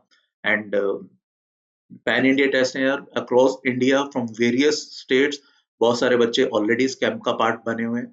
रफली 1600 बच्चे इस कैंप में क्लासेस लगा रहे हैं। Please do not miss it, है ना। All you need to do is just fill up this Google form vdnt.in/iuqmvcamp, right. तो आप इस कैंप का पार्ट बनो, बट हाँ डिटेल्स करेक्टली फिल करना, डिटेल्स वेरीफाई की जाएंगी, अगर डिटेल्स करेक्ट होंगी then only you will be the part of the camp, right. तो आपकी प्रिपरेशन को स्ट्रेंथन करने के लिए हमने INMO question of the day series, इनमो वाली प्रिपरेशन को थोड़ा सा और बेटर करने के लिए INMO question of the day start किया फिर से, है ना। पहले लास्ट ईयर भी किया था, उसी को अब हम कंटिन्यू कर रहे हैं। तो this is today's INMO question of the day, right. The question says that we need to find all the possible last 3 digits of 100th power of first 100 natural numbers. वैसे ये क्वेश्चन हमारी assignment का question है, right. काफी बच्चों ने शायद ये किया भी होगा, बट यस मेरे को समहाउ ये क्वेश्चन बहुत अच्छा लगता है। बेसिकली जो इनिशियली अभी इनमो की प्रिपरेशन स्टार्ट कर रहे हैं या जो प्रिपरेशन को थोड़ा सा और बेटर करना चाह रहे हैं, ठीक है, तो दिस इज द मतलब ये मेरे को नंबर थ्योरी काफी अच्छा क्वेश्चन लगता है, राइट। तो क्वेश्चन का पहले मतलब समझते हैं। क्वेश्चन कह रहे हैं कि find all the possible last 3 digits of 100 power of first 100 natural number, मतलब basically 1 power 100, right, 2 power 100, 3 power 100 and so on till 99 power 100 until 100 power 100, ठीक है। ये फर्स्ट 100 नेचुरल नंबर्स है, उनकी 100 पावर की लास्ट 3 डिजिट्स की जो जो भी पॉसिबल वैल्यूज हैं, ठीक है, वो क्या क्या होंगी। जैसे 1 पावर 100 हमें पता है that will definitely and with 001, तो एक लास्ट 3 डिजिट्स का पॉसिबल वैल्यू 001। 2 पावर 100 के लास्ट 3 डिजिट्स क्या होंगे, आई डोंट नो, अभी तो नहीं स्ट्राइक कर रहा, डायरेक्ट तो नहीं है at least. 3 power 100 we don't know, है ना। बट हाँ शायद 10 पावर 100 के यू कैन टेल, है ना। 10 पावर 100 के last 3 digits will definitely be 000. In fact, 20 power 100 के last 3 digits will definitely be 000. So 100 power 100 के last 3 digits भी 000, right? Clear? तो point is कुछ नंबर के हम लास्ट 3 डिजिट डायरेक्टली बता पा रहे हैं, ठीक है। तो अभी तक we can find only 2 distinct values 001 and 000। तो सिमिलरली हमें बताना है अभी क्वेश्चन में, राइट, कि 2 पावर 100 के लास्ट 3 डिजिट्स क्या होंगे, 3 पावर 100 के क्या होंगे एंड सो ऑन, ठीक है। तो बेसिकली 1 टू अप टू 100, ये जो 100 नेचुरल नंबर्स हैं, इनके लास्ट 3 डिजिट्स की क्या क्या डिस्टिंक्ट पॉसिबल वैल्यूज हो सकती है, राइट। तो ये इस क्वेश्चन का बेसिकली मतलब है, ठीक है। तो इस क्वेश्चन में है ना, इस क्वेश्चन को सॉल्व करने के लिए what are the prerequisites, मैं आपको पहले थोड़ा सा वो बता देता हूँ। हमें थोड़ी सी बायनोमियल थ्योरम की जरूरत पड़ेगी, राइट, इस क्वेश्चन के लिए। ऑल्दो मैं आपको हल्का सा बेसिक बताऊंगा what exactly is binomial theorem, है ना। हमें यूलर थ्योरम की जरूरत पड़ेगी एंड ऑब्वियसली फिर यूलर थ्योरम के लिए हमें यूलर फाई फंक्शन और यू कैन से यूलर टॉर्शन फंक्शन, है ना, एक ही बात है वो, इन सब की जरूरत पड़ेगी और ऑब्वियसली कॉन्ग्रुएंसेस के कंसेप्ट्स की जरूरत पड़ेगी, राइट, कॉन्ग्रुएंस मॉडुलो के। तो सबसे पहले बायनोमियल थ्योरम देखने से पहले मैं आपको एक चीज बता देता हूँ। बेसिकली ना जो 100 पावर है, लेट्स से 27 पावर 100, इसके जो भी लास्ट 3 डिजिट्स होंगे, और 37 पावर 100 इसके भी जो भी लास्ट 3 डिजिट्स होंगे, 47, 57 पावर 100, इन सब के last 3 digits will be same, ठीक है। बेसिकली लास्ट 3 डिजिट्स 100 पावर में last 3 digits are entirely dependent on the unit digit, this unit digit, कि ये यूनिट डिजिट क्या है, उसकी पावर 100 पे डिपेंडेंट है लास्ट 3 डिजिट्स। तो what I am trying to say, 7 power 100, 17 power 100, ठीक है, 27 power 100 and so on, even 97 power 100, इन सबके last 3 digits will be same, ठीक है। रीजन, यस, इसको एक्सप्लेन करने के लिए हमें थोड़ी सी बायनोमियल थ्योरम की जरूरत पड़ेगी, तो मैं एक बार आपको बायनोमियल थ्योरम बता देता हूँ। Basically this is the binomial theorem, है ना। Binomial theorem is a plus b raised to power n का एक्सपेंशन, ठीक है। दिस इज nc0, ठीक है। जिनको नहीं पता, ncr is actually equal to n factorial upon n minus r factorial upon r factorial, right? तो this is the binomial expansion, right. इसमें फर्स्ट वेरिएबल का पावर n से स्टार्ट होकर एक एक करके कम हो रहा है, राइट। सेकंड वेरिएबल का पावर 0 से स्टार्ट होकर एक एक करके बढ़ रहा है, along with some coefficients which are binomial constants ncr, right. तो अभी हम इसी चीज का जो हम यहाँ पे जस्टिफाई, जो मैं कह रहा था, ठीक है, उसको जस्टिफाई करने की कोशिश करते हैं कि why unit last 3 digits of 7 power 100, 17 power 100, ये तो हमें समझ में आता है। यूनिट डिजिट तो obviously unit digit will depend on the unit digit, है ना। तो इन सब के यूनिट डिजिट सेम होगा, but how come the last 3 digits are same, ठीक है, उसको समझने की कोशिश करते हैं। तो उसके लिए हम ये बायनोमियल थ्योरम लगाएंगे, ठीक है। तो जैसे let's consider 10k plus r, ठीक है, इसकी पावर 100 को हम कंसिडर करते हैं, और इसकी ऑब्वियसली हम बायनोमियल एक्सपेंशन लगाते हैं, राइट। तो अब ध्यान से देखना, जो फर्स्ट टर्म होगा that will B 10k power 100, right. तो इसके लास्ट 3 डिजिट्स विल बी 000, है ना, प्लस इनफैक्ट नेक्स्ट टर्म में 10k का पावर 99 आएगा, है ना। Next term will B 100 c1 10k power 99, right, into r, right, this is the second term of the this binomial expansion and so on, ठीक है। तो जब तक 10k का पावर 3 आ रहा है ना, 10k क्यूब, तो that will definitely be a multiple of 1000, है ना, and hence its last 3 digits will be 000, and hence that particular term will not contribute anything in the last 3 digits. And why we are considering the last 3 digits, because question में मैं last 3 digits की ही बात कर रहा था, right। तो हम देखते हैं, मतलब 10k की पावर जब 2 हो जाएगी, तो here it will be 100 c2, right, 10k squared into r power 98 plus 100 c1, right, into 10k into r raised to power 99 plus obviously the last term will be r raised to power 100, ठीक है। तो यहां तक की अगर मैं बात करूं, इतने से टर्म में 10k का पावर एटलीस्ट 3 आ रहा है ना। तो 10k का पावर 99 है, 10k का पावर 100 है, तो that is definitely be a multiple of this particular term is a multiple of 1000। ये हम डेफिनेटली बोल सकते हैं ना कि ये 1000 का मल्टीपल है, right, and hence it's last 3 digits will B 000। अगर मैं इस पर्टिकुलर टर्म की बात करूं, 10k square is a multiple of 100, right, 10k square, है ना। 100 c2 is nothing but 100 times 99 upon 2, and hence 50 into 99 into 100. Can I say this is a multiple of 1000? ये हम बोल सकते हैं। अब अगर हम बात करते हैं इस टर्म की, 100 c1 is 100, right, 10k is 10k r raised to power 99. Can I say this term is also a multiple of 1000? Right, so what we are left with, r raised to power 100. So I can say 10k plus r raised to power 100, this is actually a multiple of 1000, है ना, 1000 का multiple plus r raised to power 100, right। तो last 3 digits of this thing will be same as the last 3 digits that are given by this thing, ठीक है।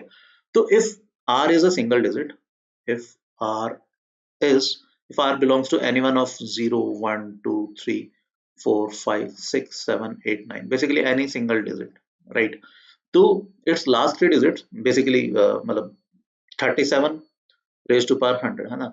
This can be written as 30 plus 7 raised to power 100, and hence its last 3 digits will be same as that given by the last 3 digits of 7 power 100, ठीक है। तो I hope अब आपको ये समझ में आ गया होगा कि व्हाई आई वाज सेइंग कि भाई इन सब के लास्ट 3 डिजिट सेम हो गए। तो फर्स्ट स्टेप आपको ये समझ में आना चाहिए था।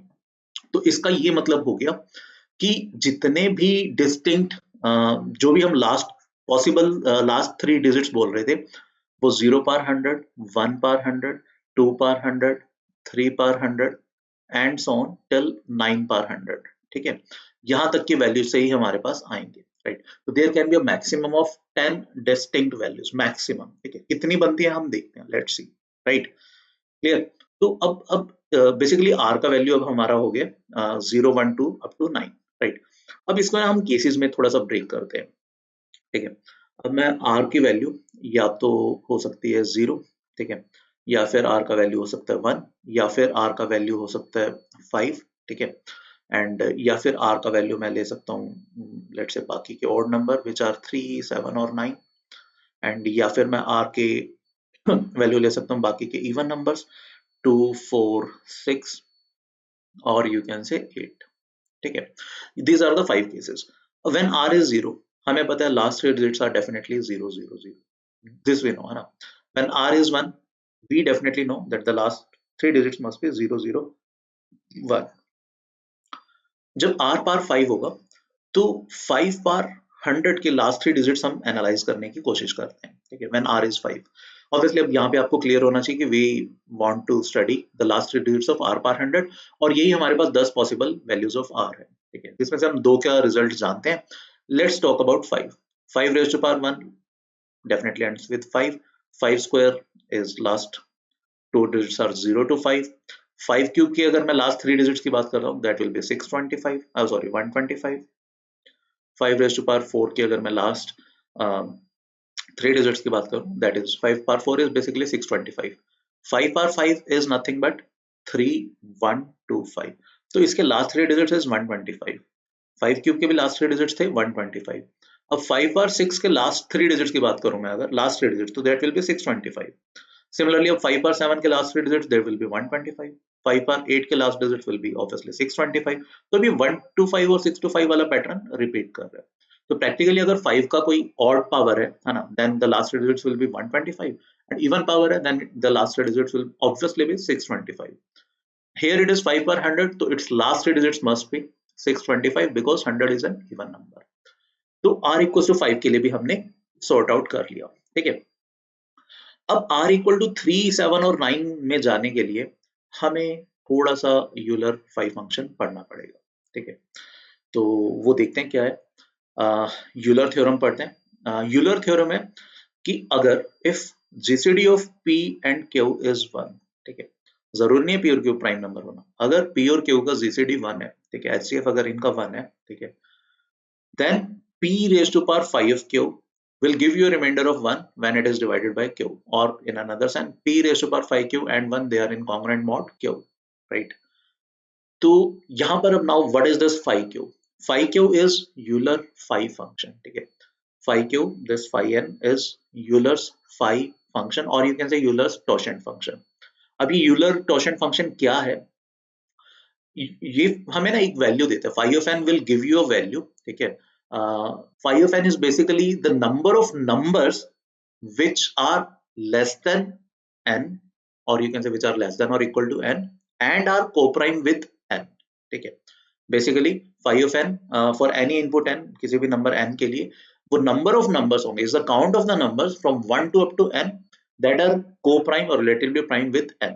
ठीक है, that is the numbers whose GCD with n is clearly with n is 1। ये इसका डेफिनेशन है, right, and this is the formula for calculating phi n। ठीक है, कैसे आया formula, you can Google it, है ना, आप पढ़ सकते हो अगर आपको नहीं पता। ठीक है, या ऑब्वियसली हमने इनमो बेसिक्स में एक अभय सर ने सेशन लिया है, आप उसमें गो थ्रू कर सकते हो इसका प्रूफ, राइट। तो what is important is phi of, जैसे लेट से इस फॉर्मूले का मतलब क्या है, पहले हम किसी भी नंबर की प्राइम फैक्टराइजेशन कर देते हैं, जैसे let say p1 raise to power m times p2, let say p1 raise to power alpha 1, p2 raise to power alpha 2, p3 raise to power alpha 3, ठीक है, एंड सो ऑन। ठीक है, ये number है, तो phi ऑफ n क्या होगा, that will be the product of this thing. ठीक है, p1 raise to power alpha 1 minus 1 times p1 minus 1 and so on, बाकी सब प्राइम नंबर्स के लिए उसका प्रोडक्ट। जैसे for example 5 of 7 is a prime number.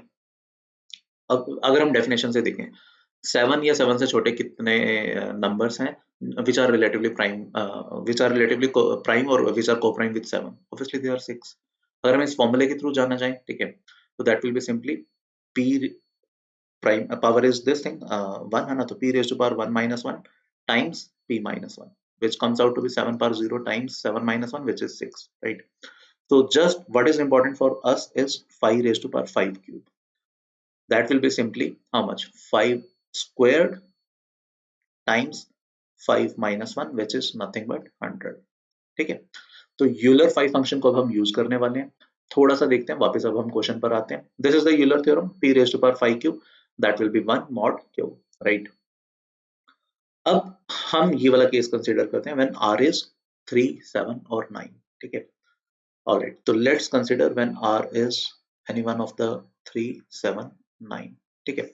अब बेसिकली हमें इसके लास्ट 3 डिजिट्स निकालने हैं, तो actually we want to find r raised to power 100 and r raised to power 100 का what is the remainder, ठीक है, when it is divided by 1000. This question mark we need to find when r is 3, 7 और 9. पहले ये case consider करते हैं, then after that we will consider 2, 4, 6, 8, ठीक है। 1000 is nothing but 1000 is 8 times 125 है ना, 2 cube times 5 cube। और अगर मैं 3, 7, 9 की बात करूं, ठीक है, r स्क्वायर चाहे r की वैल्यू 3 हो, 3 स्क्वायर इज 9, 9 इज 8 plus 1, ठीक है। 7 square is 49, again multiple of 8, 48 plus 1, right? 9 square is 81, that is 80 plus 1. So I can say r square will be r square is in congruent mod r square and 1, they are in congruent mod 8, right? Or you can say r square will give you a remainder of 1 when it is divided by 8 if r is any one of the following 3, 7 or 9. I hope this is clear enough, because 3 square is 9, 7 square is 49, 9 square is 81. They all are multiple of 8 plus 1. So if r square is giving a remainder of 1 when it is divided by 8, so let's raise to power 50 both sides. So r raised to power 100 will definitely give 1 raised to power 50, that is 1 mod 8, right? Now let's see what happens when this r raised to power 100 is divided by 125, right? अब हम आते हैं Euler theorem पे, ठीक है। Euler theorem क्या कह रहा था? p raised to power 5 cube, ठीक है, that will give you a remainder of 1 when it is divided by this thing q, ठीक है। Here our q is let's assume q is 125, or you can say 5 cube. So what will be Euler function of q or Euler 5 function of q? That will be 5 squared times 5 minus 1, अभी हमने थोड़ी देर पहले निकाला था, है ना, that is 100. So what we can say, since 3, 7, 9, ठीक है, they will be our p, है ना, since 3, 7, 9 are co-prime with 125, तो r raised to power 100, or you can say r raised to power 5 of this 125, that will give you a remainder of 1 when it is divided by 125, right? So and 5 of 125 is nothing but 100, so r raised to power 100, that will give you a remainder of 1 when it is divided by 125, right? तो अगर r का value 3, 7 या 9 में से कुछ भी है, तो r पर 100 हमें 1 रिमाइंडर देना when it is divided by 8, and r raised to power 100 हमें 1 रिमाइंडर दे रहे हैं when it is divided by 125. तो 125 के डिवाइड करने से भी 1 रिमाइंडर है, 8 के डिवाइड करने से भी 1 रिमाइंडर है, then that practically implies r raised to power 100 will give you a remainder of 1 when it is divided by 1000, right? So this implies, in fact 1 raised to power 100, 1 raised to power 100 तो हम consider कर ही चुके हैं ना, वो that is definitely ending up with 001.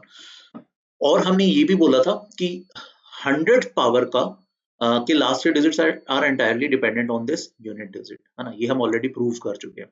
तो that practically implies 100th power of any odd number, obviously except क्या, except 5, ठीक है, 5 को छोड़ के बाकी जितने भी ऑड नंबर हैं, ठीक है, except a multiple of 5, sorry, except a multiple of 5, ठीक है। वो सारे ऑड नंबर्स जो 5 के मल्टीपल्स नहीं है उनकी 100th power will always ends in 001. ठीक है, इनफैक्ट दिस इज मतलब कॉमन रिजल्ट जो आप याद भी कर सकते हो। मतलब अगर कोई आपको कह रहा है what are the last 3 digits of let's say raised to power 100, तो answer will be simply 001.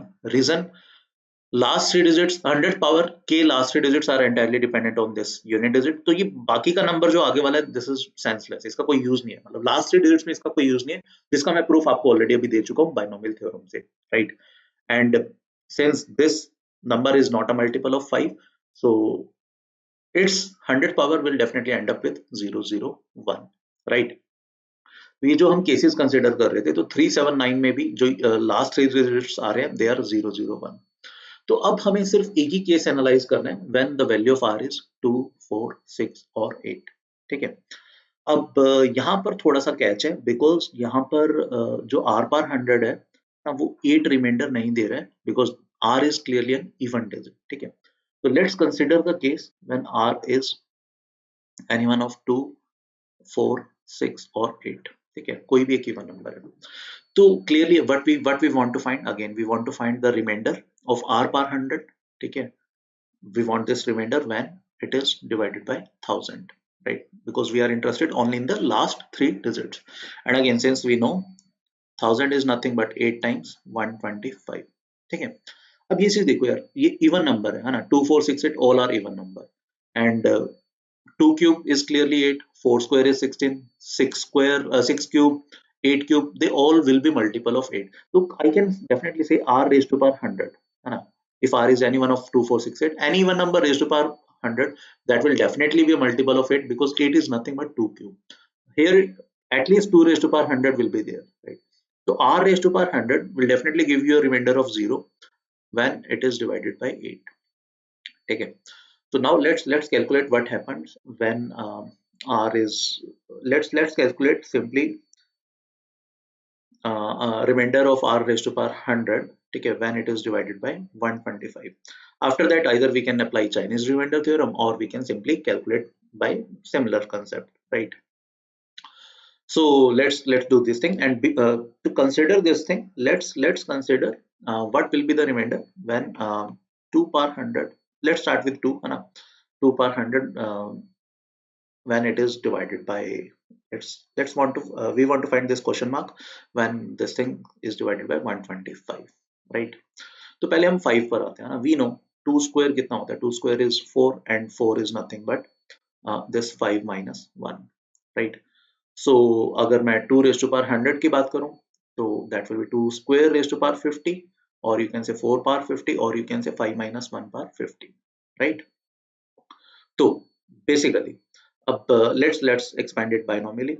The first term will be 5 raised to power 50, and obviously this term is multiple of 125, है ना? So we do not want to consider any term which has a power of 5, 3 or more than 3, right? So let's expand it binomially. So one term will be 50c3, this thing 5 cube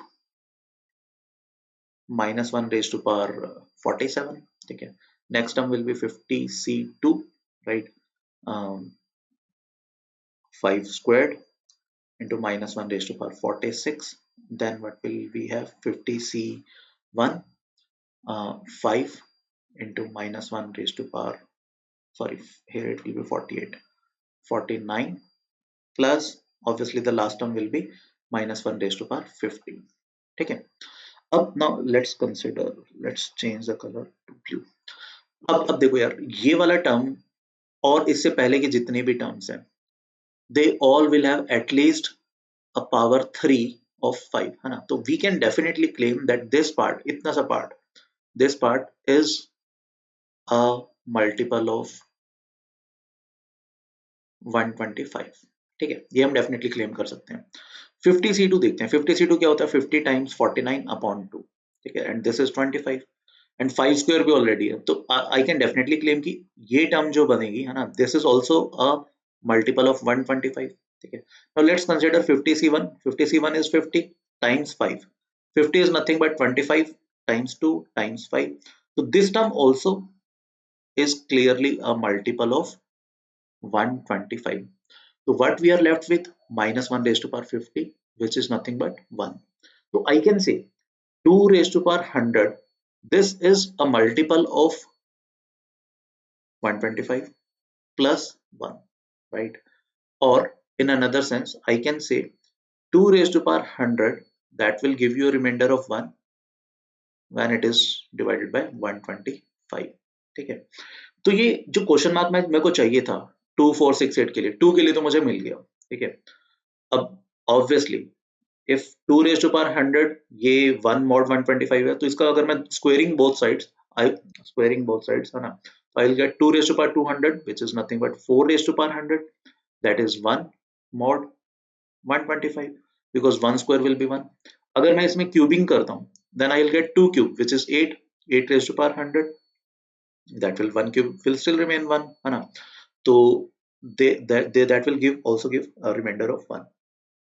तो basically 2 4 6 2 4 और 8 के लिए तो मुझे मिल गया है ना इस क्वेश्चन मार्क का वैल्यू, 6 के लिए अभी भी रहता है, ठीक है। तो देखो अभी तक हमने क्या कर लिया 2 4 6 8 के लिए, these all 4 single digits they will give you a remainder of 0, there are per 100 obviously when they are divided by 8. अब हमें 125 से भी चाहिए था because we know 1000 is nothing but 8 times 125, ठीक है। तो 125 से डिवाइड करके reminder r is to power 100 का 1 आता है 2 4 और 8 के लिए, वो हमने जस्टिफाई कर लिया। अभी हमें 6 के लिए जस्टिफाई करना है, ठीक है। तो let's consider the special case when r is 6, ठीक है। 6 can be written as 2 times 3, और अभी हमने देखा है 2 raised to power 100 that will give you a remainder of 1 when it is divided by 125, ठीक है। और अगर आपको थोड़ा सा ध्यान हो, 3 के लिए हम ऑलरेडी कर चुके हैं यूलर 5 फंक्शन में, है ना। इफ r का वैल्यू 3 7 9 में से कुछ भी होता है, then r raised to power 100 will give you a remainder of 1 when divided by 125, ये हम ऑलरेडी कर चुके हैं। तो 3 के लिए we know, है ना, we also know from the Euler theorem that 3 raised to power 100 that will give you a remainder of 1 when it is divided by 125, ठीक है। तो clubbing these two things, multiplying these two things, because since 2 3 both are co-prime with 125, so we can say 6 power 100 that will also give you a remainder of 1 when it is divided by 125, ठीक है। अभी भी हमारा 1000 से divide करके reminder नहीं आया है, ठीक है। बट व्हाट हमने अभी तक क्या अचीव कर लिया कि 2 4 6 8 जो मर्जी चीज हो, ठीक है, their power 100 that will give you a remainder 0 when it is divided by 8, and their power 100 r is to power 100, r is any one of 2 4 6 8, 6 के लिए भी हमने प्रूव कर दिया, that will give you a remainder of 1 when it is divided by 125. तो मैं इन दोनों कंडीशंस को लिख देता हूँ, है ना। if r is any one of 2 4 6 8, right, then r power 100 that is a multiple of 8, or you can say that will give you a remainder of 0 when it is divided by 8, and r power 100 on the same side that will give you a remainder 1 when it is divided by 125.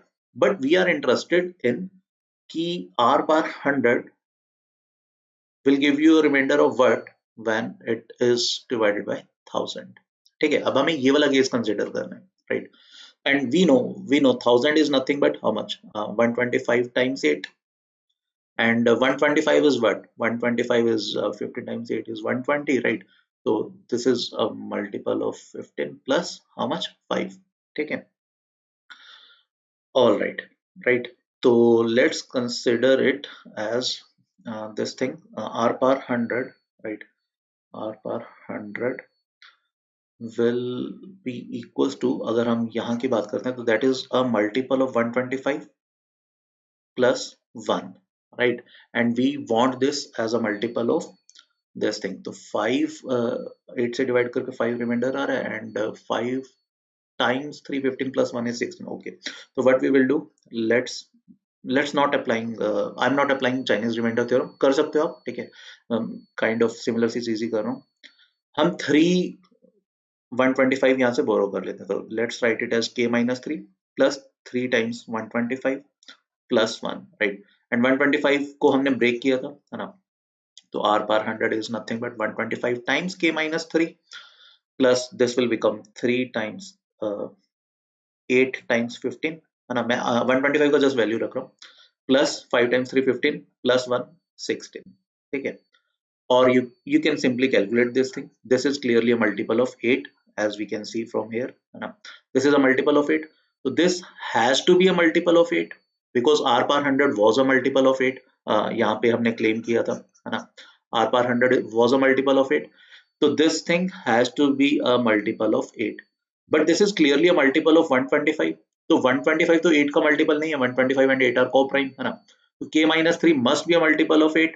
So 125 times a multiple of 8, that will definitely give you 1000 at the end. So this will end up with 3 zeros, right? This is a multiple of 1000 at the end. So r raised to power 100 अभी क्या बन गया हमारा? r raised to power 100 is a multiple of 1000. 1000 का multiple plus this thing, है ना? And this is what? 125 times 3, that is 375 plus 1, that is 376, ठीक है. So practically 2, 4, 6, 8 के केस में last 3 digits will be 376 of what? Of r per 100, right? तो finally जो हमारा ये वाला केस बचता था 2, 4, 6, 8 के लिए, ठीक है, इसमें last 3 digits are 376. So how many distinct values we are getting? We are getting only 3 types of distinct: 000, 001, 625, 376, ठीक है. So these are the 4 possible distinct values of last 3 digits of 100 power of first 100 natural numbers, ठीक है. तो यार I hope देखो आपको आज इनमो question of the day में मजा आया होगा. जिन्होंने ये क्वेश्चन नहीं किया होगा ना पहले, उनको डेफिनेटली मजा आया होगा and I am very sure काफी कुछ सीखने को मिला भी होगा, ठीक है. एंड ट्रस्ट मी, ये जो हम कैंप हमने स्टार्ट किया हुआ है, ठीक है, ये वीकली स्केड्यूल जिसका था IOQM कैंप का, इसका पार्ट बनो यार, है ना. इसमें अगर आप इनमो की प्रिपरेशन करना चाहते हो, आप सिर्फ इनमो की क्लासेस भी लगा सकते हो. अगर आप सिर्फ और सिर्फ IOQM सर्टिफिकेट टारगेट कर रहे हो, देन आप IOQM सिर्फ मंडे वेडनेसडे फ्राइडे को क्लासेस लगा सकते हो, ठीक है. But all you need to do is just fill up this Google form, vdnt.in/IOQMvcamp, right? तो you आपको विद इन 1 और 2 वर्किंग डेज आपको एनरोल कर लिया जाएगा एंड ये क्लासेस अभी पूरा 1 मंथ चलने वाली है. मतलब बेसिकली जब तक ये कंबाइंड एग्जाम नए पैटर्न के अकॉर्डिंग नहीं होता. इवन अगर आपको लग रहा है कि आपकी प्रिपरेशन स्ट्रॉन्ग है, आप सिर्फ और सिर्फ टेस्ट देना चाहते हो, then also you can be the part of the test series again by filling the same Google form. Thursday और संडे को टेस्ट होगा ऑन द न्यू पैटर्न, ठीक है, जो गिवन है. 75 मिनट्स का IOQM का पेपर, that will be of 12 questions, right, and 2.5 hour का एक सब्जेक्टिव इनमो का पेपर जो आप सबमिट भी कर पाओगे. वेदांतु की पोर्टल पर क्लासेस होंगी, राइट. अगेन उन क्लासेस का पार्ट बनने के लिए, उन लाइव क्लासेस का पार्ट बनने के लिए you need to fill up this Google form, right. तो see you in this camp, right, तो see you in this camp and as well as in the next INMO question of the day, right. Till then, please take a very good care of yourself. Thank you. Bye bye. Hello dear students, कैसे हो आप सब लोग. My self Chetan Garg and I welcome you all to our INMO question of the day series, right. आज हम एक बहुत ही अमेजिंग सा क्वेश्चन डिस्कस करने वाले हैं. आज का क्वेश्चन बाइनोमियल थ्योरम का है, राइट, एंड ट्रस्ट मी, मतलब बहुत अच्छा क्वेश्चन है, राइट. तो let's start with the session, है ना. लेट्स सी द क्वेश्चन, ठीक है. This is the question. Find the 2020th digit after the decimal in the decimal value of 6 plus under root 37 power 2021, right. मतलब क्या है, मतलब ये है कि 6 plus under root 37 power 2021. Basically this is N irrational number, है ना. Obviously this is N irrational number. तो जब हम इसकी वैल्यू निकालेंगे, राइट, तो इसकी डेसिमल रिप्रेजेंटेशन जो होगी that will B non terminating and non repeating, है ना. तो डेसिमल के बाद बहुत कुछ चीज़ें आएंगी, है ना, बहुत सारे नंबर्स होंगे एंड इनफैक्ट इनफाइनाइट नंबर्स होंगे and there will not be any pattern, that will be basically non repeating, है ना.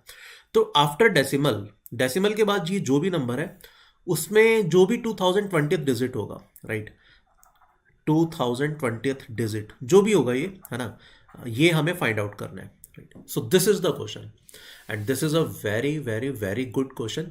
I request you all to please kindly pause the video and give this question a genuine try, है ना. इसको 15-20 minute आराम से दो, ठीक है.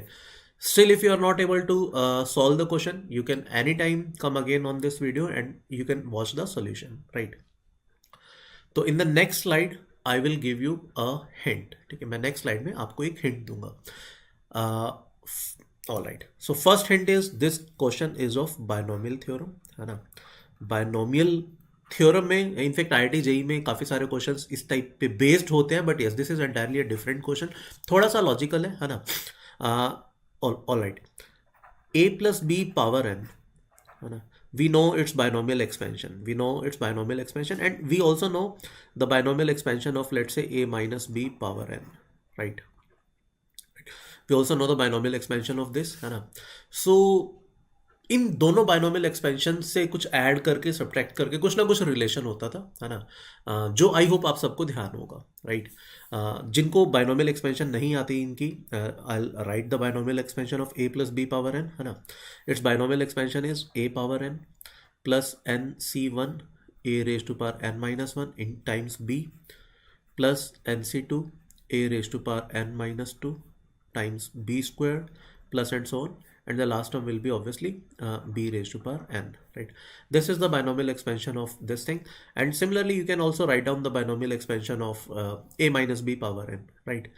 Just simply replace b with minus b, है ना, तो you'll get a power n minus nc1 a raised to power n minus 1 times b plus nc2 a raised to power n minus 2 b squared plus and so on, and last term will be either positive or negative, that entirely depends whether n is even or odd, right? So these two relations जो आप सबको पता है, काफ़ी बच्चों ने जिन्होंने JEE की प्रिपरेशन की होगी या जेई का जो बायनोमियल थ्योरम किया होगा उसमें आपने आरएफ फैक्टर वाले या आईएफ फैक्टर वाले क्वेश्चंस कुछ किए होंगे, राइट। तो सिमिलर सा क्वेश्चन देखने में लग रहा है, बट यस वहाँ पर हमने कभी भी डेसिमल के बाद कोई डिजिट नहीं निकाला था, तो थोड़ा सा क्वेश्चन अलग है, right. But yes this is very amazing question, है ना। एक बार थॉट दो, है ना। तो नेक्स्ट स्लाइड में मैं आपको एक और हिंट देता हूँ, ठीक है। तो जो बच्चे अभी ट्राई करना चाहते हैं एक बार इसको ट्राई कर सकते हैं, स्टिल नहीं ट्राई होता तो आप नेक्स्ट हिंट ले सकते हो, ठीक है। So the next hint is basically under root of 37 plus 6 into under root of 37 minus 6, इन दोनों का प्रोडक्ट जो है that is 1, right. And if I say under root of 37 minus 6, right, that is nothing but that is equal to 1 upon under root of 37 plus 6, ठीक। and here denominator is clearly greater than 12, है ना, because under root 37 is clearly greater than 6, so it is something 1 upon greater than 12, so it is definitely less than 1 upon 10, right? It is definitely less than 1 upon 10. So this is again one big hint. I am very sure अभी इस hint के बाद आप में से बहुत सारे बच्चों का ये क्वेश्चन हो जाएगा। Still if you are not able to solve this question, next slide पर मैं अब इसका सॉल्यूशन बताने जा रहा हूँ, ठीक है। You can watch the solution and I am very sure आपको वो सॉल्यूशन समझ में आएगा, बट स्टिल मतलब आई request you all please give this question a genuine try. एक अच्छा क्वेश्चन है, ये हो जाना चाहिए आपसे। ऑल राइट, अभी मैं इसका सॉल्यूशन बता दूँ आपको, ठीक है। देखो,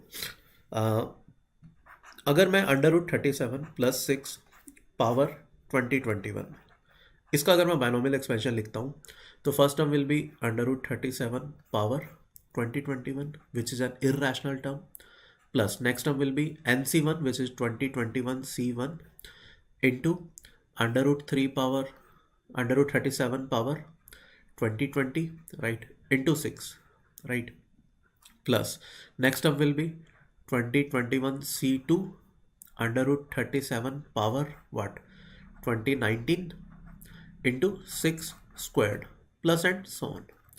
Now as you can see, let me highlight it with black, है ना। This term is irrational, this term is rational because here under root 37 has an even power, है ना, but this term will be irrational, right?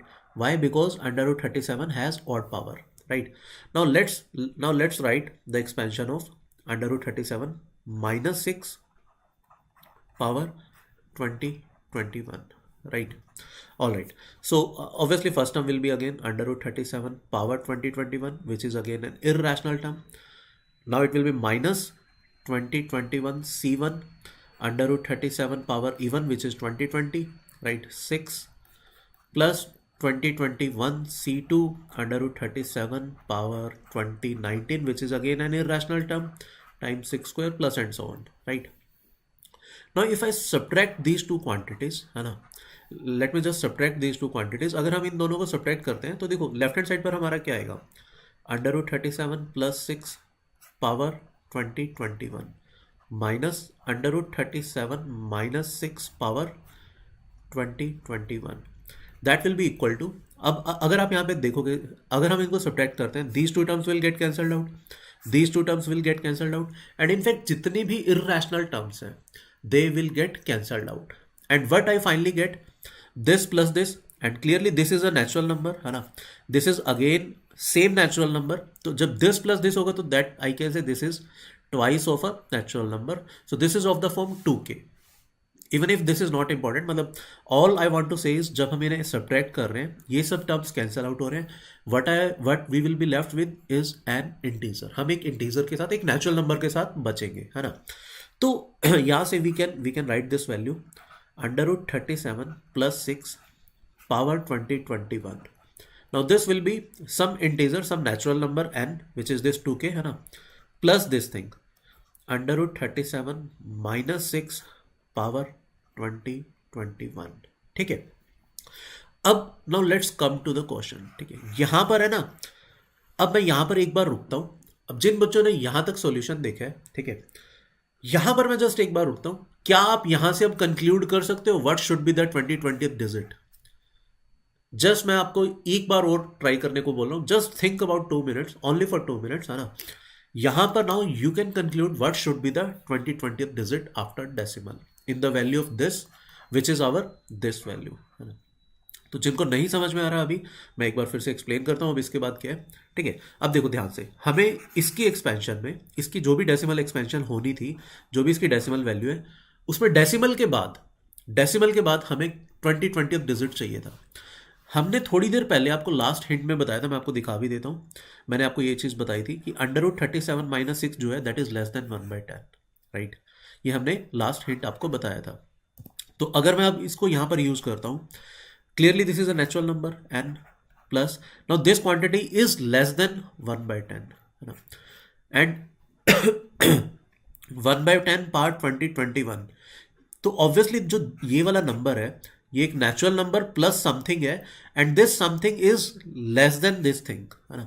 और अगर हम 1/10 part 2021 की बात करें, दिस इज नथिंग बट, अगर मैं n प्लस 1/10 पार्ट 2021 की बात करता हूँ, दिस इज एन, कोई भी एक नेचुरल नंबर होगा n, अब ये जो चीज़ है this will be point 1/10 by 2021, ये कितना बनेगा, जीरोज आएंगी कितनी, 2021 जीरोज फॉलोड बाय 1, है ना, एंड ऑब्वियसली ये जो नंबर था हमारा, this is even less than this thing, है ना, तो ये नंबर ऑब्वियसली क्या होगा, 1 से अभी आगे और भी जीरोज होंगी, तो in the decimal value of this thing, है ना, ये जो ये था, इसकी डेसिमल वैल्यू क्या होगी, एक नेचुरल नंबर पॉइंट, बहुत सारी जीरोज, एटलीस्ट 2021 जीरोज तो होंगी, फॉलोड बाय समथिंग, है ना।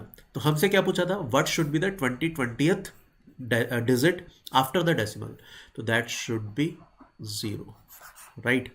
इनफैक्ट 2021 भी 0 होता, एंड इनफैक्ट 2022 डिजिट भी डेफिनेटली 0 होता, बिकॉज हमारा जो नंबर है वो इससे स्ट्रिक्टली छोटा है, और ये 1 तक जा रहा है। अब इससे छोटा नंबर बनाएंगे तो यहाँ पर एटलीस्ट 0 आना पड़ेगा, राइट। तो डेसिमल के बाद 2022 तक डेफिनेटली जीरोज आएंगे, उसके बाद कुछ नंबर स्टार्ट होंगे, राइट।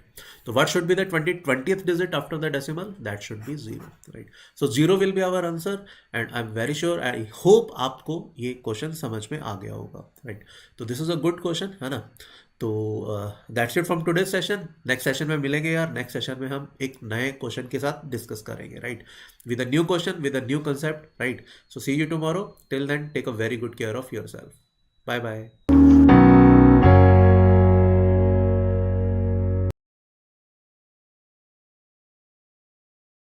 हेलो स्टूडेंट्स, कैसे हो आप सब लोग? My self Chetan Garg and I welcome you all to our INMO question of the day series. यार आज का क्वेश्चन बड़ा इंटरेस्टिंग है। आज का क्वेश्चन इनमो 2020 का क्वेश्चन है, सॉरी IMO 2020 का क्वेश्चन है, ठीक है। तो this was an inequality question, बहुत इजी क्वेश्चन है अगर आप ढंग से सोचोगे। This was from IMO international maths olympiad 2020, right. तो IMO 2020 का प्रॉब्लम है, इजी प्रॉब्लम है, जिन्होंने नहीं ट्राई किया हो और जो जेन्युइनली इनमो का प्रिपरेशन कर रहे हैं, आई रिक्वेस्ट देम यार kindly pause the video, 5-10 minute का ऑनेस्ट ट्राई करो। विद इन मतलब I hope with in 20-25 minutes definitely ये क्वेश्चन आपसे हो जाना चाहिए, ठीक है। तो I am proceeding with the solution. देखो क्वेश्चन क्या कह रहा है कि रियल नंबर्स हैं ABCD such that A is greater than or equal to B, greater than or equal to C, greater than or equal to D, which is greater than 0. And sum of these numbers is 1. And we need to prove this thing: A plus 2B plus 3C plus 4D times A par A, B par B, C par C, D par D, that is less than 1. ठीक है, ये हमें prove करना है। अब इसमें देखो एक इनडायरेक्ट हिंट ये वाली चीज है, जैसे ही ये चीज हमारे पास सामने आती है, ये हमने काफी बार इनइक्वालिटीज के अगर आपने क्वेश्चंस सॉल्व किए होंगे तो ये बहुत फ्रिक्वेंटली आपने यूज किया होगा। और फर्दर ये हमें पॉजिटिव दिए हुए, तो इससे हमें AMGM का एक हिंट भी मिलता है, ठीक है। तो अगर हम वेटेड AMGM की बात करते हैं, वेटेड AMGM की अगर हम बात करें, ठीक है, तो बेसिकली लेट्स से एक ए नंबर को मैं ए वेट दे देता हूँ एंड बी नंबर को मैं बी का वेट दे देता हूँ एंड सी नंबर को सी का वेट एंड डी नंबर को डी का वेट, ठीक है। तो ऐसा करने से क्या होगा, वेट्स मैंने ए बी सी डी दिए and since these number all these numbers are positive, so this upon sum of all the weights, that is A plus B plus C plus D, that should be greater than or equal to A power the weight, which is A, plus multiplied by similarly B power B multiplied by C power C multiplied by D power D whole raised to power 1 upon sum of the weights, that is A plus B plus C plus D, ठीक है। और हमें question में A plus B plus C plus D का value 1 दिए हुए, right. तो practically वो हमारे पास क्या बन गया, A square plus B square plus C square plus D square, that will be greater than or equal to this part is 1, this part is 1, so that is greater than or equal to A power A times B power B times C power C times D power D, ठीक है। ये चीज हमारे पास बन गई, ठीक है। और सिंस हमें इसका और इसका प्रोडक्ट लेस देन 1 प्रूव करना है, अगर मैं इस क्वांटिटी का product that is A plus 2B plus 3C plus 4D को इससे किसी और बड़ी क्वांटिटी यानी कि इस चीज से मल्टीप्लाई कर दूं और स्टिल मैं प्रूव कर दूं कि ये चीज 1 से छोटी है, तो डेफिनेटली वो A power A, B power B, C power C, D power D के प्रोडक्ट के साथ तो 1 से छोटी रहेगी। तो अगर हम क्वेश्चन में इतना प्रूव कर दें देन वी आर डन, ठीक है। अब इसमें देखो मतलब ये चीज मैंने क्यों ली, बिकॉज यहाँ देखो फायदा हो गया, ये तो अब थोड़ा सा क्यूबिक में कन्वर्ट हो गया, ये क्वाड्रेटिक ये लीनियर है ना, ये ऑल दो पावर्स में थी तो पावर्स में थोड़ा सा डील करना मुश्किल है, बट यस ये फिर भी काफी हद तक एक क्यूबिक एक्सप्रेशन टाइप्स का समझ में आ रहा है। तो अब हम सारी एनर्जी इस चीज पर लगाते हैं कि इसको कैसे प्रूव किया जाए, ठीक है। तो अब हमारा जो प्रूव करने को बनता है that is A plus 2B plus 3C plus 4D है ना, टाइम्स टाइम्स कितना बन जाता है A square plus B square plus C square plus D square, that is less than 1, ठीक है। अब एक चीज और स्ट्राइक कर रही है, हमें A plus B plus C plus D का वैल्यू 1 दिए हुए हैं, ठीक है, और ये एक क्यूबिक एक्सप्रेशन है। अगर ये होमोजीनियस होता, देखो होमोजीनियस में डील करना नॉन होमोजीनियस के कंपैरेटिवली रिलेटिवली इजी है, और इस एक्सप्रेशन को मैं होमोजीनियस बना सकता हूं बिकॉज मेरे पास एक कांस्टेंट है वेरिएबल्स की टर्म में, 1 का वैल्यू है मेरे पास A plus B plus C plus D के इक्वल, तो I can definitely say that A plus B plus C plus D का क्यूब भी 1 होगा, ठीक है, और 1 की जगह I can put A plus B plus C plus D whole cube. ऐसा क्यों, ऐसा करने से अब देखो ये पूरा एक्सप्रेशन होमोजीनियस हो गया, लेफ्ट हैंड साइड भी मेरा 3 डिग्री का था और राइट हैंड साइड भी मेरा 3 डिग्री का आ गया, राइट। और A plus B plus C plus D whole cube का मुझे वैल्यू पता है that is sigma A cube plus thrice of sigma A square B, right, plus 6 times sigma ABC, ठीक है। तो ये इसका A plus B plus C plus D whole cube का आइडेंटिटी है, ठीक है। तो अब अगर मैं थोड़ा सा ध्यान से देखूं, यहाँ पर लेफ्ट हैंड साइड पर A स्क्वायर और B square C square D square इन सबके साथ ये टर्म मल्टीप्लाई हो रही है, A plus B plus C plus 3C plus 4D है ना।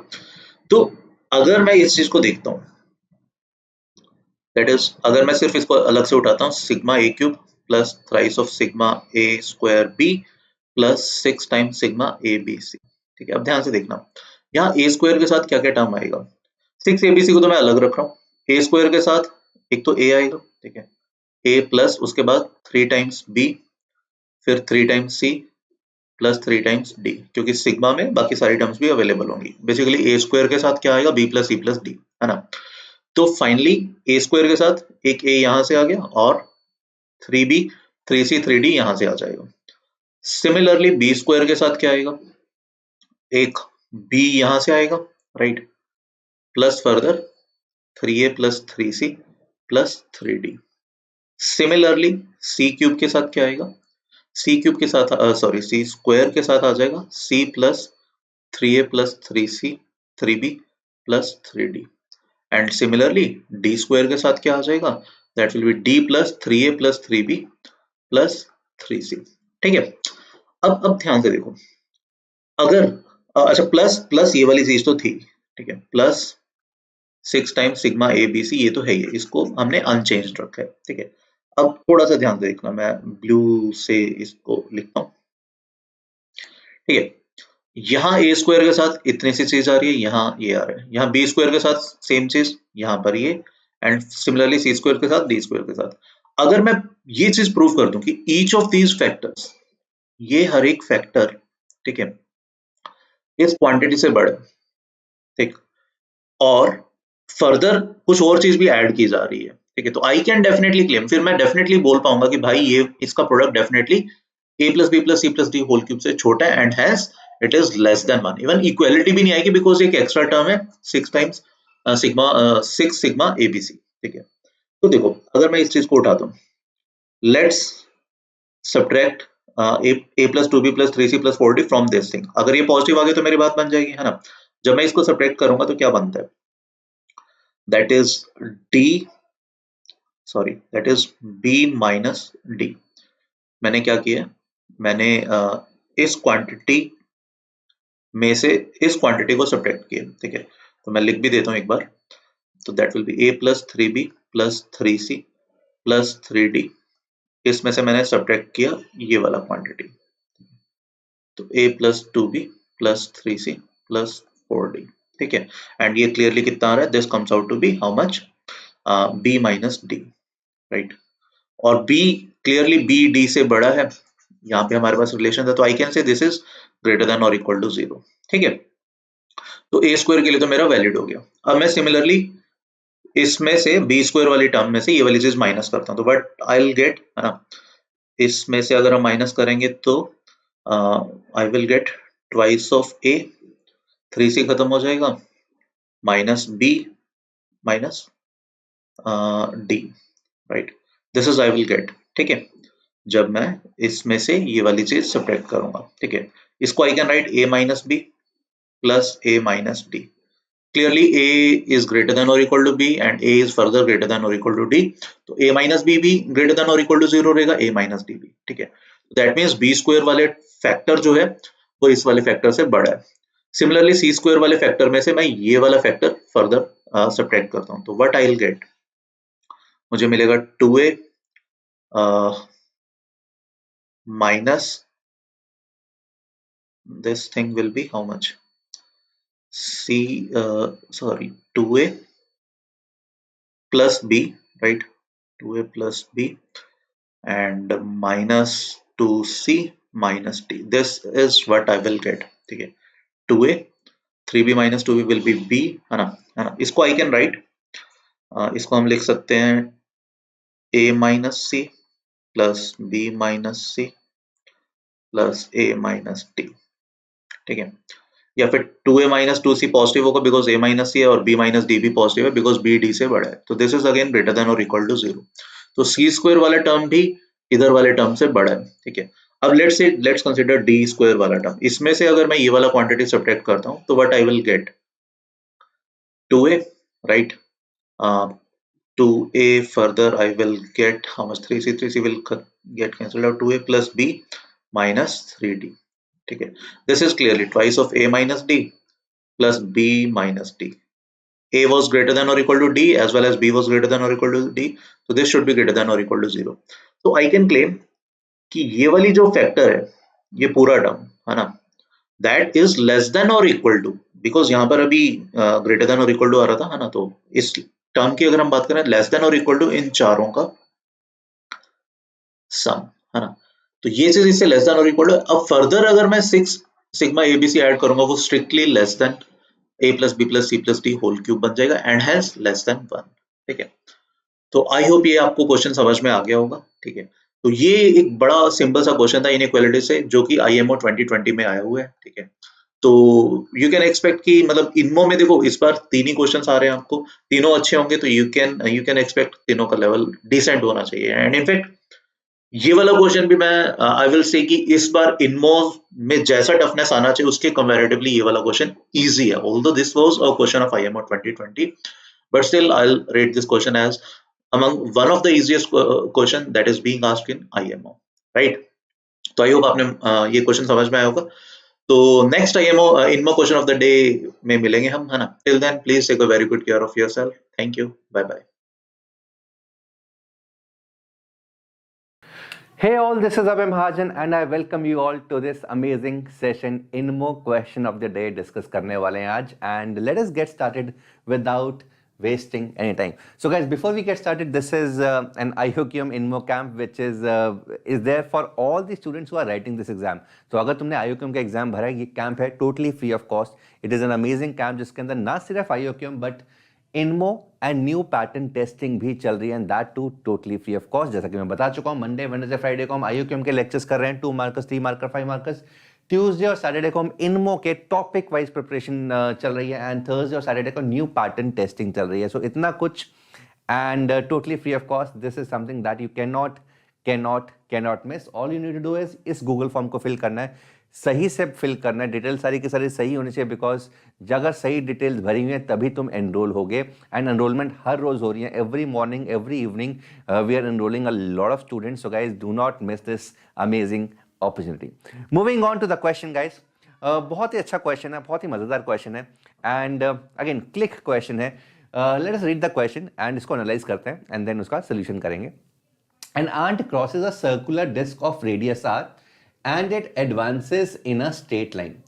ठीक है, सो एक एंट है, एक सर्कुलर डिस्क है, उसको क्रॉस कर रही है, सर्कुलर डिस्क का रेडियस r है एंड वो स्ट्रेट लाइन में चलती है, but sometimes it stops. So whenever it stops it turns 60 degrees each time in the opposite direction।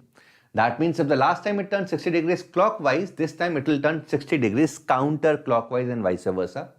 What is the maximum length of ant's path? And जो भी रास्ता बनाएगी उस रेडियस के डिस्क का, उसका मैक्सिमम पाथ कितना होना चाहिए, कितना हो सकता है, वो हमें फाइंड करना है। सो अगेन हर क्वेश्चन की तरह हम प्रिलिमिनरी एनालिसिस करेंगे, देखेंगे किस तरह से ये हो सकता है, क्या क्या चीजें यूज होंगी एंड देन उसको सॉल्व करने की कोशिश करते हैं। तो शुरू करते हैं analysis and those of you who are watching this question for the first time, I would request them to pause this video for some time, get the ideas, analyse करो and I am very sure अगर तुम time spend करोगे ये answer तुम्हारे पास आ जाएगा। इसको करने के बहुत सारे डिफरेंट मेथड्स हैं, बट हम एक बहुत ही ऑसम सा तरीका उठाएंगे एंड उससे इस क्वेश्चन को सॉल्व करने की कोशिश करेंगे। So I am moving on to the solution right away. So guys क्या करते हैं, इसको पहले अगेन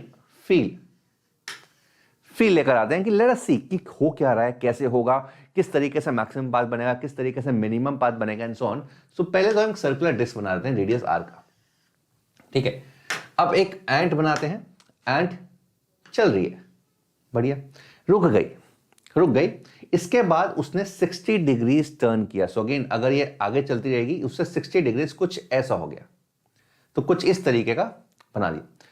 अब जैसे यहां पर रुक गई, इसके बाद दोबारा से उसने 60 डिग्रीज बट ऑपोजिट डायरेक्शन में। सो ऑपोजिट डायरेक्शन मतलब दोबारा कुछ इस तरीके से, फिर 60 डिग्रीज रुक गई तो ऐसे, फिर ऐसे, तो इस तरीके से चल के बाहर आ जाएगी डिस्क से।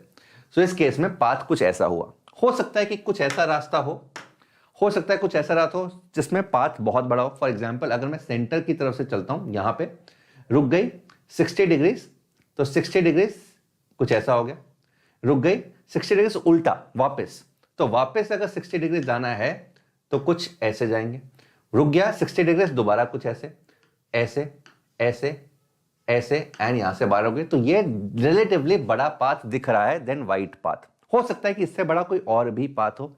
सो अगेन मुझे वही आइडेंटिफाई करना है कि सबसे बड़ा पाथ कौन सा होगा, कितना होगा। सो अगेन यहां पर थोड़ा सा मुश्किल इसलिए बन जाता है बिकॉज अभी दो चीजें निकालनी है, एक तो सबसे बड़ा पाथ कब होगा वो मुझे आइडेंटिफाई करना है, एंड वो कितना होगा वो आइडेंटिफाई करना। So again these are two linked questions, but again दोनों के आंसर्स नहीं है मेरे पास, तो इसी तरीके से इसी कारण ये क्वेश्चन थोड़ा सा मुश्किल बन पा रहा है या बन गया है, बनता हुआ दिख रहा है। बट अगेन जैसे ही मैं तुम्हें सोल्यूशन दिखाऊंगा और जिस तरीके से मैं करूंगा इसको, तुम रियलाइज करोगे कि ये तो हर कोई सोच सकता था, और ये थॉट क्यों दिमाग में नहीं आया। Got it. एक और तरीका देख लेते हैं कुछ और तरीके से। सो अगर मैं यहां से आता हूं, ठीक है, तो 60 डिग्री, अभी मैं पहले क्लॉकवाइज चल रहा हूं, तो 60 डिग्री एंटी क्लॉकवाइज करते हैं, तो यहां से 60 डिग्री कुछ ऐसा होगा। फिर 60 डिग्री अगर आगे चल के कुछ बड़ा लेंथ किया तो कुछ ऐसा होगा, कुछ ऐसा होगा, 60 डिग्री कुछ ऐसा होगा, एंड सो ऑन, एंड यहां से बाहर निकल जाए कुछ ऐसा पाथ। ऑफ कोर्स मुझे ये ध्यान में रखना पड़ेगा, एक पाथ जो है वो ये भी है, one of the path is it never stops. वो यहां से आया, सेंटर से क्रॉस होकर यहां चला गया, तो अगेन इस पाथ का लेंथ है 2r। सो अगेन जो भी मेरा पाथ होगा उसका लेंथ, अगर ये सेंटर वाला पाथ नहीं है तो उसका length of course I am assuming कि वो 2r से बड़ा ही होना चाहिए, तभी वो ऑफ कोर्स वो आंसर कहलाने के लायक होगा। अदरवाइज 2r का लेंथ तो दिखाई दे ही रहा है मुझे व्हेन इट नेवर स्टॉप्स। ठीक है, तो ये जो पाथ्स हैं जो मैंने बनाए हुए हैं, these are the paths when the ant is stopping in between and taking turns. तो ऑफ कोर्स मुझे दिखाई दे रहा है कि जब वो टर्न लेगा या लेगी एंड, तो वो पाथ इससे बड़ा होता हुआ दिख रहा है मुझे, एटलीस्ट येलो वाले के केस में। तो अगर येलो वाले को अगर मैं सेंटर की तरफ और कर दूं तो वो दिख रहा है मुझे कि शायद ये 2r से बड़ा होगा, बिकॉज इसी के अराउंड अगर वो घूमता हुआ दिखेगा तो इस लेंथ से तो बड़ा हो गई होगा। कितना होगा, what is going to be the maximum length, this is something that I need to find out, and किस तरीके से होगा। ठीक है, तो शुरू करते हैं इसका सोल्यूशन। तो गाइस यहां पर देखो, जो हमने एनालिसिस किया था उस केस में दो तीन चीजें साफ नजर आ रही हैं, दो तीन चीजें साफ नजर आ रही हैं। पहली चीज कि अगर एंट यहां से यहां चलती है एंड यहां से आगे जाके 60 डिग्री का टर्न ले लेती है, दिस इज 60 डिग्री का टर्न, थीटा, थीटा मान लेते हैं, वे theta is 60 degree, theta is 60 degree, and फिर यहां पर आगे डॉटेड लाइन, एंड यहां पे दोबारा 60 डिग्री लेगी, बट अगर यहां पे क्लॉकवाइज लिया, अब यहां पे एंटी क्लॉकवाइज चलेगा, तो this is again going to be theta. यहां पर रुकती है तो अगेन यहां से 60 डिग्री का टर्न उल्टी डायरेक्शन में, this is again going to be theta, and so on, इससे बाहर निकल रहे। तो इस तरीके का पाथ है। मान लेते हैं this is P0, this is P1, ये सेकंड स्टॉप P2 है, ये P3 है, एंड सो ऑन।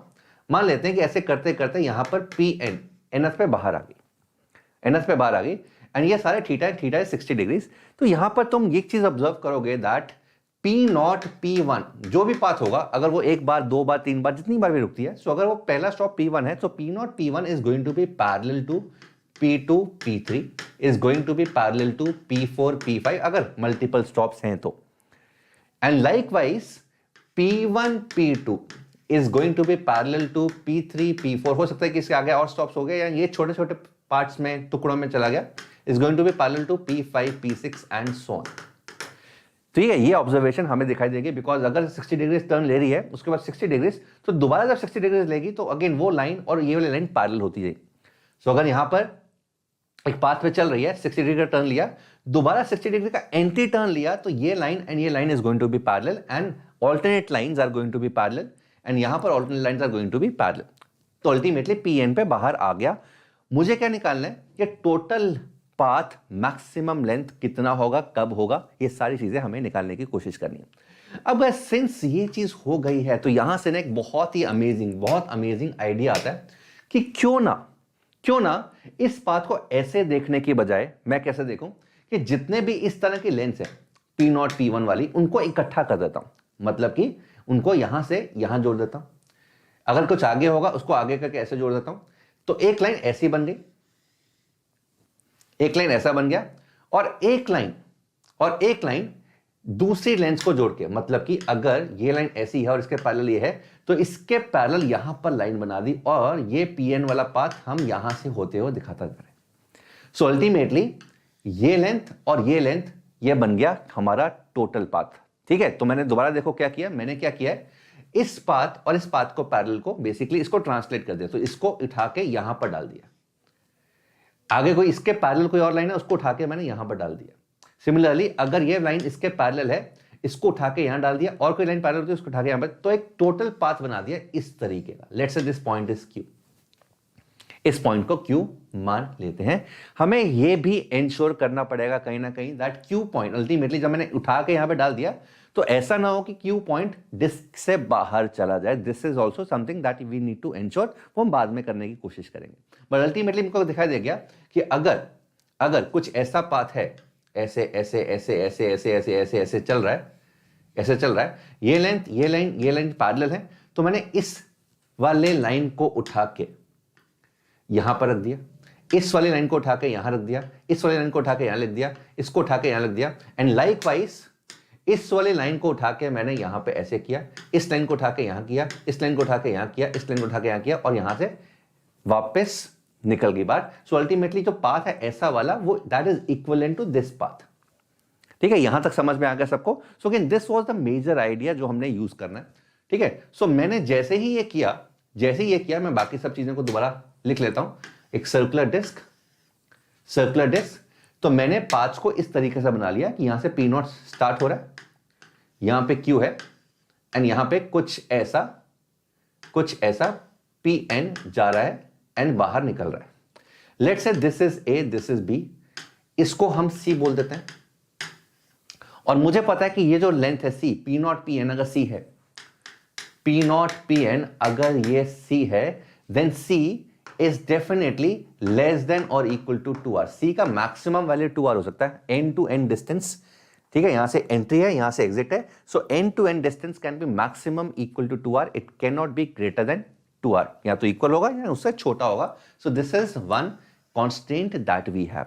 अच्छा, अब तुम ध्यान से देखो एंड का पाथ कौन सा होगा या कितना होगा। कहने से एंड का path ultimately A plus B होगा, बिकॉज यहां से एंट्री किया, यहां पे किया, सो मैंने ओवरऑल इस तरीके की फिगर को इस तरीके में जब कन्वर्ट किया, सो ओवरऑल पाथ लेंथ यही तो हुआ, affective path length.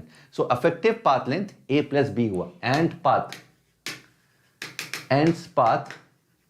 is going to be A plus B, and all I need to do is I need to maximize this. मुझे इसको मैक्सिमाइज करना, so all I need to do is I need to maximize A plus B with the condition that A, B, C are maybe forming a triangle, and C जो third length है, third side है, इसका maximum side 2r हो गया। So again ये पूरा का पूरा क्वेश्चन इस ज्योमेट्री के क्वेश्चन के अंदर तब्दील हो गया, या इनइक्वालिटी के क्वेश्चन के अंदर कन्वर्ट हो चुका है। अब आई थिंक काफी सिंपल है। अच्छा, यहां पर एक और चीज देखेंगे हम, if we talk about this angle, इस एंगल की बात करें, ठीक है, तो अगर इनिशियल पाथ कुछ ऐसा था, if the initial path was like this इस तरीके का, सो अगर मैं इसको ऐसे करके ऐसे ज्वाइन करूंगा दिस एंगल, तो अगर ये 60 है तो this angle is going to be 120 degrees. I hope this is clear. So ये और ये पैरेलल है, सो अगर 60 है तो this angle is also 120 degrees. ये एक और कॉन्स्टेंट आ गया। सो अगेन सर्कल है, इसका रेडियस 2r है, एक A लेंथ है, एक B लेंथ है, A और B can very, but A और B के बीच का जो एंगल है 120 डिग्रीज है। तीसरी साइड लेंथ C है, एंड C का मैक्सिमम वैल्यू 2r है। ये कांस्टेंट हो गई, और इस कांस्टेंट के बाद हमें A प्लस B का मैक्सिमम वैल्यू निकालना है। अब क्वेश्चन काफी सिंपल हो चुका है।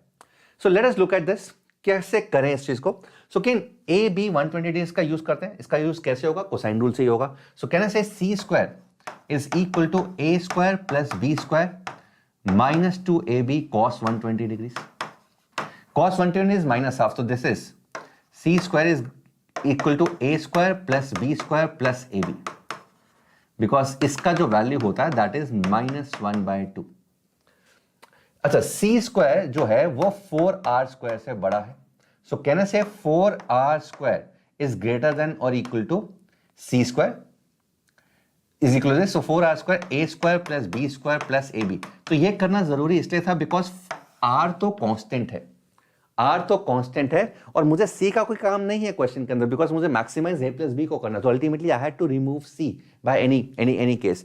सो 4r square is greater than equal to A square plus B square plus AB, and I need to maximise A plus B। इसको हमेशा ध्यान रखना, I need to maximise A plus B को हमें मैक्सिमाइज करना है। सो क्या किया जाए, वापिस आते हैं, ठीक है, तो यहां से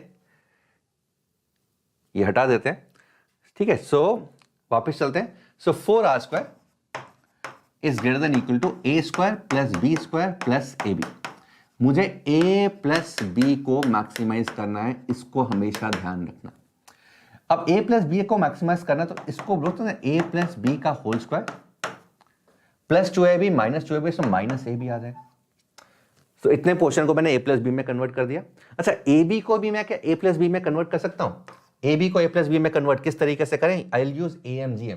तो हमें पता है कि a plus b is by 2 is greater than equal to root of ab। So a plus B का whole square by 4 is greater than equal to ab। Negative sign on both side, so minus of a plus B का whole square upon 4 is less than equal to minus of ab। तो यहां पर अगर मैं add कर देता हूं ये, ठीक है, यहां पर मैं अगर ये चीज ऐड करता हूं a प्लस बी का होल स्क्वायर, यहां पर भी a प्लस बी का होल स्क्वायर ऐड कर दिया दोनों तरफ। So can I say this portion is greater than और equal to a plus B का whole square minus a plus B का whole square upon 4, and this is equal to 3/4 times a plus B का whole square. And यहां पर क्या है? 4r square है। तो 4r square in general is greater than equal to this. तो 4r square अगर 3/4 a plus b whole square से बड़ा है, then a plus b whole square is less than और equal to 16r square by 3। a plus B का maximum value is going to be 4r by root 3। So maximum value of a plus b is 4r by root 3, and clearly अगर हम उसको ध्यान से देखें 4r upon 1.732, ये जो है ना ये 2r से बड़ी वैल्यू, और जो हम स्टार्टिंग में देख भी रहे थे कि 2r एक पाथ लेंथ तो आ ही गया। 2r एक पाथ लेंथ तो है ही है कि जब वो एंट रुकेगी नहीं और मैक्सिमम डायमीटर से पास करेगी तो एंट का पाथ जो लेंथ है that is going to be 2r। But ये जो पाथ है 4r बाय रूट 3 ये डेफिनेटली 2r से बड़ा है। So clearly this is going to be the largest path possible. ना जैसा कि हमने स्टार्टिंग में डिस्कस किया था कि जो इफेक्टिव फिगर है, so this was the effective figure. हमें ये इंश्योर करना है कि यार ये जो चीज है ना, ये क्यू उससे बाहर ना निकल जाए, क्यू पॉइंट उससे बाहर ना निकल जाए। This is what I need to ensure. And अगर मैं यहाँ पे इनइक्वालिटी देखता हूँ, इनइक्वालिटी कब होगी? 4r बाय रूट 3 है, a प्लस बी का मैक्सिमम वैल्यू। इनइक्वालिटी कब होगी या इक्वालिटी कब होगी? Equality will hold when a is equal to b। a और b अगर बराबर है और मैक्सिमम वैल्यू ये है तो ये दोनों 2r बाय रूट 3 के बराबर होंगे। सो कहने से अगर मुझे एक डायग्राम बनाना है, तो टर्न्स लो ही ना, यहां टर्न सिर्फ एक ही लो, यहां से आएगा this is going to be P0, P1, P2, P0, P1, P2। ये जो लेंथ है ये सेंटर से पास करेगा, this is going to be 2r, this is going to be 2r by root 3, and ये भी 2r बाय रूट 3 है। ये एंगल 120 डिग्री है। ये पॉइंट QB हो जाएगा उस केस के अंदर, ठीक है। तो एक ही टर्न लो या मल्टीपल टर्न लो, हर केस में फिगर तो ऐसे ही बनेगा। सो P0 and Pn this should B along diameter, this should B along the diameter. उस केस में अगर कितने भी टर्न्स ले लो, कैसा भी ले लो, यहां अगर एक भी टर्न लेते हो, उस केस में the path length is going to be maximum. So this path is going to be 4r by root 3। या फिर छोटे छोटे टर्न्स भी ले सकते हो। अब तुम यहां पर छोटे छोटे टर्न्स ले सकते हो। अगर यहां से ऐसे जाते हो, देन सेकंड केस में ऐसे आते हो, ऐसे ऐसे ऐसे ऐसे ऐसे, अल्टीमेटली यहां पर कहीं ना कहीं डायमीटर के अलोंग करते करते ये लेंथ 4√3 पे या 4r बाय रूट 3 पे आ जाएगी। So again this answers our question. So maximum path length of the ant is going to be 4r by root 3, और ये कब होगा? जब इस पाथ के 120 डिग्री के along and ending point and starting point along the diameter होगा, then it is going to be the maximum path length of 4r by root 3। और कब होगा? जब ये लेंथ और ये लेंथ दोनों 2r by root 3 के बराबर है। I hope this question is clear to each and every one of you। कोई और डाउट्स हैं इस क्वेश्चन के regarding? So again let me know in the comment section and I will definitely answer your doubts. Take care, God bless you, till next time.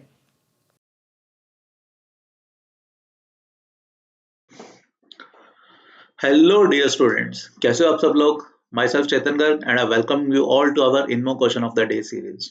आज का question बड़ा interesting है यार। आज के क्वेश्चन में हम कुछ परसिस्टेंट नंबर के बारे में देखेंगे, राइट?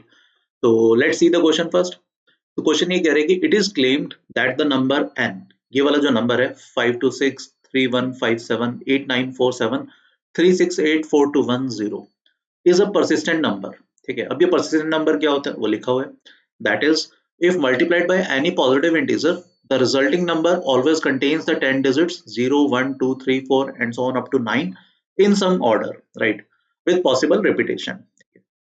अब इसमें दो पार्ट्स हमें करने हैं, फर्स्ट है प्रूव और डिसअप्रूव द क्लेम कि वेदर ये क्लेम करेक्ट है या नहीं है, वो हमें प्रूव और डिसअप्रूव करना है। फिर नेक्स्ट पार्ट है कि are there any persistent number smaller than the above number, ठीक है, इस नंबर n से छोटे क्या कोई और परसिस्टेंट नंबर है या नहीं है, वो हमें प्रूव करना है या बताना है, राइट।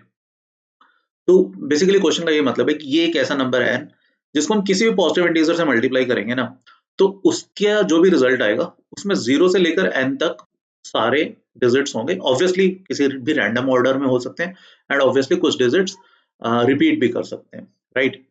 तो पहले तो है ना हम ये इसका क्लेम थोड़ा सा वेरीफाई करने की कोशिश करते हैं, ठीक है। तो अपने पास जो n है वो ये वाला नंबर है ना, तो हम पहले 2n फाइंड आउट करने की कोशिश करते हैं, n को बेसिकली 2 से मल्टीप्लाई करते हो तो ये वो नंबर आता है। इसमें ध्यान से देखोगे आप 0 आ रहा है, 1 आ रहा है, 2 3 4 भी है, 5 भी है, 6 भी है, 7 8 9 भी है, सारे डिजिट्स हैं, ठीक है। 3n फाइंड आउट करने की कोशिश करते हैं, आपकी कैलकुलेशन आसान करने के लिए मैं ये वैल्यूज पहले से लिख रहा हूँ, ठीक है। तो 3n में भी अगर आप देखोगे 0 1 2 है, 3 है, 4 है, 5 6 7 8 9 ये सारे नंबर हैं। इवन अगर हम 4n और 5n की भी बात करें, ठीक है, 4n और 5n में भी अगर आप देखोगे सारे नंबर्स आ रहे हैं, 0 1 2, ठीक है, 3 है, 4 है, 5 6 7 8 9 सारे डिजिट्स हैं। इवन 5n में भी दिखेंगे आपको 0 1 2 3 4 5 भी है, 6 भी है, 7 8 9 भी है, राइट। एंड इनफैक्ट मतलब अगर हम थोड़ा सा और आगे भी जाते हैं, मतलब लेट्स से हम 13n 17n कैलकुलेट करते हैं, तो उनमें भी आपको सारे डिजिट्स दिख जाएंगे, ठीक है, 0 1 2, ठीक है, 3 4 5 6 7 8 9, ठीक है, 79 ये होता है, इसमें भी सारे डिजिट्स अवेलेबल है। तो अब एक तो इंट्यूशन सी आती है कि यार ये सचमुच परसिस्टेंट नंबर ही तो नहीं है, मतलब कहीं इसको किसी भी इंटीजर से मल्टीप्लाई करें तो ये परसिस्टेंट नंबर आ रहा हो, बट क्या पता आगे जाकर चीजें थोड़ी सी अजीब बन जाए। एंड ये तो देखो मैंने आपके सामने 2n 3n 4n 5n और इवन 13n और 79 भी लिख दिया, but again this is not the वे, ये तो जस्ट हम क्वेश्चन के साथ थोड़ा सा खेलने लग रहे हैं, राइट, हम क्वेश्चन को एनालाइज कर रहे हैं। बट अब अगर आप है ना यहाँ पे थोड़ा सा ना एक पैटर्न ध्यान से देखोगे, ठीक है, या मैंने नहीं देखो ये नंबर और ये नंबर को ध्यान से देखो, 5 2 ये यहाँ से स्टार्ट हो रहा है, 5 2 6 3 1 5 2 6 3 1 5 7 8 9 4 7 5 7 8 9 4 7 3 6 8 4 3 6 8 4 2 2 के बाद यहाँ पे 1 0 वो 1 0 आगे आ गया, मतलब लास्ट के 0 को छोड़ दो अगर तो 1 0 यहाँ पर आ गया, ठीक है। तो बेसिकली 2n में ऑब्वियसली एक डिजिट एक्स्ट्रा है, होना भी चाहिए था बिकॉज n का फर्स्ट डिजिट 5 है, राइट। इवन 3n की भी बात करो ये पैटर्न कहीं ना कहीं है, 5 2 6 3, फिर देखो यहाँ से स्टार्ट हो रहा है 1 5 7 8 9 4 7 3 6 8 4 2 0 4 2 1 0, ठीक है, ये पैटर्न पूरा रिपीट हो रहा है। इवन यहाँ पर भी यहाँ से स्टार्ट हो रहा है 5 2 6 3 1 5 7 8 9 4 7 3 6 8 4, लास्ट डिजिट को छोड़ो 2 1 0, यहाँ पे पैटर्न देखो यहाँ से स्टार्ट हो रहा है, कहाँ है 5 2 6 3, 5 से स्टार्ट हो रहा है, लास्ट वाले डिजिट को छोड़ो, फिर से देखो 2 6 3 1 5 7 यहाँ से स्टार्ट हो रहा है। अगेन इवन यहाँ पर भी 39 में भी देखोगे आप यहाँ से पैटर्न स्टार्ट हो रहा है, लास्ट डिजिट को छोड़ो, 3 के बाद फिर यहाँ पे सर्कुलरली कंटिन्यू हो रहा है। बट अब इस इवन यहाँ पर भी 79 में भी ये चीज हो रही है ना। बट अब इसको हम कैसे हमारे सॉल्यूशन में यूज कर सकते हैं कुछ समझ में नहीं आ रहा, ठीक है। थोड़ा सा ना सोचो, हल्का सा n और 2n की तरफ देखो, इसमें 2n में ऑब्वियसली एक डिजिट एक्स्ट्रा है, ठीक है, बट यहां से लेकर यहां तक सारे नंबर मैच कर रहे हैं, ठीक है। तो अगर मैं यहां से आगे की बात करूं तो यहाँ तो 2 0 वहां 2 1 0 एंड में इतना सा फर्क है। तो अगर मैं 2n को 10 से और मल्टीप्लाई करता हूँ, मतलब मैं 20n की बात करता हूँ, ठीक है, 20n ये हो जाएगा बेसिकली 2n के बाद एंड में एक 0 आ जाएगा। अगर आप ध्यान से देखोगे 2n में क्या था, 2n में एंड में 4 2 0 था, तो 20n में ऑब्वियसली ये हो जाएगा 4 2 0 0 हो जाएगा और n हमारा ये नंबर था। अब 20n और n में इतना सा पार्ट 4 2 तक एग्जैक्टली मैच कर रहे हैं अगर आप ध्यान से देखोगे। तो अगर मैं इन्हें सब्ट्रैक्ट करता हूँ तो 20n माइनस n वो तो 19n बनेगा, राइट हैंड साइड पे देखो 0 माइनस 0 इज 0, ये यहाँ पे 9 बनेगा और बाकी सब डिजिट्स भी फिर 9 बनते रहेंगे। एंड इनफैक्ट 10 माइनस ये खत्म हो जाएगा 1, तो यहाँ पे भी 9 ही आएगा, ठीक है। तो 19n का वैल्यू ये आ गया। तो अगर मैं n को 19 से मल्टीप्लाई करता हूँ, ठीक है, तो मुझे ये मिलेगा, जिसमें obviously it doesn't contain all the digits, सारे डिजिट्स इसमें नहीं है, सिर्फ 0 और n है, 0 और 9 है। तो यहां से मैं क्या क्लेम कर पाऊंगा, यहां से मैं क्लेम कर पाऊंगा कि n is not a persistent number, n एक persistent नंबर नहीं है, ठीक है, ये मैं डेफिनेटली क्लेम कर पाऊंगा। बट सेकंड पार्ट अभी भी हमारा रहता है, सेकंड पार्ट में था कि क्या इससे छोटे persistent नंबर हैं, वो अभी देखते हैं, ठीक है। तो आई होप आपको ये क्लियर हो गया होगा। एंड इनफैक्ट ये जो नंबर है ना n, ये काफी अच्छा नंबर है यार, ये है ना इवन 18n तक अगर आप कैलकुलेट करोगे, 18n तक ये persistent रहता है। persistent रहने का मतलब अगर n 2n 3n 4n 18n तक कैलकुलेट करोगे तो it will contain all the digits from 0 to 9, 0 to 9 तक सारे डिजिट्स होंगे। 19n पहला ऐसा नंबर आता है जिसमें ये सारे डिजिट्स बेसिकली नहीं आते हैं, ठीक है। बट अभी हमारा सेकंड पार्ट रहता है इसमें कि whether there exist a number which is persistent and which is less than n, ठीक है। तो यहाँ पर हम एक चीज प्रूव करेंगे अभी कि there is no persistent number, कोई भी persistent नंबर होता ही नहीं है, एग्जिस्ट ही नहीं करता, मतलब कोई भी ऐसा नंबर नहीं है जिसको हम किसी भी पॉजिटिव इंटीजर से मल्टीप्लाई करते रहें तो हमेशा उसमें ये क्या कहते हैं सारे डिजिट्स प्रेजेंट होंगे, ऐसा कोई नंबर एग्जिस्ट ही नहीं करता है, ठीक है। ऐसा कोई भी persistent नंबर नहीं है, किसी भी इंटीजर से मल्टीप्लाई कर दो तो it will always contain all the digit from 0 to 9, ठीक है। क्यों नहीं है देखते हैं। देखो हम कोई भी नंबर कंसिडर करते हैं, लेट्स कंसिडर 1 1 1, और लेट्स कंसिडर कोई भी, मतलब कोई भी डिजिट है उसको रिपीट करते हैं, जैसे 7 को रिपीट करते हैं, 7 फिर 2 77, फिर 3 डिजिट 777, फिर 4 डिजिट 777 एंड सो ऑन 777, ये 7 आ रहा है आपका n times, 7 is repeating n times. तो ये बेसिकली कितने नंबर्स हो गए, these are total n numbers, हम n नंबर्स कंसिडर कर रहे हैं, राइट। और n हमारा क्या था, n की ये वाली वैल्यू है, ये है ना, तो इतने नंबर हम कंसिडर कर रहे हैं, ठीक है। नंबर ऑफ डिजिट्स पे मत जाना, अब n के जितने भी डिजिट्स हैं दैट डजंट मैटर, ये वाला जो नंबर है वो कितने डिजिट का है, वो इतने डिजिट का है, तो ये डेफिनेटली ये जो नंबर है वो इससे बहुत बड़ा है। जैसे फॉर एग्जांपल n अगर 20 होता तो this is a 20 digit number, ठीक है। 20 डिजिट नंबर 20 से तो फार बिगर है ना, बहुत बड़ा है। तो ये नंबर इस नंबर के नंबर ऑफ डिजिट्स है, समझ पा रहे हो, तो this number is quite large. तो अब हम क्या करते हैं, मैंने क्या किया, इसमें हर एक नंबर को n से डिवाइड किया, हर नंबर को n से डिवाइड किया और रिमाइंडर लिखा। ये मान लो R1 है जो कि ऑब्वियसली 7 ही होगा बिकॉज ये जो 7 है n से छोटा है ना। 7 को मैं n से डिवाइड कर रहा हूँ, n को 7 से नहीं कर रहा, 7 को n से डिवाइड कर रहा हूँ, तो n बड़ा है तो रिमाइंडर विल बी 7। ये मान लो R2 रिमाइंडर आ रहा है, ये यहाँ से मान लो R3 आ रहा है, क्लियरली अभी तक तो ये R1 R2 R3 यही वाली वैल्यूज होंगी, इनफैक्ट R4 भी 7777 ही होगा एंड सो ऑन, ठीक है। इसको मैं मान लेता हूँ Rn, ठीक है। तो बेसिकली हर नंबर को मैंने n से डिवाइड किया और जो भी पॉसिबल रिमाइंडर्स आ रहे हैं उनको R1 R2 R3 up to Rn लिख दिया, ठीक है। अब जब हम n से डिवाइड कर रहे हैं तो जो रिमाइंडर होंगे, ठीक है, वो 0 से लेकर Ri, किसी भी रिमाइंडर की बात करूं मैं, वो 0 से लेकर n तक होंगे, ठीक है। तो बेसिकली टोटल ये n पॉसिबिलिटीज बनती है बिकॉज 0 इंक्लूडेड है, n इंक्लूडेड नहीं है, ठीक है। तो या तो दो पॉसिबिलिटीज बनती है, either any of Ri is 0, ठीक है। अगर कोई भी Ri मतलब R1 R2 R3 R4 Rn में से कोई भी अगर रिमाइंडर 0 होता है तो मैं क्या कह सकता हूं, वो पर्टिकुलर नंबर n का मल्टीपल है, तभी तो n से डिवाइड करके रिमाइंडर 0 आ रहा है, ठीक है। तो अगर वो पर्टिकुलर नंबर n का मल्टीपल है तो इसका मतलब क्या हुआ, तो इसका मतलब हुआ कि भैया आपका वो नंबर n का मल्टीपल है और उसमें सिर्फ एक ही डिजिट आ रहा है 7777, तो ऑब्वियसली वो परसिस्टेंट नहीं होगा, ठीक है। मान लेते हैं कि कोई भी Ri 0 नहीं है, ठीक है। तो अगर Ri 0 नहीं है तो सेकंड केस में Ri मैं 0 से लेकर n तक कंसिडर कर रहा हूं, ठीक है। तो देयर आर Ri के लिए अब कितनी पॉसिबिलिटीज बन जाएंगी, देयर आर n-1 पॉसिबिलिटीज, ठीक है। Ri के लिए n-1 पॉसिबिलिटीज हो जाएंगी। तो out of these n remainders I can definitely say, मैं अब पिजन होल प्रिंसिपल से डेफिनेटली बोल सकता हूँ कि फ्रॉम PHP अगर n-1 पॉसिबिलिटीज हैं और n रिमाइंडर्स हैं, then from pigeon hole principle I can say two at least two remainders are same, ठीक है, टू रिमाइंडर्स आर सेम। तो वो मैं मान लेता हूं कि वो दो रिमाइंडर्स किसी एक नंबर ए के हैं और लेट से किसी एक और नंबर बी के हैं, इन दोनों के रिमाइंडर्स सेम है, ठीक है। तो मैं लिख पाऊंगा ए को लिख पाऊंगा मैं एन का कुछ मल्टीपल k1 प्लस रिमाइंडर, और बी को मैं लिख पाऊंगा एन का कुछ multiple k2 plus since reminder same है तो r।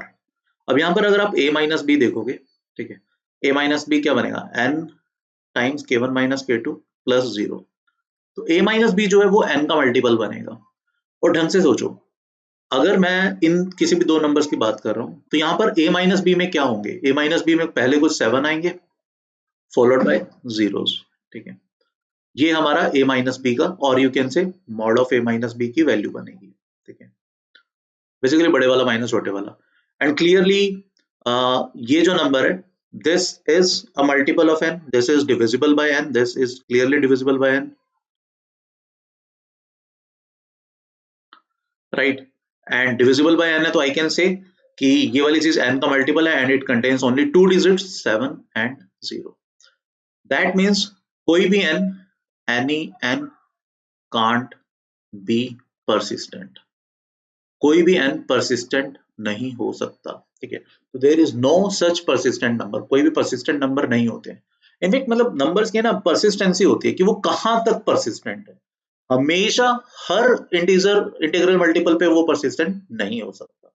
This is the proof. And in fact इसमें मतलब जरूरी नहीं आपको 7 मानना, आप कोई भी डिजिट मान सकते हो, आप आई आई आई मतलब 1 ये भी मान सकते हो, 2 3 कुछ भी मान सकते हो आप, राइट। तो ये आज के सेशन में था जिसमें हमने परसिस्टेंट नंबर के बारे में थोड़ा बहुत देखा, right.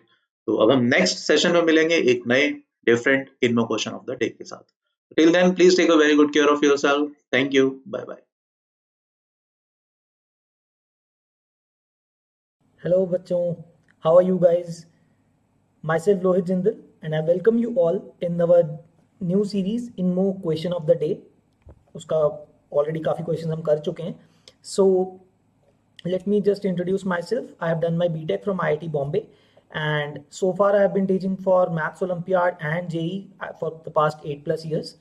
So I have mentored and taught more than 5,000+ students and so many of the students have got very good ranks and selections। Okay, I'm not going to go into it again and again in every video, so that's it about me।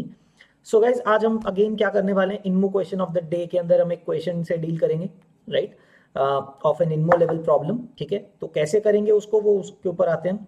But before starting I like to tell you guys for the people who are watching it for the first time, okay, Vedantu olympiad school के channel पे, like we are already going through the course of IOQM camp, okay, we are running an IOQM camp। if you guys want to be part of this camp, in which we are covering preparation of basically IOQM and INMO both, 2 sessions are for INMO, 3 sessions for IOQM, and there are 2 tests in a week, right, on the new pattern। सबसे important बात है बच्चों, आपके लिए new pattern पे test हो रहे हैं, with which you can get a good practice before going into the real exam, right।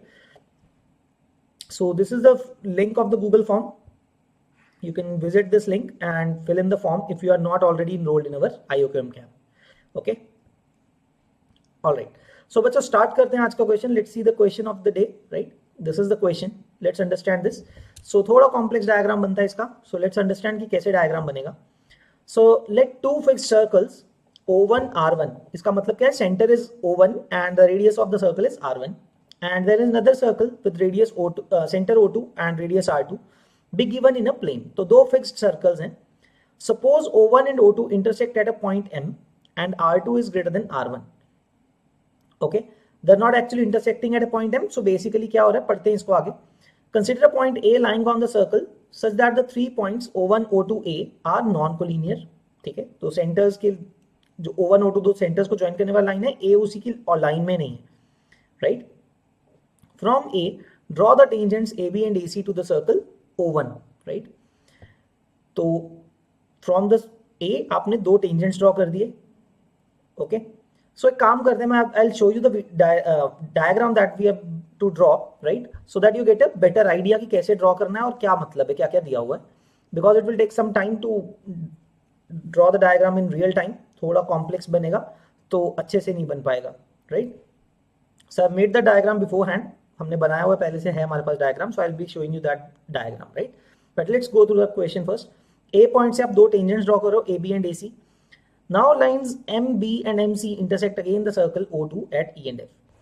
सो बच्चे 2 सर्कल्स एक पॉइंट पे कैसे इंटरसेक्ट हो सकते हैं, if they are touching each other, okay. So that is the reason here, इस तरह से लिखा हुआ है। So let's understand, let me show you the diagram guys, ठीक है, आई गेस बेटर रहेगा उस तरह से। So that is the diagram, let me show you क्या मतलब कैसे किस ऑर्डर में बनेगा ये डायग्राम। सबसे पहले आप 2 सर्कल्स बनाओगे with centres O1 and O2, this is O2 and this is O1, right. So दोनों सर्कल्स टच कर रहे हैं at point M as shown, ठीक है। Then what you are saying is you are taking a point A on the circle O2, right, उसके ऊपर आपने एक पॉइंट लिया, here is the point A। वहां से आपने क्या किया, you have drawn 2 tangents AB and AC। सबसे पहला स्टेप ये हो गया, सो आपने टेंजेंट्स ड्रॉ कर दिए, B and C are the point of tangencies. Then अब आप आगे क्या कर रहे हो, the lines MB and MC intersect again the circle O2 at E and F, okay. So C और M, ये 2, M तो पॉइंट ऑफ कॉन्टैक्ट था ना दोनों का, M और C को ज्वाइन करने वाली एक लाइन ड्रॉ की आपने which go on to intersect the circle O2 at F, and BM को ज्वाइन करने वाली जो लाइन है that goes on to intersect the circle again at E point, this is E and F। तो वहां पे आपको इंटरसेक्ट कर रहे हैं वो, right. What next, then what we are doing is the point of intersection of EF, if इस EF line को E और F पॉइंट पे इंटरसेक्ट कर रहे थे, अब उनको ज्वाइन करने वाली एक लाइन ड्रॉ कर दी हमने, है ना, that is intersecting with the tangent at A पे जो टेंजेंट आपने ड्रॉ की वो उसको जाके डी पे पॉइंट पे डी पे इंटरसेक्ट करती है, ठीक है, डी पॉइंट पे इंटरसेक्ट करती है। So what we have to prove further is we have to prove, because ये ए पॉइंट वेरिएबल है, देखो स्टार्टिंग ऑफ द क्वेश्चन में ये ए पॉइंट इस सर्कल के ऊपर कहीं पे भी हो सकता है, बस O1 O2 को ज्वाइन करने वाली लाइन के ऊपर नहीं होना चाहिए, दैट्स इट। तो सर्कल O2 के ऊपर ये पॉइंट ए कहीं पे भी आप लोगे, every time you will do this process, 2 tangents draw करोगे, पॉइंट ऑफ कॉन्टैक्ट से टेंजेंट्स वाले पॉइंट ऑफ टेंजेंसीज को ज्वाइन करके हर बार नए E और F आएंगे, एंड E और F का हमेशा कोई E और F का इंटरसेक्शन कुछ होगा ए पे टेंजेंट के साथ, that point is going to be D. So what is going to happen, अब अगर विजुलाइज करोगे, अगर ये ए पॉइंट मूव करेगा सर्कल के ऊपर, so will the point D move, right, D point भी मूव करेगा। So the question in this thing is what we have to prove is that the D point हमने prove करना है कि moves on a fixed line, वो एक fixed line के ऊपर मूव करता है। So obviously we have to find which fixed line it's moving on, ठीक है, ऑलराइट। तो ये आपको क्वेश्चन दिया हुआ है। सो अब सोचते हैं कि क्या करेंगे, ठीक है। So what I need is I will be needing this diagram a bit larger, तो थोड़ा बड़े साइज में बनाया हुआ है मैंने, तो मैं वहां पे आपको बताता हूँ क्या क्या करना है इसके अंदर, right. Alright, so this is the diagram guys. So guys हमने एडिशनल क्या किया, बस ए और एम को ज्वाइन किया है, FA FM, वो तो FA को ज्वाइन कर दिया, राइट, दैट्स इट। सो अभी के लिए आप ये भूल जाओगे D point is dotted line के ऊपर है, just neglect this, that D point is not lying on the line, हमें नहीं पता किसके ऊपर lie करता है, right, will not be even using that directly as such। तो अब देखो guys, this dotted line, जो vertical dotted line बना हुआ है, right, let's say this point is X and this point is Y, तो जो ये dotted line है that is the common tangent of the two circles at the point M, वो at point इस point M के through जा रहा है, right। So guys अब एक चीज ध्यान से सोचो, can you say AC is also a tangent, right, this dotted line is also a tangent to both the circles। So consider this point guys, जो dotted point, dotted line और AC line जहां पे intersect करते हैं, right, मैं आपको थोड़ा idea बताता हूँ, let's say that point is P, तो आप देख सकते हो क्या, can I say that from the P point I am making 2 tangents PC and PM, right, PC and PM are the 2 tangents, और हमें पता है if you are drawing 2 tangents from an external point to a circle और उनको join करके cord भी बना देते हो, then these 2 angles must be equal, okay, I am marking those angles, this and this। So let me write which 2 angles will be equal, angle PCM will be equal to angle PMC, right? ये तो आप सबको पता है. अगर आप एक circle draw करते हो और एक पॉइंट से आपने दो टेंजेंट्स ड्रॉ किए ऐसे, I am just drawing a rough diagram like this. So this is the diagram that's made, right, like this. सो ये दो एंगल्स जो कॉर्ड के साथ बनते हैं, ये दोनों एंगल्स इक्वल होते हैं ना, because these two triangles are congruent. Okay, I am making use of this property. Okay, so angle PCM is equal to angle PMC. Then further जो एंगल PMC है, it is equal to this angle, vertically opposite angle, angle FMX. This angle PMC is actually further equal to angle FMX, right? FMX के equal है. Now guys consider the first circle जो O2 center वाला circle है, right? इसके लिए FM is a chord, right? And this XY line जो dotted line है, that is a tangent. So wouldn't I write that angle FMX is further equal to angle FAM? Angle FAM. Why? The reason is alternate segment theorem.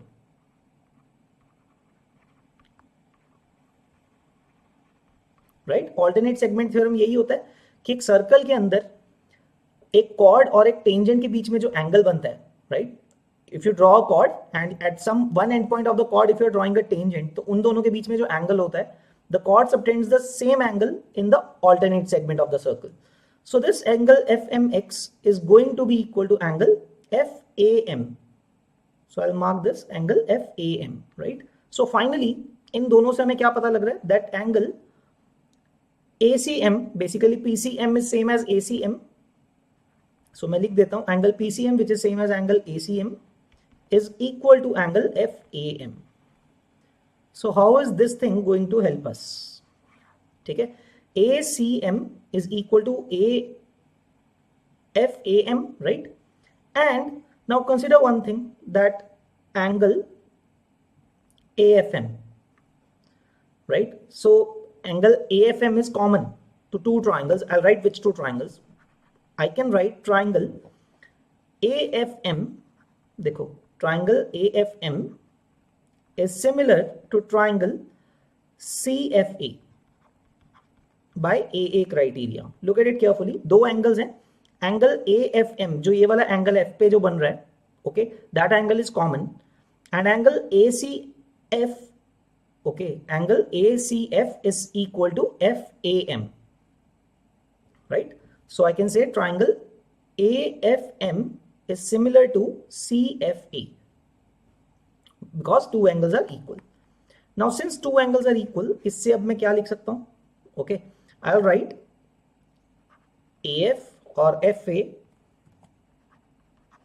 divided by FA के correspondingly क्या आएगा? FC आएगा,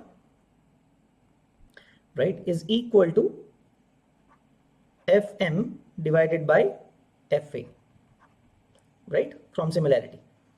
Now अब इससे क्या मिलेगा मुझे?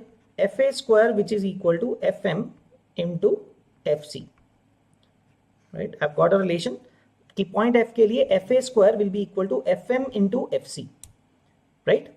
Which is interesting guys. सोचो देखो ध्यान से. For the circle O1 with center O1, F is an external point. There's a secant, right? FMC is a secant. So by applying power of a point concept, ठीक है, क्या आप कहोगे आप? FM into FC is equal to power of point F to F, ऐसा बोल सकता हूँ? That is equal to power of point F, right? तो उसको हम क्या लिखेंगे? मैं लिख देता हूँ is equal to power of point F with respect to O1, right? और वो क्या होता है? What is power of a point defined as? The distance from the center of the circle, उसका square minus radius का square. So which means it is going to be equal to FO1 square minus R1 square, right? Since FM into FC is defined as power of a point, तो वहां से हमारे पास आ गया FO1 square minus R1 square, right? But FM into FC was equal to FA square. So combining these two things, I can write that FA square is equal to FO1 square minus R1 square, right? So which I can rearrange to write it like this, that FO1 square minus FA square is equal to R1 square. So this relation is quite interesting. ठीक है, बताता हूं क्यों आपको. So देखो F point से क्या आया, that हमारे पास एक रिलेशन क्या आया, that there is a point F such that FO1 square minus FA का square is equal to radius R1 का square आ रहा है, right? That's a constant. Right hand side is a constant, right? Radius fixed था, this thing is constant. So F is such a point so that उसका distance जो O1 से बनेगा उसका square minus जो A point से distance बनेगा उसका square, that is coming out to be constant always, right? So guys, symmetrically it is very much symmetric. A और F में कोई फर्क तो है नहीं ना. A से आपने C पे टेंजेंट ड्रॉ किया था, AB के लिए अभी टेंजेंट ड्रॉ किया है, तो उसके लिए भी सिमिलर वे में BM को ज्वाइन करके E पे जाके इंटरसेक्ट करता है. So very much similarly, similar to the process जैसे हमने अभी किया, right? Similarly, what you can prove is just like this. You will be able to prove that EO1 square minus EA square will be equal to R1 square also. आप ये भी prove कर पाओगे exactly in a similar way. तो मतलब similar ही होगा तो आप लिख सकते हो ऐसा. Exactly the same process जो हमने यहां से लेके यहां तक प्रोसेस किया ना, ठीक है, complete process you will do it again. ठीक है, E और A को ज्वाइन करके आप कर सकते हो, but since E and F are symmetric तो जरूरत नहीं है एज सच. तो EO1 square minus EA square will also be equal to R1 square, right? आपके पास एक ये रिलेशन आ गया. Now I am going to tell you a very interesting thing बच्चों. So what I am going to tell you is, देखो एक concept रहता है that if you have a straight line, like दो पॉइंट्स आपके पास plane के अंदर है ना, A and O1. Let's say A and O1 are 2 points and you have got such 2 points, E और F ऐसे 2 points आ रहे हैं, so that F का distance O1, F का O1 से distance उसका square minus F का A से distance उसका square is constant, and same चीज E के लिए भी हो रही है, right? So E O1 square minus E A square is also R1 square. So from these two things what you can say is कि E और F के ऊपर जितने भी पॉइंट्स होंगे उस लाइन के ऊपर, है ना, जितने भी पॉइंट्स होंगे E और F के ऊपर, E F को ज्वाइन करने वाली लाइन के ऊपर, for all those points I can write this similar expression. Okay, I will be able to write this similar expression. मुझे पता है जो D पॉइंट है that is some point on E and F, right? D कोई point है, उसके लिए भी further I will be able to write this thing. For any point D, I'll be able to write DO1 square minus DA square will also be equal to R1 square. This is an important thing. ठीक है, मैं आपको थोड़ा सा proof बता देता हूँ, idea बता देता हूँ कि कैसे हो सकता है ये चीज on the side. Okay.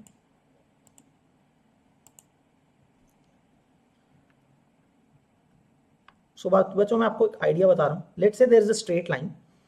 You have 2 points A and B. तो आपके पास कोई एक पॉइंट C है इस लाइन, एक पॉइंट C है, right? And let say point एक D भी है, right? So what do you know that CA square minus CB square, right, is constant which is also equal to DA square minus DB square. Let say ये आपको पता है, right? What does this tell you? Actually आपको यहां से ये पता लगता है that if you join A and B, right, it is perpendicular to this line.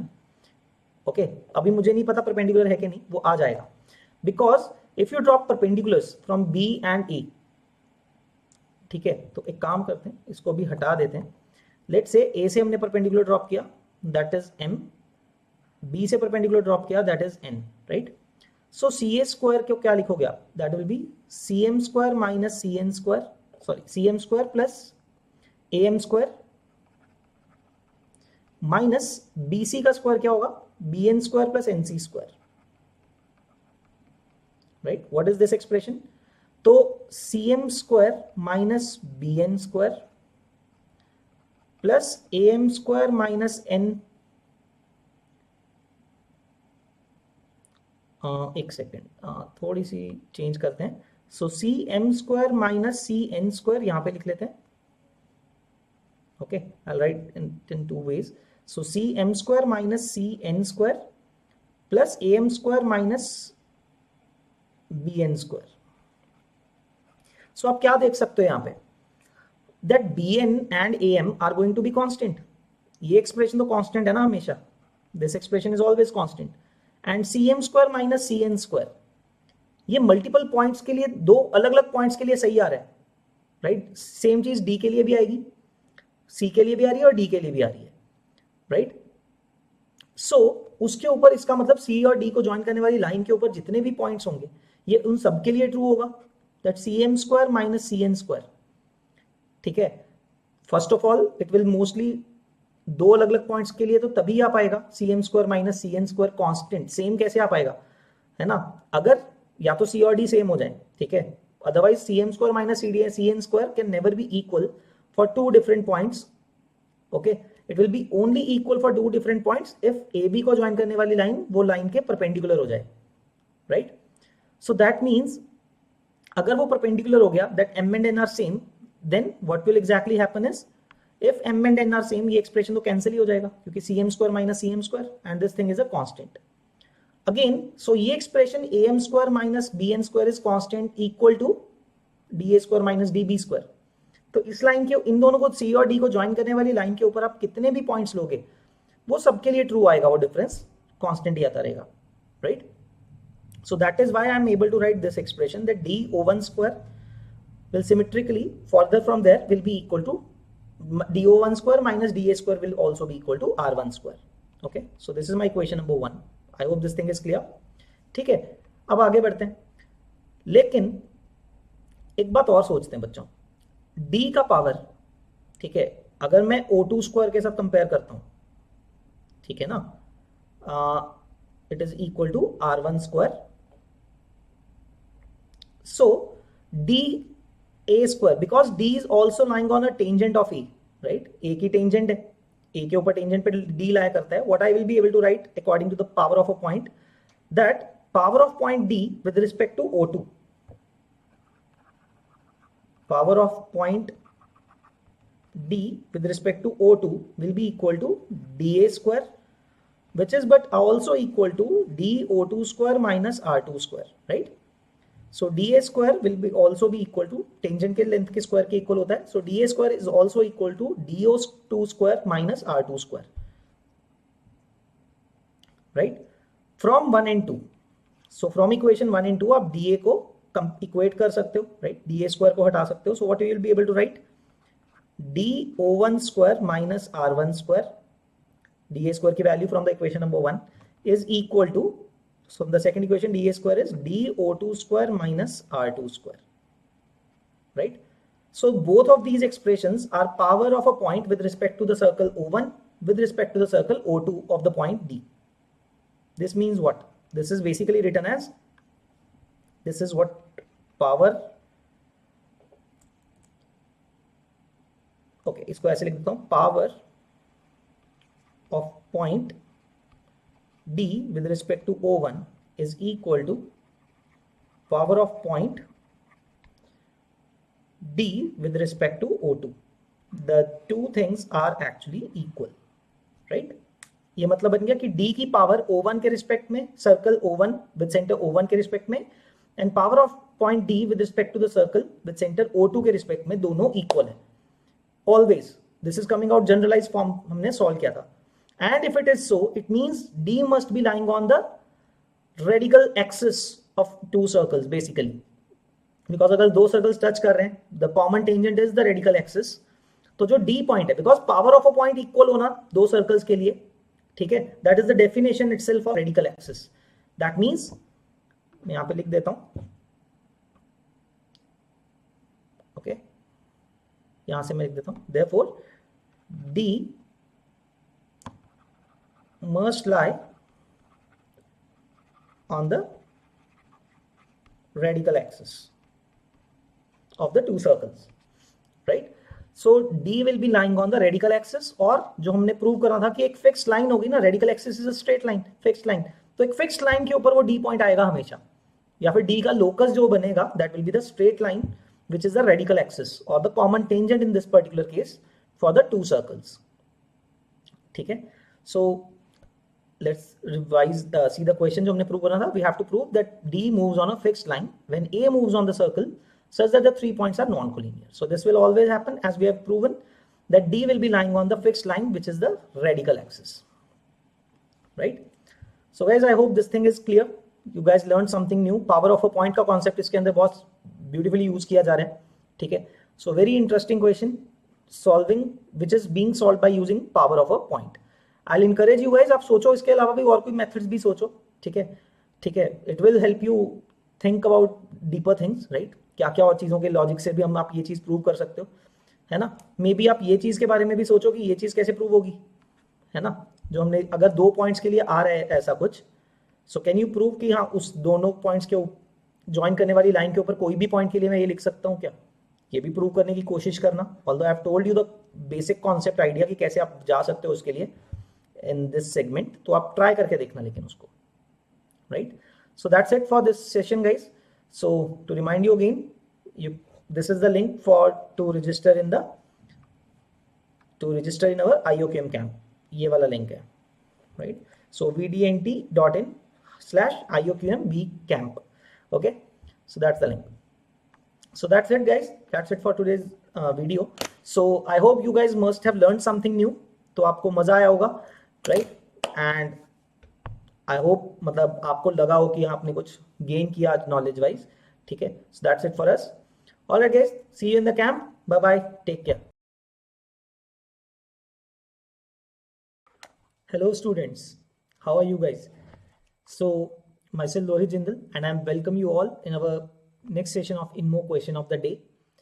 सो बच्चों, इसके अंदर आज हम बड़ा अच्छा सा इंटरेस्टिंग सा क्वेश्चन देखने वाले हैं INMO question of the day में। It is one of the question that has come in Russian Olympiad, right?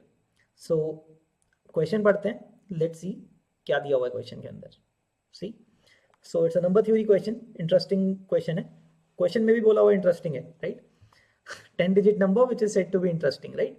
देखो, so a 10 digit number is said to be interesting if its digits are all distinct, सारे digits distinct होने चाहिए। so 10 digit का number है और सारे digits distinct होने चाहिए, right? So first of all, let's write down that number n. Let's say it is of the form a b c d e f g h I j. So these are the 10 digits, right? ये सब digits हैं, and since these are all distinct, so these are 0 1 2 3 up to 9, right? So ये सब के सब एक एक value 0 से लेके 9 तक सब वैल्यूज एक एक बार आती हैं। So which number is said to be interesting? 10 digit number interesting कौन सा है?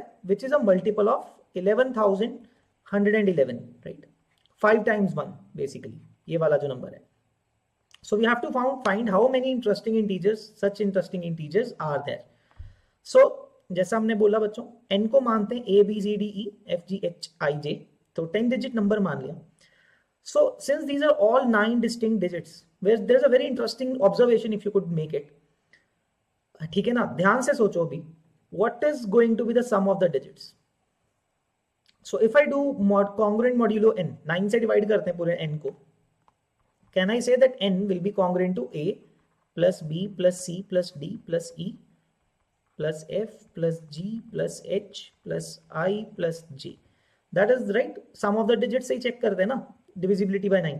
n will be congruent to this thing which is 0 plus 1 plus 2 plus 3 up to 9, right? Which is congruent to 45. ये sum तो 45 है ना, mod 9, right? ये देख रहे हैं हम। So n जो नंबर है, if I do modulo 9, congruent modulo 9, 9 से डिवाइड कर रहे हैं, so I have to check the sum. Sum of the digits is from 0 1 2 3 up to 9, which is 45. So यहां से बच्चों हम क्या बोल पाएंगे? Very interesting thing, that n is congruent to 0 mod 9, since 45 is a multiple of 9. तो इसका मतलब क्या हुआ? that the n should be such that हर बार, या फिर not literally, मतलब हर बार, है ना? ऐसा कभी कभी नहीं होगा, हर बार होगा, because always these 10 digits are being used. तो numbers का sum हमेशा 45 आएगा। so any number n like this, पहली बात तो वो 9 से डिविजिबल होगा। इंटरेस्टिंग नंबर्स की बात नहीं कर रहे हैं, जनरली कोई भी 10 डिजिट नंबर होगा जिसमें सारे डिजिट्स एक बार यूज हो रहे हैं, सारे डिजिट्स डिस्टिंक्ट हैं, that number will always be divisible by 9, right? उसमें कोई डाउट ही नहीं है। बट गाइस एक बात देखो, 11,111 and 9 are co-prime. What we can observe here is 9 GCD of 9 and 11,111 is basically 1, मतलब को प्राइम है दोनों, राइट? वो तो सीधे ही देख सकते हो, ये 5 है तो इन 1 1 1 1 का सम 5 है, it's not divisible by 3, so 9 is 3 square, so दोनों में 3 का फैक्टर है ही नहीं, तो both are coprime. If it is coprime, so our question was कि वो जो नंबर है it should be a multiple of 11,111, but वो 9 का भी मल्टीपल होना चाहिए. So now I can say that 9 into 11,111 must divide n, right? n को डिवाइड करने चाहिए ये number, which means their product 99,999 should divide n, right? तो जो अपना 10 digit जो नंबर है, the number that is said to be interesting should be a multiple of 99,999, है ना?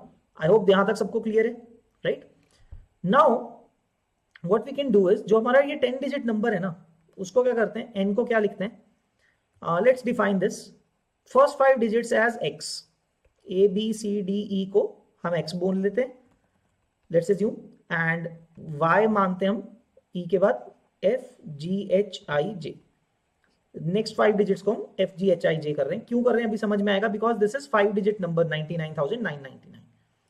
So guys, according to this x and y, if these are 5 digit numbers x and y, so n को क्या लिखूंगा अगर मैं लिखना होगा तो, n will be written as 10 power 5 into x plus y, right? n तो वैसे ही बनेगा ना, फर्स्ट 5 डिजिट उसके बाद 5 zeros है plus f g h i j, so 10 power 5x plus y, right? Now guys, इसको क्या करते हैं हम, 99,999 का मल्टीपल होना चाहिए, तो उससे डिवाइड कर देते हैं. so n will be congruent to 10 power 5x plus y, right? mod 99,999 इससे डिवाइड कर रहे हैं, उसका उससे डिविजिबल होना चाहिए ना, this should be congruent to 0, right? Since n is a multiple of that. But 10 power 5 क्या होता है, if you 10 power 5 is 1 lakh basically. अगर आप उसको 99,999 से डिवाइड करते हो, so this will go on to tell us that n is congruent to x plus y, which should be congruent to 0, mod 99,999, है ना? That if n has to be a multiple of 99,999, then x plus y should also be a multiple of 99,999. And what is x plus y? X plus y is a 5 digit number, sum of two 5 digit numbers, right? अब आते हैं बच्चों x plus y पे. So we have to now find such numbers n such that this x plus y should be a multiple of 99,999. But बच्चों बड़ी interesting सी बात है, x is a 5 digit number, y is a 5 digit number. इसके अगर आप maximum values भी रख लो, let's assume, although हो नहीं सकता, if I assume x and y both are 99,999, 5 nines basically.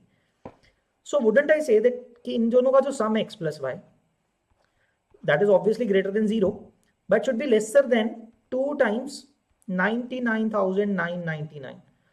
वो मैं lesser than साइन इसलिए equal to तो नहीं हो सकता ना, because all the digits have to be different, है ना? तो actually 99,999 दोनों तो नहीं हो सकते, उनका सम मतलब, बट मैक्सिमम 2 times 99,999 से ऊपर तो नहीं जा सकता है, राइट? नाउ ऑल्सो हमने अभी ये भी प्रूव किया that x plus y should be equal to congruent to 0 modulo 99,999, मतलब 99,999 का मल्टीपल भी होना चाहिए x plus y, and it should be between 0 and second multiple of 99,999.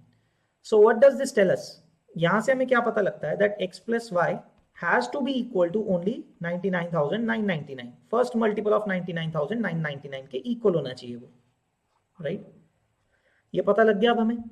Now this is very interesting. अब तो क्वेश्चन ऑलमोस्ट कंप्लीट होने वाला है बच्चों. Now see, x and y are two 5 digit numbers, sum of whose digits, basically sum of those two is 99,999. तो इसका मतलब क्या हो रहा होगा, देखो कॉरेस्पॉन्डिंग डिजिट्स ऐड हो रहे होंगे ना, e प्लस लास्ट डिजिट देखते हैं, e और j ऐड हो रहे होंगे, that should add up to 9, right? जब आप ऐड करते हो दो नंबर्स को, कॉरेस्पॉन्डिंग स्पेस डिजिट्स ऐड होंगे ना, e plus j should be 9, such so is d plus I, so should be c plus h, and so should be b plus g. And so it should B a plus f, है ना. जब आप add करते हो corresponding digits add करते जाते हो, and since these digits can not add up to 19, है ना, तो 9 को ऐड होने चाहिए सारे के सारे. So it will be like अगर कोई एक डिजिट 7 है तो उसके नीचे 2 लिखना पड़ेगा आपको, right. So it's like this thing. मैं बता देता हूँ, A B C D E, right, F G H I J. So इन दोनों को जब आप ऐड करते हो you are getting actually 99999, which means E plus J is 9, D plus I is 9, C plus H is 9, B plus G is 9 and A plus F is 9, right? I hope this much is clear. ठीक है, तो अब आगे क्या करेंगे बच्चों, इस पे मैं थोड़ा स्क्रॉल कर देता हूँ, bit of short on space. तो अब आगे क्या करें? Now we have to count how many such interesting numbers are there. तो हम ना ऐसे काउंट करना शुरू करते हैं. लेट्स स्टार्ट कि A की कितनी पॉसिबिलिटीज है मेरे पास. Very easily, for the digit A how many possibilities are there. A पे बस ये ध्यान रखना है, 0 नहीं डाल सकता हूं, बाकी कोई भी डिजिट डाल सकता हूं, राइट, फर्स्ट डिजिट पे. सो that will B 9 options for A, right. मैं स्टार्ट करता हूं काउंट करना. तो A को फाइंड करने के लिए for this A I have 9 possibilities. तो बच्चों जैसे ही आपने कोई एक डिजिट A के लिए डाला, लेट्स से 3 डाल दिया, तो ऐसा नहीं होगा कि F फिक्स हो गया. F will be fixed as 6 ना. सिंपल सी बात है, जैसे मैंने कोई एक डिजिट A के लिए डाला, सो उसके corresponding F will have to be fixed. F तो तभी फिक्स हो गया, तो F के लिए एक ऑप्शन बचेगी, ठीक है, 1 option for F. Now coming to the next digit. अब मैं B की वैल्यू डालने जा रहा हूं. अब देखो 2 डिजिट ऑलरेडी यूज हो चुके हैं, A पे और F पे 2 digits have already been filled. अब आते हैं B पे. तो B पे कितने ऑप्शन बचेंगे? 8 options. Out of 10 2 option use हो चुके हैं A और F पे. B के लिए मेरे पास हैं 8 options. So now correspondingly B के कॉरेस्पॉन्डिंग G आना है, वो भी तो फिक्स हो गया इसका मतलब, तो उसके लिए 1 वे, G अपने आप फिक्स हो गया उसके accordingly. Now coming to the next digit that is C. अब C पे कितने डिजिट्स यूज कर चुका हूं? A B F and G, 4 digits have been already used. तो C के लिए कितने ऑप्शन बचेंगे? 6 ऑप्शंस, राइट. अब C के लिए 6 ऑप्शंस हो गए, but whenever you put some value of C, H is again fixed. तो आपको आइडिया लग रहा है ना, C की वैल्यू डाली तो H अपने आप फिक्स हो गया, it only has 1 possibility. After that D के पास 4 ऑप्शंस बचेंगे एंड कॉरेस्पॉन्डिंगली I के पास 1, एंड फाइनली E और J 2 डिजिट्स बचे, E के पास 2 options and J will have 1 option. So overall product is 9 8, मैं लिख देता हूं यहां पे, 9 into 8 into 6 into 4 into 2. That is your product that you have to do, right? तो इसको कैलकुलेट करके आंसर क्या रहे? Just let me use the calculator. Okay, 9 into 8 into 6 into 4 into 2. So that is 3456. This comes out to be 3456. So that is your answer to this question. Total number of interesting integers there will be, that will be 3456. तो इतने 10 digit numbers होंगे which we will call them as interesting, since they will be multiples of 11,111. So that will be the method. So it does depend on so much on the possibility कि ये check करना observation के ऊपर कि सारे digits different हैं, so it has to be a multiple of 9. Because अगर 99,000 की फॉर्म में आप नहीं लेके जाते नंबर को, 99,999 की फॉर्म में, it would might have posed a big problematic approach, right. Alright, so the answer is 3456. I hope this thing is clear. I hope you guys learn something new कि observation powers questions के अंदर काफी matter करती हैं. If you are able to observe some key points, आपका question का solving काफी बार बहुत ईजी हो जाता है. Otherwise it might be a very difficult one two solve, right. Okay, thank you guys. So keep practicing. All the best for the exams and keep practicing. That is all I could say. ठीक है, तो practice करते रहो, बाकी अच्छा करो. I hope you have learned something new through this video. Okay, thank you guys. Bye bye. Take care. Hello students, कैसे हो आप सब लोग? I hope all of you doing good and fine. Okay, and I welcome you all in our INMO question of the day series. Okay, so let me introduce myself. My name is Lohit Jindal. I've done my BTech from IIT Bombay and I'm teaching for Maths Olympiad here at Vedantu Olympiad School. So overall, to give you a brief introduction about myself, so I have had more than 8+ years of teaching experience, and along with that I have mentored more than 5,000 plus students who have taught also, like for pre-RMOs and JEE and everything, right, for all the competitive exams. So far I have had the privilege to teach such students जिनके ranks 9th, 37th and 81st आया हुआ है IIT के अंदर. And so far, since only in 1 year of preparation and in 1 year of teaching, we have given 250 plus selections in pre-RMO, right, and more than 50 selections in RMO and 1 selection for INMO, right. So हम start करते हैं आज का session then. Okay, before that I like to tell you one thing. So guys, since the recent notification कि अभी हमारी notification मिली है कि 6 मार्च को एग्जाम है आपका, right, but this time they have completely altered the pattern of the exam, right, in 2 parts, part A and part B, where part A is equivalent to pre-RMO and part B is basically INMO, right, but with lesser number of questions in both of the parts, right. So they have basically combined. सबसे पहले उन्होंने RMO stage हटा दिया था, right, in the previous year for the previous year, but in this year due to going on Covid situations उन्होंने pre-RMO, IOQM basically और pre-RMO and INMO stage को भी कंबाइन करके एक ही एग्जाम बना दिया है.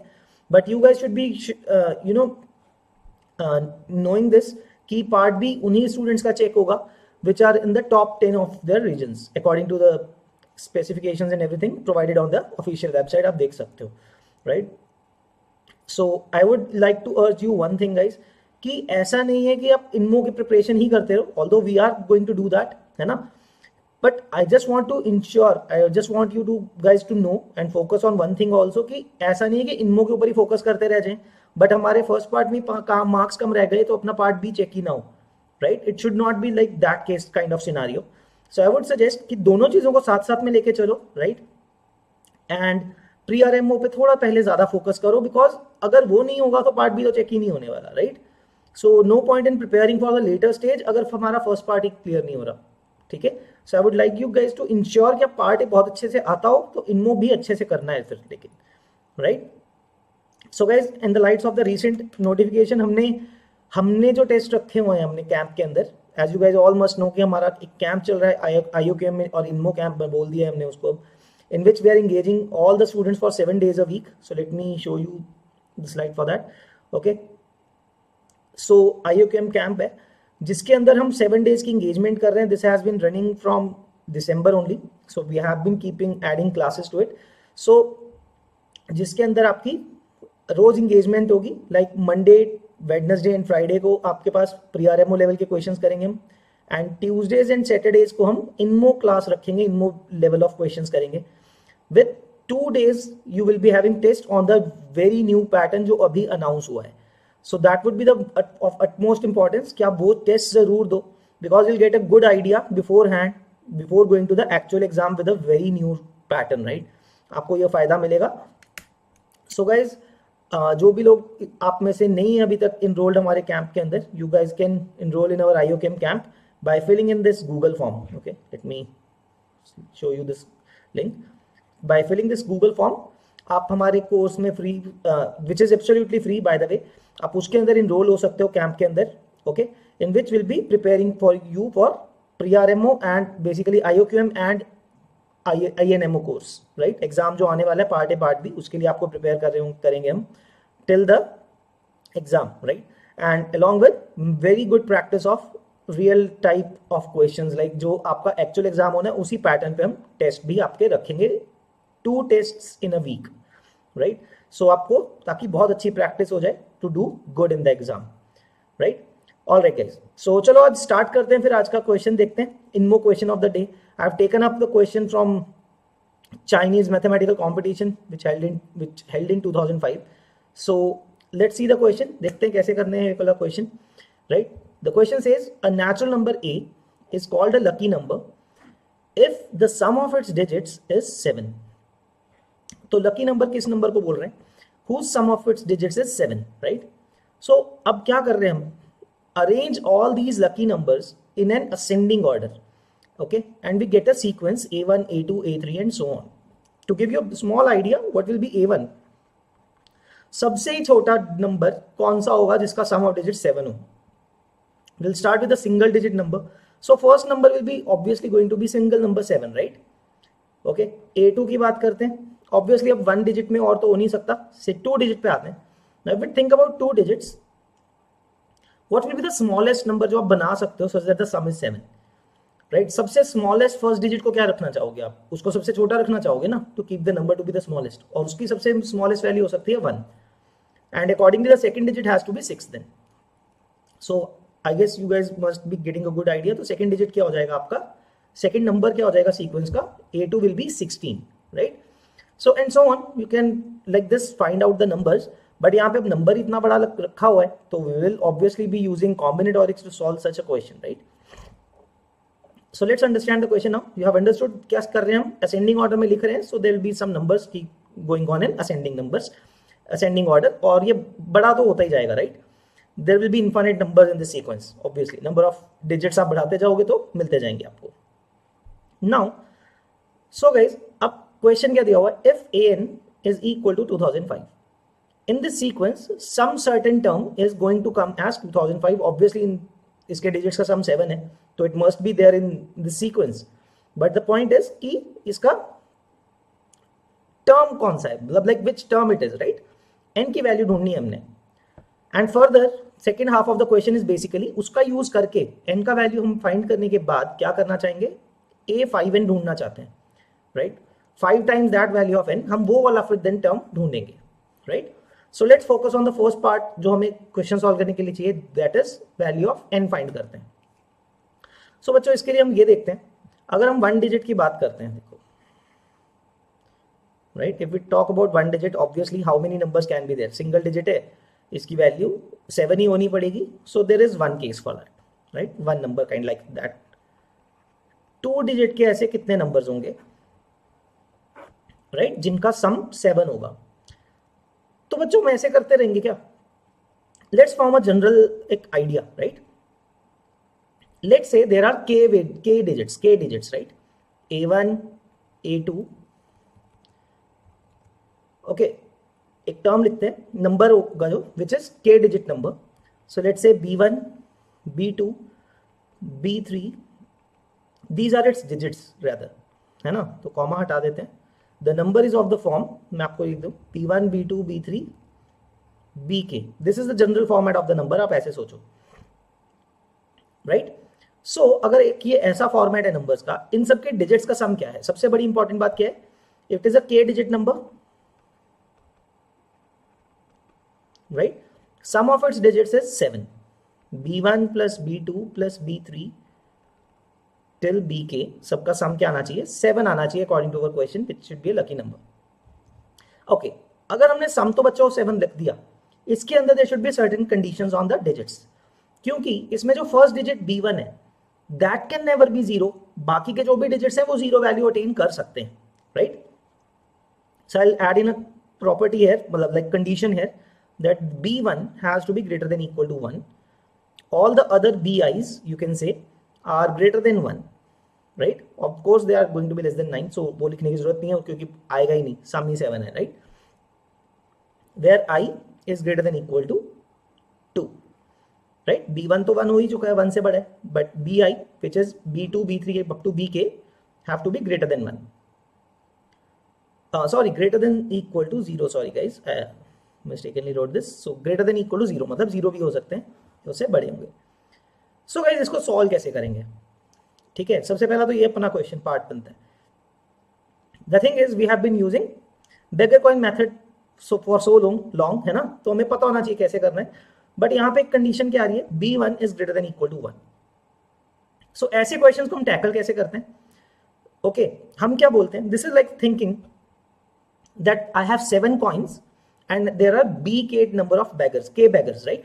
There are K number of beggars and I have 7 coins to give them, such that one particular beggar has to have उसको एक कॉइन देना ही पड़ेगा, right? That is the case. So let's change this question a bit. क्या करते हैं?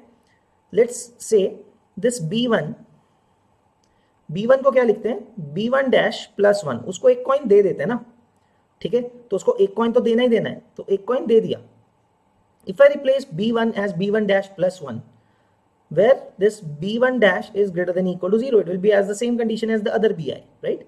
So if you replace this, you'll get the equation as b1 dash plus b2 plus b3 up to bk equal to 6 हो जाएगा, right? When you replace it, जो 1 था वो 7 को में से subtract होके 6 रह जाएगा, where b1 dash is greater than equal to 0 and all the other b terms are also greater than equal to 0.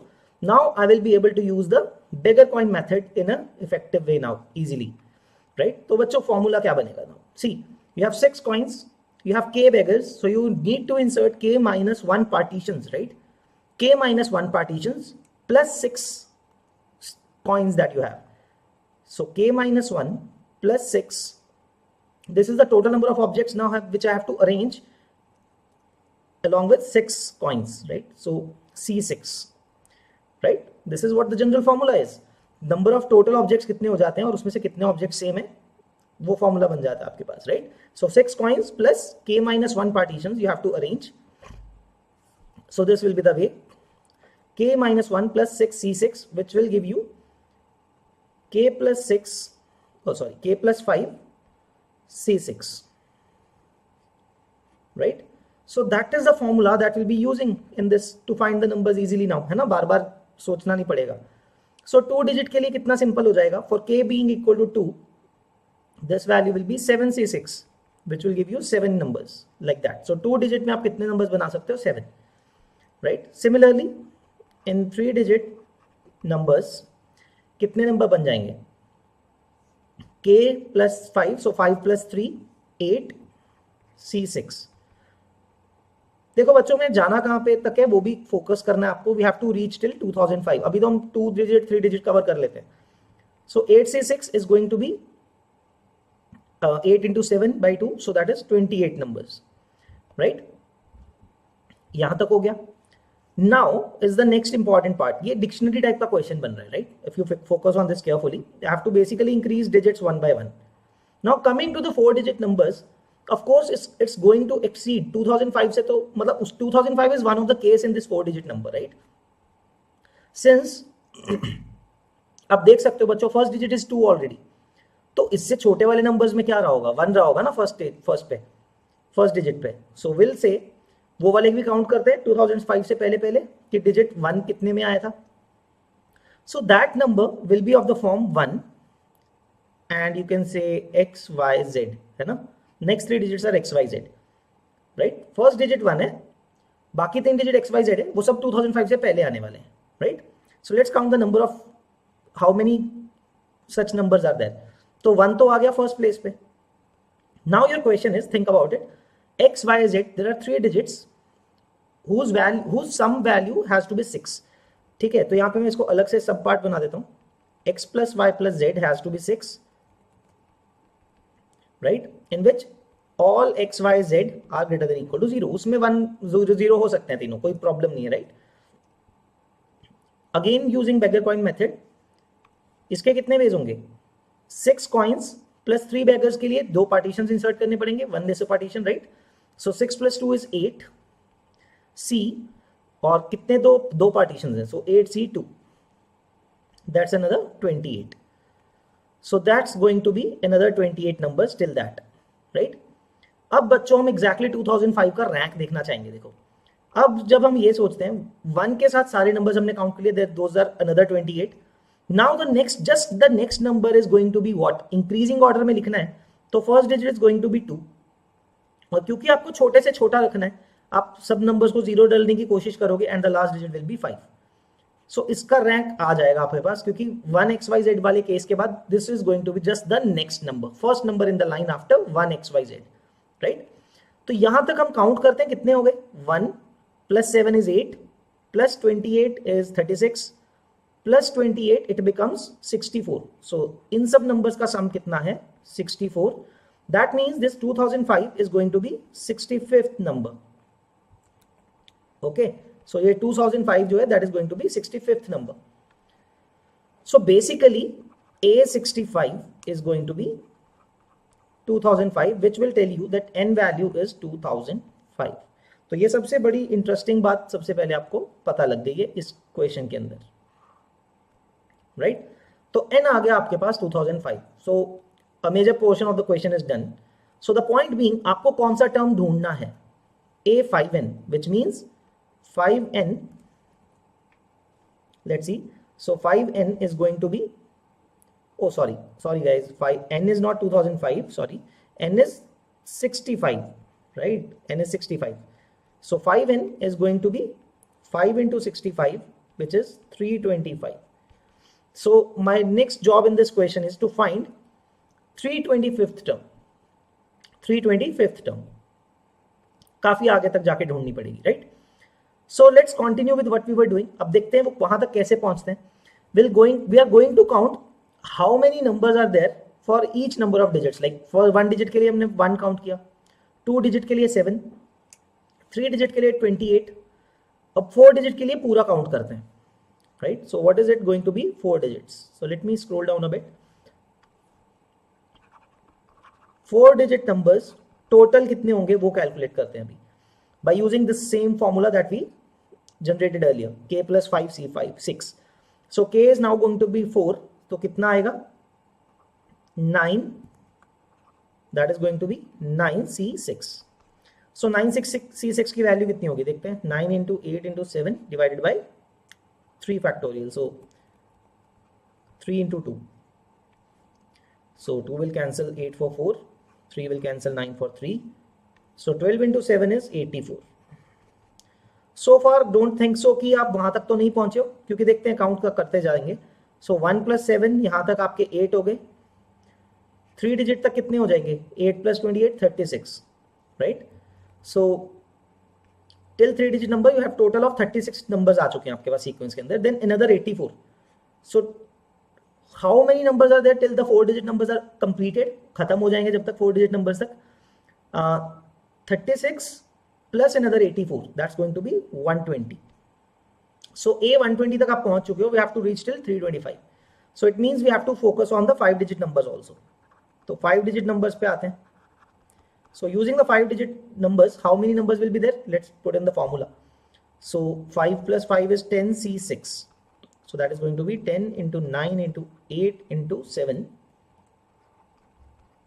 divided by 4 into 3 into 2, right? So let me scroll down a bit so that you can see. So now 4 into 2 will cancel 8, 3 will cancel 9 for another 3. तो बच्चों क्या मिलेगा, 7 into 3 21 into 10, so 210. So बच्चों आप देख सकते हो till the 4 digit number you had total of 120 terms. 5 digit खत्म होते होते you will be having 330 terms. So basically 325 के बहुत क्लोज है, जो हमने फाइंड करना है 325, उसके बहुत क्लोज पहुंच गए हो आप, right. So now let's focus on actually अब 330th टर्म होगा कौन सा, पीछे से शुरू करते हैं, right, because we are very close, 325 is very close to 330. So बच्चों यहां से देखते हैं what will be A330. Can you see A330 क्या होगा, है ना, A330 कितना होगा, last five digit number and the largest जिसका सम 7 हो, so that will be 7 and 4 zeros, right, this will be the largest ना, राइट. सो A330 आ गया आपके पास. सो I will write here A330. Okay, I am little bit short on space. So A330 कितना हो जाएगा, 70,000, right. सो A329 कितना होगा, उससे एक छोटा. अब 7 की जगह पहली बात वहां पे 6 होना पड़ेगा, राइट. अब 70,000 तो लार्जेस्ट है, उससे जस्ट पहले क्या होगा, फर्स्ट डिजिट ही छोटा हुआ होगा ना, 6 हुआ होगा, एंड उसमें लार्जेस्ट रहना है तो only a digit 1 is left, so 61,000 रहा होगा, राइट. अब आप क्या करोगे, और छोटा करना है, क्या होगा, 1 उससे राइट शिफ्ट हो जाएगा, 328 वुड बी 60100, इज इट. क्योंकि अब देखो फर्स्ट डिजिट तो फिक्स रखना चाहोगे ना 6, तो इसका मतलब आप 1 को ही मूव कर सकते हो कहीं पे. तो 61,000 से जस्ट पहले कौन सा रहा होगा, 60,100. Then 1 laser, A327 will be 0 को शिफ्ट करते जाओगे अभी आप, right, like this. A326 will be 60001. तो आपने स्मॉलेस्ट नंबर लिख लिया वहां तक, like if the first digit is 6, right, first digit अगर 6 है, उसके बाद 1 लास्ट में होगा, that will be the smallest. उसके बाद क्या करना पड़ेगा आपको 6 को फिर से एक 1 से छोटा करना पड़ेगा। So finally coming to A325, क्या करोगे आप उसमें, फर्स्ट डिजिट को 6 से एक और छोटा करोगे तो 5 रखोगे। नाउ सी, अगर आपको लार्जेस्ट नंबर लिखना है 5, फर्स्ट डिजिट 5 रख के लार्जेस्ट नंबर बनाना है, so the other left over digit is 2, तो 2 ही रखना चाहोगे जहां पे भी रखना चाहोगे, और उसको सबसे लेफ्ट साइड पे रखना चाहोगे ताकि वो ग्रेटेस्ट रहे। So that number is going to be 52,000। So final answer your A325 जो आपको फाइंड करना था, right, A5N, which is A5N is going to be A325, which is 52,000. So in this question you'll write here 52,000. Okay, so that is your INMO question of the day. आप देख सकते हो कितने सारे कॉन्सेप्ट्स यूज हो रहे हैं और कितना एनालिटिकल फॉर्म चाहिए उसके लिए, right. But yes, it's not like कि आपको जो एग्जिस्टिंग नॉलेज है आप उससे कर नहीं सकते। This is a Chinese, as I said earlier, this is a China mathematical competition question, right, 2005 में आया हुआ है, उनका नेशनल एग्जाम का क्वेश्चन है। So I hope this thing is clear. All of you have understood this question. So if you guys are interested in preparing for INMO and IOQM, you can register on the link that I showed you earlier. Okay, I'll show you again.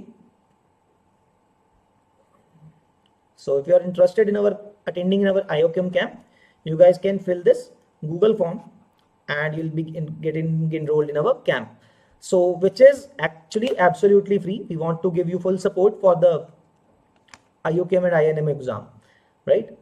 So all right guys, thank you everyone so for listening and for watching the video and seeing the solution questions, and I hope you guys learned something from this video, okay, and learn from this question कि कैसे करते हैं, and I hope you get a good learning from this thing, right? Okay, thank you guys, bye bye, take care.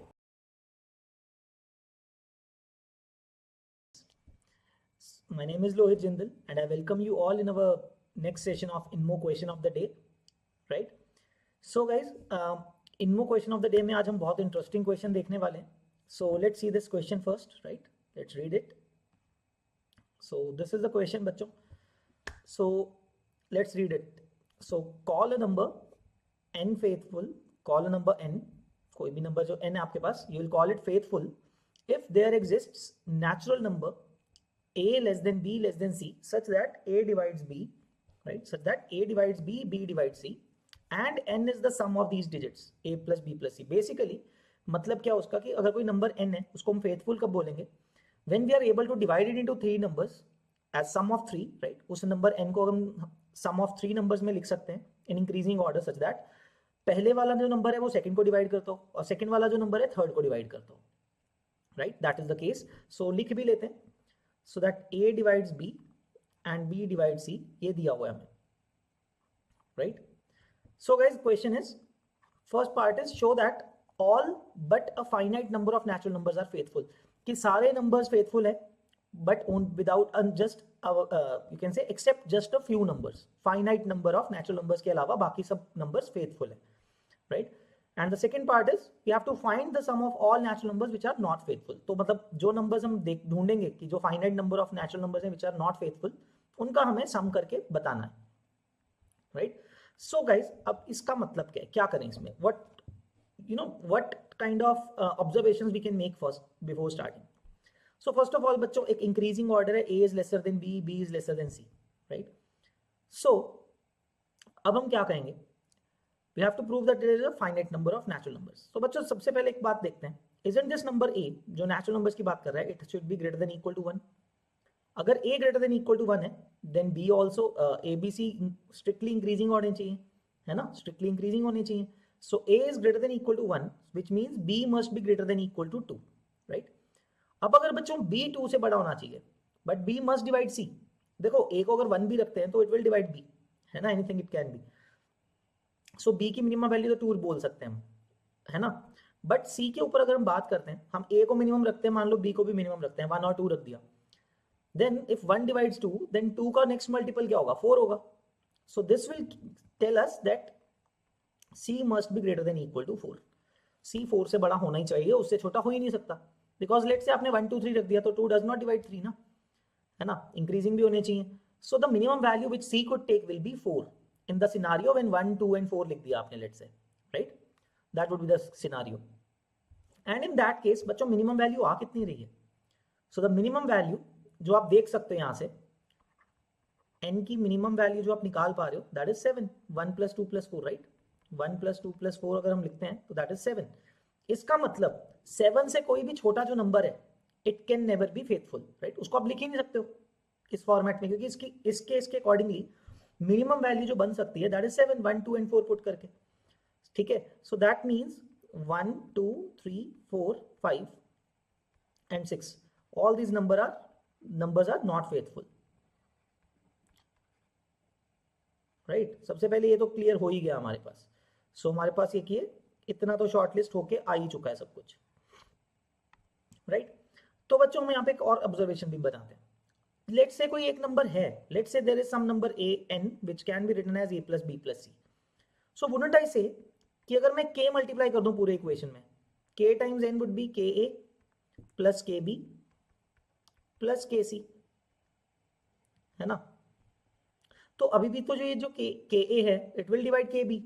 If a divides b, then ka will divide kb and kb will also divide kc. By writing this, what I am able to understand is, let's say जो कोई number faithful है तो उसके सारे multiples faithful हैं, right? Let's say मैं आपको example बता रहा हूं, let's say n is 7 faithful है, राइट? वो हमने फाइंड कर लिया.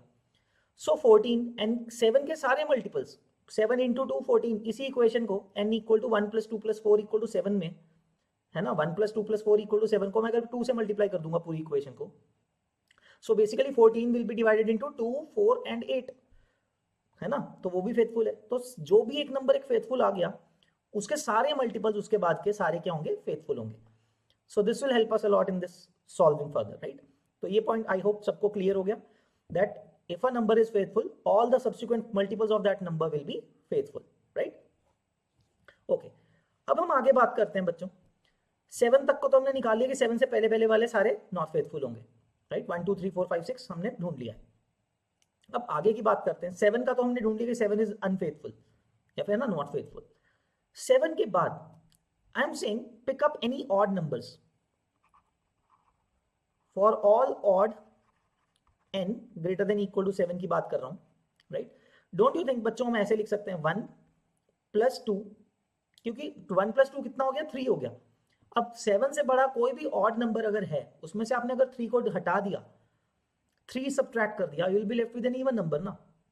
ऑड नंबर में से आप 3 सब्ट्रैक्ट करोगे which is again an odd number, you will be left with even number, right? So 1 plus 2 plus, अगर मैं इसको n minus 3 लिख दूं, what I am able to understand is this is always even and hence it will always satisfy the condition of faithfulness, right?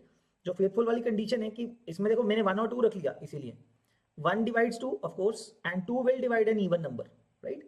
So this is always true, right? This thing is always true or will be always faithful. ये बोल सकता हूं ना. So this particular expression where n is odd and is greater than equal to 7 or greater than 7 आप बोल सकते हो. 7 तो हमने ढूंढ लिया कि फेथफुल है. उसके बाद n से 7 से बड़े जितने भी ऑड नंबर्स हैं, लाइक 9, 11, 13, सारे काउंट कर लो, सबके सबको मैं ऐसे लिख सकता हूं 1 plus 2 plus that number minus 3, and it will always satisfy this criteria of dividing, because 1 divides 2 and 2 will divide that even number. So all the odd numbers greater than 7 सारे हो गए फेथफुल, तो उनको तो मुझे सोचना ही नहीं है.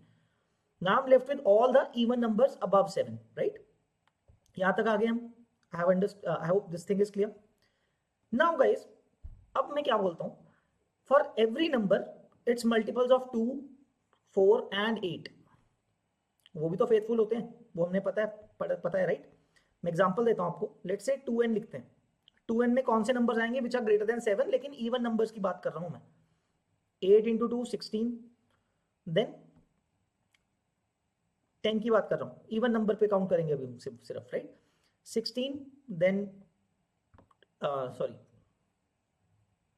7 पे काउंट करते हैं, ऑड मल्टीपल्स ऑफ 7. देखो, सो सारे नंबर्स कौन से ओके, सबसे पहले हम ये ढूंढते हैं कि कौन कौन से नंबर्स फेथफुल होंगे. सो 7 इज फेथफुल, हमें सबसे छोटा नंबर ऑड में 7 पता है फेथफुल है. So 14 is its multiple, then 9 faithful है, 18 हो गया, then next is 22, 26, 30, 34, 38, 42, 46, 50, 54 and so on. These are all faithful, right? ये सब faithful है. That is what I am saying. These are faithful, right? Similarly, fourth multiple भी सभी faithful होंगे. So 7 into 4 is 28, 9 into 4 is 36, 11 into 4 is 44, and 13 into 4 is 52 and so on. These are all also faithful, and eighth multiple of those n will be also faithful. So 8 into 7 is 56, 9 into 7 is 72 and so on. All these numbers are faithful, है ना? 2 का multiple, 4 का multiple और 8 का multiple सभी numbers का, odd numbers का faithful होगा. सभी ऑड नंबर्स का 2 multiple, 4th multiple, 8th multiple will be faithful, right? Till 14 हमने देख रहे हैं, 14 से आगे शुरू हो गए हम, लाइक दैट. ओके, अब एक बात और सोचते हैं, 16 की बात करते हैं, ठीक है? 16 की बात करते हैं. हमने यहाँ पे क्या किया है, ऑड मल्टीपल्स ऑफ 8 देखे, राइट? 7 के ऊपर, वो तो सारे फेथफुल थे ना, odd numbers are faithful above 7. लेकिन अब हम एक और बात देखते हैं, 16 को क्या लिख सकते हैं? Is 16 faithful? वो चेक करते हैं. 16 कैन बी रिटन एज 1 + 3, 4 हो गया, 12 बचा. सो 16 इज फेथफुल, राइट? 16 फेथफुल है. So why I am stopping here? देखो 2, 4 और 8 की बात कर रहा हूँ. प्रॉब्लम यहाँ पे क्या है, मुझे सारे इवन नंबर्स चेक करने थे, राइट? मुझे सारे इवन नंबर्स को चेक करना था. So basically I actually needed to check all the even multiples of, right, n. क्यों? Because odd multiples of n, because अगर n odd है, उसके odd multiple तो वो भी, क्योंकि अगर n odd है तो वो faithful है, उसके multiples भी faithful होंगे, right? All the multiples, not only even. So basically we are trying to find such multiples. देखो 1 to 6 मुझे पता है ना, 1 से 6 वाले faithful नहीं थे, 1 to 6 वाले फेथफुल नहीं है, तो उनके जो मल्टीपल्स होंगे, राइट, उनके जो स्मॉल मल्टीपल्स होंगे, लाइक 8 की अगर हम बात करें, that is 4th multiple of 2, है ना? So that might not be faithful, वो फेथफुल नहीं होगा फिर, है ना? सो 16 अगर फेथफुल है, सो इन नंबर्स के 16th मल्टीपल्स, कोई भी नंबर, देखो अब जो इवन नंबर होते हैं, तो उसको सोचना कैसे है, जितने भी इवन नंबर्स होते हैं, they will be either odd multiples, odd multiples of 2, 4, 8 और 16, राइट? बढ़ते जा सकते हो, but I am not going to go beyond 16. क्यों? क्योंकि 16 फेथफुल है, ठीक है? तो 16 फेथफुल है, कोई भी अगर ऑड मल्टीपल ऑफ 16 भी होगा तो वो तो फेथफुल रहेगा ही ना, right? So I only have to check 2, 4 and 8, 2 twice of n, 4 of n and 8 of n. और वो छोटे नंबर्स के लिए चेक करना है मुझे, बड़े नंबर्स के लिए वो पता ही है मुझे, वो सारे फेथफुल आएंगे, right? So going by this logic, मुझे 16 के लिए तो चेक नहीं करना है. I only have to find odd multiples of 2, 4 and 8. Odd multiples which are lesser than 7. 7 से ऊपर नहीं, वो सारे फेथफुल हैं ऑलरेडी, बिकॉज 7 के ऊपर जितने भी ऑड मल्टीपल्स हैं वो सारे फेथफुल हैं, ठीक है? So let's write them. सबसे पहले सबसे छोटा नंबर क्या आएगा? ये 1, 2 तो आ ही चुके हैं, 1, 2, 3, 4, 5, 6 तो हो ही चुके हैं, right? So let me right those numbers again. 1, 2, 3, 4, 5, 6. 6 के बाद देखो 8 की अगर हम बात करते हैं, 8 तो वैसे 2 क्यूब भी हो गया, सो 2 into 4 है वो तो 8 तो फेथफुल नहीं होगा, right? 8 is not faithful, because अब आप अगर 8 को चेक करोगे, इट इज 8 times 1, 1 का 8th मल्टीपल है, तो that should not be faithful, है ना? 8n विल बी सारे फेथफुल, बट फॉर 7 से बड़े के लिए, if n is greater then 7. So 8n might not be faithful for n lesser than 7. तो n को 1 डाला तो 8 आ रहा है. अब n को 2 डालते हैं, अगर उसका नेक्स्ट मल्टीपल 2 into 4, 8, वो भी हो सकता है ना? तो इस तरह से आप सोच सकते हो. 8 के बाद 9 तो ऑड हो गया, next is 10. 10 is twice of 5, तो 10 हो सकता है नेक्स्ट, ठीक है? अब देखो मैं कैसे सोच के बता रहा हूँ. 1 के सारे मल्टीपल्स दिखते हैं, 1 into 2, 1 into 4, 1 into 8, वो हो चुके कवर. नाउ 2 पे आते हैं. 2 के 2 into 2 4, 2 into 4 8 कवर हो गया, 2 into 8 is 16, तो 16 भी आना चाहिए कहीं पे, ठीक है? देन इसके बाद 3 पे आते हैं. 3 into 2 6, वो आ चुका है ऑलरेडी. 3 into 4 is 12, तो 16 से पहले लिख देते हैं 12 को, 12 and 16, ठीक है? और 8 into 3 is 24, 24 भी आ गया. अच्छा 16 को क्यों नहीं काउंट कर रहे, सॉरी, है ना? 4 16 तो आएगा नहीं ना, 16 तो हम देख चुके हैं कि वो ऑलरेडी फेथफुल है। सो 12 के बाद कौन सा आएगा, 24 हम लिख लेते हैं, बीच में एक और नंबर भी आ सकता है। सो है ना, 3 के सारे मल्टीपल्स देख लिए। अब 4 पे आते हैं, 4 इंटू 2 8, वो देख चुके हैं। 4 इंटू 4 16, वो 4 इंटू 4 16 इज ऑलरेडी फेथफुल, तो 4 इंटू 8 भी नहीं देखेंगे, है ना। 32 विल ऑल्सो बी फेथफुल, है ना। 16 के सारे मल्टीपल्स भी तो फेथफुल होंगे अगर 16 फेथफुल है। देन कम्स 5, 5 इंटू 2 10 काउंट हो चुका है। 5 into 4 20, so 20 has to be counted. 5 into 8 is 40, 40 भी फेथफुल हो सकता है। अब 6 पे आते हैं, 6 into 2 is 12, already counted. 6 into 4 24, already counted. 6 into 8 वो नहीं काउंट करेंगे, क्यों? 6 into 8 is 48 which is a multiple of 16, so that's it. So we have shortlisted these numbers only. तो बच्चों यही होंगे बस, इससे ऊपर क्यों नहीं जाएंगे? मतलब 6 तक के मल्टीपल्स ही क्यों देख रहे हैं हम? क्योंकि 7 के आगे के मल्टीपल सारे के सारे, क्योंकि 7 फेथफुल है, ऑड नंबर्स तो गए सारे, है ना। n की वैल्यू 7 से ऊपर तो लोगे ही नहीं ना आप। कोई भी 10 के मल्टीपल्स हैं वो भी फेथफुल होंगे, वैसे वो चेक करते हैं अभी। So out of these numbers बच्चों, अगर आप देखोगे, है ना, अब यहाँ पे हमने इतने नंबर शॉर्टलिस्ट कर लिए, इससे ज्यादा फेथफुल अनफेथफुल नंबर्स नहीं है, बाकी सब फेथफुल है। अब अगर आप यहाँ पे बच्चों नोटिस करोगे, 8 को चेक कर सकते हैं या फिर 10 को चेक कर सकते हैं। 10 को आई can write 1 plus 3 plus 6, right, so which is faithful. इसका मतलब 10 के भी सारे नंबर्स 10 के भी सारे मल्टीपल्स फेथफुल होंगे। सो 10 20 and 40, these will be rejected, these are faithful not unfaithful, right? So आपके पास कितने नंबर्स बचे? 1 2 3 4 5 6, ये तो फिक्स ही है। क्या 8 को लिख सकता हूं? चेक कर लेते हैं थोड़ा सा। 8 को ऐसे एक्चुअली आप कर नहीं पाओगे, because 8 is like 1 plus 2 plus 6, sorry 1 plus 2 plus 5, ठीक है। अब थर्ड नंबर ऑड है, अगर आप सेकंड नंबर को इवन करोगे तो वो नेक्स्ट वाला छोटा हो जाएगा। तो 8 इज पक्का फेथफुल, राइट। 8 सॉरी 8 इज पक्का नॉट फेथफुल, 8 भी हो गया। Now 10 has to be rejected.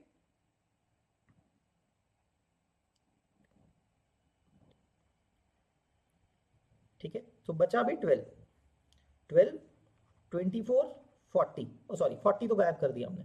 Now 24 को सोच सकते हैं। Now what will this become? I guess आप अगर इसमें चेक कर रहे हो, हाँ 10 20 और 40 गए।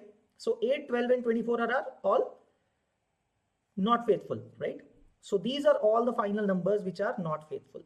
This will be the list that you have made of the numbers which are not faithful. So only a finite number of the natural numbers except some numbers are faithful. बाकी सब faithful है, सिर्फ इनको छोड़ के, ठीक है।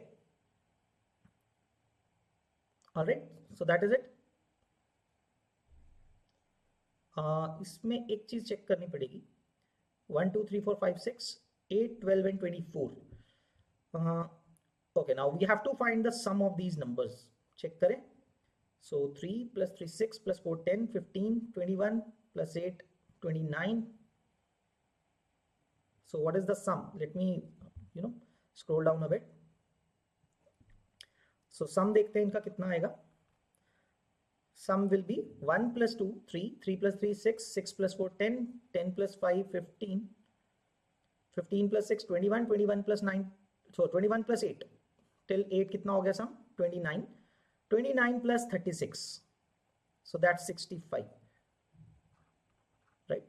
Yes, so the sum of the digits, sum of the all the natural numbers which are not faithful, the answer will be 65. Okay, so that is the way to solve this guys. मतलब like INMO level का problem I would say कि है वो थोड़ा सोचने वाला।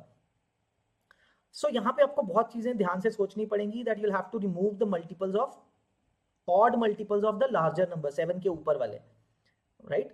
And उससे छोटे वालों में आपको क्या करना है? आपको उनके multiples 2 4 और 8 तक देखने हैं, right? क्योंकि odd numbers तो again odd multiples क्यों नहीं देखने? क्योंकि odd numbers तो सब faithful हैं, जो बड़े numbers हैं, तो उसके odd multiples भी नहीं आएंगे, right? So I hope आप एक बार इसको दोबारा सोचना, ठीक है, कैसे करना है। Why we have shortlisted down these numbers? 1 से 6 के numbers जो not faithful थे, उनके हमने even multiples देखे, और वो even multiples देखे जो faithful नहीं थे, क्योंकि 16 and above multiples of 2 are all faithful, है ना। odd multiples क्यों नहीं देख रहे? Because odd numbers already faithful है, ठीक है। बड़े नंबर्स 7 से बड़े नंबर्स, तो इसलिए हम ऑड मल्टीपल्स नहीं देख रहे हैं, right. So we are only looking at even multiples only. पहले तो ये बात हो गई। और इवन मल्टीपल्स में भी हमने देखा 16 इज अ फेथफुल नंबर। तो 16 से छोटे 2 के मल्टीपल्स कौन से हैं? 2, 4 and 8। So we check only for first 6 numbers, क्योंकि 7 से छोटे देखने थे, वो नॉट फेथफुल है। उनके 2, 4 और 8 मल्टीपल्स हमने सारे लिख लिए, and out of them we found that 10, 20 and 40 will be faithful. So not faithful ये बचते हैं आपके पास 1, 2, 3, 4, 5, 6, तो थे ही। उनके मल्टीपल्स में से 8, 12 and 24 fine. So your final answer would be 65। okay, so I hope this thing is clear to everyone, right? And I hope everybody learned something new through this question. So thank you everyone. Thanks for listening to this thing. Okay, and I hope you guys learned something from this thing, right, from this question. So, and all the best for the coming exam. Okay, keep practicing, and all the best of luck. Hello, dear students. This is Chetan Garg, your master teacher at Vedantu, and I welcome you all to our INMO question of the day. आज का INMO question बड़ा ही interesting है, right? जैसा आपने thumbnail में देखा था, हमें 2020 सेकेंड डिजिट निकालना है आफ्टर डेसिमल, राइट? तो this is the question. Find the 2020 second digit after decimal in the value of 6 plus under root 3 power 2023. तो क्वेश्चन बड़ा टेक्निकल सा लग रहा है ना? इरेशनल नंबर है, रेज टू द पावर 2023, ठीक है? तो basically this itself is an irrational number, and irrational number हमें पता है डेसिमल के बाद non terminating and non repeating. तो डेसिमल के बाद इसका 2020 सेकेंड डिजिट क्या होगा वो हमें फाइंड आउट करना है, राइट? तो क्वेश्चन बड़ा इंटरेस्टिंग है, बट ट्रस्ट मी बहुत ही छोटा सा सॉल्यूशन है, बहुत इजी सॉल्यूशन है। लेट्स फाइंड आउट कि कैसे इस क्वेश्चन में प्रोसीड कर सकते हैं। जिन बच्चों ने जेई के लिए बायनोमियल थ्योरम पढ़ा है, राइट, उनको थोड़ा सा आइडिया होगा कि इस टाइप के क्वेश्चन वो आरएफ फैक्टर या आईएफ टाइप्स के प्रॉब्लम से सॉल्व करते हैं। हल्का सा हम उसका कंसेप्ट यूज करेंगे, एंड इनफैक्ट मोरलेस अगर आपको वो चीज आता है तो ये ना आप थोड़ा सा प्रैक्टिकली उसको यूज करके और एक छोटा सा लॉजिक लगाकर आप इस क्वेश्चन को बड़े इजिली कर पाओगे, ठीक है? तो जिनको बायनोमियल में वो आरएफ फैक्टर या आईएफ या इस सिमिलर टाइप के क्वेश्चन जिनको आते हैं, उनको अभी है ना वीडियो पॉज करना चाहिए और इस क्वेश्चन को ट्राई करना चाहिए। आई एम वेरी होपफुल ये क्वेश्चन आपसे हो जाएगा, right?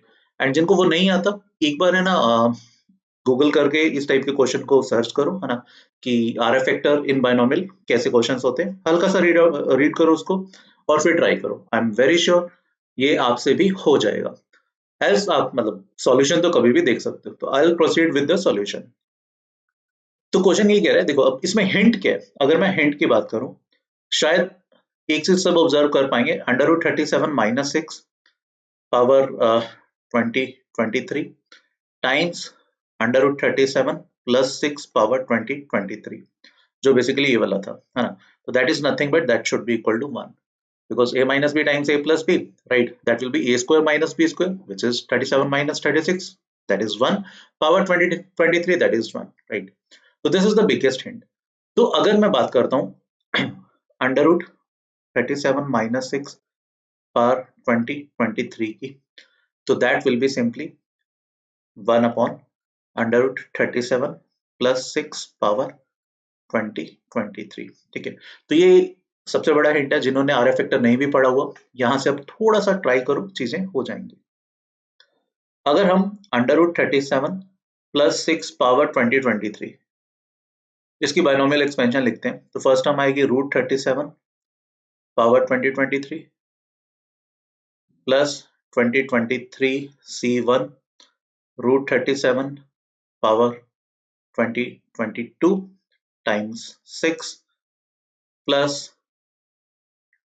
2023 C2 root 37 power 2021 6 square plus and so on, right? अगर मैं रूट 37 माइनस 6 पावर 2023 की बात करता हूँ, ठीक है, तो इसकी एक्सपेंशन बनेगी अंडर रूट 37 पावर 2023। बस अब यहाँ पर 6 की जगह आपने माइनस 6 रिप्लेस कर दिया, तो जहां 6 की ऑड पावर आएगी वहां पर नेगेटिव साइन आ जाएगा, root 37 power 2022 times 6 square plus and so on, right? अब अगर मैं इन दोनों को ऐड करता हूँ, if I add these things, root इन दोनों को, let's add these two things, तो this becomes under root 3 plus 6 power 2023 plus under root 37 minus 6 raised to power 2023.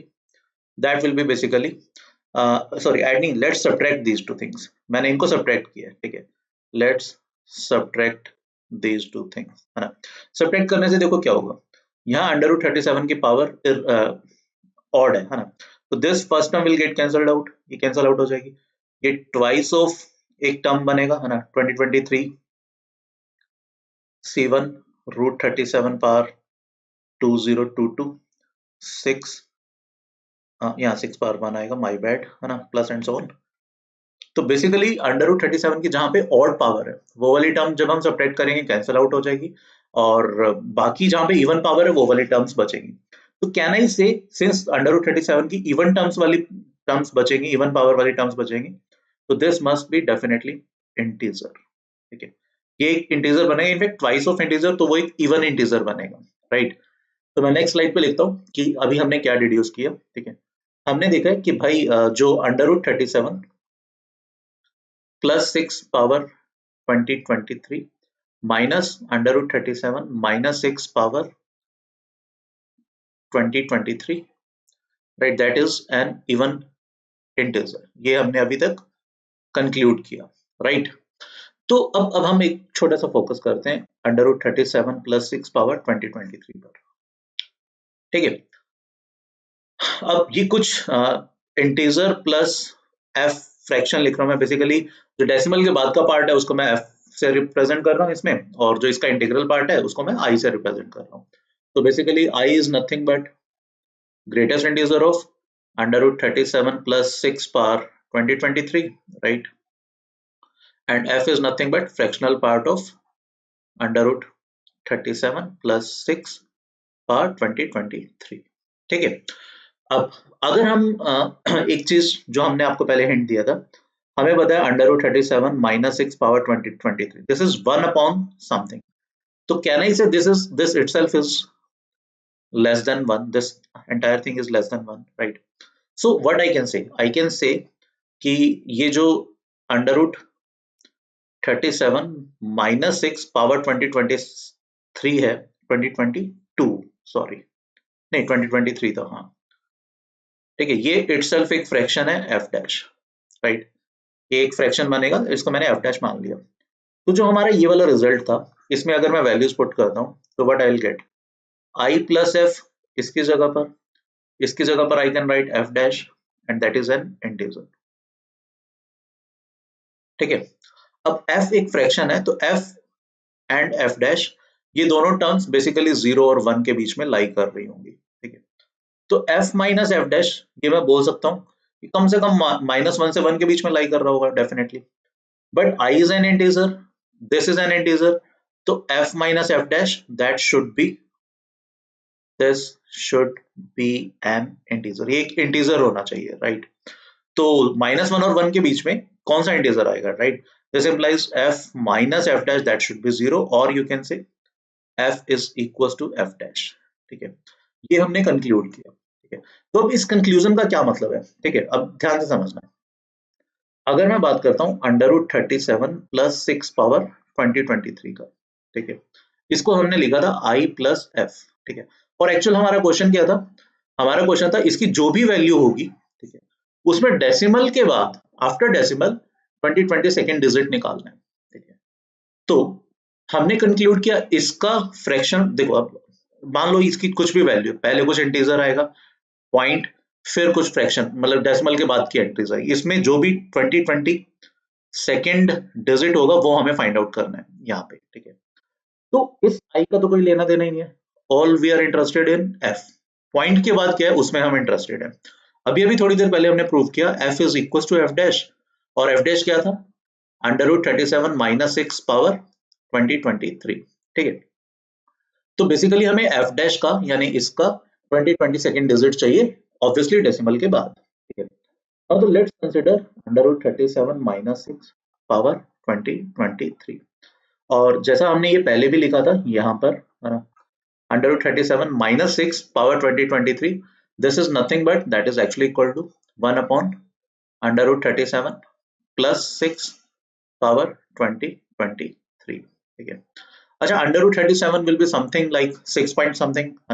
So 6 plus 6, that is 12 point something. So I can say that this should be less than 1 upon 10 power 2023.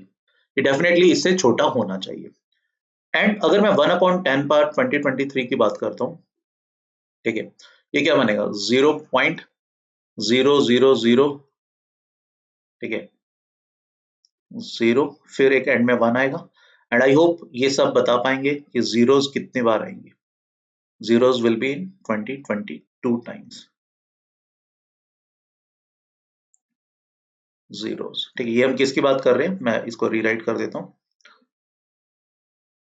ये हम 1 upon 10 power 2023 की बात कर रहे थे. ठीक है, और ये वाली जो वैल्यू है वो इससे भी छोटी है.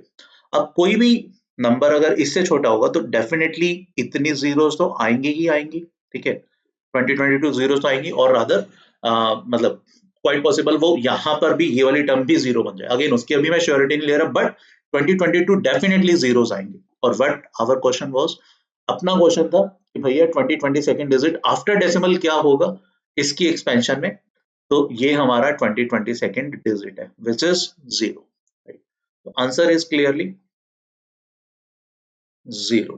ठीक है, तो 2022 डिजिट कौन सा होगा, दैट विल बी 0. राइट. तो आई होप आपको ये वाला क्वेश्चन समझ में आया होगा. ये बड़ा अच्छा क्वेश्चन है.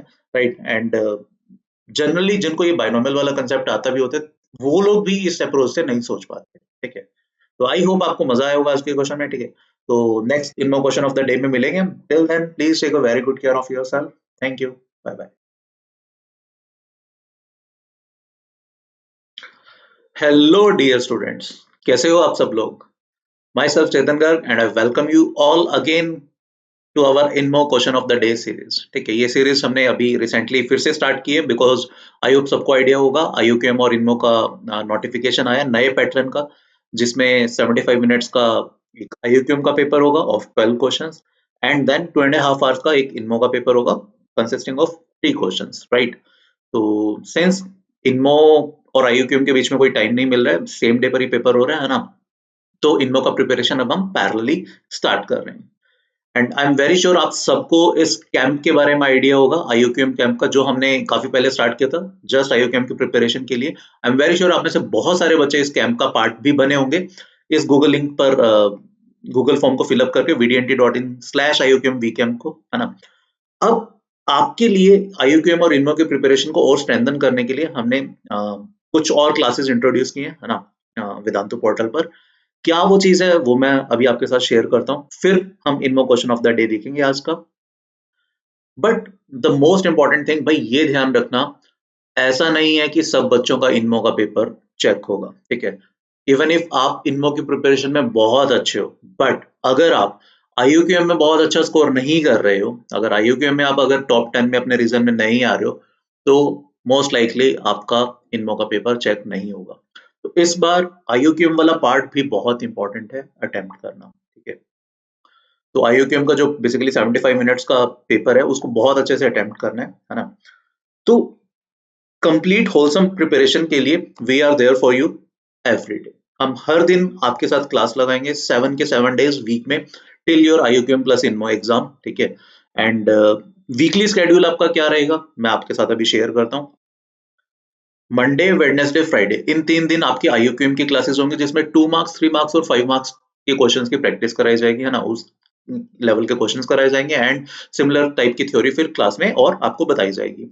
एंड जो बच्चे सिर्फ और सिर्फ इनमो की प्रिपरेशन कर रहे थे इस सेशन में, या जिन्होंने लास्ट ईयर जो इनमो मेरिट लिस्ट में थे, उनको भी इस बार IOQM का पेपर देना है. ऑल्दो उनका IOQM का पेपर चेक नहीं होगा, बट यस उनका पेपर जरूर देना है. बट जो somehow last year INMO merit list में नहीं थे, बेसिकली जिनका IOQM का पेपर चेक होगा, भाई प्लीज ये IOQM की प्रिपरेशन जरूर करो अच्छे से, because this is the first priority. ऐसा ना हो कि इनमो की प्रिपरेशन कर रहे हो और आपका इनमो वाला पेपर ही नहीं चेक हो रहा. ठीक है, तो IOQM में एक सेफ स्कोर आउट ऑफ 40 आपको एक अच्छा खासा स्कोर लेकर आना पड़ेगा. रफली मतलब should be somewhere around 25 to 30, है ना, वो लाना पड़ेगा आपको, तभी आप you will be in the top 10 of your respective region. Right. तो मंडे वेडनेसडे फ्राइडे को हमने IOQM की क्लासेस रखी है, ये कैंप में पहले से चल रही थी, वो कंटिन्यू चलती रहेंगे till your IOQM and INMO exam. Tuesday and Saturday को हमने इनमो का क्लास रखा है, राइट, जिसमें टॉपिक वाइज आपको इनमो की प्रिपरेशन करवाया जाएगा, राइट। थर्सडे एंड संडे को again on the new pattern, जो न्यू पैटर्न है, न्यू पैटर्न पे बेस आपके टेस्ट होंगे हर Thursday, every Thursday and every Sunday. तो पहले एक IOQM का टेस्ट होगा जो 75 मिनट्स के लिए रहेगा, जिसमें 12 क्वेश्चंस होंगे, right, and then followed by an INMO test, जो 2.5 आवर का सब्जेक्टिव टेस्ट होगा, ठीक है, again 3 questions, right. But again मतलब जैसा IOQM में हो रहा है, सब बच्चों का इनमो का पेपर टेस्ट चेक नहीं होगा, सिर्फ उन बच्चों का जिनका IOQM वाले टेस्ट में कुछ सर्टेन कट ऑफ से ऊपर स्कोर आ रहा होगा, सिर्फ उन्हीं बच्चों का इनमो का पेपर चेक किया जाएगा, राइट। तो अब how can you be part of this batch, ठीक है। First thing, this batch is completely free of cost, आपको कोई पैसे कहीं पर भी नहीं पे करने, not even a single rupee. Just you need to fill up this Google form vdnt.in/IOQM vcamp। बहुत सारे बच्चे इस कैंप का ऑलरेडी पार्ट है, ठीक है। जो बच्चे नहीं है, जल्दी से यार इस कैंप को फिलअप करो ताकि आप इनमो की प्रीवियस क्लासेस भी लगा पाओ, है ना, एंड जो लाइव क्लासेस हैं वो तो चलेगी। डिटेल्स करेक्ट फिल करना, within 1 day, within 1 or 2 day आपकी एनरोलमेंट कैंप में हो जाएगी, राइट। तो let's start today's INMO question of the day. ये क्वेश्चन है आज का, ठीक है। क्वेश्चन को आराम से पढ़ते हैं, इसका मतलब समझते हैं, एंड लेट्स सी कैसे इस क्वेश्चन में प्रोसीड करना है। बेसिकली ये कह रहा है Pn वेयर n का वैल्यू 3, 4, 5, 6, 7 इनमें से कुछ भी हो सकते हैं। This is the set of integers n par k plus n par l plus n par m where k, l, m are positive integers, ठीक है। नॉट नेसेसरली डिस्टिंक्ट, ऐसा लिखा नहीं हुआ है ना, तो डिस्टिंक्ट हो भी सकते हैं, डिस्टिंक्ट नहीं भी हो सकते हैं, कोई दो भी सेम हो सकते हैं, तीनों भी सेम हो सकते हैं, तीनों अलग अलग भी हो सकते हैं। We need to find n such that the set Pn in the set Pn there are infinitely many squares। Second part है in the set Pn there are no squares, ठीक है। जैसे बेसिकली P3, अगर मैं n की value 3 डालता हूं तो P3 क्या है, क्वेश्चन का मतलब समझते हैं। P3 एक सेट बनेगा जिसमें 3 पार k प्लस 3 पार l प्लस 3 पार m, ठीक है। इसकी जितनी भी पॉसिबल वैल्यूज हैं, वेयर k, l, m कोई भी पॉजिटिव इंटीजर्स हो सकते हैं, ठीक है। k, l, m को कुछ भी डालो आप, ठीक है। तो P3 में ऑब्वियसली इनफाइनाइट एलिमेंट्स बनेंगे, ठीक है। तो हमें चेक करना है कि क्या P3 में इनफाइनाइटली मैनी स्क्वायर्स होंगे। इफ यस, तो P3 हमारे फर्स्ट पार्ट का आंसर बनेगा, मतलब n की वैल्यू 3 हमारे फर्स्ट पार्ट का आंसर बनेगा। इफ नो, देन n का वैल्यू 3 हमारे सेकंड पार्ट का आंसर बनेगा। सिमिलरली सेम चीज हमें P5 के लिए चेक करनी है, P4 के लिए चेक करनी है, P6 के लिए, P7 के लिए, ठीक है। तो बेसिकली पॉइंट ये है, जब n का वैल्यू 3 होगा तो ये क्या हमें इनफाइनाइटली मैनी स्क्वायर्स का सेट देगा। KLM कुछ भी हो सकते हैं, जरूरी नहीं। अब यहाँ पर है ना, बहुत बच्चे कंफ्यूज हो जाते हैं कि हर KL और M की हर एक वैल्यू के लिए, नहीं, हर एक वैल्यू के लिए नहीं कह रहे, ये कह रहे हैं in the set Pn there are infinitely many squares, ठीक है। Pn सेट में इनफाइनाइटली मैनी स्क्वायर्स होने चाहिए, ये नहीं कह रहा कि Pn का हर एलिमेंट एक परफेक्ट स्क्वायर होना चाहिए, ठीक है। तो आई होप अभी क्वेश्चन क्लियर हो गया होगा। तो पॉइंट इज दिस, हमें बताना है कि 3, 4, 5, 6, 7 इन n की इन वैल्यूज में से कौन कौन सी वैल्यूज इस सेट को बिलोंग करेंगे एंड कौन कौन सी वैल्यूज इस सेट को सेकंड पार्ट का आंसर बनेगा, ठीक है। तो आराम से क्वेश्चन को देखते हैं, आई होप अभी क्वेश्चन सबको क्लियर हो गया होगा, ठीक है। तो लेट्स सी हम इसमें कैसे प्रोसीड कर सकते हैं। देखो, सबसे पहले तो अगर मैं ध्यान से देखूं, ये 3 टर्म्स हैं, राइट। तो 3 टर्म्स और n इक्वल्स टू 3 के लिए हमें कंसिडर भी करना था। तो केस 1 मैं लेता हूँ व्हेन n इज 3, ठीक है। तो हमारी ये चीज बन जाती है 3 power k plus 3 power l plus 3 power m, ठीक है। सोच के देखो यार, एक है ना थॉट दो, ऐसा तो हमें समझ में नहीं आ रहा कि ये कब परफेक्ट स्क्वायर बनेगा या नहीं बनेगा, बट अगर ये तीनों चीजें इक्वल होती हैं, मतलब if k is equals to l equals to m, then I can say कि ये वाली जो वैल्यू बनेगी वो बन जाएगी 3 टाइम्स 3 पावर k, जिसको मैं लिख सकता हूँ 3 टाइम्स k प्लस 1। क्या ये परफेक्ट स्क्वायर बन सकती है? यस। जब जब k प्लस 1 इवन होगा, दैट मीन्स जब जब k ऑड होगा, and this will be perfect square.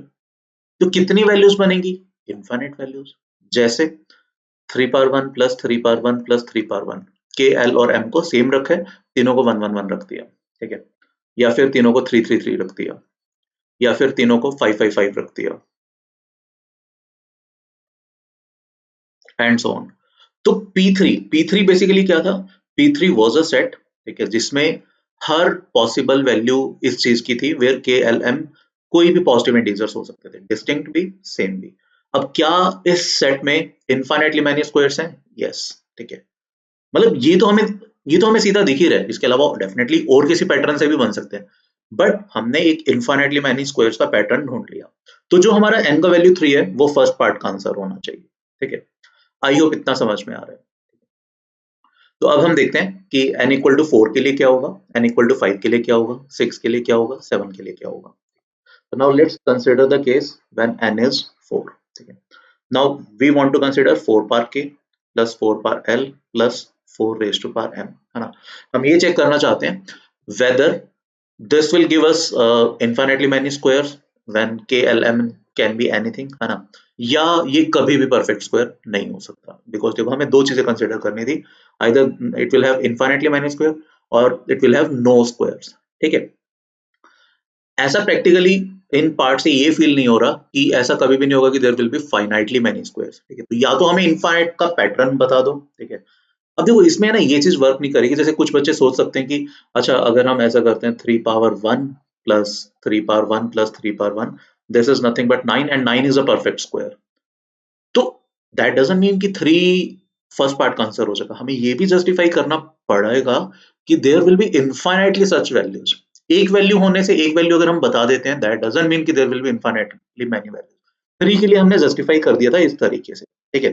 अब हम 4 के लिए देखते हैं, ठीक है। तो 4 power k plus 4 power l plus 4 power m, क्या ये हमें इनफाइनाइटली मैनी स्क्वायर्स देगा, या ये हमें कोई भी स्क्वायर नहीं देगा, या ये कुछ फाइनाइट स्क्वायर दे सकता है, ठीक है। बेसिकली तीन पॉसिबिलिटीज हैं। इनफाइनाइटली मैनी स्क्वायर्स देता है तो 4 फर्स्ट पार्ट का आंसर बनेगा, कोई भी स्क्वायर नहीं देता तो सेकंड पार्ट का। अगर फाइनाइटली मैनी स्क्वायर्स देता है तो ये ना तो फर्स्ट पार्ट का आंसर बनेगा 4 बेसिकली, और ना ही सेकंड पार्ट का, ठीक है। तो लेट्स सी इसमें हम कैसे वर्कआउट कर सकते हैं। तो क्या पहले तो ना हम कोई हिट एंड ट्रायल से कोई एक ऐसी वैल्यू सोचने की कोशिश करते हैं जिसमें KLM की कुछ वैल्यूज रखें। और ये चीज और ध्यान रखो, KLM हमें क्वेश्चन में लिखा हुआ था दे आर पॉजिटिव इंटीजर्स और they belongs to natural numbers, यहाँ लिखा हुआ था, राइट। तो एक चीज तो हमें समझ में आ रही थी कि 4 प्लस 4 8 प्लस 1 9 होता है, right. 4 plus 4 1 plus 4 plus 4 is 9, but उस सिनेरियो में k हो जाता है आपका 0, L is 1 and M is 1, ठीक है। L और M ठीक है जस्टिफाई हो रहा है, but K equal to 0 justify नहीं हो पाएगा, ठीक है। बट हम एक चीज कर सकते हैं, लेट्स अज्यूम इनमें से जो भी सबसे छोटा था, लेट्स से K सबसे छोटा था, है ना, without loss of generality we can assume that K is less than और equal to L which is less than और इक्वल टू M। तो हम 4 पावर K कॉमन ले लेते हैं, ठीक है। Now we are left with 1 plus 4 raise to power L minus K plus 4 raise to power M minus K, ठीक है। अब यहाँ पर देखो 4 power K itself is a perfect square, है ना, because 4 power K is nothing but 2 power 2K and this thing is a perfect square always independent of the value of K। K कोई भी natural number हो, this will always be perfect square।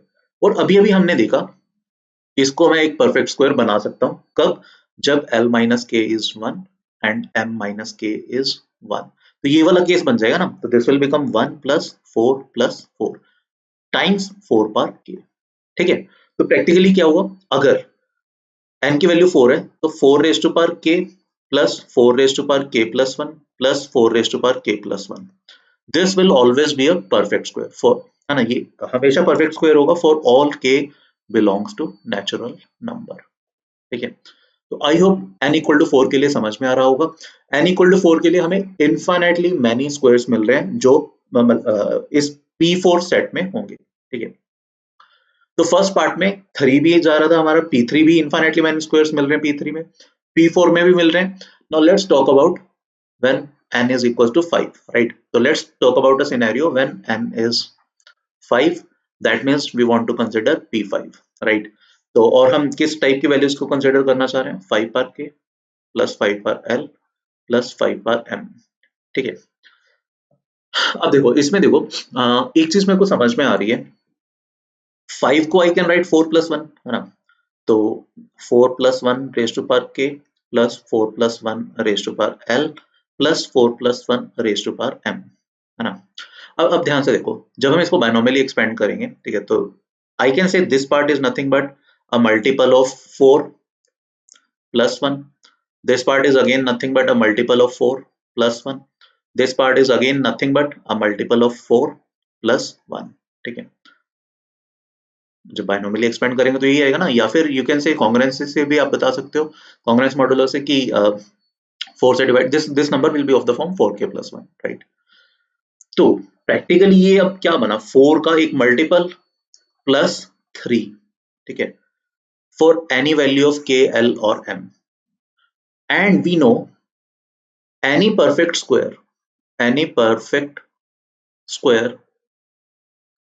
will either be of the form 4k or it will be of the form 4k plus 1, ठीक है, वो 4k plus 3 या 4k plus 2 types का नहीं हो सकता, ठीक है, बट ये number is always of the form 4m plus 3, so we can claim basically in P5 there will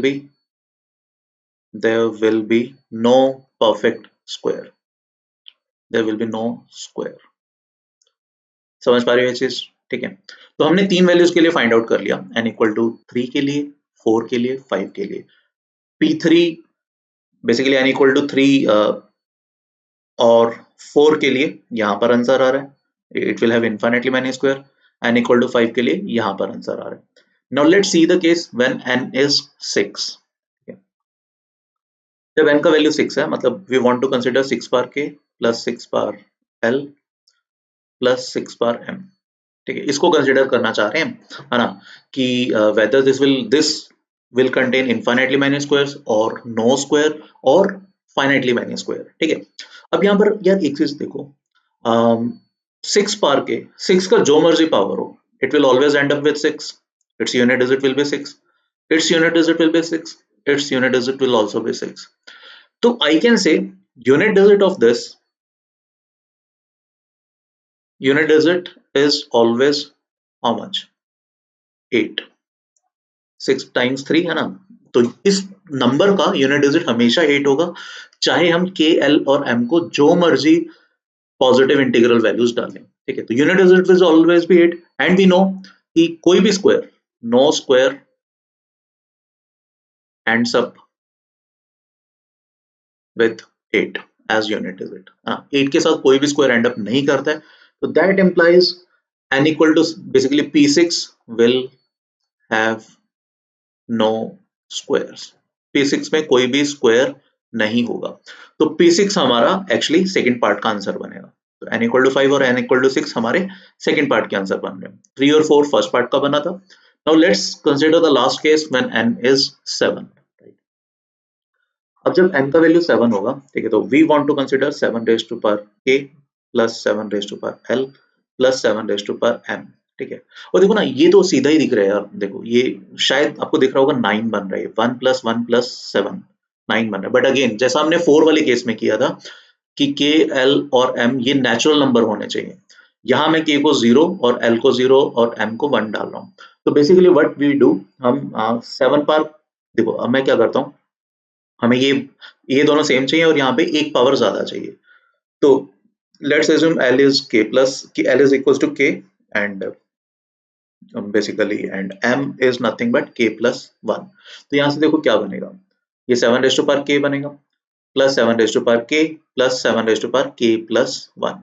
Now let's take common 7 raised to power k. So what we are left with 1 plus 7, which is nothing but 9. So this is nothing but 7 power k times a perfect square 9. So whenever k is even, ठीक है, k कोई भी even natural number है, then this will be a perfect square, ठीक है, clear। And we can place infinitely many such values, k का value 2 डालो, 4 डालो, 6 डालो, 8 डालो, there are infinitely many even natural numbers, ठीक है। तो point is n equals to 7 or you can say p7 में we will have infinitely many squares, p7 will give infinitely many squares, right। तो p7 का value भी basically n equals to 7 भी हमारा first set में जाएगा। तो 3, 4 और 7 के लिए we will have infinitely many squares and 5 और 6 के लिए we will have no square, right? This is what we need to find, ठीक? तो आई होप यार आज का क्वेश्चन आपको अच्छे से समझ में आया होगा एंड आप लोग काफी बच्चों ने शायद खुद से भी किया होगा। अगेन अगर आप इनमो का प्रिपरेशन वेदांतु से फ्री ऑफ कॉस्ट बैच में करना चाहते हो, ठीक है, kindly fill up this Google form जल्दी से जल्दी, ठीक है, विद इन 1 डे। जैसे ही आप गूगल फॉर्म फिलअप करते हो प्लीज डिटेल्स करेक्ट फिलअप करना, है ना? जैसे ही आपकी डिटेल्स आ जाती हैं विद इन 1 और 2 डेज आपकी एनरोलमेंट हो जाएगी, सच दैट आप प्रीवियस रिकॉर्डेड लेक्चर्स भी देख पाओगे और अपकमिंग लाइव लेक्चर्स भी देख पाओगे। डेली आपकी क्लासेस, जैसा मैंने पहले बताया, मंडे वेडनेसडे और फ्राइडे को IOQM का क्लास होगा, ठीक है, जिसमें हम 2 मार्क्स 3 मार्क्स और 5 मार्क्स लेवल के क्वेश्चंस की प्रैक्टिस कराते हैं। एक दिन 2 मार्क्स के चलेंगे, एक दिन 3 मार्क्स के और एक दिन 5 मार्क्स के, ठीक है। ट्यूसडे एंड सैटरडे को इनमो का क्लास रहेगा जिसमें टॉपिक वाइज प्रिपरेशन कराया जाएगा, राइट?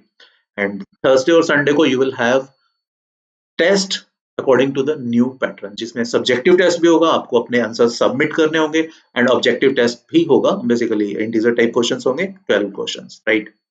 टेस्ट पूरा दिन के लिए ओपन रहेगा, आप डे में किसी भी स्लॉट पे टेस्ट दे सकते हो according to your comfortable time, right? Again this is the link जो आपको फॉलो करना है बैच में एनरोल होने के लिए, right? The batch is completely free of cost. Alright, तो next INMO question of the day में आपसे मिलेंगे, है ना? तब तक please take a very good care of yourself. Thank you, bye bye. Hello बच्चों, कैसे हो आप सब लोग? My self Chetan Garg and I welcome you all to our INMO question of the day series. आज का क्वेश्चन बड़ा इंटरेस्टिंग सा है यार, सॉल्यूशन बड़ा छोटा सा रहेगा बट यस क्वेश्चन बड़ा अच्छा है। इनइक्वालिटीज को थोड़ा सा डील करेंगे फैक्टोरियल में, ठीक है? तो without wasting any further time, है ना, हम क्वेश्चन देखते हैं।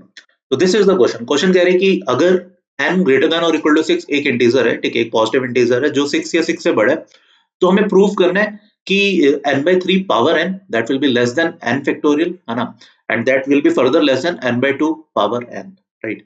तो पहले तो थोड़ा सा देखते हैं कि n equal to 6 पर हो क्या रहा है, ठीक है? तो 6/3 power n that is less than, that should be less than 6 factorial and that should be further less than 6/2 power n, right? Rather power 6, ठीक है? तो n equal to 6 के लिए हम देख रहे हैं ये चीज, ठीक है? तो this will be 2 raised to power 6, that should be less than 6 factorial and that should be less than 3 power 6. 2 power 6 हमें पता है, that is 64, 6 factorial is 720 and 3 power 6 is 729, ठीक है? तो n equal to 6 के लिए तो वैलिड हो रहा है एंड इनफैक्ट हमें प्रूव करना है कि 6 या 6 से बड़ा कोई भी नेचुरल नंबर होगा उस चीज के लिए ये चीज वैलिड होगी, ठीक है? तो देखो फैक्टोरियल में जब हम इनइक्वालिटीज को डील करना चाहते हैं तो बहुत सारे ऑप्शन है। जैसे इस पर्टिकुलर क्वेश्चन को हम इंडक्शन के थ्रू भी कर सकते हैं, ठीक है? We can do it by induction. हम मान लेते हैं कि जैसे n equal to 6 के लिए तो मैं ऑलरेडी अभी प्रूव कर ही चुका था। मान लेते हैं कि n equal to n के लिए ट्रू है और n+1 के लिए हम इसको जस्टिफाई करके दिखाते हैं, ठीक है? then that should be true according to induction, है ना? वो सारे नेचुरल नंबर 6 से 6 से बड़े के लिए ट्रू हो जाएगा, राइट? एक तो वो तरीका है, ठीक है? और देखते हैं यहाँ पे देखो, अगर हम थोड़ा सा ध्यान से देखेंगे 3 और 2 और 3 के बीच में चीजें हमें फॉल करवाने को बोल रही है, ठीक है? 2 और 3 के बीच में कोई एक अच्छी चीज आती होती है, कोई एक चीज है, कोई एक नंबर है जो 2 और 3 के बीच में आता है और जो बहुत बहुत बहुत इंपॉर्टेंट नंबर है, काफी नेचुरल नंबर है ना? It is not a natural number but number काफी नेचुरल है, राइट? तो this is base of natural log, है ना? ई की बात कर रहा हूं मैं, नेपियर्स कांस्टेंट की, वो अप्रोक्सीमेटली 2.71 होता है, ठीक है? जो कि शायद कहीं ना कहीं इस क्वेश्चन के लिए छोटा सा बड़ा ही सेंसलेस सा हिंट था, ठीक है, कि ई का वैल्यू 2.71 होता है जो 2 और 3 के बीच में लाई करते हैं। तो उसके थ्रू हम अब क्वेश्चन में थोड़ा बहुत शायद प्रोसीड कर सकते हैं, बट कैसे पता नहीं। ई से हम क्या क्या चीजें कर सकते हैं अगर हम थोड़ा सा ध्यान से देखें। ई और एन फैक्टोरियल, मतलब ई और फैक्टोरियल, ये कहीं कहां पर आता है? ई और फैक्टोरियल ई की एक्सपेंशन में अगर आपको ध्यान हो, e raise to power n का एक्सपेंशन होता है 1 + 1 upon 1 plus n power 1 upon 1 factorial plus n square upon 2 factorial plus n cube upon 3 factorial, right? Plus and so on, and in fact बीच में एक टर्म आएगी n power n upon n factorial, we are getting factorial, है ना? Plus and so on up to infinity, ठीक है? तो ये e raise to power n की एक्सपेंशन होती है। तो वी कैन अब देखो इस expansion I can comfortably claim कि भैया जो e पावर n है that should be greater than n power n upon n factorial. जो एक टर्म थी, दिस टर्म प्लस समथिंग था, है ना, तो ई पावर एन डेफिनेटली इससे बड़ा होगा। और आई कैन से, यहां से आई कैन इम्प्लाई कि जो एन फैक्टोरियल है, ठीक है, वो बड़ा होना चाहिए किससे, एन अपॉन ई पावर एन। मैंने कुछ नहीं किया, क्रॉस मल्टीप्लाई किया ई पावर एन और एन फैक्टोरियल को, ठीक है। अब अगर ये चीजें, अब और ये फर्दर देखो, अगर मैं डिनोमिनेटर को इंक्रीज करता हूँ, ई की जगह 3 करता हूँ, तो ऑब्वियसली ये फिर इससे तो बड़ा होगा ही होगा। तो इनफैक्ट हमने अपनी इनइक्वालिटी का फर्स्ट पार्ट प्रूव कर लिया, ठीक है, left hand side and without using induction, ठीक है। तो I can comfortably claim n by 3 power n that should be less than n factorial, ठीक है, जो कि बेसिकली मेरा लेफ्ट हैंड साइड थी, लेफ्ट हैंड पार्ट था इस इनइक्वालिटी का, ठीक है। तो आई होप ये समझ में आ रहा होगा। देखो ऑल्दो कोई बहुत ज्यादा, मतलब बहुत ज्यादा तकड़ा हिंट तो नहीं कहूंगा मैं ई पावर एन को यूज करने का, बट यस कहीं ना कहीं है ना, ये 2 और 3 एक छोटा सा हमें हिंट दे रहे थे इनडायरेक्टली, मतलब ऑब्वियसली इतनी जल्दी नहीं स्ट्राइक कर पाएगा, बट यस क्योंकि इनमो के क्वेश्चन में अपने पास टाइम तो होता ही है, तो with time I guess after 5-10 minutes एक पॉसिबिलिटी नजर आएगी, बिकॉज एन फैक्टोरियल भी था, है ना, और ई पावर एक्स की ई पावर एन की एक्सपेंशन में फैक्टोरियल्स तो आते ही हैं, राइट। तो ये हमने यहाँ पे फर्स्ट पार्ट प्रूव किया। अभी देखते हैं कि हम सेकंड पार्ट कैसे प्रूव कर सकते हैं। सेकंड पार्ट को मैं इंडक्शन के थ्रू करना चाहूंगा, ऑल्दो फर्स्ट पार्ट को भी हम इंडक्शन के थ्रू कर सकते हैं, वो मैं आपके लिए होमवर्क रखूंगा। सेकंड पार्ट में आपको दिखाता हूँ इंडक्शन से कैसे करना है, उसी की हेल्प से आप फर्स्ट पार्ट को भी कर पाओगे, ठीक है।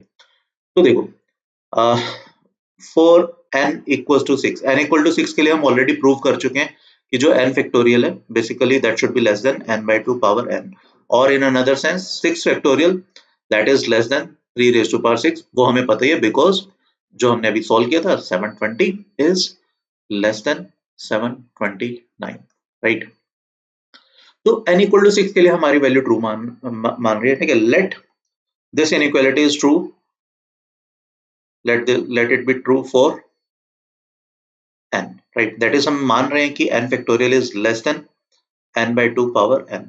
तो what we need to prove, अब हमें प्रूव करना है बड़ा सिंपल सा कि अगर ये है, okay, then you need to prove that n plus 1 factorial, right, that should be less than n plus 1 by 2 power n plus 1, ठीक है। तो ये n plus 1 के लिए ट्रू होना चाहिए, ये अब हमें प्रूव करना है। देखो इसको प्रूफ बड़ा सिंपली कर सकते हैं, n plus 1 फैक्टोरियल को we can write n plus 1 times n factorial, ठीक है, ये तो सिंपल सी चीज है।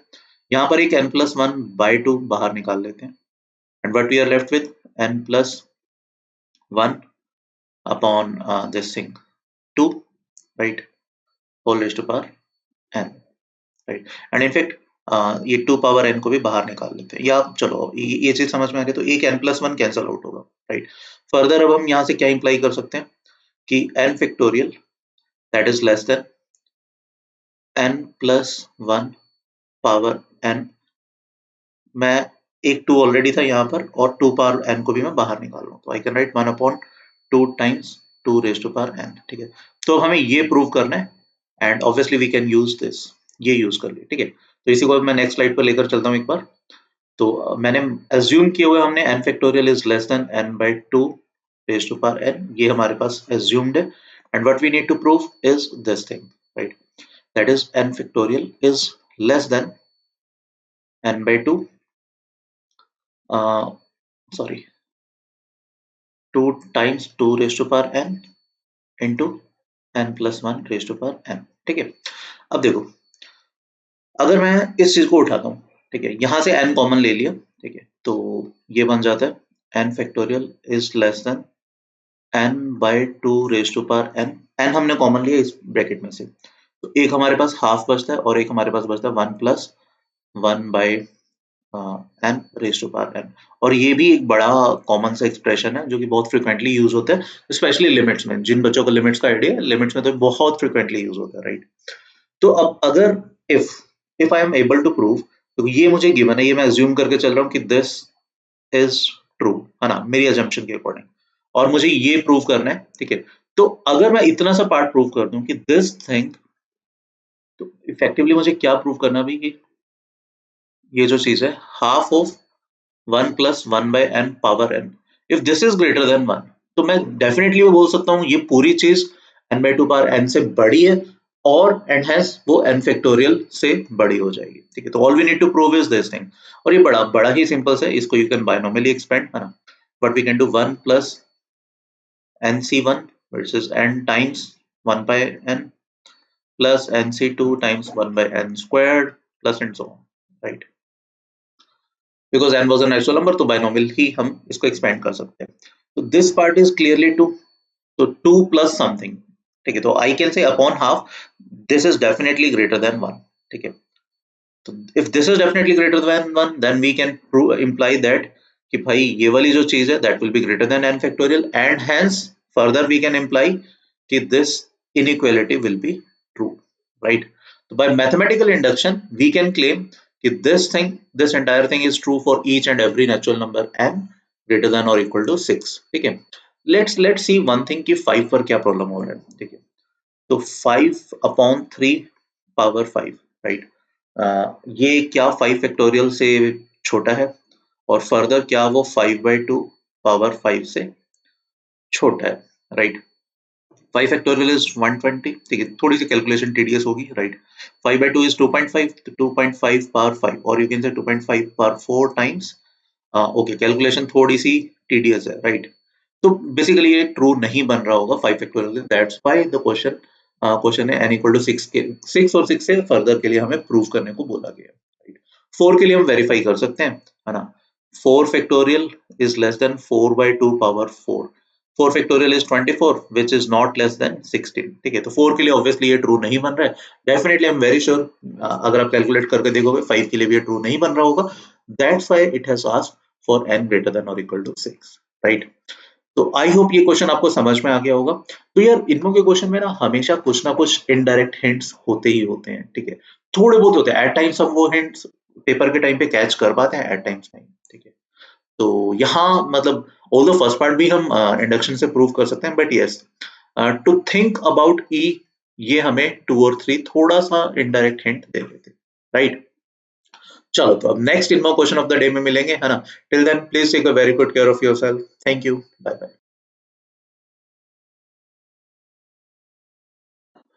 हेलो डियर स्टूडेंट्स, कैसे हो आप सब लोग? My self Chetan Garg, your master teacher at Vedantu, and I welcome you all to our INMO question of the day series. आज के क्वेश्चन में यार हम इनमो क्वेश्चन में एक बहुत अच्छा, बहुत इंटरेस्टिंग सा क्वेश्चन डिस्कस करने वाले हैं. ऑल्दो ये किसी एक कंट्री का 1998 का क्वेश्चन है, राइट? बट आई होप आपको काफी मजा आएगा. नंबर थ्योरी का क्वेश्चन है, और एग्जाम काफी नजदीक है यार, 6 मार्च को एग्जाम है. तो जिन्होंने अभी तक हमारा इनमो वाला बैच नहीं ज्वाइन किया, लिंक डिस्क्रिप्शन में है. गूगल फॉर्म को फिलअप करो, आपको फ्री ऑफ कॉस्ट इनमो वाले बैच में एनरोल कर लिया जाएगा, ठीक है? जिसमें डेफिनेटली आपको IOQM की क्लासेस भी मिलेंगी, राइट? एंड सारे टेस्ट नए पैटर्न पर हो रहे हैं. That includes 12 questions for 75 minutes IOQM pattern, right? 2.5 hour subjective paper, 3 questions INMO pattern, right? चलो, तो लेट्स स्टार्ट द क्वेश्चन. ये आज का क्वेश्चन है, ठीक है?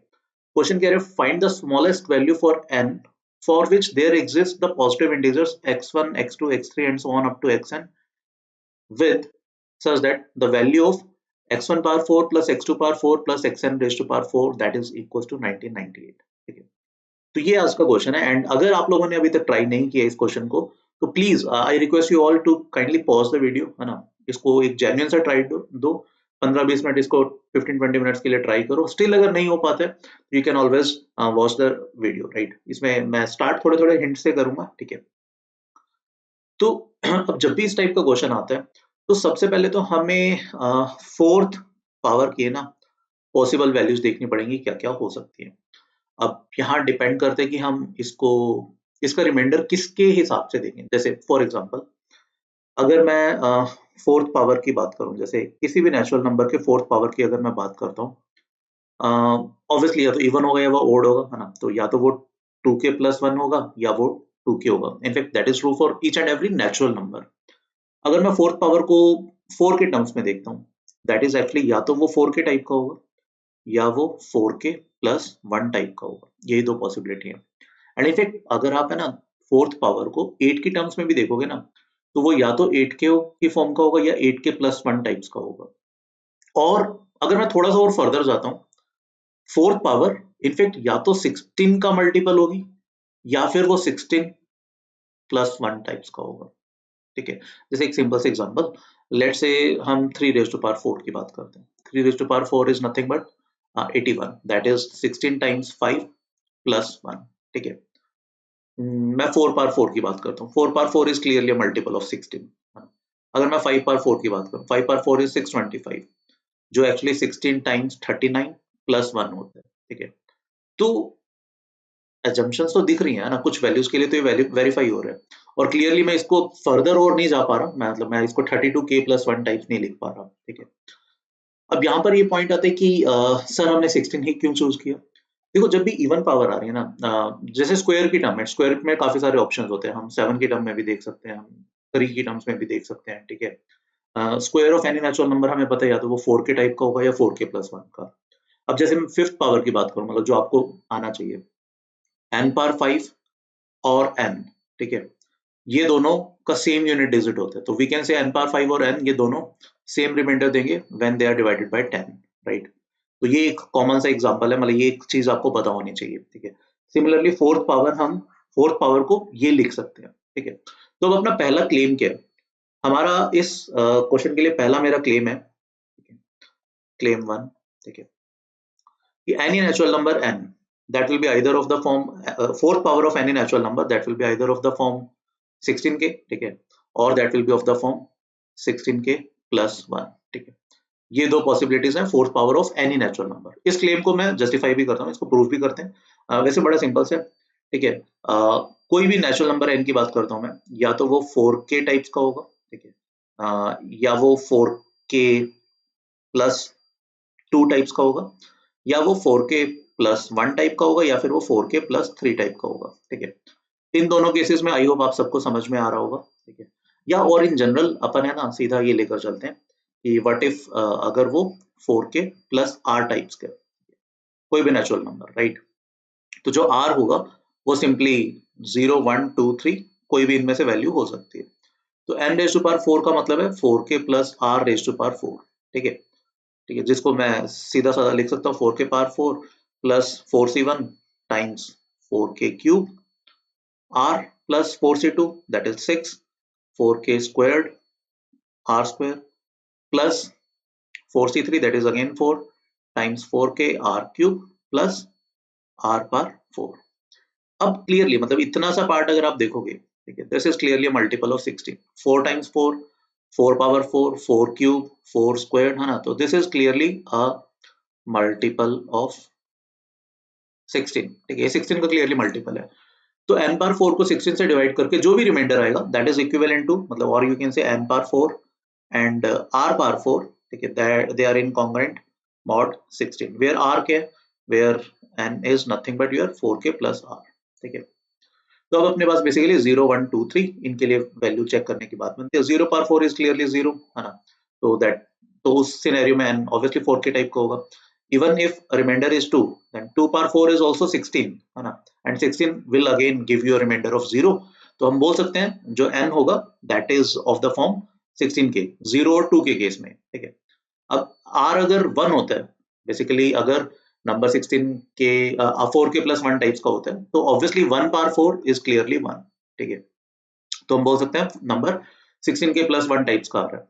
अगर रिमाइंडर 3 होता है तो 3 power 4 is clearly 81 which is nothing but 16 times 5 plus 1, तो अगेन नंबर किस फॉर्म का आ रहा है, 16k प्लस 1, ठीक है। तो फर्स्ट क्लेम हमारा ये था कि कोई भी नंबर जो है fourth power of any natural number वो या तो 16 का मल्टीपल होगा या वो 16k प्लस 1 टाइप्स का होगा, राइट।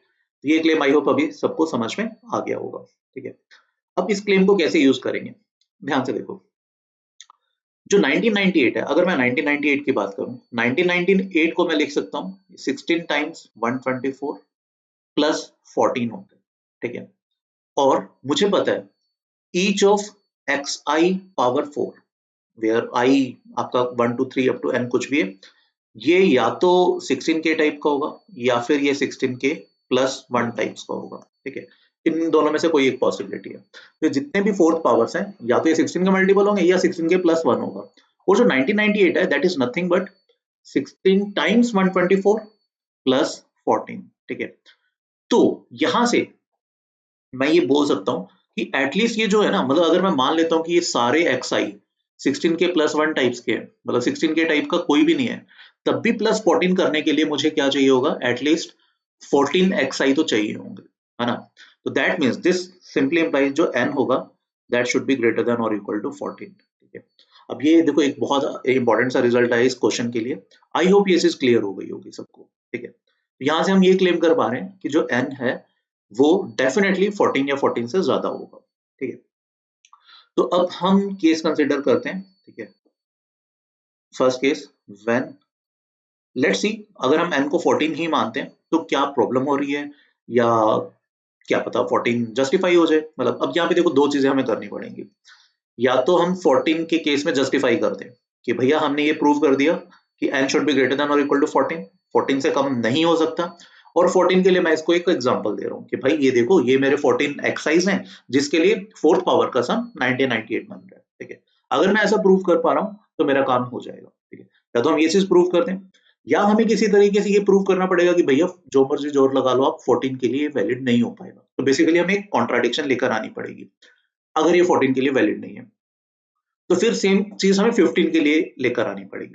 तो अगर हम इस मेथड से जा रहे हैं तो अगर आंसर मान लो 14, 15, 16 टाइप्स का कुछ बनता है स्मॉलेस्ट वैल्यू ऑफ n, है ना, जो हमें फाइंड आउट करना है, तब तो हमारा चल जाएगा। But let's say smallest value जाके फाइनली कभी 20, 18 या 30 कुछ टाइप्स की आती है मान लो, तो हमें फिर कुछ और अल्टरनेटिव सोचना पड़ेगा, है ना।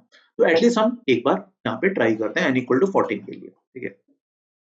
अब n इक्वल टू 14 अगर है तो कोई भी मेरा xi 16 के टाइप्स का नहीं होगा, मतलब कोई भी मेरा xi इवन नहीं होगा, तो मेरा हर xi ऑड होगा, राइट।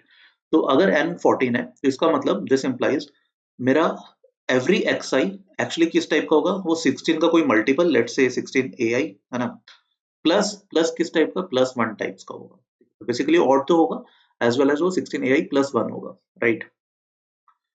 तो यहां से मैं क्या बोल सकता हूँ, अच्छा एक चीज और मैं ये कह सकता हूँ कि मेरे को देखो क्लियरली पता है और तो है ये, है ना। तो अगर मैं 7 पावर 4 की बात करता हूँ, ठीक है, 7 पावर 4 क्लियरली मेरा ग्रेटर देन होता है 1998 से, ठीक है। 7 पावर 4 मेरा 1998 से बड़ा है, तो और मतलब ये मेरा हर xi 16ai प्लस 1 होने के लिए मेरा हर xi ऑड होना पड़ेगा, इतना भी सबको समझ में आना चाहिए। इनफैक्ट xi पावर 4 मेरा हर xi power 4 16ai plus 1 types का होगा, ठीक है, और हर मेरा xi ऑड होगा, ठीक है। और xi की वैल्यू मैं 7 या 7 से बड़ी नहीं डाल सकूंगा because 7 power 4 is clearly greater than 1998।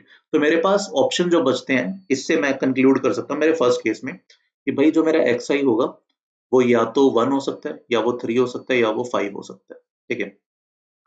1 power 4 1 power 4 clearly 1 होता है, ठीक है, and 3 power 4 is 81, right, which is 16 times 5 plus 1, and 5 power 4 is your 625, which is in fact 16 times 39 plus 1, ठीक है। तो यहां से मैं बोल सकता हूँ जो मेरे AI है, ठीक है, जो AI बनेंगे वो जो होंगे that can be either 0 1 के केस में, और that can be 5, है ना, जब xi मेरा 3 होता है, और दैट कैन बी 39 जब मेरा xi 5 होता है। समझ में आ रहा है? तो ai की मेरे पास ये पॉसिबिलिटीज हैं, ठीक है। तो अब हम xi की वैल्यू सब्स्टिट्यूट करते हैं xi पावर 4 की इस इक्वेशन में, ठीक है। और इनफैक्ट मैंने डिकोड कर ही लिया कि n की वैल्यू 14 है, तो अब इसको हम बनाते हैं 16 फर्स्ट को मैं लिखूंगा 16a1 प्लस 1, है ना। तो a1 प्लस 1 अलग कर दिए तो 16a1 plus a2 plus and so on till a14, 14 multiple है, प्लस 1 14 टाइम्स ऐड हो रहा है तो that will be 14, that is equal to 1998। और यहाँ से हम बोल पाएंगे कि ये जो a1 plus a2 plus a3 plus and so on till a14 है, ठीक है, ये हमारा क्या होगा, that will B 1984 upon 16, that is nothing but 124, ठीक है। ये यहाँ पे मैंने लिखा ही था, ठीक है। तो अब मेरे पास एक ये सिंपल सी इक्वेशन आ गई कि a1 plus a2 plus till a14 इन वेरिएबल्स का हम 124 होना चाहिए, एज वेल एज जो मेरे AIs हैं, ठीक है, वो 0, 5 और 39 यही तीन पॉसिबल वैल्यूज हो सकती हैं, ठीक है, क्लियर। अब देखो, अब एक चीज और मुझे पता है जो 124 है, ठीक है। तो अभी ना मैं एक बार नेक्स्ट स्लाइड पे चलता हूँ, है ना, वहां पर ये चीजें लिख देते हैं फिर से कि भैया हमारा a1 plus a2 plus and so on till a14 ये होना चाहिए, कितना था 124 था आई गेस, हाँ ये 124 बनता है। वेयर एज जो ए आईज हैं, ठीक है, यानी ये वाले जितने भी वैल्यूज हैं ये हमारे बिलोंग करेंगे 0, क्या कहता, 0, 5 एंड 39, ऑलराइट, 0, 5 या 39, ये तीन पॉसिबल वैल्यूज हैं, ठीक है। अब देखो, एक चीज हम ये बोल सकते हैं, जो 124 है ना, that is clearly less than 39 times 4, but clearly greater than 39 times 3, ठीक है। तो किसी भी एआई में मतलब 39, देखो अब यहां पर कुछ बार इसमें कुछ एआईज 0 होंगे, कुछ एआईज 5 होंगे, कुछ एआईज 39 होंगे, ठीक है।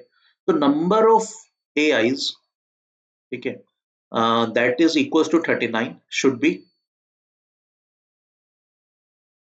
क्या क्या पॉसिबिलिटीज हैं, या तो वो 3 होंगे, ठीक है, या वो 2 होंगे, या वो 1 होंगे, या वो 0 होंगे, यही चार पॉसिबिलिटीज हैं। क्योंकि 39 में 4 बार नहीं ले पाऊंगा because 39 times 4 is greater then 124, तो पॉसिबल नहीं है वो, ठीक है। अब अगर मैं, अब देखो ना, अब सिर्फ आप है ना यूनिट डिजिट से डिकोड कर सकते हो। अगर मैं 39 को 0 बार लेता हूँ, 39 को मान लो मैं ले ही नहीं रहा, तो सारे मेरे एआईज या तो 0 होंगे या 5 होंगे। अगर मैं सारे के सारे एआईज 5 भी ले लेता हूँ तो मैक्सिमम सम में 14 वेरिएबल्स थे, 14 टाइम्स 5 70 तक जा पाऊंगा, जो कि प्रैक्टिकली पॉसिबल नहीं हो पाएगा बिकॉज मुझे 124 चाहिए, ठीक है। तो इसका मतलब कोई मतलब number of 39 used in these AIs वो 0 नहीं हो पाएगा। अगर मैं 1 वाला केस लेता हूँ, when number of AIs is 39 that is 1, ठीक है। अगर वो 1 है तो बेसिकली बाकी 13 का सम कितना होना चाहिए, बाकी 13 एआईज का सम, ठीक है, sum of remaining 13 a i's that should be 124 minus 39, कितना बनता है ये, that comes out to be how much, जितना भी बन रहा है यार ये 85, राइट, करेक्ट है ना, हाँ, ठीक है। और 13 एआईज अगर मैं सारे के सारे 5 भी लेता हूँ तब भी मैं मैक्सिमम सम 65 तक जा पाऊंगा, राइट। तो दैट मीन्स 1 भी पॉसिबल नहीं है, ठीक है। अब क्या पॉसिबिलिटी है, अगर मैं नंबर ऑफ 39 को 2 लेता हूँ तो 39 टाइम्स 2 दैट इज 78। अब उसमें मैं 0 या 5 का मल्टीपल ऐड कर रहा हूँ, ठीक है। तो 78, 0 ऐड करने से तो कुछ होगा ही नहीं, 5 के मान लो मैंने कुछ भी k मल्टीपल ऐड किए, then that can never end up with 4, है ना। उसका यूनिट डिजिट या तो 8 रहेगा जब k इवन हो, ऑड होता है तो वो यूनिट डिजिट 3 रहेगा, ठीक है। तो वो 4 आ नहीं पाएगा, 0 को ऐड करने से कोई भी यूनिट डिजिट चेंज नहीं होगा। तो इसका मतलब नंबर ऑफ 39 एआईज की वैल्यू जो 39 है वो 2 भी नहीं हो सकती। तो अब अपने पास एक ही केस बनता है कि 39 जो है वो 3 होने चाहिए, बट अगर 39 3 होते हैं तो उसका यूनिट डिजिट 7 आएगा। अब 7 में अगर मैं 5 का कोई भी मल्टीपल ऐड करूंगा तो या तो वो 7 पे एंड अप होगा या फिर वो 2 पर एंड अप होगा, बट हमारा यूनिट डिजिट क्या है 4, तो इसका मतलब 39 को मैं 3 बार भी यूज नहीं कर पाऊंगा। तो इसका मतलब कभी भी मैं 124 14 वेरिएबल्स का सम नहीं बना पाऊंगा। That simply implies n should cannot be equal to 14, that means n should be greater than और इक्वल टू 15, ठीक है। ये अब हमारा कंक्लूजन आया, ठीक है। तो n इक्वल टू 14 के लिए मैं एक कॉन्ट्राडिक्शन ढूंढने चला था, मुझे कॉन्ट्राडिक्शन मिल गई, ठीक है, कि इस सिनेरियो में नंबर ऑफ एआईज जो कि 3 से कम होने चाहिए थे, 3 या 3 से कम, तो 3, 2, 1 या 0 यही पॉसिबिलिटीज थी, चारों केसेस रिजेक्ट हो गए। दैट मींस कोई ऐसा सिनेरियो ही नहीं आ पाएगा कि हम 14 वेरिएबल्स का सम 124 and hence fourth power of 14 variables, 14 natural numbers, उनको हम 1998 कर पाए, ठीक है। तो अब हम एक केस कंसीडर करते हैं व्हेन n is 15, ठीक है। अब जब हम n की बात कर रहे हैं 15, ठीक है, तो या तो हम 15 के लिए कोई एग्जांपल दे दें इसे तो हमारा काम हो जाएगा, ठीक है, या फिर हम 15 के लिए भी कोई कॉन्ट्राडिक्शन लेकर आए और फिर मे बी हम 16 के लिए सोचेंगे या फिर हम कुछ और ऑल्टरनेटिव सोचेंगे, ठीक है। तो अब हम एक बार 15 के लिए एग्जांपल बनाने की सोचते हैं। अब n इक्वल टू 15 होने का मतलब है, देखो 1998 क्या था, ये 16 टाइम्स 124 प्लस 14 था, राइट। तो n इक्वल टू 15 का मतलब है एक एक एक्स आई पावर 4 मान लेता हूँ, ये तो 16 का मल्टीपल होना चाहिए, ठीक है। बाकी जो एक्स आई पावर 4 है, ठीक है, वो जो है वो आपके 16 के प्लस 1 टाइप्स के होने चाहिए, ठीक है। तभी तो क्या होगा, 14 का सम ऐड होकर वो 14 बनेगा और एक 16 का मल्टीपल हो जाएगा, ठीक है। तो जो x, अगर मैं बात करता हूँ x1 पावर 4, ठीक है, ये 16 a1 मान लेता हूँ मैं, ठीक है, और बाकी के जो xi's हैं उनको मैं मान रहा हूँ 16ai प्लस 1, ठीक है। तो इनफैक्ट i की वैल्यू मैं 2 से 15 तक कर रहा हूँ, i इज 2 to 15, 2 से 15 क्लियर है क्यों, क्योंकि मैं a1 x1 पावर 4 जो कि 2 का मल्टीपल 16 का मल्टीपल है उसको मैं a1 दे चुका हूँ, ठीक है। तो a1 plus a2 plus a3 plus and so on till a15, ठीक है। ये अब हमारा क्या बन जाएगा, ये अब हमारा आ जाएगा आपका वापस 124।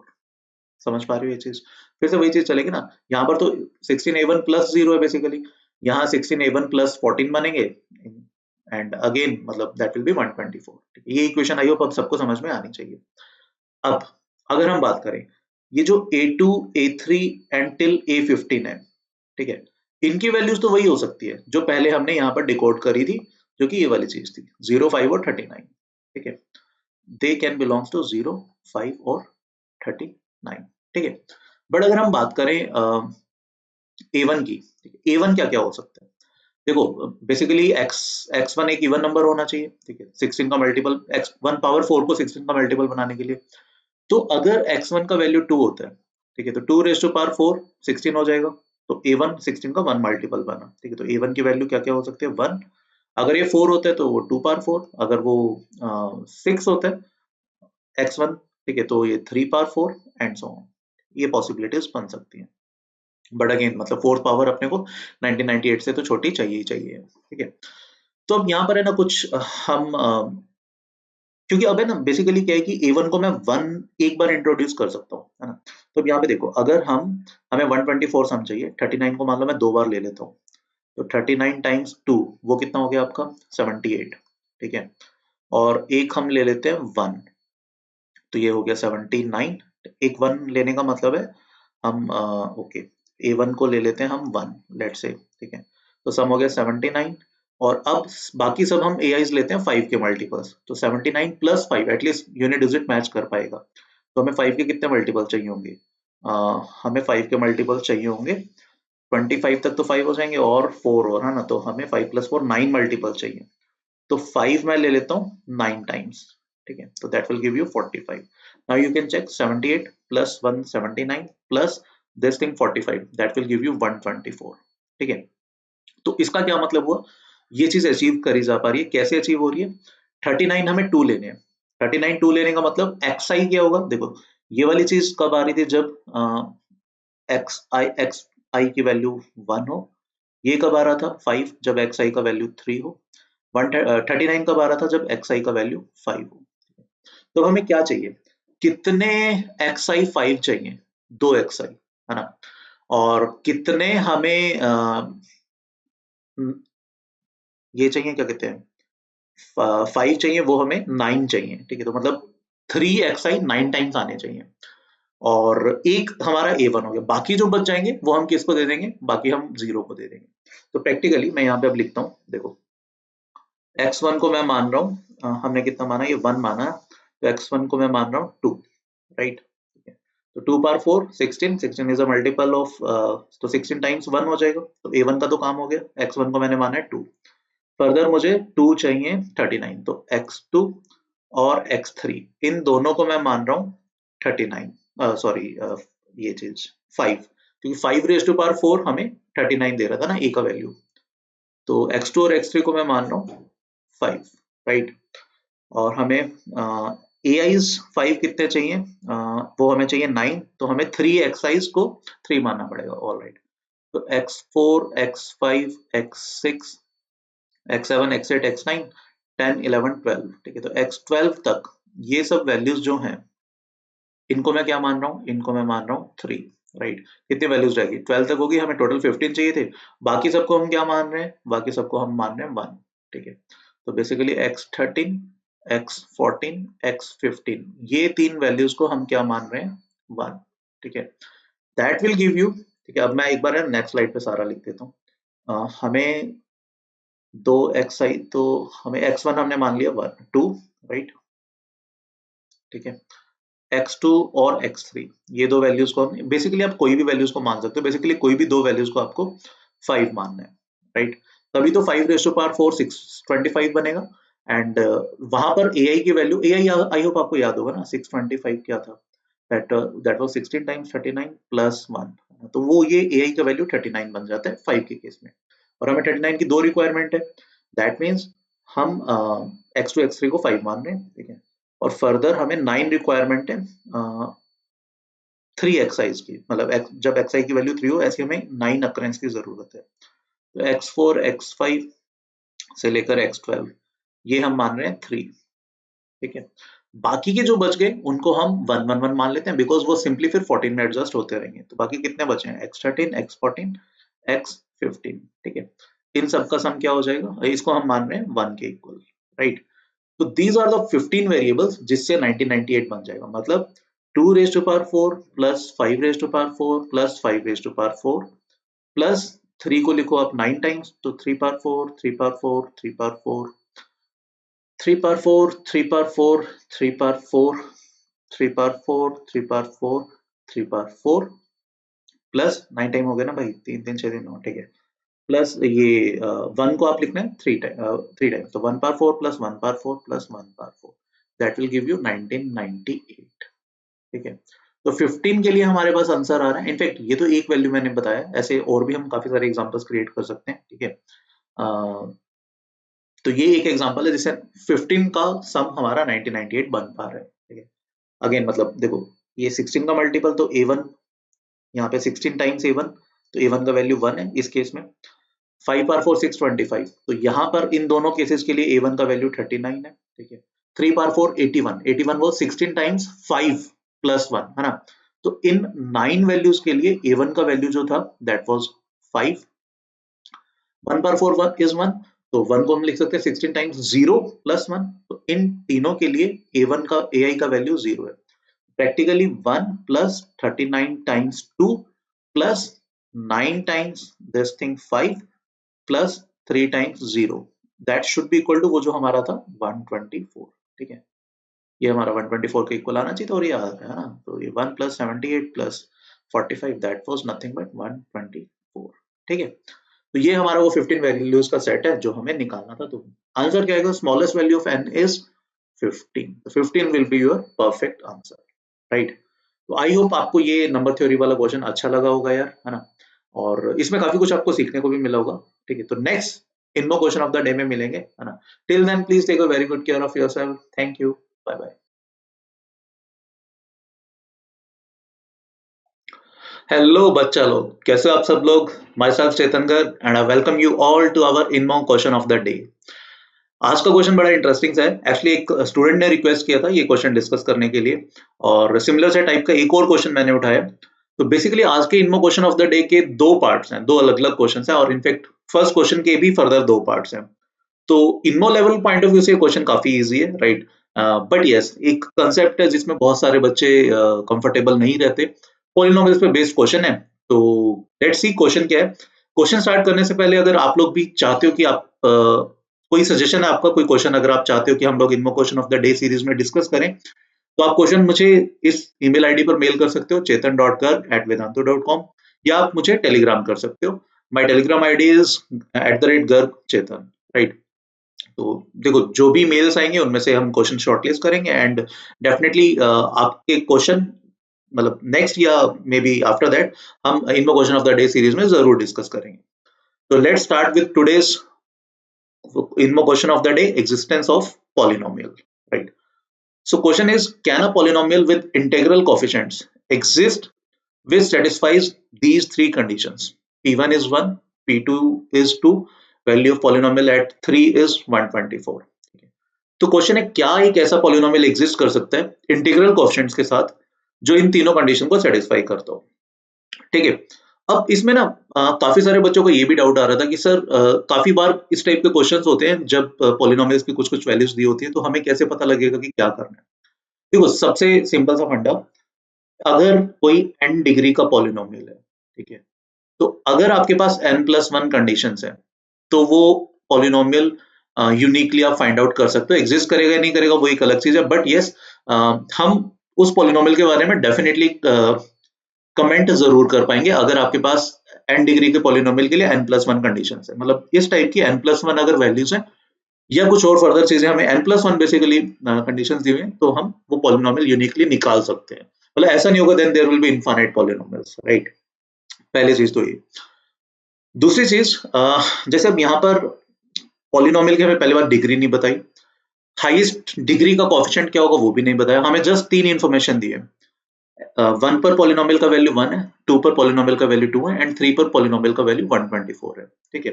तो पहले तो मैं ये चेक करता हूँ कि क्या वो कांस्टेंट पॉलिनोमियल होगा, ऑब्वियसली नहीं बिकॉज ये वैल्यू चेंज हो रही है ना, तो कांस्टेंट पॉलिनोमियल तो है नहीं। तो लेट्स अज्यूम कि लीनियर पॉलिनोमियल, मैं चेक करता हूँ वेदर लीनियर पॉलिनोमियल है या नहीं। वैसे तो आप वैल्यूज देखकर सीधा बता सकते हो कि it will not be a linear polynomial, but मैं अगर मान भी लेता हूँ लीनियर पॉलिनोमियल तो फर्स्ट कंडीशन के अकॉर्डिंग a प्लस बी का वैल्यू 1 आएगा, राइट। सेकंड कंडीशन के अकॉर्डिंग 2a प्लस बी का वैल्यू 2 आएगा। इसको मैं अगर यहाँ से सॉल्व करता हूँ इन दोनों चीजों को, राइट, तो I will get a equal to 1 and b equal to 0। तो px मेरा x बनता है पहली दो कंडीशन के अकॉर्डिंग अगर मैं लीनियर पॉलिनोमियल मानकर चलता हूँ। तो ये ऑब्वियसली थर्ड कंडीशन को फुलफिल नहीं कर रहा। तो मैं यहां से क्लेम कर सकता हूं कि अगर ऐसा पॉलिनोमियल एग्जिस्ट करेगा, अगर वो एग्जिस्ट कर रहा है तो आवर पॉलिनोमियल उसका डिग्री डेफिनेटली क्या होगा, डिग्री उसका 2 या 2 से ज्यादा होगा, ठीक है। तो इस टाइप के पॉलिनोमियल को मतलब वो डेफिनेटली क्वाड्रेटिक या उससे बड़ा होगा, राइट। और अब हम देखते हैं कि ऐसा पॉलिनोमियल एग्जिस्ट कर पाएगा या नहीं। तो देखो अगर मैं इन कंडीशंस को फुलफिल करवाता हूं, ठीक है, तो मैं मान सकता हूं x-1 पर x-2, ये तो मैं इसलिए फैक्टर्स मान रहा हूं क्योंकि देखो यहाँ पर वैल्यूज 1 और 2 है, तो प्लस अगर मैं x करता हूँ और बट जरूरी थोड़ी ना 2 डिग्री का होगा, तो इसको मैंने किसी भी फर्दर पॉलिनोमियल से मल्टीप्लाई कर दिया क्यूएक्स से, इसको मैं एक पॉलिनोमियल मान रहा हूं। अब ध्यान से देखना, अभी मैंने सिर्फ ये दो कंडीशंस रखी हैं, ठीक है, डिग्री मुझे नहीं पता और डिग्री यहाँ पर भी px में मैं अभी वेरिएबल रख रहा हूँ बिकॉज क्यूएक्स एक अननोन पॉलिनोमियल है जिसकी डिग्री कुछ भी हो सकती है। बट यस अपना px क्वाड्रेटिक या उससे बड़ा होगा तो इसलिए क्वाड्रेटिक का फैक्टर भी है। तो qx अगर कांस्टेंट भी होता है तब भी मेरा px का डिग्री 2 आ जाएगा। ऐसा पॉलिनोमियल मानने से मेरी एटलीस्ट फर्स्ट 2 कंडीशंस ट्रू हो रही हैं, ठीक है। तो मुझे बस बेसिकली ये चेक करना है क्या ये चीज 124 के इक्वल हो पाएगी, देखते हैं, ठीक है। तो x को 3 डालते हैं हम simply, let's substitute x equals to 3। तो p of 3 that is equals to q of 3, हमें नहीं पता अभी क्या होगा। 3 - 1 is 2 times 3 - 2 is 1 plus 3, right, and that is nothing but that is 124, right. अब फाइनली क्या चीज बन रही है, twice of q of 3 that will be equal to 124 - 3 is 121, ठीक है, ये चीज बन रही है। बट अब एक चीज और ध्यान से देखो, सिंस हमें क्वेश्चन में लिखा था कि अपना जो पॉलिनोमियल है उसके इंटीग्रल कोएफिशिएंट्स है, तो since px has integral coefficients, क्योंकि बहुत आसान सा था, अभी धीरे धीरे ना थोड़ी सी कॉम्प्लेक्सिटी चेंज होगी, अभी नेक्स्ट पार्ट पर हम आते हैं। Since px has integral coefficients तो डेफिनेटली qx के भी इंटीग्रल कोएफिशिएंट्स होंगे। तो यहां से मैं बोल सकता हूँ यही मेरी जो लेफ्ट हैंड साइड है, left hand side is definitely even, where as right hand side मेरा डेफिनेटली क्या है, ऑड, ठीक है। तो डेफिनेटली q ऑफ 3 भी एक इंटीजर होगा बिकॉज px हमारा एक पॉलिनोमियल था जो कि इंटीग्रल कोएफिशिएंट्स पे था, ठीक है। तो q ऑफ 3 मेरा रैशनल नहीं हो सकता, q ऑफ 3 मेरा इंटीग्रल ही हो रहा है। तो एक इवन नंबर एक ऑड नंबर के इक्वल कभी नहीं हो पाएगा, that means such a polynomial does not exist, ठीक है। तो एटलीस्ट ये वाला पॉलिनोमियल एग्जिस्ट नहीं करेगा। तो p3 अगर इवन नंबर की जगह कुछ ऑड नंबर होता तो माइट भी तो एग्जिस्ट कर पाता, ठीक है, बट एटलीस्ट यहाँ तो एग्जिस्ट नहीं करेगा। तो अब इसी क्वेश्चन का मैं एक सेकंड पार्ट और लेना चाहूंगा, फिर फर्दर एक और अच्छा क्वेश्चन हम डिस्कस करेंगे, राइट, आज की लेक्चर में, राइट, पॉलिनोमियल्स पे बेस्ड है। तो जैसे अब यहाँ पर क्या हम थोड़ी सी चीजें सेम रखते हैं, हमें फिर से हमें एक पॉलिनोमियल सोचना है इंटीग्रल कोएफिशिएंट्स के साथ जिसमें p3 का हमने थोड़ा सा वैल्यू चेंज किया, दैट इज 123। p1 और p2 सेम रहे हैं, ठीक है, p3 आ जाता है 123। तो अगर मैं पिछले वाले तरीके से ही जाता तो यहाँ पर मेरा बेसिकली 120 आ जाता, ठीक है। अगर मैं लास्ट वाले मेथड से जाता बाकी सारी कैलकुलेशन तो सेम रहती है ना, बाकी सारा लॉजिक भी सेम रहता। तो Q ऑफ 3 का वैल्यू 60 आ जाता, जो कि प्रैक्टिकली पॉसिबल था, possibility because this is N integer, है ना। तो अब हम यहाँ पर फंस गए, ठीक है। तो बेसिकली अब हम पिछले वाले लॉजिक से तो जा नहीं सकते, अब हमें सोचना है क्या कोई ऐसा पॉलिनोमियल एग्जिस्ट कर पाएगा।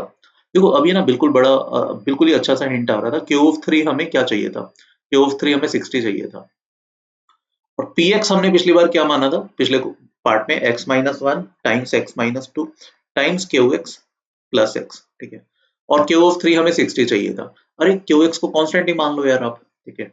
लेट्स अज्यूम qx हमारा 60 ही है, तो Q ऑफ 3 ऑब्वियसली 60 होगा, है ना। तो px मैं मान लेता हूँ that is 60 times x minus 1 x minus 2 plus x, ये मैं px मान लेता हूँ, ठीक है। ऐसा करके देखो, p1 1 है हमारा, बिल्कुल है। p ऑफ 2 हमारा 2 के इक्वल आ रहा है, राइट, बिकॉज ये वाला पार्ट तो 1 और 2 के लिए 0 ही बन रहा है। p ऑफ 3 अब मुझे 123 चाहिए था, ठीक है। तो वो clearly 60 times 2 120 plus 3, p of 3 हमारा 123 बन रहा है। तो सच अ पॉलिनोमियल एग्जिस्ट, एक एग्जांपल हमने दे दिया है, एंड इनफैक्ट ऐसे बहुत सारे एग्जांपल्स आप क्रिएट कर सकते हो जब इंटीग्रल कोएफिशिएंट्स के साथ, डेफिनेटली जब p1 p2 दोनों के वैल्यूज 1 और 2 होंगे रिस्पेक्टिवली, और p3 123 होगा, ठीक है। तो ये दोनों एग्जांपल तो क्रिएटेबल है, ये किए जा सकते हैं। अब इसी क्वेश्चन में हम मतलब पॉलिनोमियल्स में थोड़ा सा आगे बढ़ना चाहेंगे, थोड़े से एक अच्छे क्वेश्चन के साथ। ये वाला क्वेश्चन है ना 1964 में एक मैगजीन में पब्लिश किया गया था, ठीक है। बहुत अच्छा क्वेश्चन है, ऑल्दो अगेन इनमो लेवल का नहीं है, इनमो लेवल पॉइंट ऑफ व्यू से काफी इजी है, बट यस बहुत सारे बच्चों को इस टाइप का कंसेप्ट नहीं समझ में आता। अब मैं आप सबसे रिक्वेस्ट करूंगा जो भी ये वीडियो देख रहे हैं, प्लीज है ना इस क्वेश्चन पे जेन्युइन 10-15 मिनट्स ट्राई करो। आई एम वेरी श्योर आप लोग p ऑफ n प्लस 1 का वैल्यू निकाल लोगे, ठीक है। क्वेश्चन क्या कह रहे हैं, क्वेश्चन कह रहे हैं कि px एक polynomial of degree n such that p of k 2 power k के इक्वल है for each of k 0 1 2 up to n। अब देखो ये 0 से लेकर n तक है, तो these are n plus 1 conditions. और थोड़ी देर पहले मैंने आपको बताया था, अगर किसी भी एक पॉलिनोमियल जो कि n डिग्री का है उसको अगर हमें यूनिकली निकालना है, ठीक है, एग्जिस्ट करेगा नहीं करेगा वो एक अलग चीज है, बट अगर एग्जिस्ट कर रहे हैं और वो हमें यूनिकली निकालना है तो हमें n प्लस 1 कंडीशन, हमें इस बार इसने n प्लस 1 कंडीशन दी है। क्या क्या, p ऑफ 0 है 2 raise to power 0, p of 1 है 2, p ऑफ 2 है 4 एंड सो ऑन, ठीक है। p ऑफ n है 2 रेज टू पावर n, ठीक है।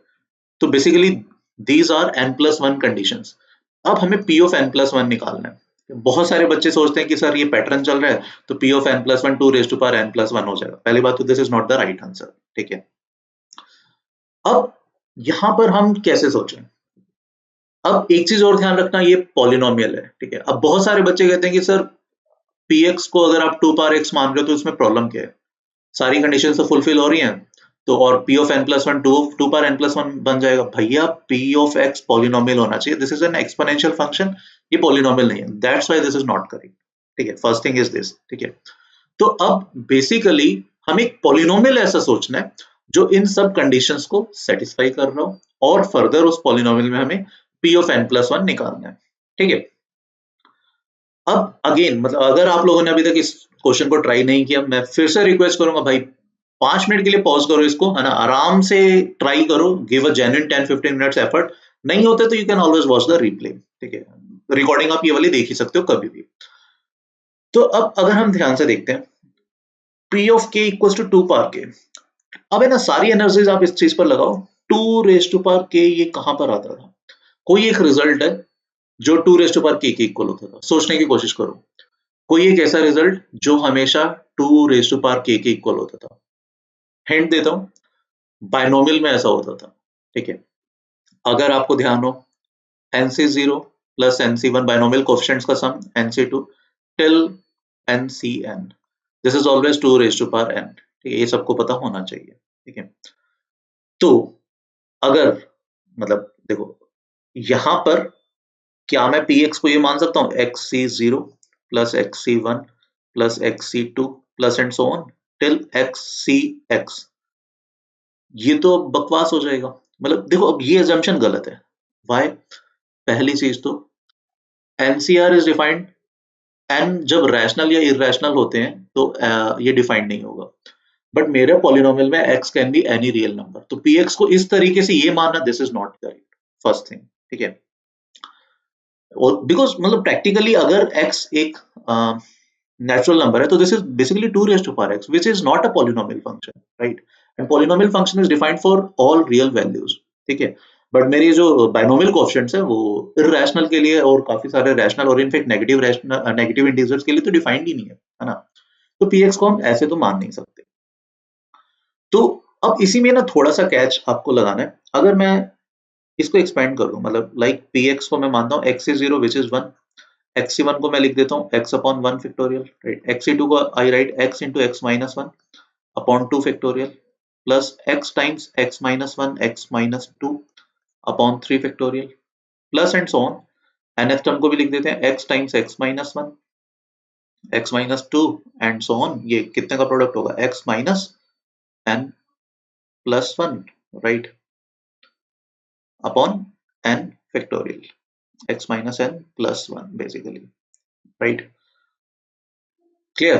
तो अब बेसिकली क्या हुआ, अगर मैं ऐसे मानता हूं तो यहां पर देखो, यहां पर बेसिकली n टर्म्स है, हम 0 से लेकर n-1 तक सब्ट्रैक्ट कर रहे हैं और क्लियरली ये एक पॉलिनोमियल है बिकॉज यहां तो कुछ भी बन नहीं रहा। तो इसको मैं क्लेम कर सकता हूं, now this is a polynomial, this is a polynomial of degree n। ये डेफिनेटली एक पॉलिनोमियल है डिग्री n का, ठीक है। बट क्या मेरी ये सारी कंडीशंस फुलफिल कर रहे हैं? यस, बिल्कुल कर रहे हैं। P of 0 क्या होगा, देखो ये सारी चीजें तो खत्म हो जाएंगी, P of 0 will B 1, P of 1 क्या होगा, अब देखो 2 टर्म्स के बाद ये सारी चीजें खत्म हो जाएंगी बिकॉज हर टर्म में x minus 1 आएगा, राइट। तो P of 1 will be 1 plus 1 that is 2, ठीक है। सिमिलरली अगर मैं P of कुछ भी r की बात करता हूँ, ठीक है, तो जहां पर x माइनस आर आएगा उससे बाद वाली सारी टर्म्स खत्म हो जाएंगी, ठीक है।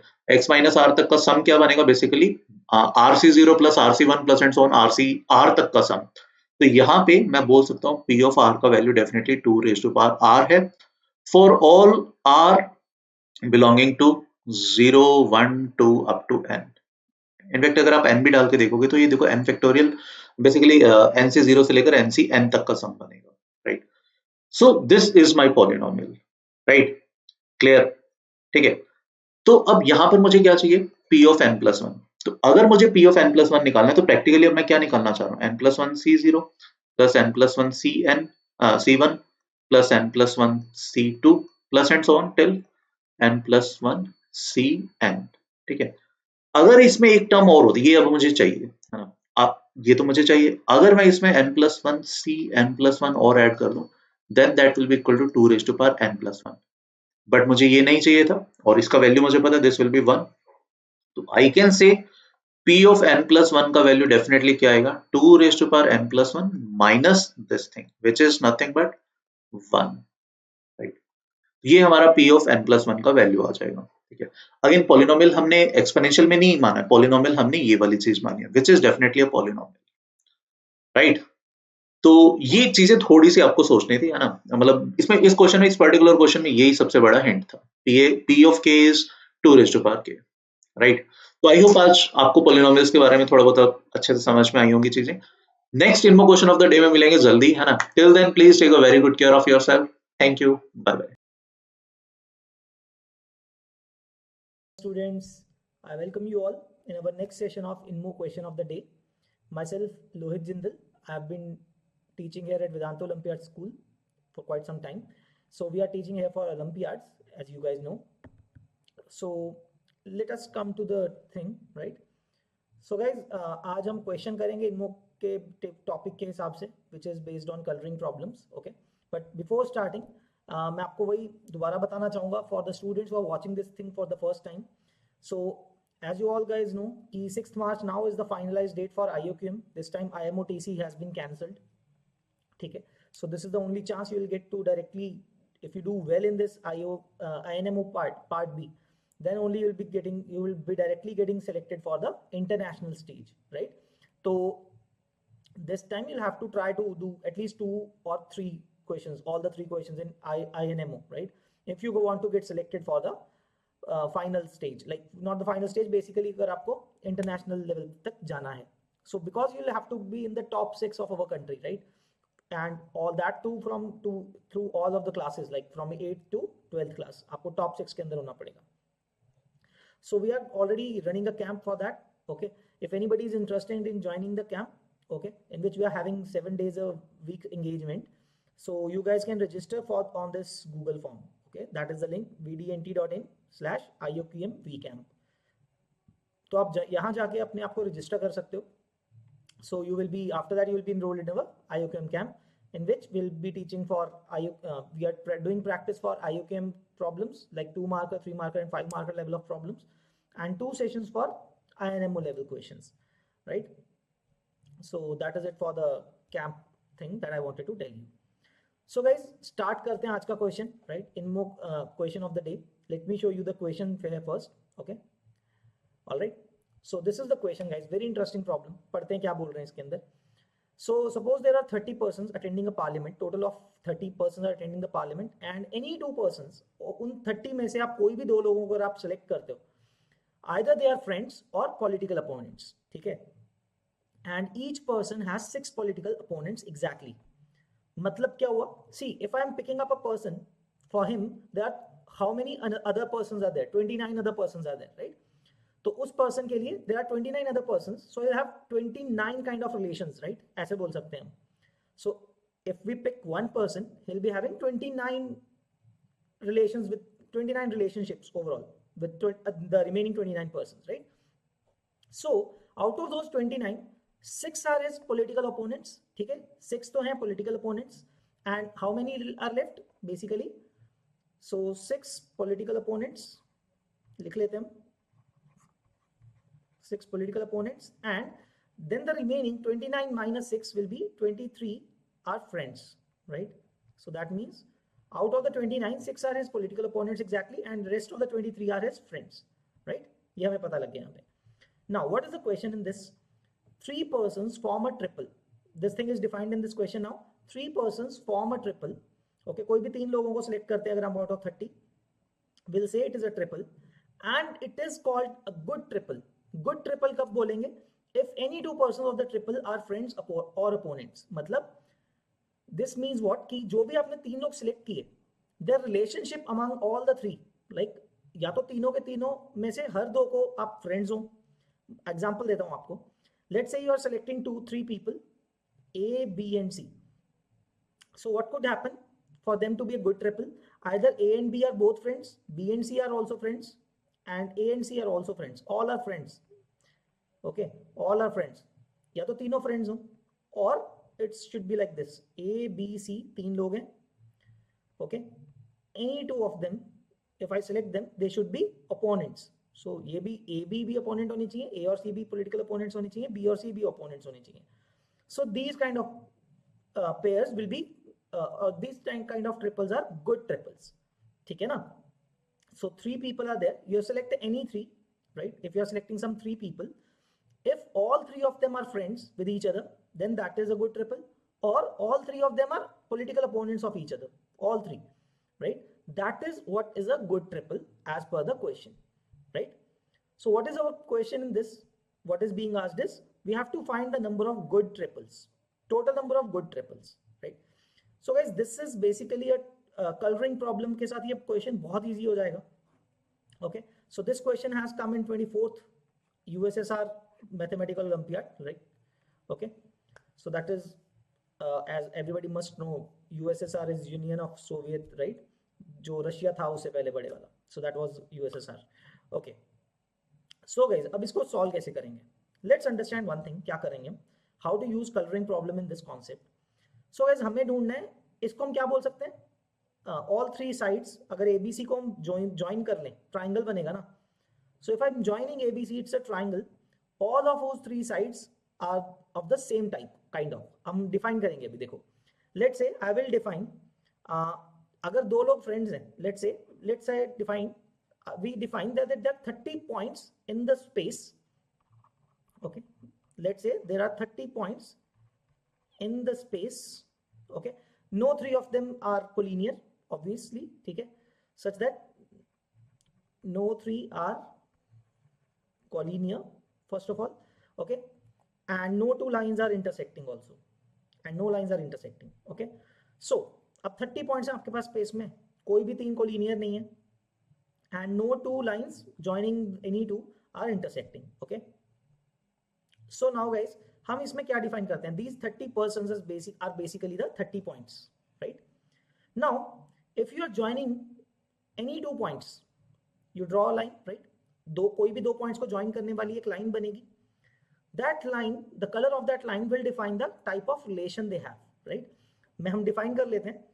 When you join any 2 points, it defines the relation of the 2 people, right? कोई भी 2 points को एक ही line से join कर सकते हो, and the color of that line will be green. Let's say green होगा if they are friends, ऐसे लिख लेते हैं हम. And let's keep it red if they are political opponents. Okay, political opponents. So हमने क्या बोला? So 30 points में से कोई भी 2 points को अगर आप join करोगे, if they are friends, you'll join them with a green line. If they are political opponents, you'll join them by red line, right? So इसका मतलब all the lines will be either green or red, right? That is what is happening. And in this problem, अपना aim क्या होगा further? There will be so many triangles formed, है ना? कोई भी 3 लोगों को अगर आप select करते हो, they will be joined by 3 total lines, right? जैसा मैंने यहाँ पे डायग्राम भी बनाया, इसीलिए पहले से ऐसा बनाया. So let's say you are selecting A, B, C and A, B, C 3 points. A, B, C are the 3 points. तो A, B को ज्वाइन किया हुआ है, B, C को ज्वाइन किया हुआ है, C, A, C वाले पॉइंट A और C पॉइंट्स को भी ज्वाइन करोगे आप with respective colors according to their relations, right? कि friends है या political opponents है. Now, what is a good triple? If all the relations are same. So basically, I want to find such triangles which are of the same color. All 3 sides are of the same color, right? यही मतलब हुआ तीनों friends है तो तीनों lines green होंगी, right? अगर तीनों friend political opponents हैं तो तीनों lines क्या होंगी? Red होंगी, right? That's the purpose here. So basically इसको हम क्या बोलते हैं? Single color की तीनों sides हैं उसको हम बोल सकते हैं monochromatic. Mono का मतलब 1, chromatic colors के साथ relate करते हैं, right? Physics में आप ये term पढ़ोगे. So monochromatic होने चाहिए वो triangle, मतलब तीनों sides same color की होनी चाहिए. या तो तीनों लाइंस ग्रीन हो या फिर तीनों लाइंस रेड हो. We are interested in counting those triangles, right? चलो अब आगे बढ़ते हैं गाइस. हम आगे बढ़ते हैं गाइस. ऐसे सोचते हैं, when you considering any single point, किसी एक पॉइंट को उठाते हैं, लेट्स से ए पॉइंट को उठाया, उससे टोटल कितनी लाइंस एमिनेट हो रही होंगी? How many lines are being connected to it? 29, क्योंकि हर बाकी के सारे 29 के साथ उसकी एक लाइन बनी हुई है, right? Out of which 6 are red, right? 6 are red and 23 are green, क्योंकि 23 friends हैं उसके, and 6 are political opponents और 6 are red, right? So हम क्या डिफाइन करते हैं? एक अगर ट्राइंगल होता है, उसके अंदर कोई भी 2 लाइंस के बीच में एक एंगल भी तो बनेगा, right? We can say that there is an angle forming between the 2 sides of a triangle, right? So हम क्या बोल सकते हैं? Angle between any 2 distinct colors, हम ना उसको डिफाइन करते हैं, angle between distinct colored lines. Let's define them to be distinct angle. Let's define it to be distinct angle. मतलब distinct angle कौन सा होगा? Let's say एक लाइन ग्रीन है, दूसरी लाइन रेड है, तो उनके बीच में जो एंगल बनने वाला एंगल जो है, that will be distinct angle. तो मैं आपको बना के बता देता हूं. Let's say this is a red line, right? And then there is another line like this, that is green, right? So ऐसे केस में guys, जो ये वाला एंगल है, this is distinct angle. So basically I'm talking about this angle, right? This angle will be called distinct. Red line और green line के बीच का जो एंगल है, that will be called distinct. Okay? So guys एक बात सोचो, पहले हम एक काम करते हैं, total number of distinct angles ढूंढते हैं, राइट? एक पॉइंट पे कितने टोटल लाइंस हैं? How many distinct angles will be formed at each point? ठीक है, उसी से ढूंढ लेते हैं. Distinct angles eight one point कितने होंगे? देखो, डिस्टिंक्ट एंगल किस किस के बीच में बनता है? रेड लाइन और ग्रीन लाइन के बीच में. So for a single point there are 23 green lines. Let me write that. There are 6 red lines and there are 23 green lines, right? So total number of distinct angles single point पे कितने बनेंगे? You select any one out of the 23 green lines and any one line out of the red line, 6 red lines. So that is 23 into 6. How much is that? 6 into 3 is 18, 120 plus 18, so 138. So at a single point, किसी भी एक point पे, let's say A point पे total कितने कितनी lines बन रही हैं? 29 lines. Every two of them are forming some angle, है ना. Out of them how many are distinct? Total distinct angles are 138. Correct. So there are 138 distinct angles. So total distinct angles कितने पूरे system में? Because there are 138 distinct angles at each vertex. So total कितने vertices हैं? 30, because there are 30 points. So total distinct angles in the system, right? ये बोल सकता हूँ that will be 138 into 30 points. ठीक है. So what is this going to be? 138 into 3. So 14 into 3 is round about sorry, it's 420. So 420 minus 6. So 414. So this is going to be 4140. So that means there are total of 4140 distinct angles in the system. ठीक है. Actually मैं try क्या कर रहा हूं अब यहाँ पे, मैं क्यों कर रहा हूं आप ये सोच रहे होगे. The point is we are going to find the total number of non monochromatic triangles. ऐसे ट्राइंगल्स जिसके अंदर एक कलर के और डिफरेंट है. Obviously if there are 3 sides in a triangle and only 2 colours, तो या तो मोनोक्रोमैटिक होगा या तो तीनों साइड सेम होंगी, आइदर ऑल रेड और ऑल ग्रीन, और 2 रेड 1 ग्रीन और 2 green 1 red, right. So basically 3 में से कोई 2 का कलर सेम होगा, एक अलग तो होना ही पड़ेगा. So consider such a triangle guys. अब देखो why I am doing this, you will get to understand distinct angles क्यों ढूंढ रहा हूं. Because by doing that I will be able to find all the triangles which are not monochromatic. मैं सारे वो triangles ढूंढ पाऊंगा जो जिनमें सारी साइड सेम नहीं है, राइट. कैसे ढूंढेंगे? देखो, if you have any one triangle, all of whose sides are not the same colour, तो उसके अंदर कितने डिस्टिंक्ट एंगल्स होंगे? We have to understand this thing. Let's say ये डायग्राम मेरा ऑलरेडी बना हुआ है. Let's draw one another green line. Let's say, ठीक है, let's say I am drawing a green line like this. ठीक है. So guys, I guess you can see this. In this triangle, this is one type of distinct such triangle which all of whose sides are not equal, है ना. ऐसा एक triangle उठा लिया हमने. अब इसके अंदर देखो distinct angles कितने बन रहे हैं? 2 distinct angles and this one is the same one. मतलब ये वाला कलर अलग होगा, राइट. डिस्टिंक्ट एंगल नहीं है वो. ठीक है. सिमिलरली अगर 2 रेड होंगी 1 ग्रीन होगी तब भी 2 डिस्टिंक्ट एंगल्स आएंगे. Meaning there will be half times, या फिर आप बोल सकते हो there will be twice the number of distinct angles in the system as there are non monochromatic triangles, है ना. जितने भी ऐसे ट्राइंगल होंगे जिनके तीनों साइड सेम नहीं है, उनके अंदर हर ऐसे एक ट्राइंगल के अंदर there will be 2 distinct angles, right.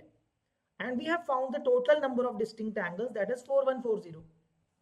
So now I will be able to find number of triangles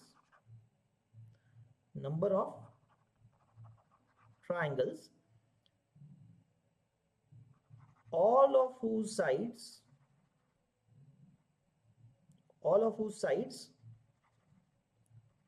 are not of the same color,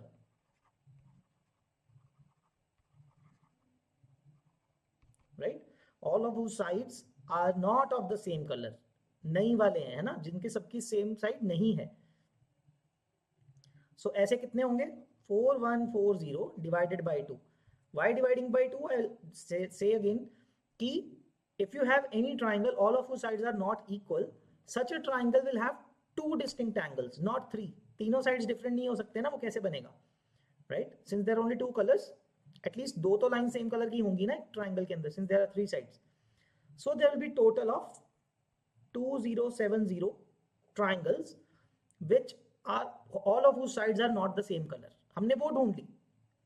2070 triangles are so all of whose sides are not equal. अब क्या बचा? अब तो easy है. Now to find the good triples or good triangles, so to find the good triples, it will be total number of triangles whichever are possible minus 2070, right. All those triangles all of whose sides are not equal. अगर हमने total में से वो minus कर दिया, I'll be left with all such triangles जिनकी सारी sides equal है, सेम कलर की है, राइट. सो टोटल कितने ट्राइंगल्स बन सकते हैं? to form a triangle out of 30 points, all you need is 3 points. So 30C3, total number of triangles that will be formed is 30C3 minus 2070. So that is 30 into 29 into 28 divided by 3 into 2 minus 2070. So let me cancel it. 3 will cancel 30 for 10, 2 will cancel 14, 28 for 14. All right, so I'll have to make a bit of space here. Okay, just bear with me. All right, so I'm scrolling down a bit. So guys, now we can see here. So that is 30C3 is 14. Okay, मैं लिख देता हूँ 29 into 14 into 10 minus 2070. Now how much is 29 into 14? Let's calculate. 14 into 3 is 420 minus 14, so 4040. Right, that will be 4,406 and a 0 due to 10 minus 2070. So the answer would be 4060 minus 2070 will be 1990. So bachcho, the total number of triangles or the total number of good triples in this question, that is we have to find is 1990. 1990. So actually I do guess this question might be of 1990. That might have been the 24th USSR Mathematical Olympiad, maybe, I'm just guessing, but doesn't matter. So guys, that is how we are using coloring problems, right? Coloring in this kind of a problem to find it, right? Kitna easy ho gaya distinct angles or lines ki form mein isko soch ke, right? So I hope this thing helped you learn something new today, right? So आप देख सकते हो इस question को, right? Okay, so I hope you guys learned something. So that's it for today's session, right? And to remind you again, you can register at this Google form. You can fill this Google form if you want to get registered in our IOQM camp, right? This is the Google form for that, link for the Google form. Okay, so thank you guys. We'll see you in the next session. Okay, in the next session when we have IOQM INMO question of the day, right? See you guys till then. Okay, take care and keep practicing. So exams are near and all the best.